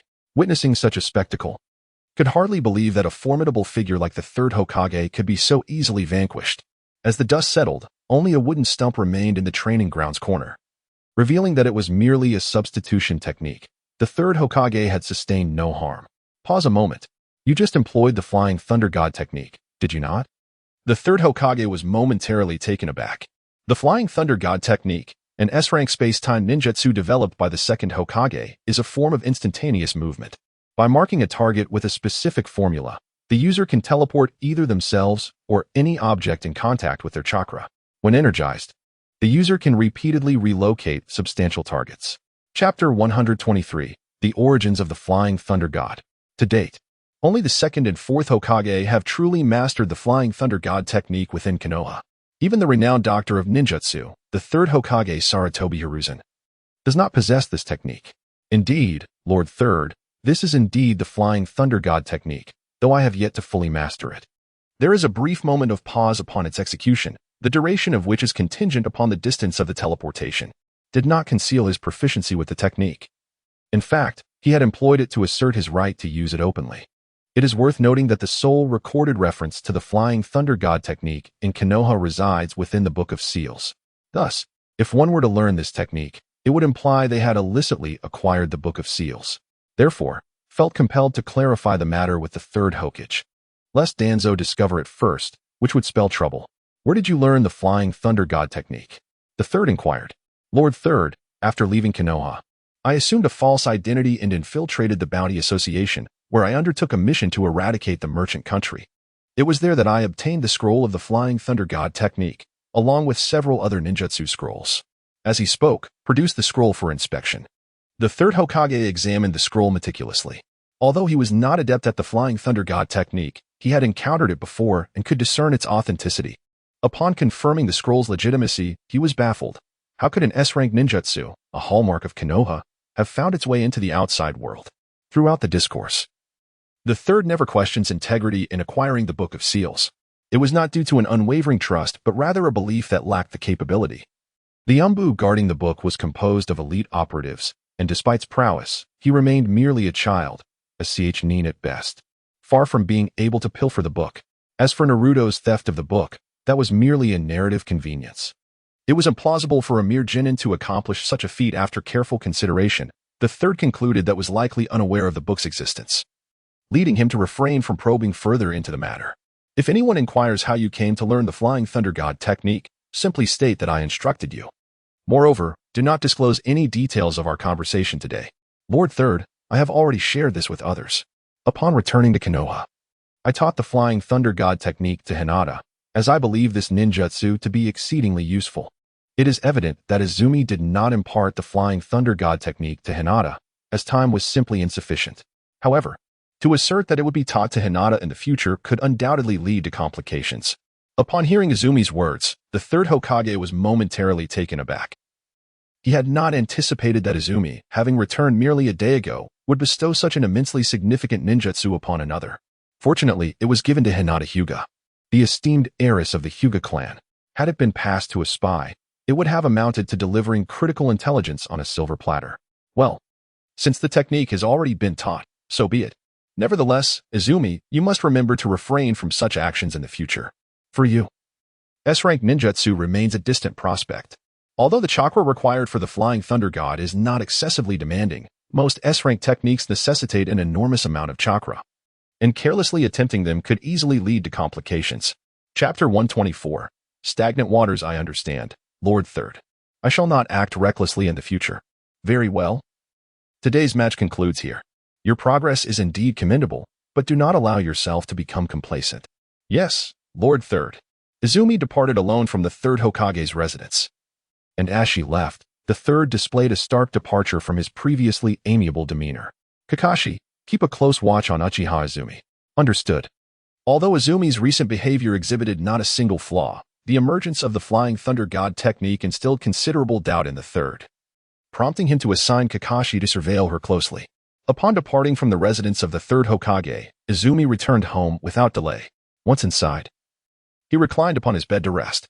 Although he was unable to discern Kakashi's exact location as he surveilled him, Izumi was acutely aware that he was undoubtedly being watched, most likely by Kakashi himself. Since you were so eager to observe me, I shall allow you to do so.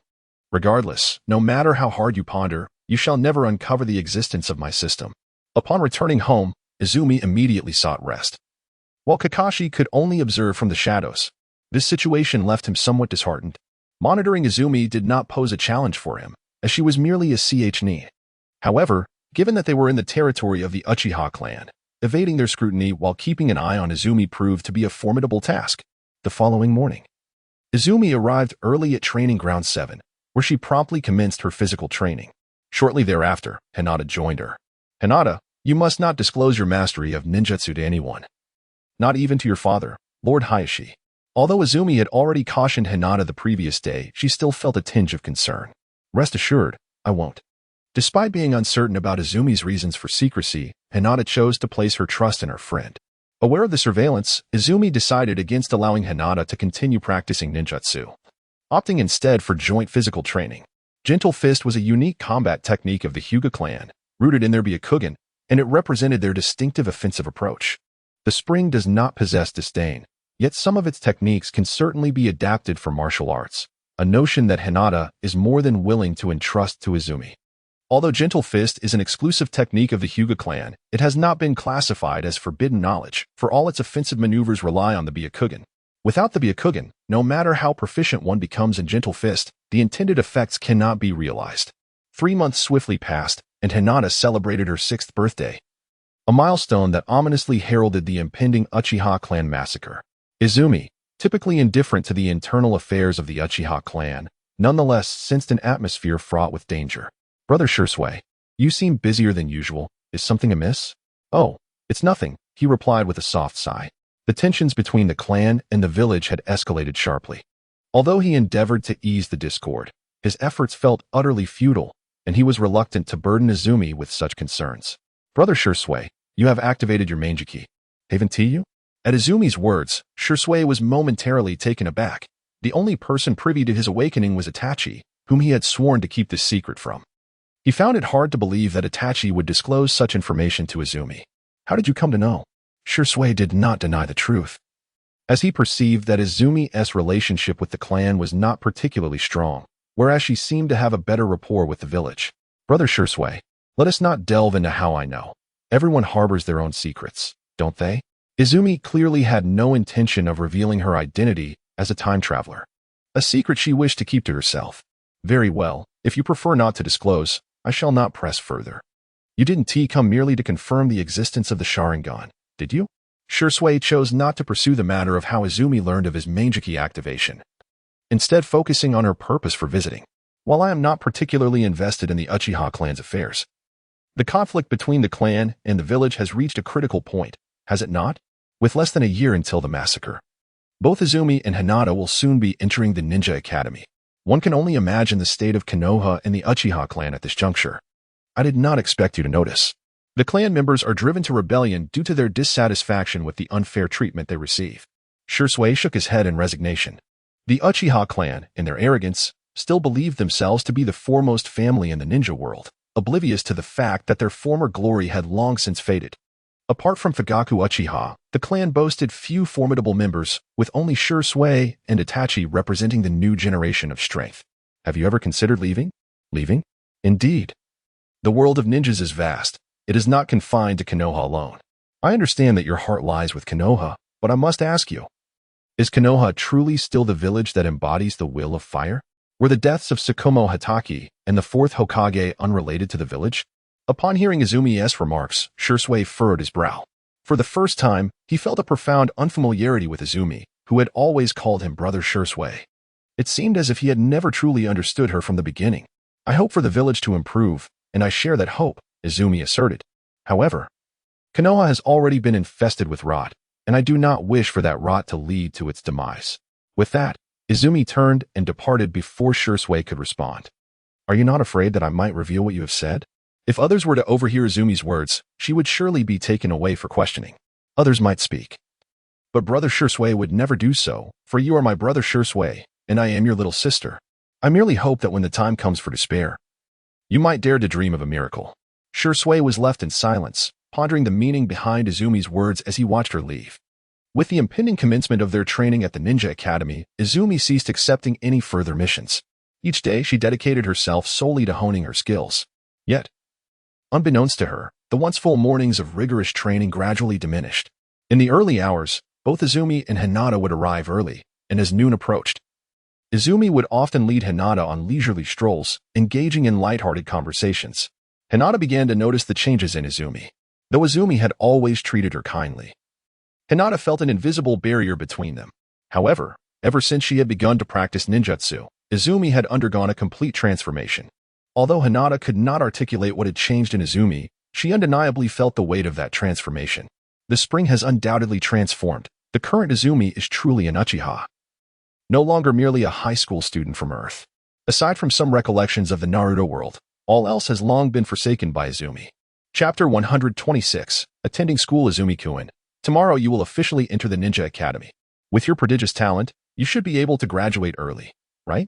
Hinata said cautiously. Presently, Hinata cherishes the moment spent with Izumi. If he graduates ahead of schedule, they may be separated for an extended period. Uchiha Itachi and Uchiha Izumi may serve as the quintessential example, as this couple often finds themselves apart due to their differing ranks. One is Nin and the other a Jinin, making their encounters exceedingly rare despite Izumi may having graduated. I have no intention of graduating early. I want to focus on my studies during my time at school. Who knows, I might even find myself among the stragglers. Izumi replied. However, Hinata, you might be the one to graduate early. Izumi had never contemplated early graduation, for even if he were to graduate now, it would hold little benefit for him. It would be far better to remain diligently at the Ninja Academy, which might even prevent Danzo from forgetting about him. Ever since the last time Danzo brought Izumi to the headquarters of Root, there had been no further action from him, which left Izumi feeling uneasy. After all, Danzo is not a benevolent individual by any stretch of the imagination. I won't graduate early either, Hinata said, her cheeks reddening as if a thought had crossed her mind. Seeing her in this state, Izumi chose not to comment. Though they spent each day together, their bond growing ever closer, Hinata's bashful nature remained unchanged. Very well. Let us both graduate at the usual time. See you at school tomorrow. Both Izumi and Hinata returned to their respective homes, yet Izumi's abode felt particularly desolate, which was hardly surprising. Izumi's parents had long since passed away, and his relationship with the Uchiha clan was far from amicable. Thus, he seldom received visitors, save for the occasional visit from Izumi May. Throughout the afternoon, Izumi endeavored to unlock his bloodline limit, but progress was elusive. The fusion of two distinct attributes was no simple feat. Although Izumi possessed the potential to develop his bloodline limit, this did not guarantee that he could successfully manifest it. As the afternoon swiftly slipped away, Izumi found solace in quiet rest during the night. With the dawn of a new day, he tidied his belongings and set off alone for the Ninja Academy. Good morning, Lord Hayashi. Good morning, Hinata. From a distance, Izumi spotted Hayashi Hyuga and Hinata standing together. Observing the father-daughter duo stirred a pang of sorrow within him. Today marked the first day of school, a day when all the children were accompanied by their parents, leaving him in solitary solitude. Good morning, Izumi-kun. Hayashi greeted him with a subtle nod, while Hinata's face lit up with joy as she acknowledged him. Sensing the melancholy in Izumi's gaze, Hinata took the initiative to grasp his hand. Izumi-kun, you are not alone. You have your sister Izumi-me and brother Itachi. Hinata longed to express that she too was there for him, yet the words fell silent on her lips. In truth, the solitary figure was not Izumi's alone. Another golden-haired boy, Naruto Uzumaki, also shared this feeling of isolation.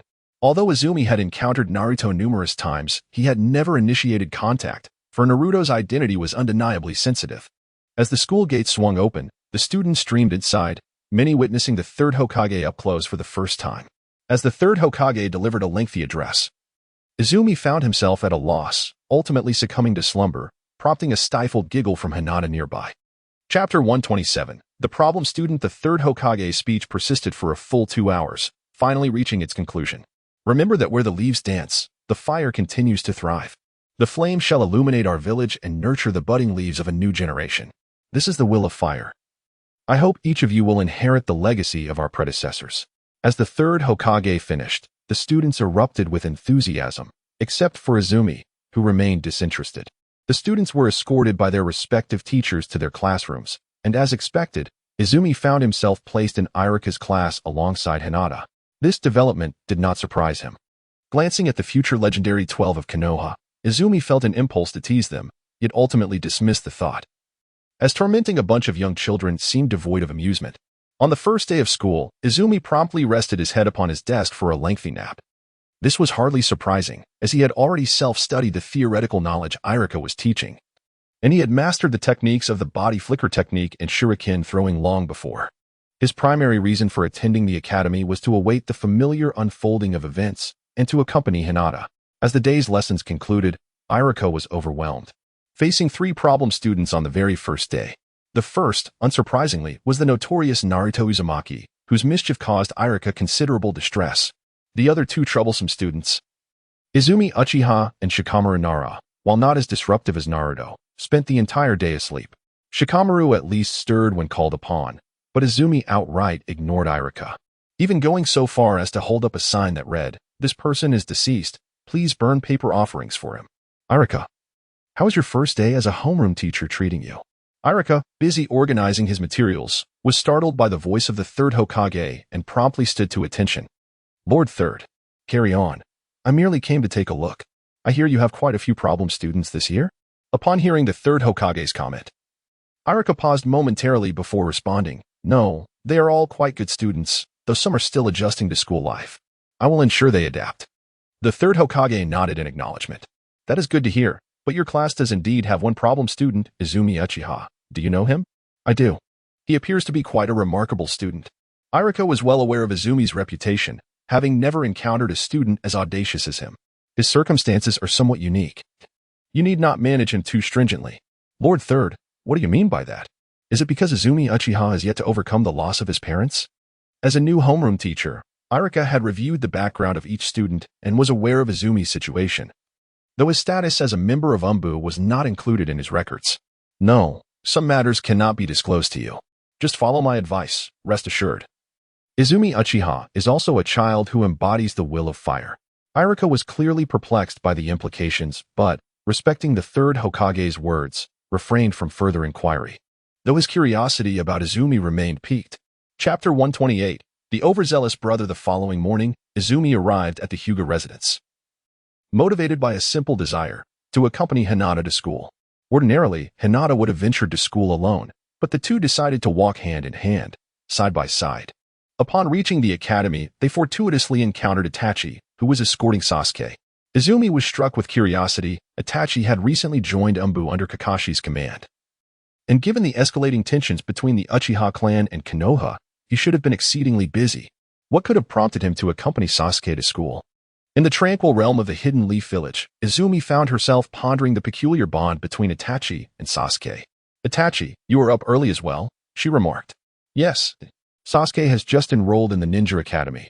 I will rely on you to keep an eye on him, Itachi replied with a gentle smile. However, Izumi's fondness for Sasuke was rather tepid. While he had been endearing in his youth, the aftermath of the Uchiha massacre had transformed him into a brooding figure, earning little admiration from her. As the students entered the academy, Itachi was soon preoccupied with his duties in the UMBU, leaving Sasuke to shoot Izumi a disgruntled glance. The reason for Sasuke's displeasure was simple. Itachi often spoke of Izumi, and as a devoted brother, Sasuke found it intolerable. Izumi, I challenge you to a duel, Sasuke declared suddenly in the classroom. Startled from her nap, Izumi lifted her head and replied nonchalantly, Oh, then you win, I concede. With that, she turned her attention back to Hinata, who was basking in the sunlight. Sasuke, feeling disrespected, contemplated another challenge, but was interrupted by Irika's entrance. All right, everyone. Please return to your seats. Today's lesson will cover the fundamental technique of the ninja, the body replacement jutsu. This encompasses 3 types: the clone technique, the transformation technique, and the substitution technique. We will focus on the clone technique today, which is essential for your graduation from the Ninja Academy, Irika explained. As Irika elaborated on the theoretical aspects of the clone technique, he noted that most 6-year-olds were unable to harness chakra, rendering the technique beyond their reach. Uchiha Izumi, please demonstrate the clone technique. Irika's voice, rising above the snores, finally roused Izumi from her slumber. Hinata gently nudged her awake. What is it, Hinata? Is school over already? Izumi mumbled, rubbing her sleepy eyes. Uchiha Izumi, you need to perform the clone technique, Irika insisted, before he could finish detailing the consequences of non-compliance. A puff of smoke erupted, revealing 6 shadow clones standing behind Izumi. Is that satisfactory, Irika-sensei? She asked, her demeanor casual. Irika was taken aback.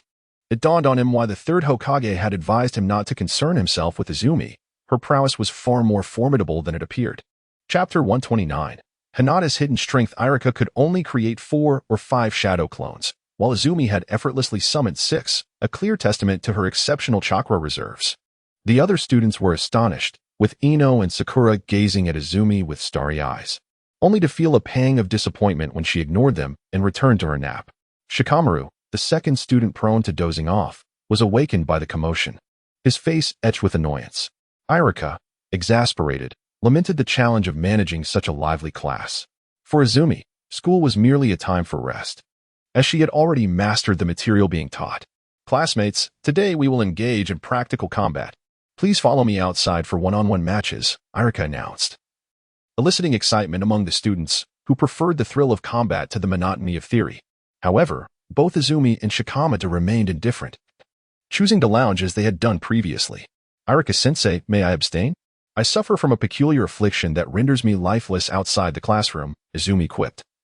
Her jest met with laughter from her peers. "That is unacceptable. If you refuse to participate, I will transform all your classes into practical sessions," Irika threatened. While most would relish such an opportunity, for Izumi, it would be a form of punishment. With no choice but to comply, she reluctantly rose, prompting Shikamaru to follow suit. Once outside, the practical lessons commenced. The first match featured Hinata against Ino. Surprised to be first, Hinata quickly gathered her composure and stepped forward, while Ino did the same. Unlike her timid portrayal in the original story, Hinata was now formidable, capable of swiftly overpowering Ino, yet she hesitated, fearing that drawing too much attention might jeopardize her own graduation. Just as Izumi wished to support Hinata, Hinata too desired to prolong her time in the academy. Their battle extended for quite some time before Hinata emerged victorious by a narrow margin. "You need not conceal your strength so much, even if discovered. You can choose not to graduate early," Izumi said softly as she settled beside Hinata. I understand," Hinata stammered, her cheeks flushing as she fidgeted with her hands. Gazed at the battle with a sense of helplessness. This hardly resembled a combat scenario, but rather the playful scuffles of children. Yet, upon reflection, how could they be anything but children at the tender age of 6? Chapter 130, The Rescue of Uchiha Shisui. Soon, it was turn to take the stage, and to her surprise, her opponent was none other than Sasuke, a pair of fated rivals, indeed. Sasuke had long desired to face in a match, yet every time she had simply conceded, unwilling to engage in combat with him. "This time you cannot forfeit, otherwise you shall attend your classes outdoors," came the ultimatum. A threat that Irika had discovered to be the sole means of coercing. "Very well, I shall fight earnestly," she replied with resignation. "Humph. You have finally agreed to face me. I shall prove that I am the superior one. Brother has misjudged you." Never anticipated that Sasuke, the devoted brother, would recall Itachi's remark about Sasuke being inferior to himself. "It seems like an eternity has passed, hasn't it?" With a gentle sigh, readied herself for battle. "Begin." With Irika's command, the duel commenced, but it was almost over before it truly began. As soon as Irika uttered the word start, Sasuke was sent flying, and, wielding a branch she had inexplicably acquired, pressed it against Sasuke's throat. "You have lost," she declared, and without further acknowledgement of Sasuke, returned to her previous seated position. The astonished students around them were left in disbelief. No one had witnessed how Sasuke had been propelled away, nor had they seen appear before him, brandishing the branch against his throat. As a Chunin, Irika could only glimpse the outline of events. In the instant he called for the fight to begin, had seemingly teleported behind Sasuke, subsequently kicking him away, leaving Irika bewildered by the rapid sequence of events.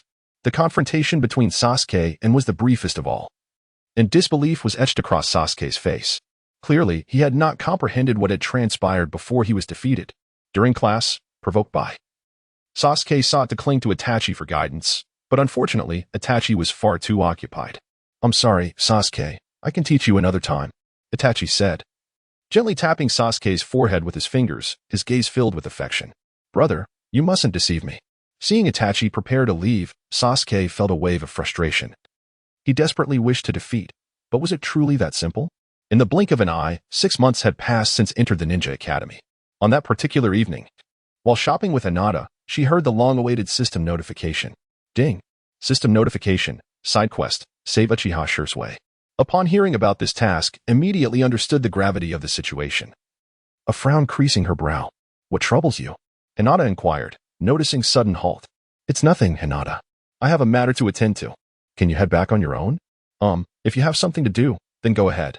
Chapter 131, A critical moment heeding Hinata's words. Swiftly made her way to training ground number 7. Although the original narrative did not specify where Shisui last met Itachi, was certain it must be at training ground no. 7, as it was a secret base belonging to both Itachi and Shisui. As she rushed along, was anxious about arriving too late to save Shisui. Upon reaching the training ground, she found Shisui and Itachi saying their farewells. The Uchiha coup is now unavoidable. Once Konoha plunges into civil war, external forces will surely take advantage, making war inevitable. I had intended to use Kodo Amatsukami to thwart the coup, but Danzo seized my right eye. He does not trust me and insists on employing his own methods to safeguard the village. I fear he will not spare my left eye either. Before that happens, I entrust this eye to you. Shisui, I can only rely on you, my dear friend. Protect the village and the Uchiha name. I accept this. What are your plans? If I die, the situation should shift somewhat. My will has already been written. Wait, Shisui. Do not stop me, Itachi. If you are still my friend. Shisui.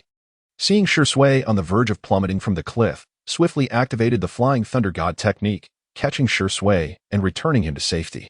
At that moment, she felt grateful for having previously practiced the technique with Shisui, leaving a mark on him. Brother Shisui, you only forbade Itachi from saving you. But you never said I couldn't. How did you end up here? Both Itachi and Shisui were taken aback. They had not informed anyone of their meeting that day. That is not important. Brother Shisui, I understand your desire to protect the village and the Uchiha, but even in death, you cannot thwart the Uchiha uprising. Your demise would be utterly meaningless. Why not pursue something more significant? However, my suicide could directly strike the morale of the younger Uchiha, affecting their combat capabilities. Perhaps this way, I could stifle the seeds of rebellion. Brother Shisui makes a valid point, yet you need not truly die. With a written farewell and a witness, your death could be convincingly established. Even if Danzo harbors doubts, as long as he cannot find you, it will suffice. Have you considered the implications if the Uchiha discover your body and find you have lost your eyes? They might well conclude that the village gouged out your eyes. To convince Shisui against suicide, it was imperative to make him realize that ending his life would only exacerbate the conflict. Only then could he survive. Shisui is right. If our clan sees you without your eyes, their first suspicion will be the village. You cannot simply perish. Itachi, having been a close friend for many years, also wished for Shisui's survival. But even if I do not take my life, should news of my death circulate without a body, Danzo will not easily accept it. And even if he does, I will have nowhere to hide. Rest assured, Brother Shisui. I anticipated a scenario like today, so I have prepared accordingly. Prepared? Now even Itachi was filled with curiosity. Chapter 132, Shisui's Refuge Indeed. Do you remember that I have been away from Konoha for a year? During that time, I visited the land of demons and formed a close bond with the priestess Cheyenne. Brother Shisui, if you hide in the land of demons, Danzo would never suspect you would take refuge there. Shisui's suggestion is excellent. You should hide in the land of demons for the time being. But if you refuse, I will publicly announce your plans. I am certain that is not what you wish to see. With Shisui still hesitating, was left with no choice but to issue a threat. Seeing this, Shisui could only nod in agreement. Very well, Itachi. We must devise a way for Brother Shisui to leave Konoha. My Flying Thunder God technique can only transport myself or my clones. I cannot send anyone else. I can manage the escape from Konoha. Do not underestimate me because I have lost my eyes. Then I will send a clone a kilometer away from the eastern gate of the village. This is my token. Take it to find the priestess Cheyenne. She will make the necessary arrangements for you. Before dawn, if my clone has not located you, I will immediately spread the news. Fearing that Shisui might take his own life after both he and Itachi departed, Izumi felt compelled to issue such a threat. Rest assured, having promised you, I shall not choose to end my life, Shisui responded, understanding Izumi's intent, a hint of an awkward smile gracing his face. Shisui took the first step to leave, intending to sneak away from Konoha, while Itachi and Izumi remained behind. Thank you, Izumi. Shisui is my elder brother. If he were to perish, I, as his younger sibling, would lose my ability to assert myself, thus I must save him. It occurred to Izumi to mention, by the way, Itachi, your eyes have transformed into the Manjiki Sharingan. Haven't they? Startled by Izumi's words, Itachi observed her expression, sensing she had anticipated his awakening at this moment, which stirred an inexplicable sensation within him. Nevertheless, he promptly activated his Manjiki Sharingan. Under its gaze, Izumi felt a degree of discomfort. Fortunately, Itachi dismissed the Manjiki Sharingan almost immediately. Itachi, you are impressive. You have indeed awakened the Manjiki Sharingan. I have only just done so myself, and I did not expect your perceptiveness to be so acute as to notice this. He replied, Itachi, I leave the ensuing matters to you. I must return to rest. With that, Izumi executed the body flicker technique and vanished from the cliff. Ding. System notification. Side quest completed. Successfully rescued Uchiha Shisui. Received 1 body enhancement and A-rank ninjutsu, lightning release, lightning dragon dance. With the system's notification, Izumi exhaled in relief, as this meant Shisui was unlikely to attempt suicide again. Upon returning to his room, Izumi felt a surge of anxiety. Shisui had lost his eyes, which signified that the Uchiha clan massacre was merely 3 to 4 months away, and Izumi needed to survive this impending tragedy. Back at home, Izumi's emotions remained tumultuous. Although he had successfully saved Shisui, the situation had been precarious, and most importantly, Shisui was still blind. Chapter 133, Hinata's Worry System. Can Shisui's eyes be repaired? Izumi inquired. If it were his own eyes, I could do nothing, as it pertains to ocular techniques. However, providing him with a pair of ordinary Sharingan is feasible, albeit at a considerable cost of points. How many points are required? Not much, merely 100,000 points. Upon hearing this, Izumi felt a sense of helplessness. After a year of relentless task completion, he had only amassed 30,000 points. To now require 100,000 was no trivial matter. System, the Uchiha massacre is approaching. Can't we use someone else's Sharingan for transplantation? Are you foolish? Are you not aware of the concept of rejection when on Earth? Transplanting another's eyes would be tantamount to suicide. The system's words reminded Izumi of the rejection issue. Shisui had no siblings, and Izumi believed that even if he did, Shisui would certainly refuse an eye transplant. Therefore, the only way to restore Shisui's sight was through the system's assistance. 100,000 points was an astronomical figure for Izumi, who was currently unable to roam freely. However, having hope was far better than having none. The following morning, within the Uchiha clan, Izumi heard the news of Shisui's suicide, with some asserting that Itachi had killed him. Hearing such rumors, Izumi could only scoff. Would Itachi truly harm Shisui? The bond between them transcended mere brotherhood. Such a relationship would never allow Itachi to take Shisui's life. As usual, Izumi arrived at the Hyuga household to accompany Hinata to school. Along the way, Hinata was preoccupied with her thoughts, glancing at Izumi, contemplating whether to voice her concerns but ultimately hesitating to speak. Brother Shisui has passed away. The incident occurred just last night. However, do not fret too much. Everything is under control. Upon hearing Izumi's contradictory statements, Hinata was momentarily taken aback. Yet she quickly grasped Izumi's intention. Shisui had not truly perished. Over the past 2 years, Hinata had frequently trained at Training Ground Number 7, fostering a strong bond with both Itachi and Shisui. Thus, knowing that Shisui was safe brought her considerable relief. As Izumi and Hinata arrived at the entrance of the Ninja Academy, an Umbu suddenly appeared before Izumi. The Third Hokage is looking for you. Upon seeing Kakashi before her, Izumi nodded and watched Hinata enter the academy before turning to follow Kakashi. Kakashi, has something happened? Uchiha Shisui has taken his own life. You must be aware of this tragic event. Indeed, I was present at the scene. Regrettably, I could not save Shisui. I could only watch helplessly as he perished. Itachi instructed me to refrain from discussing my presence at the incident with others, but given your visit, it seems the Third Hokage is already informed. That is correct. And Kakashi arrived at the Hokage's office, where only the Third Hokage, Hiruzen Sarutobi, was present. This unexpected situation left somewhat taken aback. He had anticipated confronting Danzo and the Elder Council members. Lord Third, you summoned me. Did Shisui truly perish? The Third Hokage gazed into the distance, his expression inscrutable, which only heightens unease. Chapter 134, Surveillance of the Uchiha. He ought to be dead. I witnessed Shisui jump off a cliff from afar, swept away by the river's current. I wanted to rescue him, but I was too late. Yet, until now, no trace of Shisui's body has been found. What? Does this imply that Shisui still has a chance of survival? Lord Third, please allow me to participate in the search and rescue.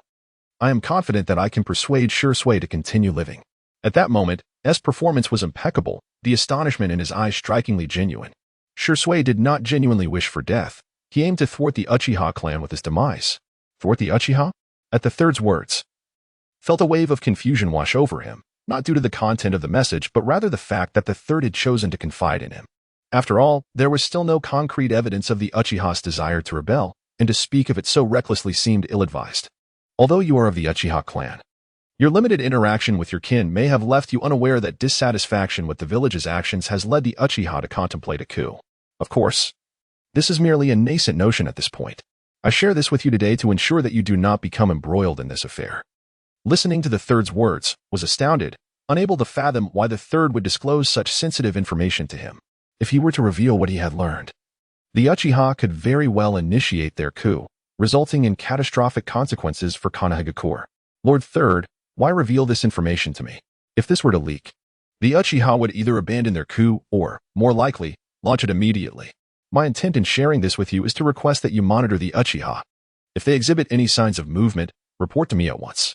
upon hearing the third's words, was momentarily stunned. Should not the task of monitoring the Uchiha fall to Itachi? Why had it been entrusted to him? His mind raced with questions, and yet he could not inquire further. For only the highest echelons of Konoha were privy to Itachi's dual role as a spy.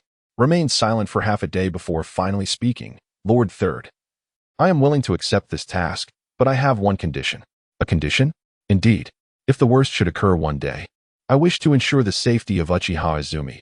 She is like an elder sister to me, and I do not wish for her to come to harm. I can grant you that assurance. Not only for Uchiha Izumi, but even in the direst of circumstances, I can guarantee that the village will not act against the innocent. Thank you, Lord Third. Upon leaving the Hokage building, Izumi made his way directly toward the Ninja Academy. The events of the day had a profound impact on him, leaving him perplexed as to why the Third Hokage would entrust such a task to someone like himself, with his current strength merely that of a nin. Being assigned to monitor the Uchiha clan seemed nothing short of absurd. Returned to school and Irika said nothing, as Hinata had already informed him that the Umbu had summoned her. However, he was somewhat curious as to why the Umbu would seek out someone as young as. Upon reflecting on's previously displayed formidable abilities, Irika speculated that the Third Hokage might wish for her to graduate early. Chapter 135, Uchiha Madara before long. The day's lessons came to a close, and for the first time, did not walk with Hinata but instead headed directly to Training Ground 7. As anticipated, Itachi was already there. Today, the Third Hokage contacted me regarding Shisui, she stated, and instructed me to keep an eye on the Uchiha. It was I who requested the Third Hokage to have you monitor the Uchiha. Brother Itachi, the conflicts within your clan have reached an irreconcilable state. A coup could erupt at any moment. The village currently lacks sufficient evidence, but once it is uncovered, there will undoubtedly be a swift and harsh crackdown. My actions are intended to align you with the village, as I believe this will prevent the Third Hokage from taking action against you. Izumi never anticipated that Itachi's actions were motivated by his concern for her, filling her heart with profound gratitude. She pondered whether Itachi had already encountered Uchiha Bido. After a moment of hesitation, Izumi decided to confront Itachi directly. How did you come to know this? Upon hearing her words, Itachi expressed his astonishment, as he had not expected Izumi to be aware of Abido's existence. I cannot disclose how I acquired this knowledge, but I must inform you that the person you encountered is not the true Uchiha Abido. The genuine Abido perished several years ago. What you met was merely a puppet of his. However, its strength is formidable, and that enigmatic spatial ability is nearly insurmountable. Itachi was taken aback by the depth of her understanding. I am intrigued by your knowledge. What are your intentions? He found it hard to believe that Izumi would divulge such information without a purpose. Abido likely expressed a desire for revenge against the Uchiha clan, but his actual objective revolves around the Sharingan. Since you have awakened the Meijiki Sharingan, you should be able to discern more from the tablet. However, I must caution you that the contents of the tablet have been tampered with, and Abido is among those deceived. Itachi gazed solemnly at Izumi, astounded by her insight, especially regarding the secrets of the tablet. He was aware that even he had only learned about the tablet's significance after activating his Meijiki Sharingan. While Izumi's eyes remained mere double tomo, far from achieving the Meijiki. Izumi, how did you come by this knowledge? If you do not reveal it, I may have to resort to special measures. Is it Tsukuyami? If so, that would be convenient. We can converse more easily within the realm of Tsukuyami. Itachi was increasingly bewildered, unable to fathom how Izumi had discerned the capabilities of his eyes, especially since he had yet to utilize their powers. Tsukuyami. After a moment's hesitation, Itachi employed Tsukuyami on Izumi, and they were both enveloped in its world. The reason I possess knowledge of many things is rather simple. I was merely concerned that revealing it might attract too much attention. However, I have no such reservations with you, Itachi. Although I have not awakened the Meijiki, my Sharingan possesses a unique ability to glimpse fragments of the future. The future? Indeed. For instance, I foresaw the imminent demise of Shisui yesterday, which prompted my sudden arrival. Otherwise, how would I have known something was amiss with him? However, this ability activates randomly. Sometimes I glimpse events that will soon unfold, while at other times, I see occurrences far into the future. The crucial point is that I cannot consciously trigger this ability. Chapter 136. Guarding Konoha in darkness. Everything around Izumi has been thrust upon the Sharingan, leading even Itachi, despite his uncertainties, to never suspect that Izumi possessed knowledge of this world, let alone that she was not of this realm. What have you witnessed? I beheld Itachi, burdened with the heinous label of annihilating his entire clan, vigilantly observing the Akatsuki, safeguarding Konoha from the shadows. Izumi chose not to conceal the tragedy of the Uchiha massacre. In her view, despite foreknowledge of the future, Itachi would inevitably embrace such a fate. I understand. Upon hearing Izumi's words, Itachi refrained from further inquiries, preparing to depart. I intend to see Sister Izumi safely away. I believe Itachi has a solution. Does he not? Upon hearing Izumi's statement, Itachi hesitated, pausing in his tracks, taken aback that she could still think of Izumi in such dire circumstances. In Itachi's heart, the most significant individuals are Sasuke and Izumi. Finding a way to protect them has become a formidable dilemma, especially in the present situation. The Third Hokage might permit a portion of the Uchiha to coexist within the village, yet Itachi is certain that Danzo would never allow such a thing. As evidenced by his actions against Shisui, now is not the time. I shall inform you when the moment is appropriate. I entrust Izumi to your care. Q nodded slightly, watching as the other departed. Since the two had been in the realm of Tsuki no Yomi, everything transpired in an instant. However, Q managed to glean some insights regarding Tsuki no Yomi from this encounter. Upon returning to his abode, everything appeared as usual. Yet, from that day forth, Q transformed into a mere shadow clone for his daily school routine, while his true self remained within the Uchiha clan. As he diligently monitored the Uchihas, he detected an overwhelming sense of impending conflict enveloping the clan, a sensation that greatly displeased him.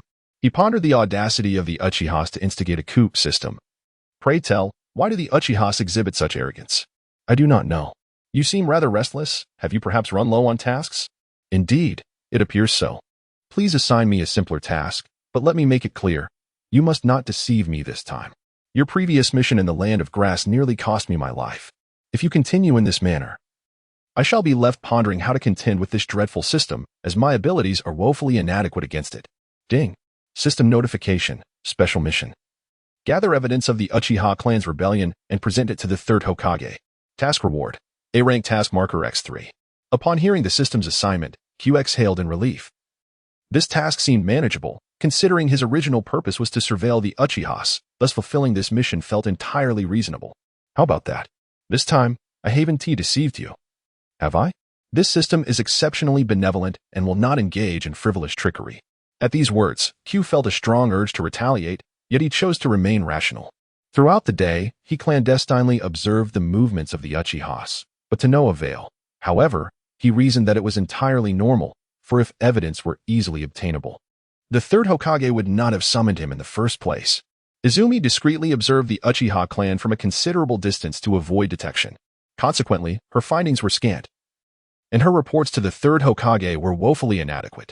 The Third Hokage, however, remained silent on the matter. Chapter 137, A Glimpse Through Shadow Clones and Truth. Izumi understood that the assignment bestowed upon her by the Third Hokage was merely a favor to Itachi, serving as a means for her to bear the Third's emblem. Only through this affiliation could she survive the Uchiha massacre and subsequently evade persecution from others. As time swiftly passed, over 2 months elapsed during which Izumi consistently utilized shadow clones at school, a secret known solely to Hinata. Curiously, despite the Byakugan's inability to discern the difference between a shadow clone and the original, Hinata could always identify which was which. Has Izumi-san's task not yet been completed? Hinata inquired as they departed from school. The original is still occupied with the mission. However, speaking of which, I feel rather inconspicuous as a clone in your presence. To you, I seem like two entirely different individuals, Izumi remarked. Hinata, having contemplated her thoughts in silence, soon reached home, causing Izumi's shadow clone to dissipate. Upon the clone's disappearance, Izumi received the day's revelations, realizing that Hinata seemed to miss her. She resolved to grant herself a brief respite the following day, as her prolonged surveillance had yielded no substantial information. As night descended, Izumi arrived at the edge of the cliff at Training Ground 7, where Itachi had awaited her for some time. Observers would only perceive the two as reminiscing about the late Shisui. How is Shisui faring? Itachi inquired with concern. Fairly well. With the assistance of Cheyenne, he has become one of her guards. When do you plan to take Izumi away from here? Tomorrow. I will devise a plan to escort Izumi away from Konoha, to the very spot where Shisui departed. Your Flying Thunder God technique is still usable, correct? Indeed. The mark of the Flying Thunder God, once inscribed, remains permanent. However, how do you intend to extract Izumi? If you rely on that Uchiha Madara, I advise you to abandon such hopes. He is not a benevolent figure. Unnecessary. I can breach Konoha's barriers. I will not allow Izumi to face danger. That is reassuring. The clan has already resolved to rebel. We now await decisive evidence. What is your plan for that? Have you not seen it through your eyes? The only way to protect Konoha and absolve the clan of treason is to eliminate everyone. I have decided to collaborate with Uchiha Madara. My strength alone is insufficient to accomplish this task. I require his power. Discussion of the impending events brought a profound sadness, yet who could remain unaffected by such circumstances? When do you intend to act? After I ensure Izumi's safe passage, I will proceed. I currently lack decisive evidence. In 3 days, the clan will convene. There may be valuable information presented at the meeting. If I can ascertain the truth, I will take action. What about Sasuke? Do you still intend to leave him in Konoha? Wouldn't relocating him to the land of demons be safer? No, I have arrangements for Sasuke. However, I hope you will look after him in the future. Starting tomorrow, we should avoid meeting. It seems Uchiha Madara has caught wind of something, so exercise caution. With that, Itachi departed. Chapter 138. A surprise foiled as Izumi gazed at Itachi's lonely silhouette.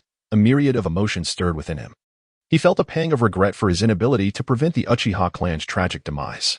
While he had no intention of saving the Uchiha, a family as arrogant as theirs facing extinction seemed somewhat justifiable. His remorse stemmed solely from his inability to shield Itachi from the infamy of having slaughtered his entire clan. With Itachi having departed, Izumi stood rooted in place, a self-deprecating smile gracing his lips. A mere ch-nin, he dared to dream of altering the course of history. The Uchiha massacre involved intricate entanglements with figures such as the Third Hokage, Danzo, Uchiha, Obito, and Kaguya, none of whom were adversaries Izumi could contend with. Suddenly recalling Itachi's request to look after Sasuke, Izumi felt a twinge of exasperation. The overly dramatic youth was indeed troublesome. And though he had no desire to meddle in his affairs, he resolved to ensure Sasuke would not starve, if only to honor Itachi's wishes. Early the following morning, Izumi arrived at the gates of the Hyuga clan, soon spotting Hinata emerging from within. Izumi-kun, you've come. Is your mission complete? Hinata exclaimed, her face lighting up at the sight of him. Ah, was my shadow clone technique truly that poor? How did you discern me at a glance? I intended to surprise you, yet you saw through it effortlessly. Well, it's because Izumi-kun is Izumi-kun. No shadow clone, no matter how similar, can ever be you, Hinata replied. Her cheeks flushed. The April weather retained a hint of chill, and with the early morning air still crisp, Izumi draped his scarf around Hinata's neck. Fortunately, you were the only one who recognized me. Otherwise, I might have been in for a rough time during battle. I won't be taking on any missions for the next few days. It's time to relish the joys of school. Hinata beamed at his words, offering no resistance as he took her hand. Thus, the two made their way to school together. Upon entering the classroom, Izumi was met with a cacophony of noise. After all, it was only natural for a group of 6 and 7-year-olds to be unruly. Izumi Uchiha, I challenge you. The voice that cut through the clamor belonged to none other than Naruto Uzumaki. Is utterly perplexed as to how she has managed to provoke Uzumaki Naruto. Ever since that day when she and Sasuke engaged in a sparring match in class, Naruto has incessantly sought to disrupt her, which has left her exceedingly irked. Were it not for her concern that the higher-ups of Konoha might erupt in fury, she would have entertained the notion of annihilating Naruto. Go and challenge Sasuke. If you defeat him, I shall fight you. Moreover, if you truly triumph over Sasuke, I will hand over the most humiliating evidence against him. Finding Naruto's persistence somewhat exasperating, she decided to direct him towards Sasuke. What evidence do you possess? Upon hearing her words, Sasuke, filled with resentment, rushed over. I want to tell you. It's something Itachi entrusted to me, and it's enough to render you incapable of lifting your head for a lifetime. Upon hearing this, Sasuke felt a sense of foreboding and contemplated subduing her to extract the truth, yet he quickly realized that he was no match for her. After their initial encounter, Sasuke had fought her twice more, each time suffering a complete defeat without even managing to graze her attire. If you wish to keep your secrets concealed, simply do not lose. If you do, I shall expose your secret, and I suspect even Itachi would come to scorn you. Chapter 139. Teasing Iruka while Sasuke could brush off other threats, this particular comment from clearly struck a nerve, especially as a devoted younger brother. The thought of losing Itachi's affection was utterly intolerable. All right, you have a point. Let us have a match in today's practical class. Absolutely. Today, I shall defeat you. As she watched the two lively characters depart, sighed, pondering the beauty of school life and the absurdity of having these two around. Hiki. Observing S' gloomy demeanor, Hinata couldn't help but chuckle. Is it really that amusing? Forgive me, Kuin, I only find that you resemble our kind in this manner. Otherwise, you appear quite similar to teacher Irika. Hinata, how can you say such a thing? I am still a blossoming flower of our nation, while Irika is, well, past his prime. Upon hearing Hinata compare her to Irika, feigned indignation while subtly disparaging Irika, unwittingly timing it perfectly as Irika entered the classroom. Uchiha. Upon entering, Irika caught wind of S words, particularly the remark about being past his prime, which infuriated him. Although not conventionally handsome, Irika considered himself quite youthful. Teacher Irika. You're here so early. What do you need? What did you just say? Nothing. Just remarked that teacher Irika is quite old. Unabashedly stated, disregarding Irika's ire. What did you say? Isn't it true? The oldest among us is merely 7 years old, and the youngest is 5. Teacher Irika, after all, is over 20. Should we not describe you as old? Or perhaps, although you have reached your 20s, your heart remains that of a 7-year-old? Having spent considerable time with the system, had developed a sharp tongue, rendering Irika momentarily speechless. Class is in session. Seeing Irika at a loss for words amused, yet she refrained from continuing her teasing. Recognizing that Irika was indeed her teacher, and as a student, she ought to extend him some respect. Light-hearted jests were acceptable, but one must not go too far.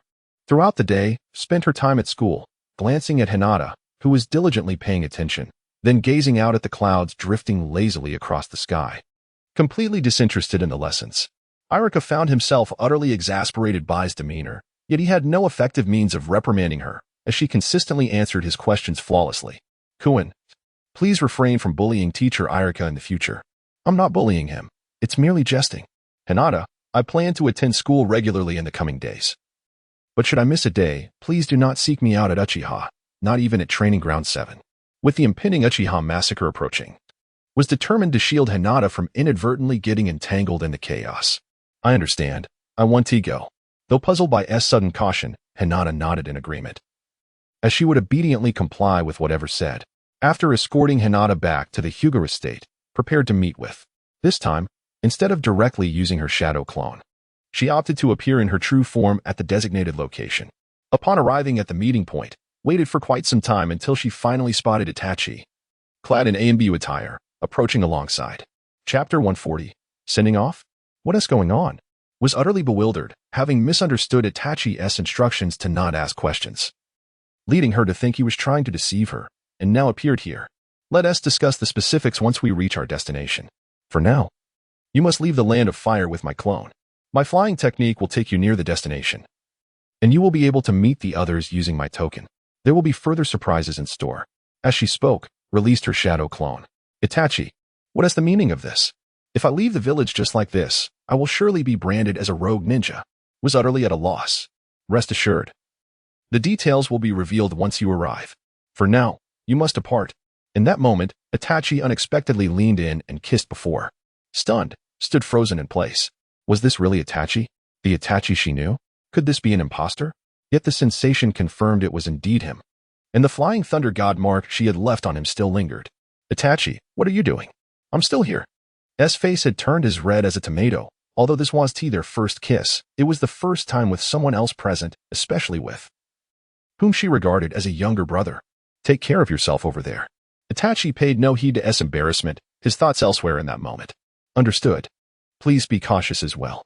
Although she had no idea of the circumstances, nodded, sensing that this separation from Itachi would likely last a very long time.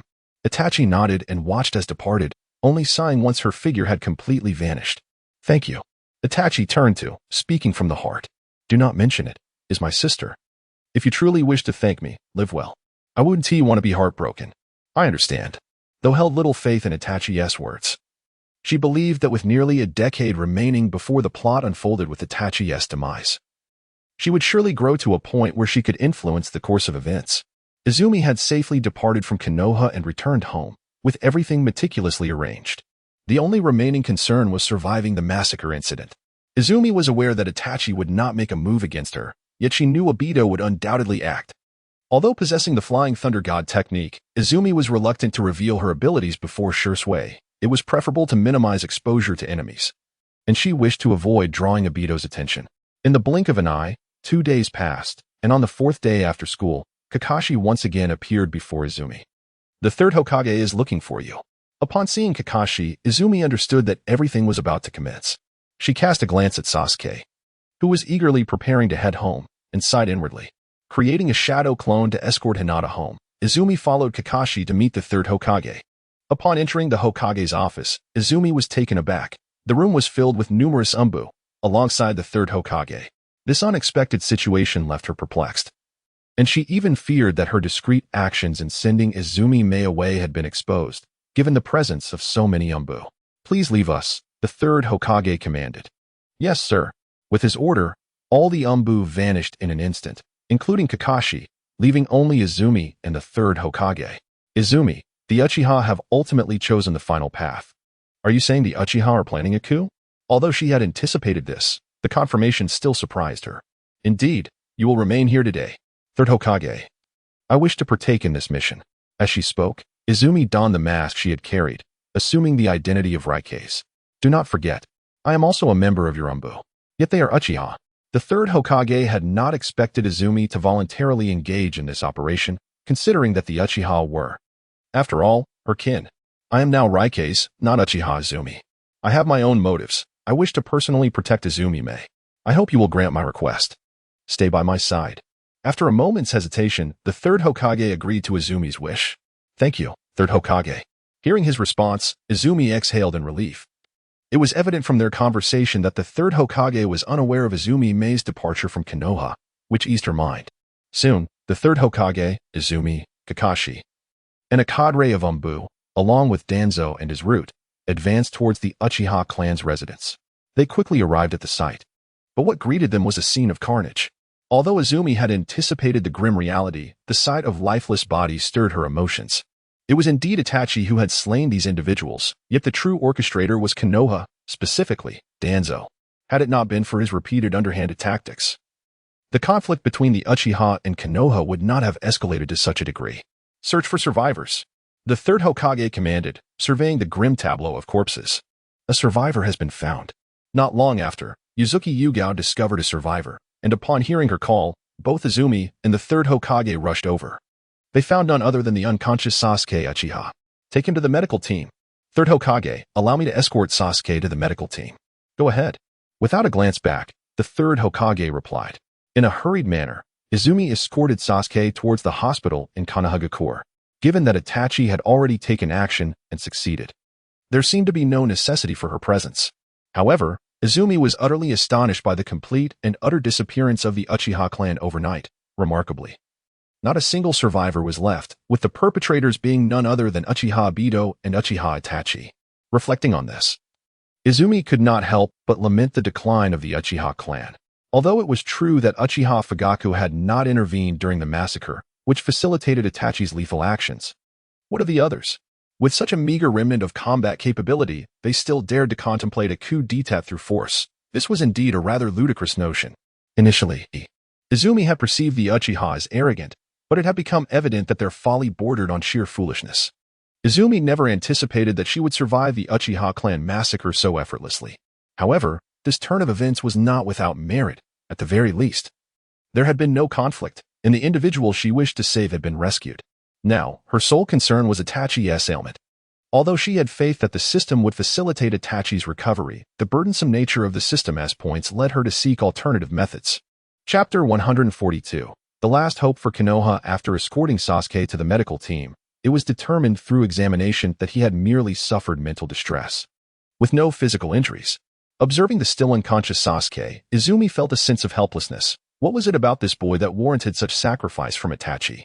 2 hours later, the third Hokage arrived at the hospital, finding Sasuke in a stable condition and promptly taking his leave, accompanied by Izumi. It was imperative that Izumi refrain from mentioning Itachi's situation to Sasuke, as per Itachi's wishes. The third Hokage was already aware from Itachi that Izumi was in the know, so he felt compelled to caution her. If she divulged the entire affair to Sasuke, he might act in a manner detrimental to Konoha. Although Sasuke, in his current state, posed no true threat to Konoha, the third Hokage could not allow Sasuke to continue growing as if he were an ordinary child. "Rest assured, I will not speak of this to Sasuke. Itachi has already instructed me," Izumi assured him. "What are your thoughts on the recent Uchiha incident?" The third Hokage inquired, his tone measured. "I hold no significant opinions." The Uchiha have brought about their own demise. Your directive to monitor the Uchiha allowed me to witness their arrogance, a hubris that was unmatched by their actual strength. While a rebellion during their peak might have been understandable, the Uchiha have long since lost their status as Konoha's foremost clan. Yet they remain blinded by their own name. In response to the Third Hokage's inquiry, Izumi chose to be candid. Her disdain for the Uchiha was genuine. Had she not been born into the Uchiha clan, she would have preferred to avoid any association with them, though she excluded Itachi, Shisui, and her sister from the sentiment. Is that so? So you feel this way? With only the three of you remaining and Itachi designated an S-rank rogue ninja, what are your plans? Do you wish to graduate early? With your abilities, you could have left the Ninja Academy by now. No, I intend to remain at the Ninja Academy. On one hand, it is quite leisurely, and on the other, I can keep a watchful eye on Sasuke. Although he is unaware of the situation, I fear that someone may intervene. While I do not harbor fondness for Sasuke, I also do not wish for Itachi's sacrifices to be in vain. Do you still regard Itachi as your elder brother? Of course. Just as you still consider Itachi a part of Konoha, he will always be my brother. You are correct. He is indeed a member of Konoha and a hero who has protected it. Gazing at the starlit sky, the Third Hokage turned his back to Izumi. His heart heavy with doubt about his decisions over the years. Had he been more resolute, perhaps the Uchiha would not have faced annihilation. Third Hokage, may I request something of you? What is it? If one day Itachi returns to Konoha, could you grant him a new identity? Regardless of the circumstances. Itachi had indeed taken the lives of his clan, a fact that could not be concealed. Even if everything were resolved, Itachi could not return, and if he did, he would not be treated as a hero. Thus, he required a new identity, one that did not carry the weight of having slaughtered the Uchiha clan. Izumi, do you comprehend the implications of such a request?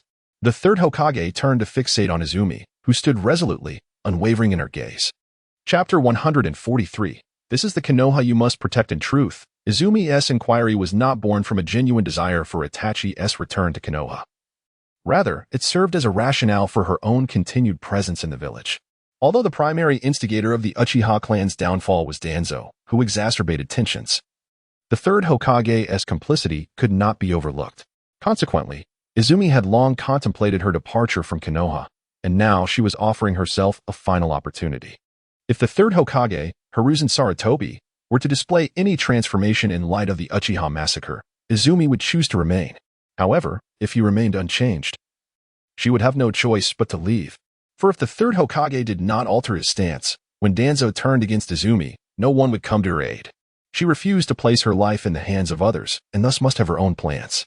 Chien and the Third Hokage exchanged glances for an extended moment before Chien finally bowed his head. I apologize, Lord Third. It was I who was presumptuous, failing to consider all aspects. As Chien lowered his gaze, a fleeting expression of disappointment crossed his face, one so subtle that even the Third Hokage failed to notice. If that day should ever come, when all is settled, I will contemplate bringing Itachi back. Upon hearing Chien's words, the Third Hokage found himself retracting his previous stance. However, the already disheartened Chien held no belief in the sincerity of the Hokage's words. Departed from the Hokage building. For the massacre had rendered the entire Uchiha residence sealed by the Umbu, leaving her with nowhere to return. With no refuge, she found herself at Training Ground 7. Perched on the edge of a cliff, her gaze was vacant, lost in contemplation. Are you leaving? She suddenly spoke, just as Itachi Uchiha appeared behind her. Indeed. I must entrust Sasuke to you. Also, be wary of Danzo and the Elder Council. They are formidable foes. Itachi was somewhat taken aback by her perceptiveness. Yet he refrained from questioning her. I just met with the Third Hokage. I inquired whether, once everything concludes, he could grant you a new identity to return to Konoha. He did not provide a response. This is the Konoha you must protect, Itachi. Upon hearing her words, Itachi remained silent, while she continued to gaze at the cliff, creating a strangely tense atmosphere between them. Take care of Sasuke, and also look after yourself. Wait. With that, she threw a specially crafted kunai towards Itachi. This is my unique Flying Thunder God kunai. As long as you infuse it with your chakra, you can send items to me, albeit on a limited scale, restricted to the transmission of intelligence. Keep it with you, and we shall rely on this for our communications. Taking the kunai, Itachi nodded before vanishing from her sight. With Itachi's departure, abruptly realized that Konoha held little that was worth longing for. As this thought crossed her mind, a petite figure suddenly emerged in her memory. Hey, have you begun to experience infatuation? Perhaps it is time to seek solace at the Hyuga household? The system's voice chimed in. However, this time, surprisingly refrained from retorting. With no one to engage with, the system, too, found the exchange lacking in interest and fell silent. Throughout the night, remained at Training Ground 7. As dawn broke, she washed her face and made her way towards the Hyuga household, all the while noticing the hushed whispers of passers-by. It seemed the news of the Uchiha massacre had spread, yet she paid it no mind. Chapter 144. An Act of Hinata. Before Izumi arrived at the entrance of the Hyuga household, she caught a glimpse of Hinata from a distance. Upon noticing Izumi, Hinata immediately dashed toward her. How wonderful! Izumi-kun, you are safe. In a surprising display of affection, the typically shy Hinata embraced Izumi, leaving her momentarily taken aback. Hinata, what has come over you? They say the Uchiha clan has been annihilated, that everyone has perished. I rushed to the Uchiha compound, only to find it sealed off. I feared you might have met the same fate. As she spoke, Hinata began to weep uncontrollably. It was then that Izumi noticed the redness and swelling around Hinata's eyes, a sight that filled her with deep concern. I am unharmed. Yesterday, I was summoned by Lord Third and was not at the clan, thus I escaped the calamity. I am sorry. I should have come to reassure you sooner, but I thought the news would not spread so swiftly. Please forgive me. And no, it's nothing. Having confirmed Izumi's safety, Hinata gradually regained her composure. As her rationality returned, so did her shyness, and she recalled her impulsive embrace of Izumi, causing her to once more feel flustered. Observing the flustered Hinata in her arms, a gentle smile graced Izumi's face. She realized she was not alone, at the very least. Hinata genuinely cared for her well-being, and there were those in the land of demons who held her in their thoughts. Izumi carried Hinata back to the Hyuga household, a sight that had become somewhat familiar to the family, thus no one approached to inquire about the situation. Gently placing Hinata on her bed, Izumi quietly sat beside her. After a considerable time, Hinata finally regained consciousness, but the rosy hue on her cheeks remained unabated. Realizing she was in her own room with Izumi by her side, her embarrassment intensified. If you don't get up soon, we'll be late for school, Izumi remarked, finding delight in Hinata's bashful demeanor. Izumi-kun, I'm sorry. I am ready now. Let us go to school, she replied, and with that, Izumi helped Hinata to her feet. Hand in hand, they departed from the Hyuga residence. Unbeknownst to Izumi that he had been under surveillance since his arrival, with the watcher being Hinata's father, Hayashi. Although Hayashi had previously held a favorable impression of Izumi, the recent Uchiha clan massacre had caused him concern regarding Izumi's emotional state, fearing he might suddenly harm Hinata. Thus, he had been closely monitoring his daughter's every move. However, upon witnessing Izumi's demeanor, he felt a sense of relief. As Izumi and Hinata arrived at school, the time was pressing, and they hurriedly rushed to the classroom, managing to enter just before Irika walked in. Noticing that Izumi and Hinata were almost late, Irika initially intended to reprimand Izumi, concerned that her lack of focus in school might adversely affect Hinata. However, as he opened his mouth to speak, the news of the Uchiha clan's massacre that had reached him earlier that morning weighed heavily on his mind. Looking at Izumi, Irika felt a deep sense of worry. The thought of her kin, who had once been by her side day and night, being slaughtered overnight was undoubtedly a tremendous blow for the 7-year-old Izumi. Consequently, he resolved to find a suitable time to have a heartfelt conversation with her. In class that day, only Sasuke Uchiha was absent, still in a state of unconsciousness due to the effects of Tsukuyami, which rendered him unable to awaken for several days. For the first time, Izumi was neither dozing off nor gazing out the window, but attentively listening to the lesson. This unexpected behavior surprised Irika, as he saw no trace of sorrow in Izumi. Chapter 145, the main branch of the Hyuga clan Izumi-kun, the Uchiha compound has been sealed off.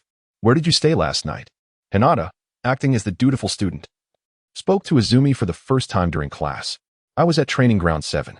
I'll probably be there for a few days, as the Uchiha compound will likely remain off limits for the time being. Izumi did not conceal the truth, feeling warmth in her heart due to Hinata's concern. Why don't you come stay at my house tonight? I can talk to my father, and he should allow you to stay with us temporarily. Hinata blushed at the thought of inviting Izumi to her home, considering the spaciousness of the Hyuga residence would easily accommodate her. Is that really appropriate? Izumi pondered the implications. As a member of the Uchiha clan, especially after their recent tragedy, moving into the Hyuga household could potentially bring unnecessary trouble upon them. And no, it's nothing. My father won't mind. Hinata's voice dwindled to a whisper, her small hands fidgeting nervously in front of her. All right, thank you, Hinata. Ultimately, Izumi accepted Hinata's kind offer, largely due to her lack of a place to stay, aside from Training Ground 7. Her only option was to remain at the hospital with the comatose Sasuke, a prospect she did not relish. Throughout the day, Izumi diligently attended her classes, which only heightened Irika's concern. He planned to speak with her after school, yet upon dismissal, he discovered that Izumi had already vanished, leaving him to wait for another opportunity to reach out to her. Hinata and Izumi arrived at the Hyuga household, with Hinata intending to discuss matters with her father. However, shortly after their arrival, they encountered the third Hokage, Hiruzen Sarutobi. Upon seeing him, both Hinata and Izumi immediately halted and paid their respects. "Oh, Hinata and Izumi. It is fortuitous that you are both here with me," the third Hokage remarked. Hinata and Izumi exchanged puzzled glances, bewildered by the Hokage's intentions. They had come to seek Hiashi Hyuga, yet here they were, unexpectedly summoned. "Hisashi, do not be so formal. We are not in the Hokage's office. I am here in a personal capacity," the third Hokage continued. "Today, I hope that the Hyuga clan can provide refuge for Izumi Uchiha. As you are aware, the Uchiha clan is currently in a dire situation, and Izumi finds herself without a home. I sincerely hope you will take her in." Both Hinata and Izumi were taken aback by the Hokage's request. They had not anticipated that his visit to the Hyuga household was for such a purpose. "I have no objections, Hokage-sama. We are all from the same village, and I am more than willing to assist the Uchiha in their time of need." Hiashi Hyuga responded decisively.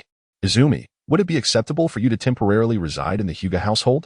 Hiashi inquired, turning to Izumi, who appeared astonished. "Yes, Hokage-sama. I would be grateful for your kindness. My intention in coming to the Hyuga household was indeed to seek shelter from Lord Hiashi. And I am deeply appreciative of your efforts on my behalf," Izumi replied. Chapter 146. Hayashi's protection. Hiashi Hyuga had already agreed to let Izumi stay, and to refuse would undoubtedly offend him. Moreover, the Hyuga clan was not a place of peril. At worst, she would endure a few curious glances. "Then it is settled. Izumi, you shall reside with us until Sasuke Uchiha recovers, at which point we will reassess the situation." With that, the third Hokage rose to depart, as there were numerous matters concerning the Uchiha clan's tragedy that required his attention. Once the Hokage had left, Hiashi spoke. "Hinata, please prepare a room for Izumi. Izumi, come with me." "Yes, father," Hinata replied, stepping out to prepare a room for Izumi, while Izumi followed Hiashi Hyuga. As Izumi followed Hinata to Hinata's room, Hinata remained silent for a long while before finally asking, "Izumi, is it because of you that Hinata is able to utilize ninjutsu?" Upon hearing Hinata's words, Izumi was taken aback, filled with confusion over how Hinata had discerned that Hinata could employ ordinary ninjutsu, even during training at the 7th training ground. Izumi had meticulously set up sensory barriers around them, making it nearly impossible for anyone to notice. Furthermore, Izumi had repeatedly instructed Hinata not to disclose this to anyone. "The techniques of Rasengan and Shadow Clone were indeed taught by me, as I believe these two jutsu would enhance Hinata's capabilities. If there is any wrongdoing, I hope for your understanding." Izumi did not outright deny it, as she had indeed imparted these two techniques. To claim otherwise would have been futile. "I am not referring to these two techniques. I mean other ninjutsu," Hinata remarked, taken aback by Izumi's caution. After a brief pause, Hinata continued, "I mean no harm. I merely request that you keep this matter confidential. If others discover that Hinata can use ninjutsu, the elders of our clan will not easily spare either you or Hinata." Izumi never anticipated that Hyuga Hayashi was acting to protect both him and Hinata. "Now that the Uchiha clan has been annihilated, you have lost your sanctuary. Should the others within your clan discover that you possess the means to enable members of the Hyuga clan to practice ninjutsu, you might find yourself facing dire consequences. You must also advise Hinata, particularly within the confines of your family, to refrain from utilizing ninjutsu altogether, even techniques such as Shadow Clone and Rasengan." Hyuga Hayashi has articulated his concerns so clearly that even if Izumi denied it, it would hold no significance. Moreover, if Hayashi were to believe that this matter had no connection to Izumi, then Hinata would undoubtedly suffer the repercussions. Considering that many generations of the Hyuga clan have been unable to wield ninjutsu effectively. "I understand, Lord Hayashi. Thank you for your guidance. Well then, you may reside here from now on. Returning to the Uchiha compound may evoke memories that could hinder your growth." "Thank you, Lord Hayashi." Leaving the room of Hayashi, Izumi found herself in the courtyard, where she happened upon Hinata, who had just rushed out. "Izumi-kun, your father has troubled you, has he?" "Not at all." Izumi replied lightly. "Lord Hayashi merely requested that I reside here from now on." "Hinata, It seems you will be enjoying free meals at your home. Please do not hold it against me, Izumi said with a half-joking tone. No, I would never think of it. I do not consider you a freeloader, Izumi-kun, Hinata responded, though her old habit resurfaced, leaving her unable to grasp the seriousness of Izumi's words despite her earnest efforts to listen. Chapter 147, Ninja Academy, Graduation. Seasons changed, and years passed. In the blink of an eye, Izumi had turned 12, and today marked the graduation day for her, Hinata, and their peers. The past few years had unfolded in serene tranquility, with Izumi diligently attending the Ninja Academy. Seated in the classroom, Izumi found herself lost in thought as she gazed at Naruto Uzumaki in the distance, pondering that perhaps only Naruto could steal the Book of Seals without facing the wrath of the Umbu. First and foremost, congratulations on your successful graduation from the Ninja Academy. You will now form teams of 3 to accompany AJ Nin for missions. Team 7, consisting of Naruto Uzumaki, Sasuke Uchiha, Hinata Hyuga, and Izumi Uchiha. Hearing that she and Hinata had been assigned to Team 7 left Izumi quite astonished. After all, Hinata was expected to be on teammate with Kurenai Yuhi. Why then were they placed in Team 7, and why was there an additional member? Izumi was not the only one perplexed. The other students and even Irika were equally bewildered. However, this grouping had been personally arranged by the Third Hokage, Hiruzen Sarutobi, and Irika had no say but to announce the roster. Team 8, Shino Aburame, Sakura Haruno, Kiba Inuzuka. Team 10, Choji Akimichi, Shikamaru Nara, Ino Yamanaka. With the announcements concluded for Konoha's 12, the only notable change was the swap between Hinata and Sakura. That concludes the team assignments. Shortly, your supervising Nin will commence your training, Irika declared before turning to leave. Once Irika had departed, Izumi took Hinata's hand and said, Hinata, let us take a stroll. But our teacher is supposed to arrive soon. Hinata protested. Do not worry. That tardy king will not arrive so early. Waiting for Kakashi? Forget it. If he were ever on time, even pigs could climb trees. Before Hinata could retort, Izumi pulled her through the classroom window and jumped out. Such a nuisance. Shikamaru grumbled as he watched Izumi and Hinata leave. Izumi and Hinata have such a close relationship. They're always together. Ino observed them, imagining a similar bond with Sasuke. Over the years, the bond between Izumi and Hinata had grown stronger, evident to all but the blind. Yet, neither had confessed their feelings to the other, perhaps only they knew the reasons for their silence. As Asuma and Kurenai took their respective teams away, the unfortunate Sasuke and Naruto sat waiting for Kakashi, exchanging blank stares. Sasuke, who usually exuded cool indifference, found himself wishing for Izumi to take him away. Ever since the Uchiha clan massacre, Sasuke had harbored resentment towards Izumi due to her previous closeness with Itachi. However, Izumi chose to remain indifferent, treating Sasuke as if he were invisible.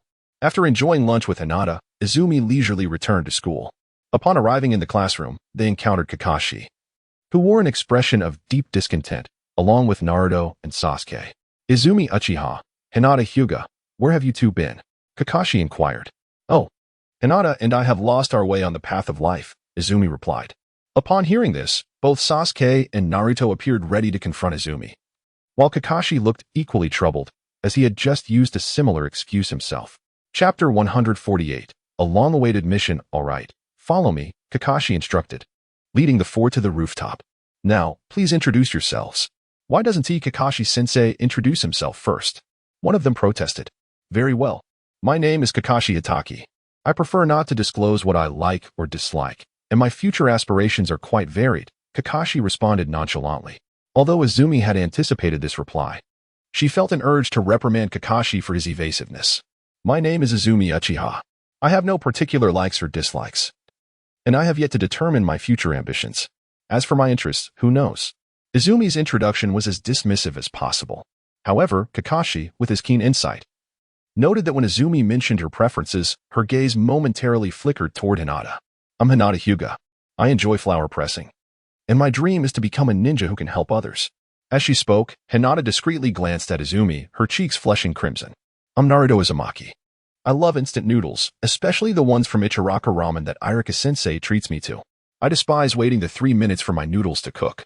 My interests include tasting and comparing various instant noodles, and my ultimate dream is to surpass the Hokage and earn the recognition of everyone in the village. I am Sasuke Uchiha. I have numerous dislikes, but nothing I particularly like. Moreover, I possess an ambition that transcends mere dreams. to restore the Uchiha clan and to eliminate that man. Observing the three troubled youths before him, Kakashi felt a sense of reluctance. Naruto and Sasuke had already endured enough, and now Izumi added to his burden. After announcing that they were to convene at the first training ground at 5 o'clock the following morning, Kakashi hastily departed, leaving Izumi amused by his retreat. Ding! System notification. A long-awaited side quest has been activated. Izumi felt a wave of nostalgia wash over her, recalling her last mission, which involved monitoring the Uchiha. Although that assignment ultimately failed, it was still a task issued by the system. As before, activated the system to review the tasks. Upon encountering the current assignment, he found himself rendered speechless. System, is this task truly necessary? What is going on? I find this task rather commendable. Are you not satisfied? No. I am indeed quite satisfied, very much so. I would appreciate more tasks of this nature in the future. Kakashi, who had just narrowly escaped, suddenly felt a chill run down his spine, inexplicably gripped by an ominous premonition. How can I possibly feel this way? Is it truly due to the prospect of mentoring those three troublesome students? Kakashi pondered, his eyes resembling those of a lifeless fish. Kei and Hinata returned to the Hyuga household. Over the years, Kei had resided with the Hyuga family. Initially, some members of the Hyuga clan expressed their discontent regarding Kei's presence, viewing the Uchiha clan unfavorably. However, as time elapsed, the members of the Hyuga clan gradually embraced Kei's existence. Kei, have you met Kakashi-sensei before? Indeed, I have. It's not merely that I have met him. You have as well. Do you recall the times when the Umbu came to seek me during our school days? That Umbu was Kakashi.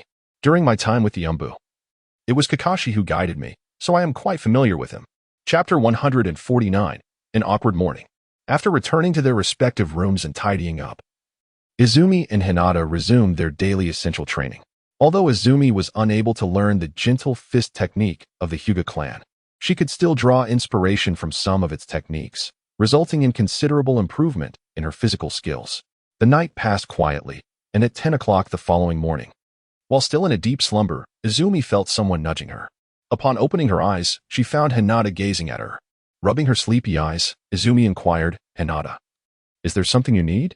Izumi-kun, did you forget that Kakashi-sensei asked us to meet at the first training ground at 5 o'clock? Hinata had woken up early and had come to check on Izumi as the time approached. Realizing the situation, Izumi replied, oh, that. You should go back to sleep for a while longer. We only need to leave at 9. Kakashi is notoriously late. If he doesn't show up 4 or 5 hours late, he wouldn't be Kakashi. Now, Hinata, get some rest. With that, Izumi promptly turned over and drifted back to sleep. Hinata, unsure of what to do, felt conflicted. According to the teachings of the Hyuga family, she would never be late. However, leaving Izumi behind didn't seem right either, especially since Izumi appeared disinclined to leave at that moment. With no other option, Hinata chose to wait for Izumi to awaken, believing that Izumi would surely not sleep until 9. So, she sat quietly beside her, patiently waiting. Just then, an unexpected incident occurred. Izumi quickly fell back into a deep sleep, and sensing something next to her, she instinctively rolled over and placed her hand upon this thing.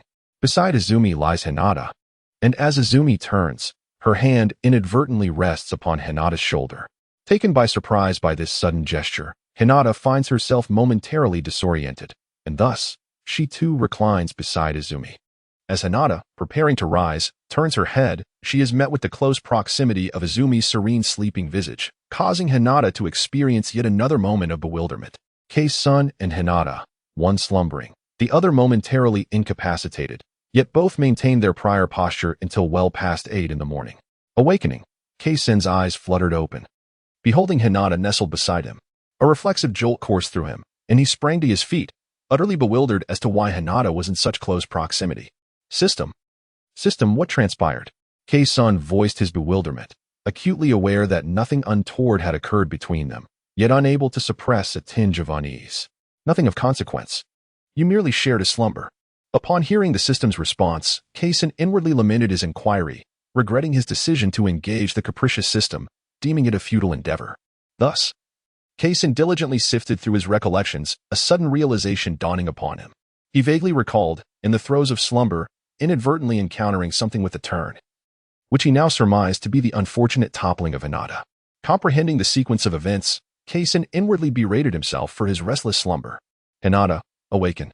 Observing the lateness of the hour, nearing 9, Kei-sun reluctantly roused Hinata. Kei-sun-kun, good morrow. Oblivious to the preceding events.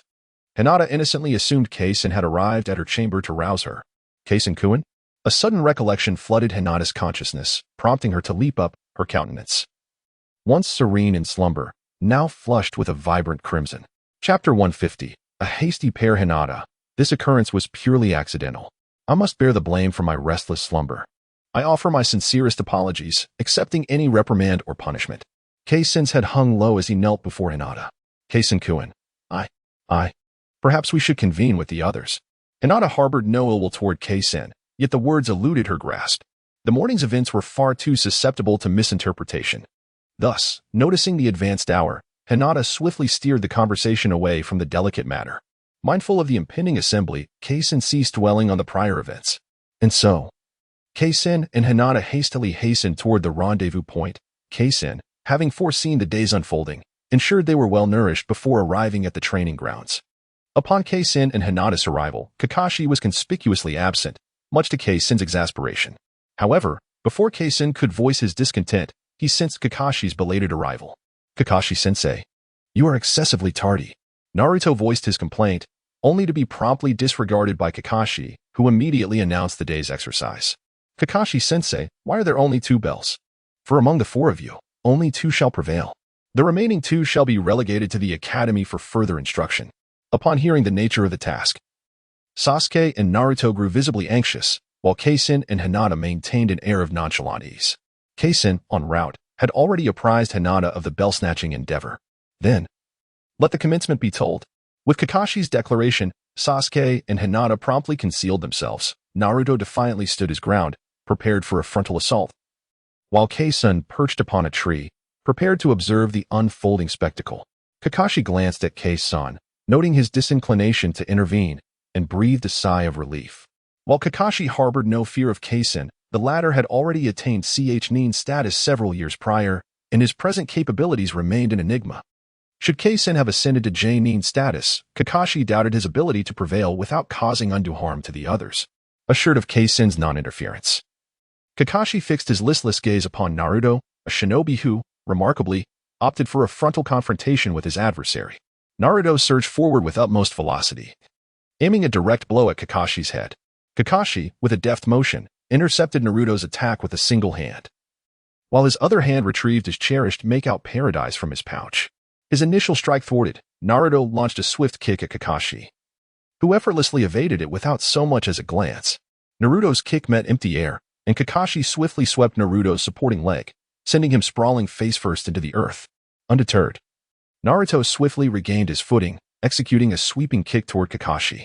In response to Naruto's renewed assault, Kakashi effortlessly grasped Naruto's ankle, forcefully slamming him onto the ground. The resounding impact momentarily stunned Naruto, and Kakashi swiftly formed the Tiger Seal, signaling the commencement of a classic maneuver. Hidden Leaf Secret Finger Jutsu, 1,000 Years of Death. Naruto bore the brunt of the 1,000 Years of Death, propelling him skyward and into the nearby stream, eliciting shivers from all present, including K-Senator. Chapter 151. Hidden Leaf Secret Finger Jutsu. Though not the first time witnessing Naruto's 1,000 Years of Death, the live rendition was a distinctly different experience. As Kakashi prepared to rise, he abruptly sensed a chilling presence. Before Kakashi could react, Kei-sun executed the Flying Thunder God technique, materializing behind Kakashi. Kei-sun, Kakashi exclaimed in surprise. However, the ensuing events filled him with dread. Illusion Technique. Hell Viewing Technique. The Sharingan-enhanced illusion technique ensnared Kakashi instantly, while a sinister grin crept across Kei-sun's face. Hidden Leaf Secret Finger Jutsu, 1,000 Years of Death. With a swift motion, Izumi unleashed the 1,000 years of pain directly at Kakashi. Initially taken aback by Izumi's sudden assault, Kakashi soon found himself ensnared by an illusion.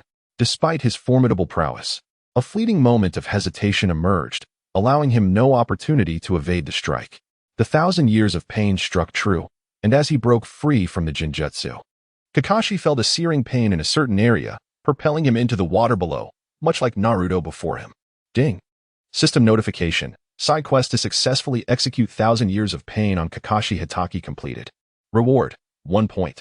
Though the reward was a mere point, one might ponder why such a task should go unattempted. Poor Kakashi, caught in the system's web, would likely never comprehend the folly that befell him, even in death. Izumi, how could you employ such a technique against teacher Kakashi? Hinata began, yet recalled that it was Kakashi who had first wielded the move, leaving her at a loss for words. It's merely an eye for an eye. After all, who made Kakashi so lecherous? Just as Kakashi emerged from the water, he overheard Izumi's retort and felt an overwhelming urge to strike her down. As her superior, and having once guided her during her time in the Umbu, he longed for a modicum of respect from her. Izumi, why did you involve yourself in this? Kakashi exclaimed, caught off guard by her sudden intervention. Well, teacher Kakashi, I am now a member of Team 7. Is it not entirely reasonable for me to engage in an attack against you? Furthermore, you never explicitly forbade me from acting earlier, Izumi replied, indifferent to Kakashi's feelings. For her, the joy of the moment outweighed any concerns for his sentiments. Very well then. Since you wish to partake, I shall not object. Izumi spoke at length. Now, he had become a member of Team 7, rather than the enigmatic Umbu rakage of yore. As a member of Team 7, it was only natural for him to take action. He hoped that Kakashi-sensei would not fall to his hand. Upon uttering these words, Izumi swiftly seized Hinata and employed the Flying Thunder God technique, vanishing before Kakashi's eyes, concealed in the shadows. Sasuke witnessed the entirety of the preceding events unfold before him. He could hardly believe that Izumi, who was of a similar age, had successfully ambushed Kakashi, a seasoned jonin, while Izumi was merely a freshly graduated student. Although Izumi's approach was one of stealth, is not the essence of a ninja's battle often defined by such tactics? As Izumi and Hinata concealed themselves, Naruto emerged from the water, clutching his rear end. Although he had not witnessed the preceding events, he had seen Kakashi fall into the water. Chapter 152, Watering Haha, Kakashi-sensei, you've become a drenched chicken. Serves you right for devising such a lewd technique. As soon as Naruto reached the shore, he began to mock, unaware that he had struck a nerve with Kakashi. Poor Naruto, still oblivious, found Kakashi standing before him, who promptly delivered a punch that sent Naruto back into the lake, becoming the outlet for Kakashi's frustration. Having dealt with Naruto, Kakashi turned his attention to Sasuke. In the presence of a jonin, Sasuke's meager hidden abilities were utterly insufficient. Upon sensing Kakashi's approach, Sasuke threw shurikens at him while attempting to create distance. He understood that engaging a jonin in close combat was decidedly imprudent. Kakashi effortlessly dodged the shurikens, though they did momentarily hinder his movement. As the distance between Sasuke and Kakashi widened, Sasuke began to form hand seals. Si, Wei, Shun, Hai, Wu, In, Fire Release, Great Fireball Technique. A colossal fireball surged towards Kakashi. Witnessing this, Kakashi was taken aback. It was indeed remarkable for a freshly graduated genin to wield a C-rank ninjutsu. Such talent was rare. Most genin at that age could hardly muster enough chakra, let alone learn a C-rank technique. Naturally, Kakashi excluded Izumi from this consideration, for she had demonstrated the ability to use the Great Fireball Technique at the tender age of 4, and not just once. In an instant, the immense fireball engulfed Kakashi. Sasuke, astonished, recalled Kakashi's previously laid-back demeanor. How could a jonin be so easily overwhelmed? Just as Sasuke pondered this, a voice erupted from beneath him. Earth Release. Inner Decapitation Technique. Before he could react, he was dragged underground, leaving only his head exposed. With a look of exasperation, Sasuke gazed at Kakashi. Fully aware of the significant gap between their abilities, yet he had never anticipated such a disparity. At that moment, Sasuke recalled Itachi's words. He truly was too weak. Having subdued Sasuke, Kakashi set his sights on Izumi and Hinata. After years apart, Kakashi was uncertain of Izumi's current prowess, though her prior strength as a chunin was beyond doubt. Kakashi turned towards the initial meeting point, realizing that as a non-sensing ninja, locating the hidden Izumi would not be a straightforward endeavor. Not long after Kakashi departed, Sasuke suddenly felt a shadow obstructing the sunlight. Is that you? Oh dear. Isn't this our genius Uchiha Sasuke? How unfortunate to find you buried in the dirt. Who knows what might sprout if we water you a little. As she spoke, Izumi produced a watering can and began to pour water over Sasuke's head. What the hell are you doing? Sasuke struggled, but being buried made any movement impossible, and there was no way to evade the water cascading down upon him. Of course, I'm watering you. How could our genius Sasuke not know this? You. Stop that. Still unable to remain calm. Are we? With your strength, you stand no chance against Kakashi for the bells. The so-called bell snatching is not the true essence of this test. Think it over. I'm off to have some fun with Kakashi. With that, Izumi placed the watering can atop Sasuke's head and departed. Chapter 153. The collaboration of Izumi and Hinata. Sasuke was not a fool. though he often indulged in his eccentricities. He quickly grasped the underlying intent behind Izumi's words upon reflecting carefully. Understanding the true meaning of this test, he immediately began to struggle, and Hinata arrived near Kakashi. Although ambushes could be a viable strategy, felt uncertain about the success of such an approach against the fully alert Kakashi. "Is it all right to do it here?" she inquired, glancing at Naruto, who was bound up due to his plan to sneak a lunch. "Well, it should be fine," Kakashi replied nonchalantly. Upon hearing Kakashi's words, sprang into action. Employing the body flicker technique to appear right in front of Kakashi, activating her Sharingan without hesitation, having previously suffered from a similar predicament. Kakashi also activated his Sharingan to avoid being ensnared by his Genjutsu. Both Izumi and Kakashi possess the power of the Sharingan, allowing them to effortlessly perceive each other's attacks. However, Izumi, being still young, ultimately finds herself at a disadvantage in strength and speed against the adult Kakashi. Consequently, it does not take long for the battle to tilt in Kakashi's favor, realizing that she cannot continue as she is clearly outmatched. Izumi feigns an attack and creates some distance between herself and Kakashi. Fire style, Fireball Jutsu. Wind style, Gale Palm.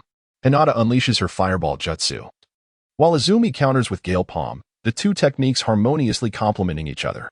A torrent of flames surges directly towards Kakashi. "Hey, do you have to take this so seriously?" Kakashi is taken aback by Hinata's ability to perform ninjutsu, realizing that her fire-style attack is formidable, rivaling even the power of Sasuke's earlier Fireball Jutsu.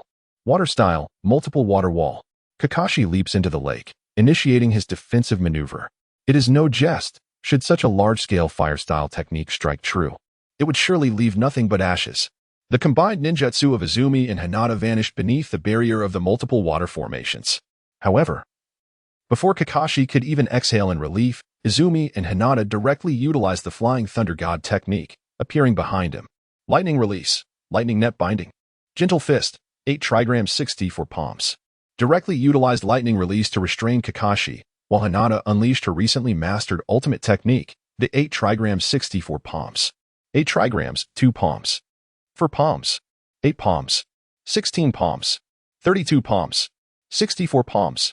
Hinata's strikes landed squarely upon Kakashi, until at that moment, Quan released the Lightning Release, dispelling the electric net. Although the Gentle Fist's 8 trigrams 64 palms, if fully executed, would render even Kakashi incapable of continuing the battle, Quan did not believe Kakashi would fall so easily. As expected, Quan's Sharingan detected Kakashi's unusual movements, prompting both her and Hinata to act without hesitation. Wind Release, Great Breakthrough. Wind Release, Great Breakthrough. Both Izumi and Hinata simultaneously unleashed a significant breakthrough. At that moment, Kakashi, who had previously been attacked, was transformed into lightning. Had Izumi and Hinata reacted even a fraction of a second slower, they would undoubtedly have been caught in the electric surge. Upon witnessing Kakashi's transformation into lightning, Izumi immediately discerned that it was an A-rank ninjutsu, the lightning clone technique. Understanding this, she couldn't help but smile. Chapter 154, A Full-Scale Assault.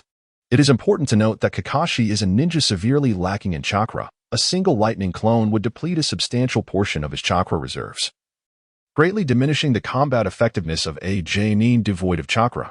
In a tense standoff, Izumi and Hinata stood back to back, bracing themselves for any potential assault.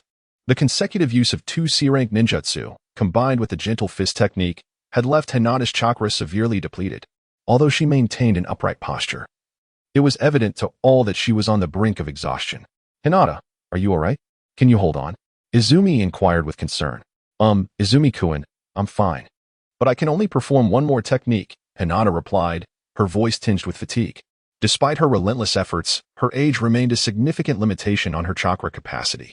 Her young physique could not yield an abundance of chakra. Moreover, Hinata wished to avoid revealing the extent of her vulnerabilities, particularly in light of Izumi's formidable mental fortitude. Thus, her chakra reserves appeared meager compared to his, although they were substantial when juxtaposed with a typical Genitsu. Recognizing that Hinata could not endure much longer, Izumi resolved to discontinue the battle.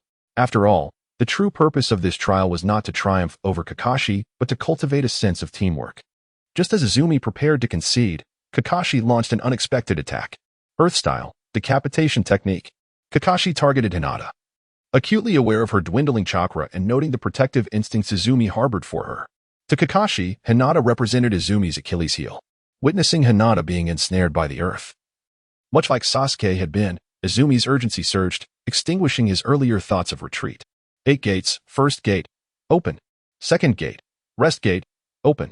Third gate, life gate, open. With astonishing swiftness, Izumi activated the first 3 gates of the 8 gates, experiencing a remarkable surge in both strength and speed. Kakashi, caught off guard by Izumi's hidden potential, could no longer underestimate him. With his speed reaching its zenith, Izumi charged at Kakashi, delivering a fierce punch. Kakashi could only barely defend himself. Yet the sheer force of Izumi's attack sent him hurtling backward. However, Izumi chose not to pursue further. Instead, he rushed to Hinata's side, rescuing her from her predicament. "Hinata, use that technique," Izumi urged. Hesitant yet blushing at his command, Hinata nodded before speaking. "Izumi-kun, I can only use my chakra once more. After that, I will have no strength left for battle." "I understand," Izumi replied, fully aware that regardless of the outcome of her technique, he had no intention of prolonging the fight. The situation had escalated unexpectedly with Kakashi's sudden aggression towards Hinata. From a distance, Kakashi sensed that Izumi and Hinata were preparing to unleash a powerful move, prompting him to remain vigilant. In an instant, both Izumi and Hinata vanished from their original positions, utilizing the Flying Thunder God technique to materialize behind Kakashi. Upon sensing an imminent threat from behind, Kakashi swiftly pivoted to counterattack, only to discover that he had struck merely 2 shadow clones. Not good. Realizing he had been deceived, Kakashi suddenly heard Izumi and Hinata's voices resounding above him. "Rarenka, 8 trigrams, revolving heaven." Izumi, cradling Hinata, descended rapidly in a spiraling motion. The combination of Rarenka and revolving heaven, both executing high-speed rotations, created a formidable assault. Even Kakashi's expression shifted dramatically, recognizing the magnitude of their combined attack. Had Izumi and Hinata been adversaries, he would have devised a strategy to counter them. However, as the students, he could not afford to retaliate with lethal force, leaving him with no choice but to adopt a defensive stance. Earth style, multiple earth wall. A multitude of earthen barriers emerged to shield Kakashi. Yet, as Izumi and Hinata continued their rapid descent, they swiftly dismantled the walls. By the time they obliterated the final barrier, Kakashi had vanished from sight. At this point, Hinata's chakra was nearly exhausted, leaving Izumi to face the ensuing confrontation alone. "Kakashi-sensei, isn't it rather unfair to hide like this? The objective of this task is to seize the bells. If you don't reveal yourself, this game cannot proceed," Izumi declared, gripping a kunai as he scanned the surroundings. Byakugan. Realizing that Izumi was unable to locate Kakashi, Hinata activated her Byakugan, effortlessly pinpointing Kakashi's concealed position. "Izumi-kun, he's at your 2 o'clock. Fire style, Great Dragon Fire technique." Upon hearing Hinata's guidance, Izumi launched his assault. Years of close collaboration had forged an almost telepathic bond between them, allowing for seamless coordination without the need for explicit signals. The B-rank ninjutsu surged towards Kakashi, who, recognizing the severity of the attack, did not dare to underestimate it. He leaped backward, beginning to form hand seals with all his might. Water style, Water Dragon Bullet technique. Although Izumi had encountered the Water Dragon technique before, she was the first to witness someone like Kakashi performing the hand seals with such remarkable speed. Izumi couldn't help but marvel at Kakashi, who truly deserved the title of Konoha's foremost technician. His mastery of not only ninjutsu, but also the rapidity of his hand seals was astonishing. Despite being of the same B-rank classification, the water technique's superiority over fire, combined with Kakashi's profound ninjutsu expertise surpassing her own, led to the extinguishment of Izumi's great fireball technique. Just as Izumi prepared to unleash her ninjutsu, Kakashi unexpectedly appeared behind her, with a kunai poised against her neck. "It's over, Izumi. You have lost." To Kakashi, Izumi's participation in the battle seemed nothing more than a farce, for according to the Third Hokage's arrangements, her stay in Team 7 was merely temporary, and it would not be long before she was promoted, leaving only Naruto, Sasuke, and Hinata in the team. "Kakashi, you have underestimated me," Izumi declared, and before Kakashi could react, she lowered her head and deftly seized his kunai. The spring would never resort to self-destruction, rather. It was at that moment that the A-rank ninjutsu, lightning clone technique, was employed. With the demise of the clone, a massive surge of electricity erupted instantaneously. Kakashi had not anticipated such an assault from the spring, especially with the ground saturated with conductive water. Even if he wished to evade, it was not a task easily accomplished. Caught off guard, Kakashi fell into the trap, and the paralysis induced by the lightning clone rendered him utterly immobile. Seizing this opportunity, the spring swiftly liberated the bells from Kakashi's waist, as well as one from Hinata. As noon approached, Naruto remained bound to a tree stump, but this time, he was not alone. Sasuke was by his side. Your performance has been dismal. However, I am willing to grant you another chance. After lunch, the examination will resume. But Naruto and Sasuke, you shall have no food. Should anyone dare to share their meal with you, they will be immediately sent back to the Ninja Academy. With that, Kakashi vanished without a trace. Chapter 156. The kind-hearted Hinata ignoring Kakashi's words. The spring produced her lunch and prepared to eat. Meanwhile, the compassionate Hinata, glancing at the two bound boys, felt a pang of sympathy. Yet, having always consulted with the spring on matters, she refrained from directly sharing her food. Spring. Naruto and Sasuke look so pitiful. Shall we not share our lunch with them? Upon hearing Hinata's intention to share her food, Naruto's eyes nearly fell into the bento box, while Sasuke, despite his apparent disdain, felt his stomach grumble, causing his face to flush. Very well, they are indeed unfortunate. You two may share my bento. Hinata. Let us split one. The spring, unwilling to allow her lunch to be consumed by Naruto or Sasuke, had no choice but to distribute her meal. Hearing the spring's arrangement, Hinata nodded shyly, and thus, the spring and Hinata shared a portion. Hey, spring, we are bound and cannot eat, Naruto exclaimed in despair, as he and Sasuke were unable to partake in the meal before them. Here, you two can feed each other. As she spoke, the spring produced 2 pairs of extraordinarily long chopsticks and placed them into their hands, clearly indicating that they were to fend for themselves. After handing over the chopsticks, the spring and Hinata moved to a nearby tree, wishing to avoid any unfortunate accidents. Naruto and Sasuke exchanged reluctant glances, neither wanting to feed the other. However, they realized that if they did not feed each other, neither would be fed. Ultimately, Naruto capitulated and began to feed Sasuke, and thus, they successfully commenced their lunch. At that moment, Kakashi appeared before them like a specter. Hey, you both have passed. Initially presenting a frightful demeanor, he transformed into a genial figure in the next breath, leaving Naruto and Sasuke to wonder if their teacher might be unwell. Why? Didn't you say that sharing lunch would result in disqualification, Kakashi-sensei? Just as Kakashi was about to explain, he was abruptly interrupted by the spring. Allow me to clarify. In the world of ninjas, those who break the rules are scum. However, those who fail to cherish their comrades are the lowest of the low. Upon hearing the spring's words, Naruto and Sasuke contemplated deeply, while Kakashi wore a frustrated expression, having had his words usurped. The day's training had been thrown into disarray by the spring, yet as the leading instructor, Kakashi felt powerless to intervene, especially since the spring's past had been expunged by the Third Hokage, with strict prohibitions against any mention of it. That is the essence of it. From now on, the 4 of you are comrades who must assist one another, so never abandon your companions, regardless of the circumstances. Now, today's task is concluded. We shall commence the next assignment tomorrow morning. With that proclamation, Kakashi left in evident discontent, while the spring and Hinata departed hand in hand. Bound to the stump, Naruto and Sasuke exchanged wide-eyed glances, only then realizing their predicament. Hey, Hinata, spring, hurry up and free us. As freshly graduated genin, their only available missions consisted of D-rank tasks, which typically involved mundane labor, such as weeding for villagers or searching for lost cats. Tedious errands indeed. Chapter 157. The mission to the Land of Waves begins. For an entire week, Kakashi led Team 7 through a series of monotonous D-rank missions, and Naruto could no longer contain his boredom. One day, the group arrived at the Hokage's office, where Naruto clamored for a more challenging assignment. After much insistence from Naruto, the Third Hokage finally granted them a C-rank mission, which, as it happened, was the mission to the Land of Waves. Understanding the narrative, the spring recognized that this so-called C-rank mission was, in fact, of B-rank difficulty, if not A-rank.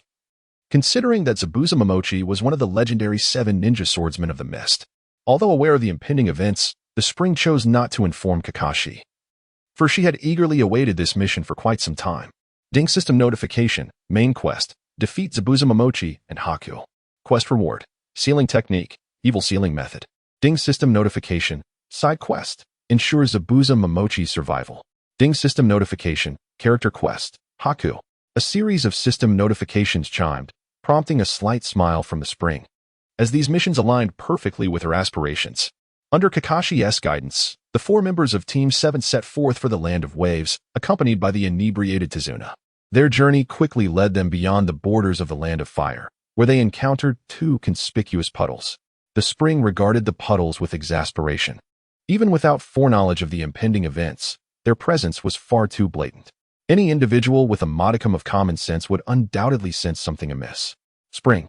Hinata noticed that the puddles seemed suspicious. She began to voice her concerns, but before she could speak further, the spring gently shook her head. As Izumi, Kakashi, and Hinata nonchalantly approached, Kakashi deliberately lagged behind. When everyone had distanced themselves from the puddle, the concealed ghost brothers finally made their move. The first one. A bizarre iron chain swiftly ensnared Kakashi, leaving Naruto and Sasuke utterly stunned, while Hinata's face turned ashen. Only Izumi appeared unfazed. After all, despite being Nin, the ghost brothers were merely slightly stronger than Jinin, posing no real threat. The second one. Following Kakashi's demise, the ghost brothers set their sights on Naruto. Overwhelmed by sheer terror, Naruto found himself unable to move. At a critical moment, Sasuke hurled a shuriken, severing the ghost brothers' chains that had bound them. The chains were anchored to a tree. Prompting the ghost brothers to abandon them, one charged towards Sasuke, while the other lunged directly at Hinata and Izumi.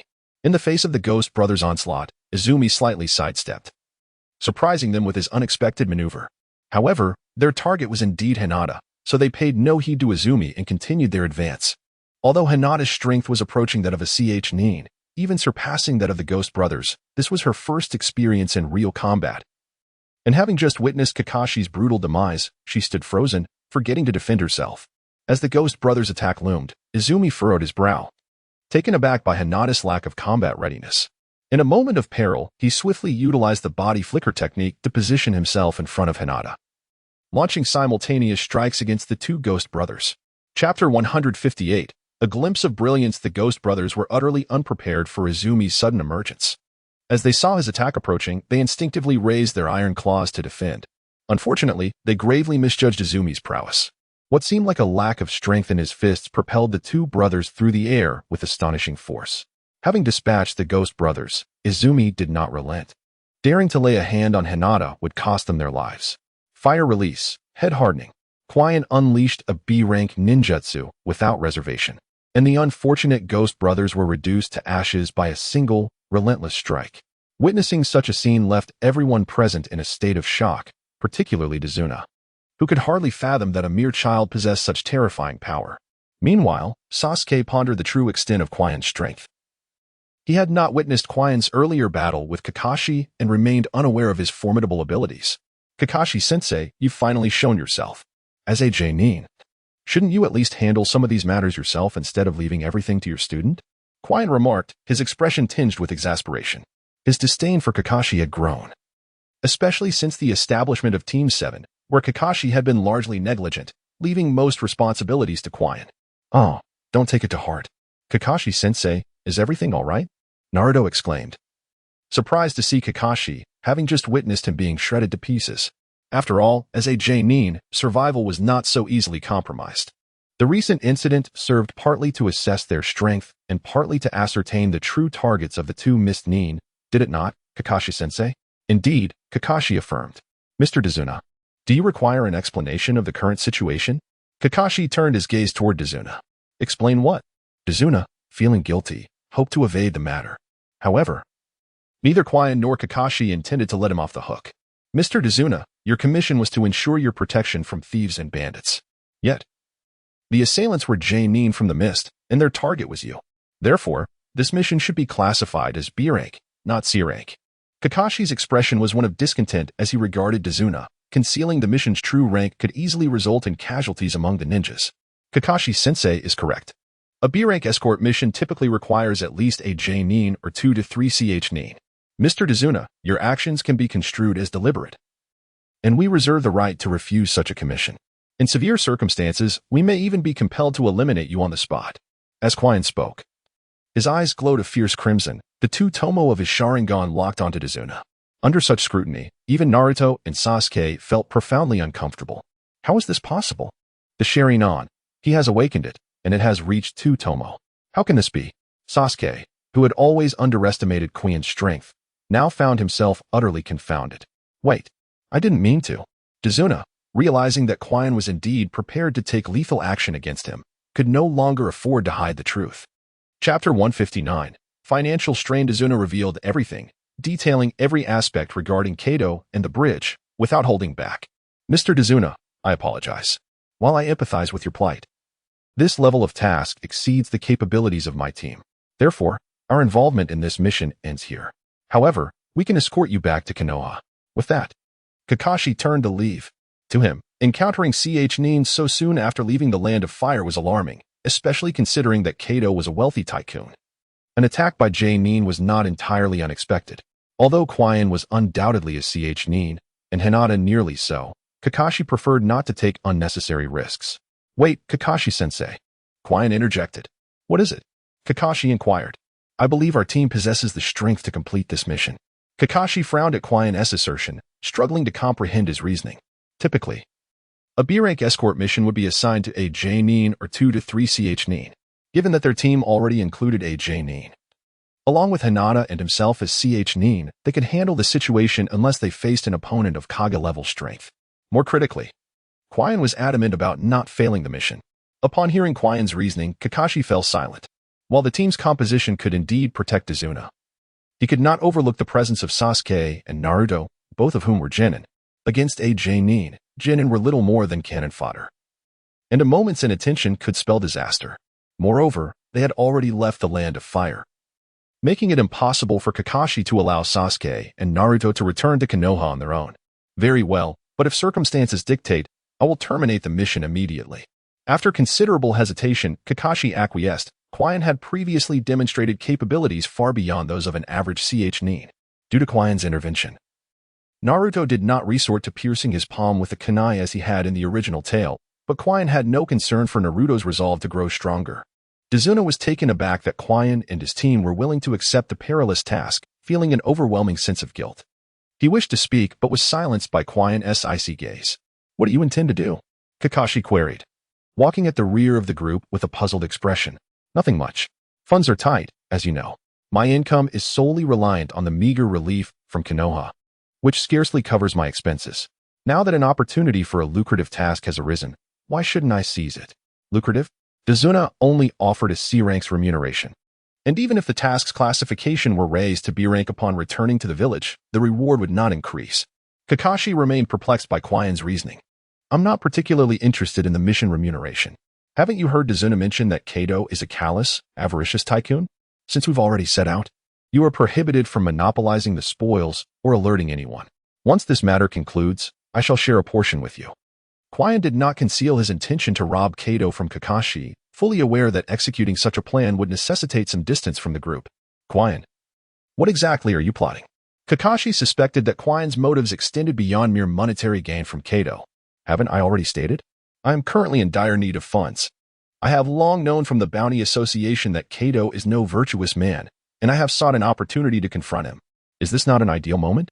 Chapter 160. Momochi Zabuza, would you truly engage in such an act?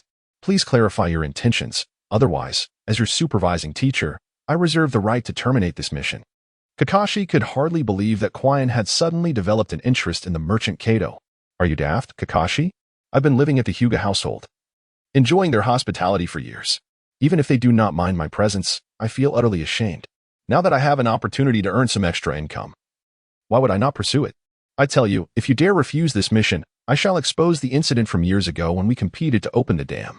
Kakashi felt a sense of resignation upon hearing Quian's words. He had not anticipated that Quian would still remember that incident after all these years.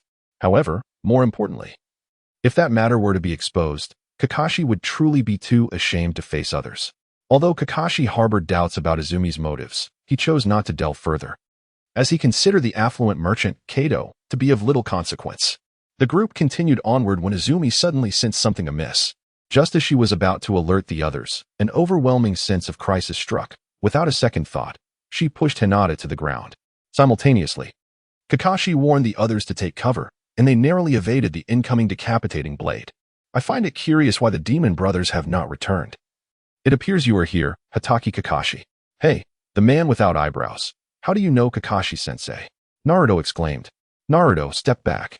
This is not an enemy you can contend with. The man who has copied over 1,000 ninjutsu, the copy ninja Kakashi Hatake.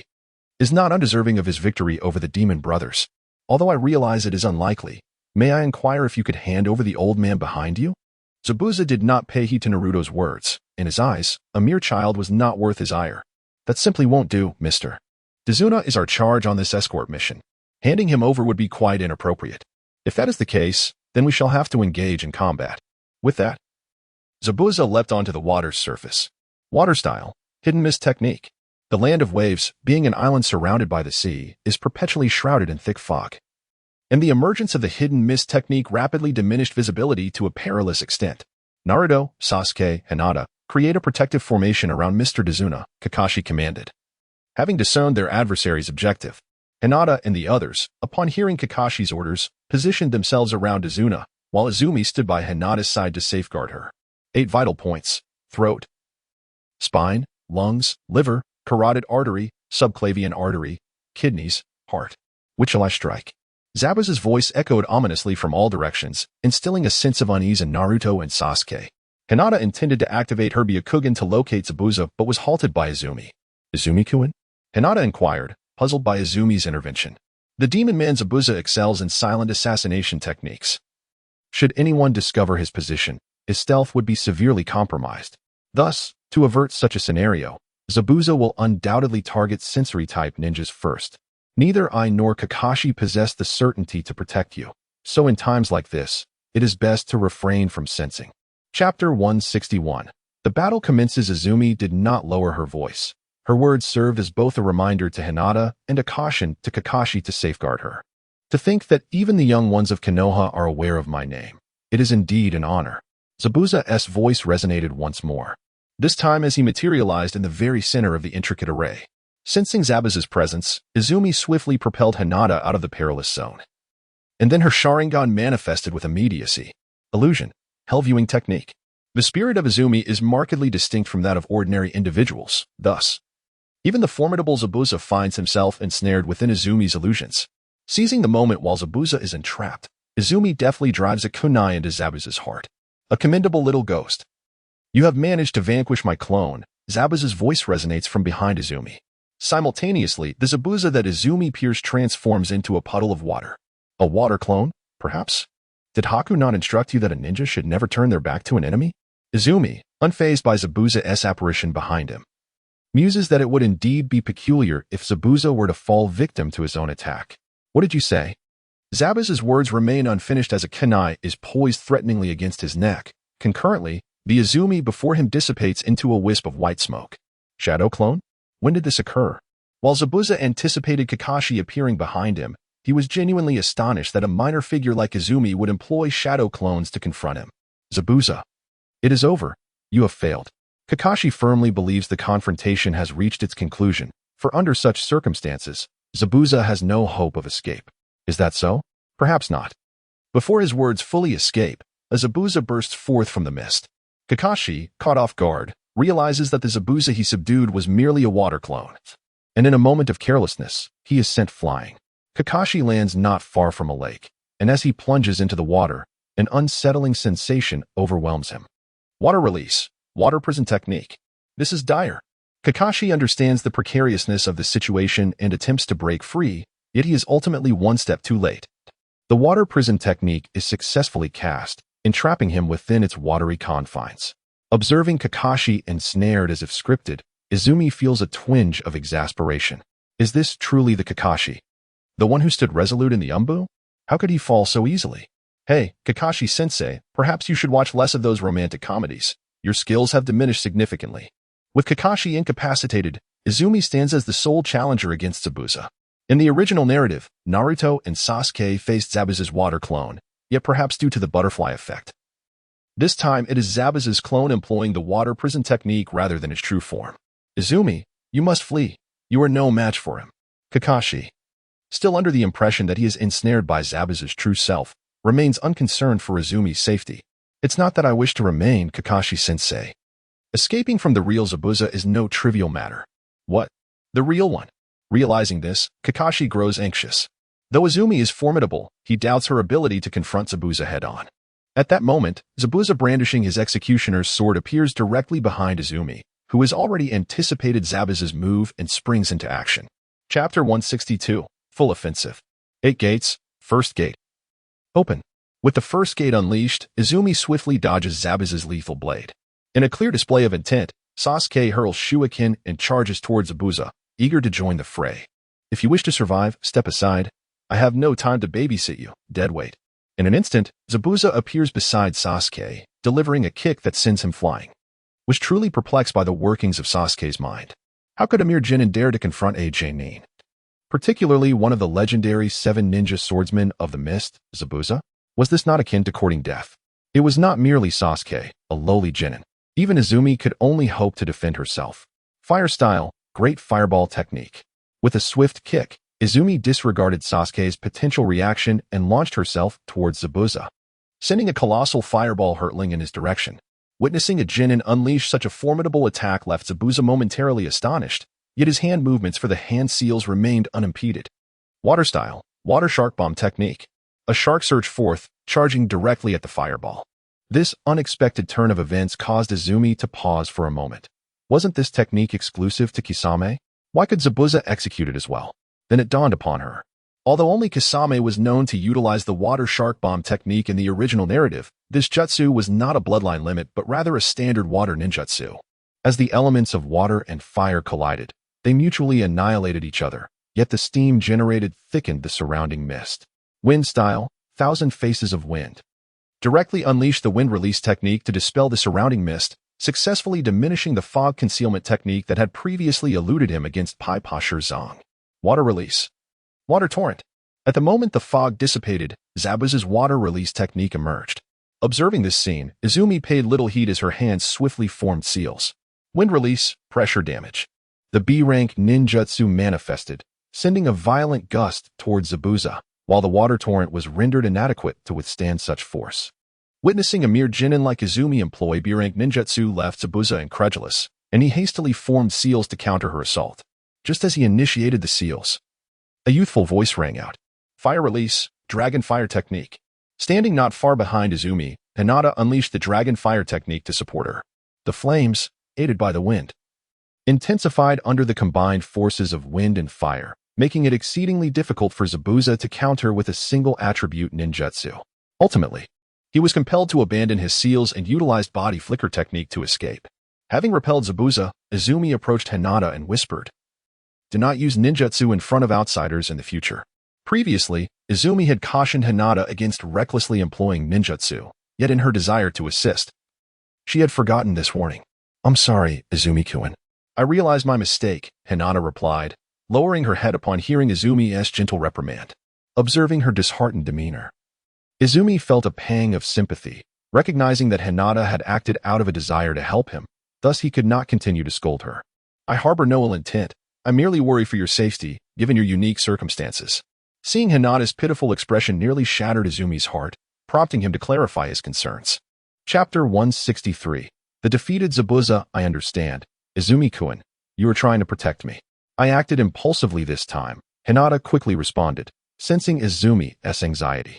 Meanwhile, Zabuza, though having evaded the combined assault from Izumi and Hinata, bore burns on his left arm from the flames, yet his combat capabilities remained unaffected. "Damn that little brat."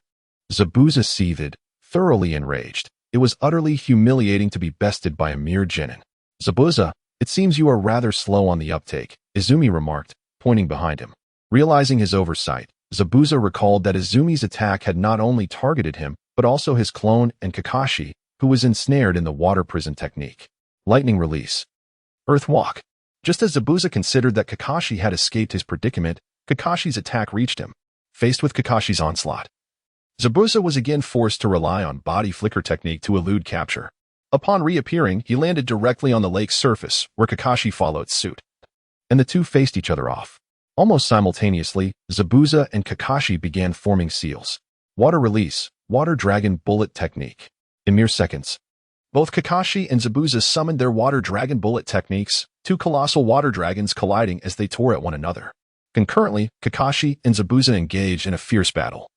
Kakashi's Sharingan allowed him to anticipate Zabuza's every move. "Damn it, he has seen through all my actions. Is this the power of the Sharingan?" Zabuza seethed with fury, realizing that Kakashi had perfectly mirrored his every maneuver. What an insufferable fellow. Is this what you wish to convey?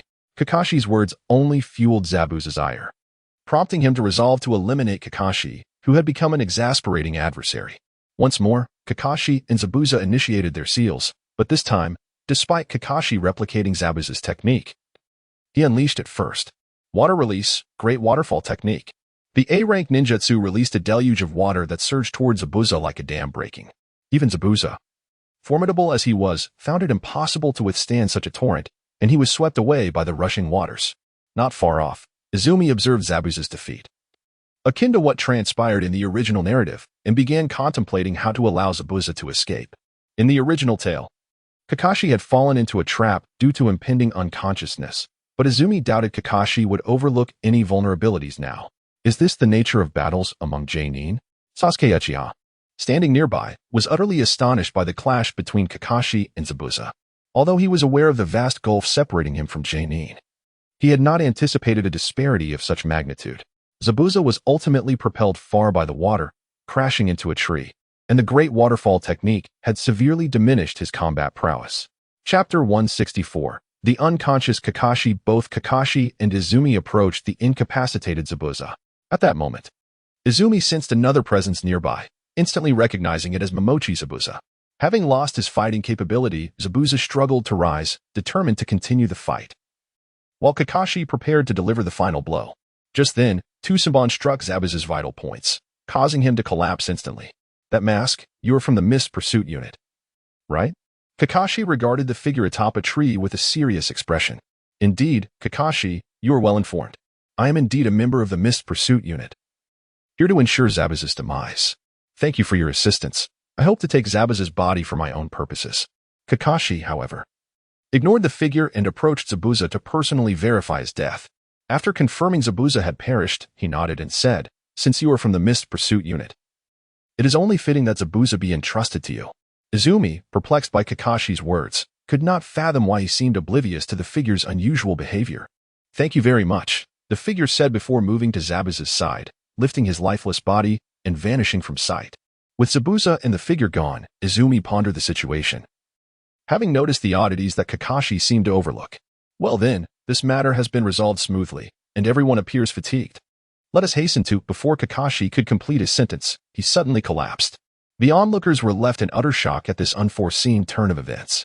Approached Kakashi with meticulous care, examining him closely. However, due to excessive exhaustion, he had succumbed to unconsciousness, and for the foreseeable future, it seemed unlikely that Kakashi-sensei would regain his combat abilities. "Mr. Dazna, we are not far from your home. We need to rest."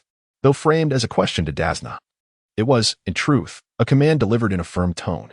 "Yes, indeed, my home is nearby," Dazna hastily replied, having been impressed by the formidable strength that had displayed, which prevented him from dismissing her as merely a child. "All right, Sasuke, Naruto, you two carry Kakashi-sensei. We must depart." With that, rose, preparing to leave. "Why should I carry him?" Sasuke retorted, his expression one of displeasure. His character was not one to take orders, especially from a peer. "You can choose to carry Kakashi-sensei now, or I can give you a thorough beating, and you can carry him while injured," declared, walking away without a backward glance. Sasuke was left speechless, as were the others, yet he found himself unable to retort against. After all, he could not match her strength. Sasuke and Naruto hoisted Kakashi onto their backs, while Hinata took up the rear. "Feel free to ask anything. You noticed something was amiss earlier, didn't you?" whispered to Hinata. Whilst techniques could deceive others, they would not escape Hinata's keen perception, for the Hyuga clan was renowned for their mastery of acupuncture, knowing precisely which points could lead to death and which could induce a state of apparent death. Was certain Hinata understood this well. Chapter 165. S intentions that Miss Ninja was clearly there to rescue Zabuza. Why did you allow him to leave? Hinata cautiously inquired, as if fearful of saying something that might displease. That Miss Ninja is named Mizuki-bai, and her strength is likely on par with a Chunin. Although she possesses a bloodline limit, I believe we could handle her together. However, I wish to recruit both Zabuza and Mizuki-bai, responded. Do you intend to harbor Zabuza and Mizuki-bai? But they are from the Mist Village. There's no way the village would accept them, Hinata replied, a note of concern in her voice. At this point, I must confide in you. I had been contemplating leaving Konoha since the first year I departed the village. Although Konoha appears peaceful on the surface, there are undercurrents of unrest beneath. Being a member of the Uchiha clan, my survival thus far has been a stroke of luck. Consequently, I have built some influence outside, and what I need most now are strong allies. In fact, my sister and brother are already there. I had refrained from mentioning it earlier due to the lack of opportunity, but this incident has prompted me to share it with you. I wish for Zabuza and Mizuki to assist us in my endeavors. Do you truly intend to leave? Hinata absorbed little else from the conversation. Her focus solely on the fact that planned to depart from Konoha. Yes, affirmed. If I remain in Konoha, I fear it will not be long before Danzo turns his attention to me. Furthermore, I desire to grow stronger. Staying here would attract too much attention. Thus, I must leave. At this juncture, felt an urge to ask Hinata if she would accompany him, yet after much hesitation, the words remained unspoken. Chien was aware that posing this question was indeed a trial for Hinata. In truth, revealing such matters to her was inherently burdensome. Unlike Chien, who was solitary. Whether remaining in Konoha or departing, Hinata was tethered by familial bonds. She had parents and a younger sister, immersed in a web of emotional ties. Upon hearing Chien's words, Hinata found herself at a loss for words. She yearned for Chien to stay, yet she understood that his presence could invite peril. Well, let us not dwell on this. I have not suggested leaving immediately, and even if I were to depart, I would endeavor to maintain a relationship with Konoha. Though I might be labeled a rogue ninja, it would not necessitate a death sentence, and we would still have means of communication. At that moment, Chien's heart was already cognizant of her feelings for Hinata. Yet she hesitated to express them, fearing that such admission would only bring harm to Hinata. I understand, Chien-kun. No matter where you go, you must prioritize your safety, Hinata said, suppressing her tears, yet a bold thought began to take shape in her mind. The group arrived at Dezina's residence, where Kakashi was merely exhausted and required rest for recuperation. After personally examining Kakashi, Chien comprehended the reason behind his fainting in the original narrative. Under normal circumstances, even in a state of extreme fatigue, Kakashi would not succumb so easily. The root cause of his current state was his Sharingan, specifically the Manjiki Sharingan, which had severely drained his chakra. However, Chien was puzzled as to why Kakashi had lost consciousness despite not employing Kamui to escape the water prison jutsu. Chapter 166, The Two Little Ones Struck by Adversity, was unaware that a significant reason for Kakashi's unconsciousness this time was indeed due to him. Previously, in an effort to rescue Kakashi, had utilized the technique of pressure harm, which, when combined with Hinata's Dragonfire technique, resulted in an extraordinarily potent force. At that moment, Zabuza was merely a water clone, while Kakashi was present in his true form. Thus, faced with onslaught, Kakashi was compelled to employ Kamui to transfer the flames into the Kamui dimension. After an extended period, Kakashi finally regained consciousness. I remarked to Kakashi-sensei, "You should really refrain from watching those romantic comedies too often. A battle like this has left you quite drained, don't you think?" Kakashi shot a glance at, inwardly thinking, "Isn't it the combined assault from you and Hinata that caused this? Over the next few days, I would be unable to engage in combat and would require approximately 7 days to recuperate. During this time, you all must diligently train. It is quite possible that Zabuza has not perished." Upon awakening, Kakashi also recalled the peculiarities from before and thus began to prepare for the arrangements regarding training. "You, a patient, should simply rest and recuperate. I will take care of the training arrangements," advised, observing Kakashi's strained demeanor, genuinely concerned that he might collapse if he pushed himself too far. "Very well, then I shall focus on my recovery," Kakashi conceded, recognizing his capabilities, and resolved not to intervene further in the training matters. In the serene embrace of the forest, Izumi, accompanied by Hinata, led Sasuke and Naruto deeper into the woods. Observing the towering trees, Izumi spoke, "In the coming days, your enhancement of strength hinges upon mastering chakra control. Both of you, Naruto and Sasuke, exhibit a significant deficiency in this regard.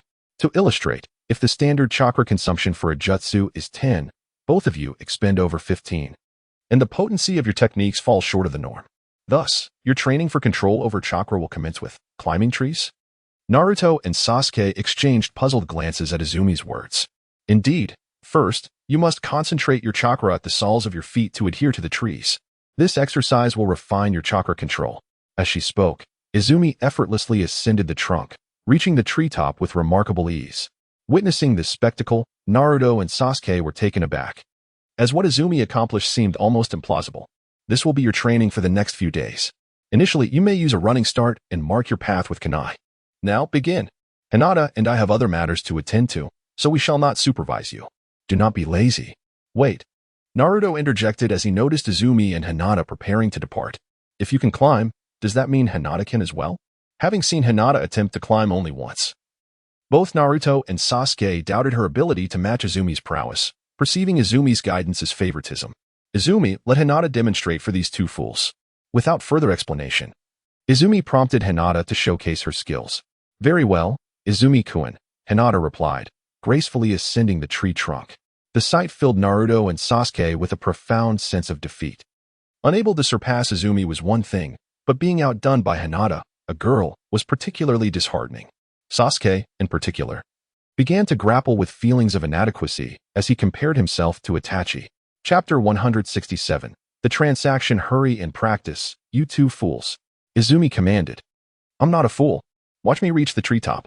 Naruto declared, channeling his chakra as he charged toward the towering tree, only to fall back down, his head meeting the ground with a painful thud. Enough with the theatrics. Mastering this will not be achieved in a day or two. Even if you were to learn tree climbing now, there would be no cause for pride. Hinata and I could reach the treetops at the age of 4. And this year, we are both 12, just like you.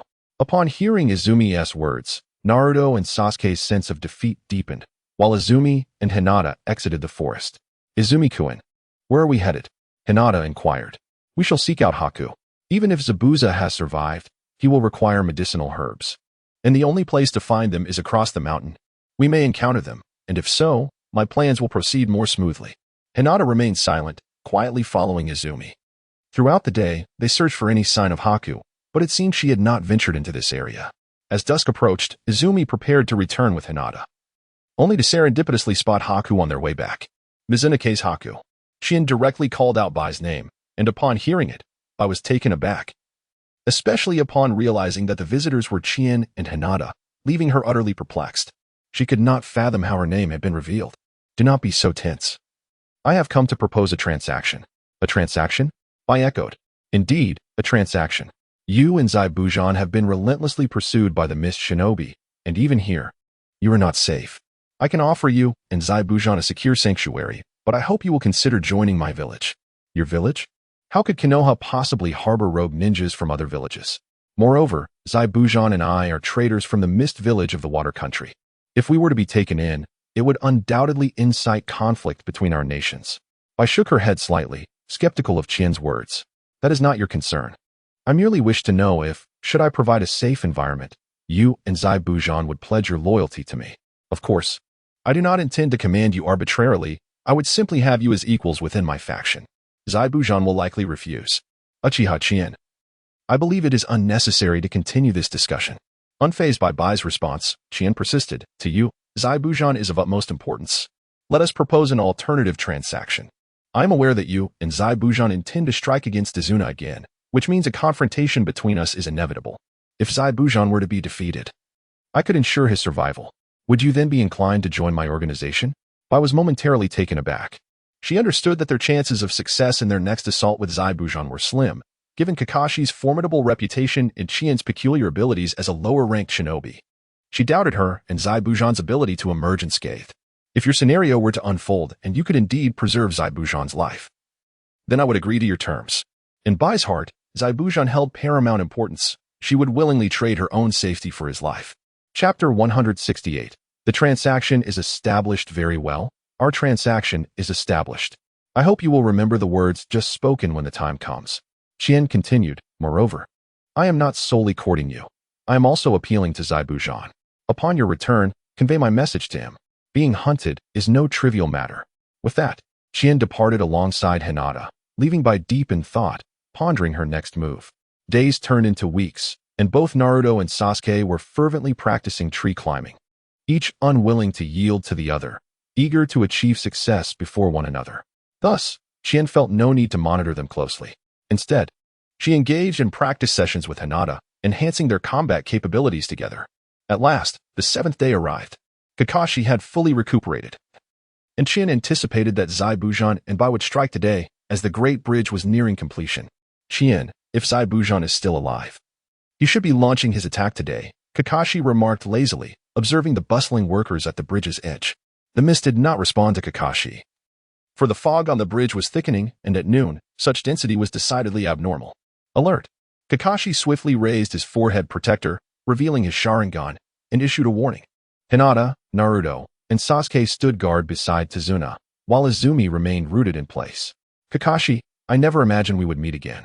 Truly, it was no surprise that Zabuza, the demon of the mist, could survive such circumstances. The little companion at your side is indeed impressive. However, does bringing her along guarantee your victory? How can one know without attempting? Water style, hidden mist technique. The fog thickened even further, and Zabuza once again sought out Kakashi, while Haku directly approached Izumi and the others. Secret technique, ice mirror.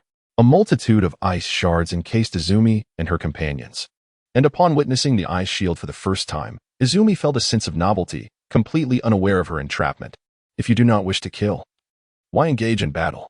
The crux of this confrontation lay between Kakashi and Zabuza. The victor would claim total triumph, while the vanquished would face utter defeat. Izumi understood that Haku despised fighting, and thus, despite seeing the ice mirrors, she felt no inclination to battle. No, this time, for Mr. Zabuza, I must fight. We need to witness the truth of your words. As Haku spoke, she seamlessly melded into the ice. Upon hearing Haku's declaration, Izumi was momentarily taken aback. She had not anticipated Zabuza's intention to truly engage, for otherwise, he would not have sent Haku to validate his strength. After all, how could a feeble force evade the pursuit of the hidden mist village's enforcement?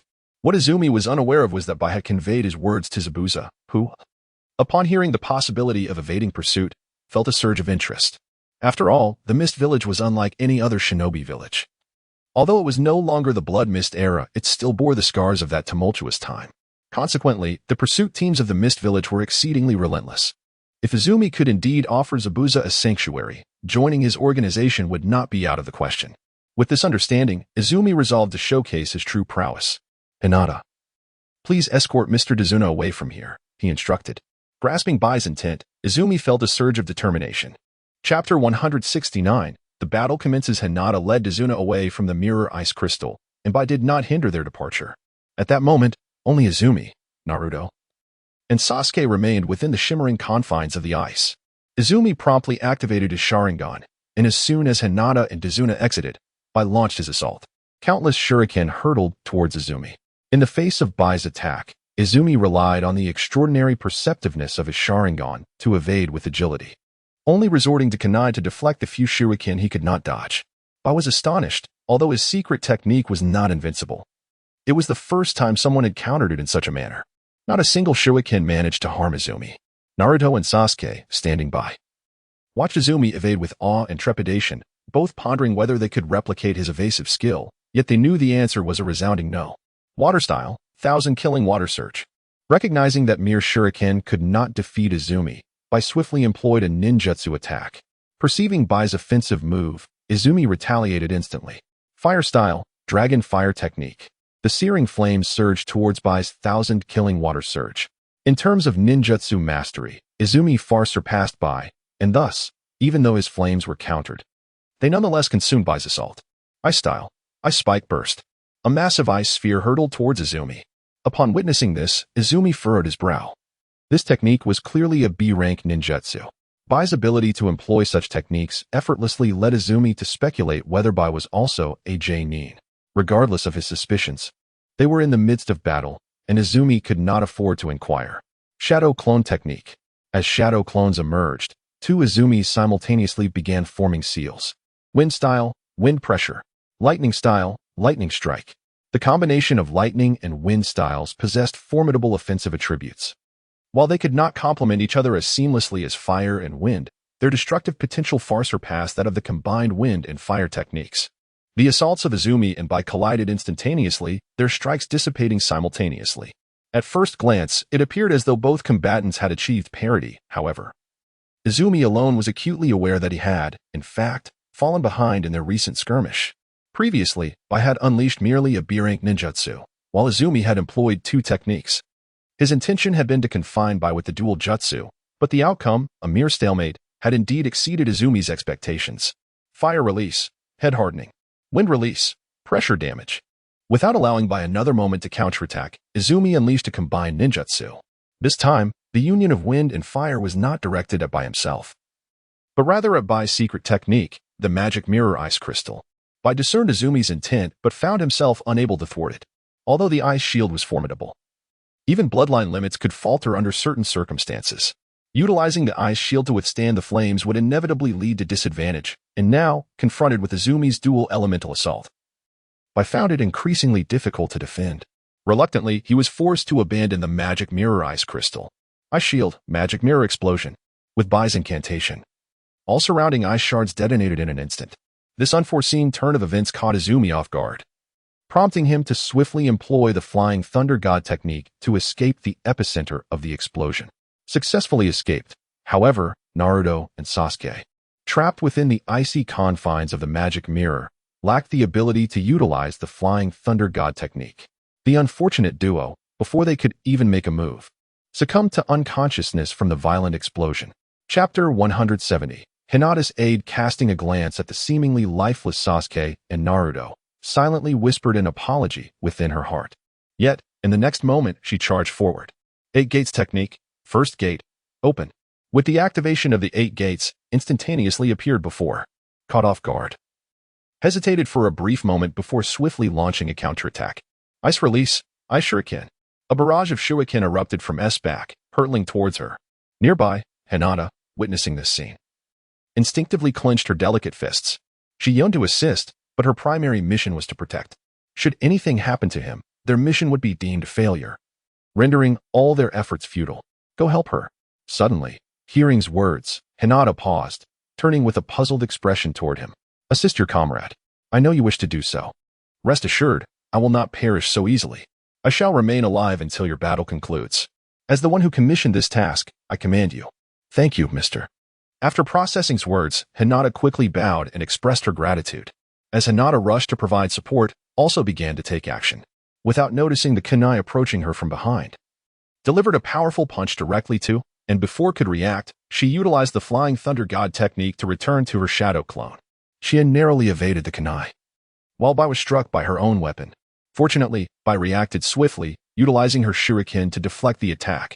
Ultimately, she was merely grazed by the icy kunai. Her attire torn, but her body unharmed. Water release. Water shuriken destruction. Bai unleashed her ninjutsu once more, this time with a potency surpassing her previous attempts. Witnessing this, Qian's expression grew grave. Just as she prepared to form hand seals to counter Bai's assault, a youthful voice resonated. Gentle fist technique.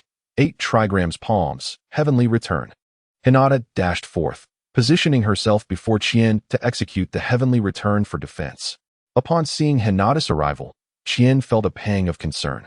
The water shuriken destruction was a B-rank ninjutsu, and it was impossible for Hinata to defend against it solely with the heavenly return.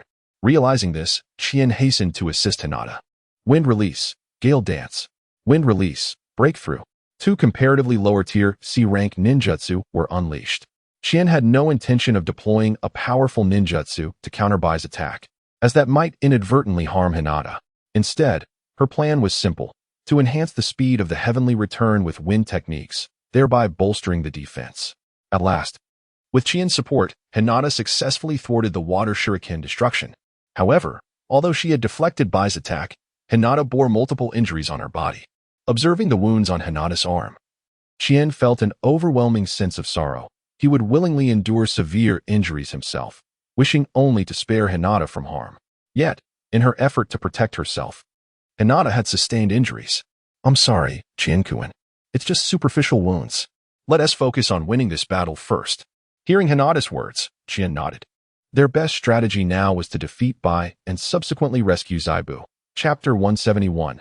Red Apple. Meanwhile, Bai, noticing that Hinata had only sustained minor injuries, felt a sense of relief. From the very beginning, Bai had never intended to kill Qian or Hinata.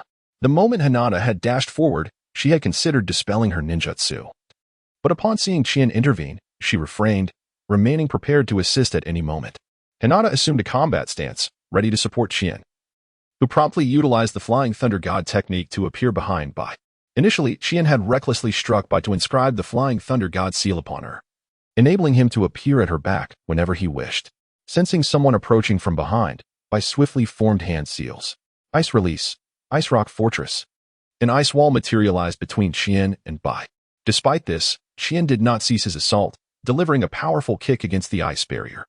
Although Izumi's attack did not breach the defenses of the ice rock hall, the immense force nonetheless caused the entire ice wall to shift, compelling the figure behind it, White, to move as well.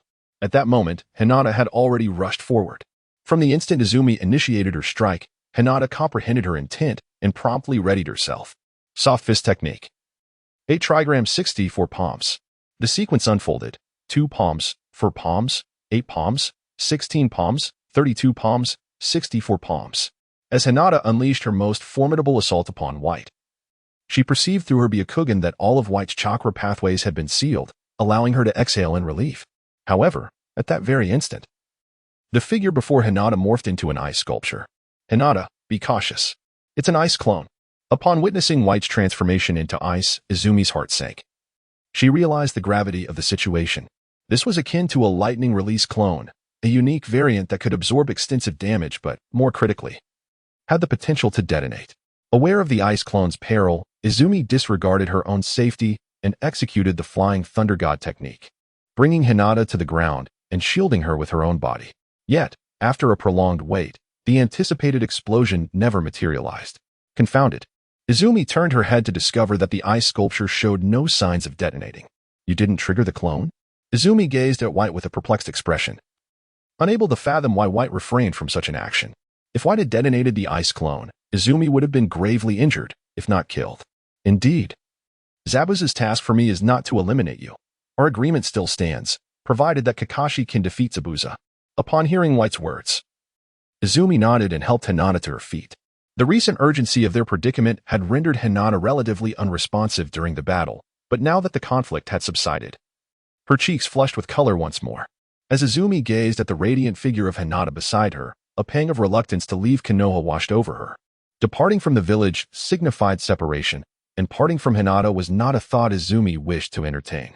Yet, remaining in Konoha filled her with trepidation, fearing she might become a casualty. The confrontation between Izumi and Haku has reached a temporary conclusion, with neither party emerging as the definitive victor. Both Izumi and Haku possess hidden cards, while the battle between Zabuza and Kakashi continues unabated. In Chapter 172, titled Kakashi vs. Zabuza, the clash intensifies. Fire style, Great Fireball Technique. Water style, Water Shark Bullet Technique. Kakashi unleashes his fire style with formidable power, rivaling that of Izumi. Although Kakashi's ninjutsu may not surpass Izumi's Great Fireball in rank, his mastery of ninja art significantly exceeds hers, resulting in a remarkable display of strength. As Kakashi and Zabuza's ninjutsu collide, a thick mist envelopes the battlefield. Seizing the opportunity, Zabuza lunges at Kakashi, wielding his deadly sword with lethal intent. In response, Kakashi swiftly employs a kunai to parry Zabuza's assault. Water style, Water Surge. Amidst the standoff, Zabuza abruptly releases his grip, forming hand seals with haste, and a torrent of water rushes towards Kakashi. Despite Zabuza's speed, he remains vulnerable under Kakashi's Sharingan. Water style, Water Surge. The same technique manifests once more, resulting in mutual cancellation. Following this, Kakashi seizes the initiative, delivering a swift kick to Zabuza's arm, forcing him to relinquish his sword. Concurrently, a flurry of shuriken is launched, and Kakashi promptly forms hand seals. Shuriken Shadow Clone Technique. Water style, Water Barrier. Faced with the onslaught of shuriken, Zabuza is compelled to deploy a defensive ninjutsu. In this fleeting moment, Kakashi seizes the chance to strike again. Fire style, Fire Dragon Bullet. The ferocious flames surge towards Zabuza's water barrier, effortlessly shattering it. However, Kakashi is taken aback as the flames extinguish merely a water clone, while the true Zabuza remains elusive. Realizing Zabuza has vanished, Kakashi instinctively senses danger. Before he can react, Zabuza reappears, launching a powerful kick that sends Kakashi flying. As Kakashi is propelled away, Zabuza regains control of his sword, albeit at a cost. A deep gash, inflicted by Kakashi's kunai, mars his left arm, blood trickling down to the ground. At this moment, Izumi and Haku arrive at a short distance, their appearance immediately capturing the attention of both Zabuza and Kakashi. Aware of their presence, Zabuza comprehends Haku's assessment, while Kakashi is left in a state of confusion, as the circumstances surrounding Izumi and Haku suggest a much more complex scenario than mere defeat.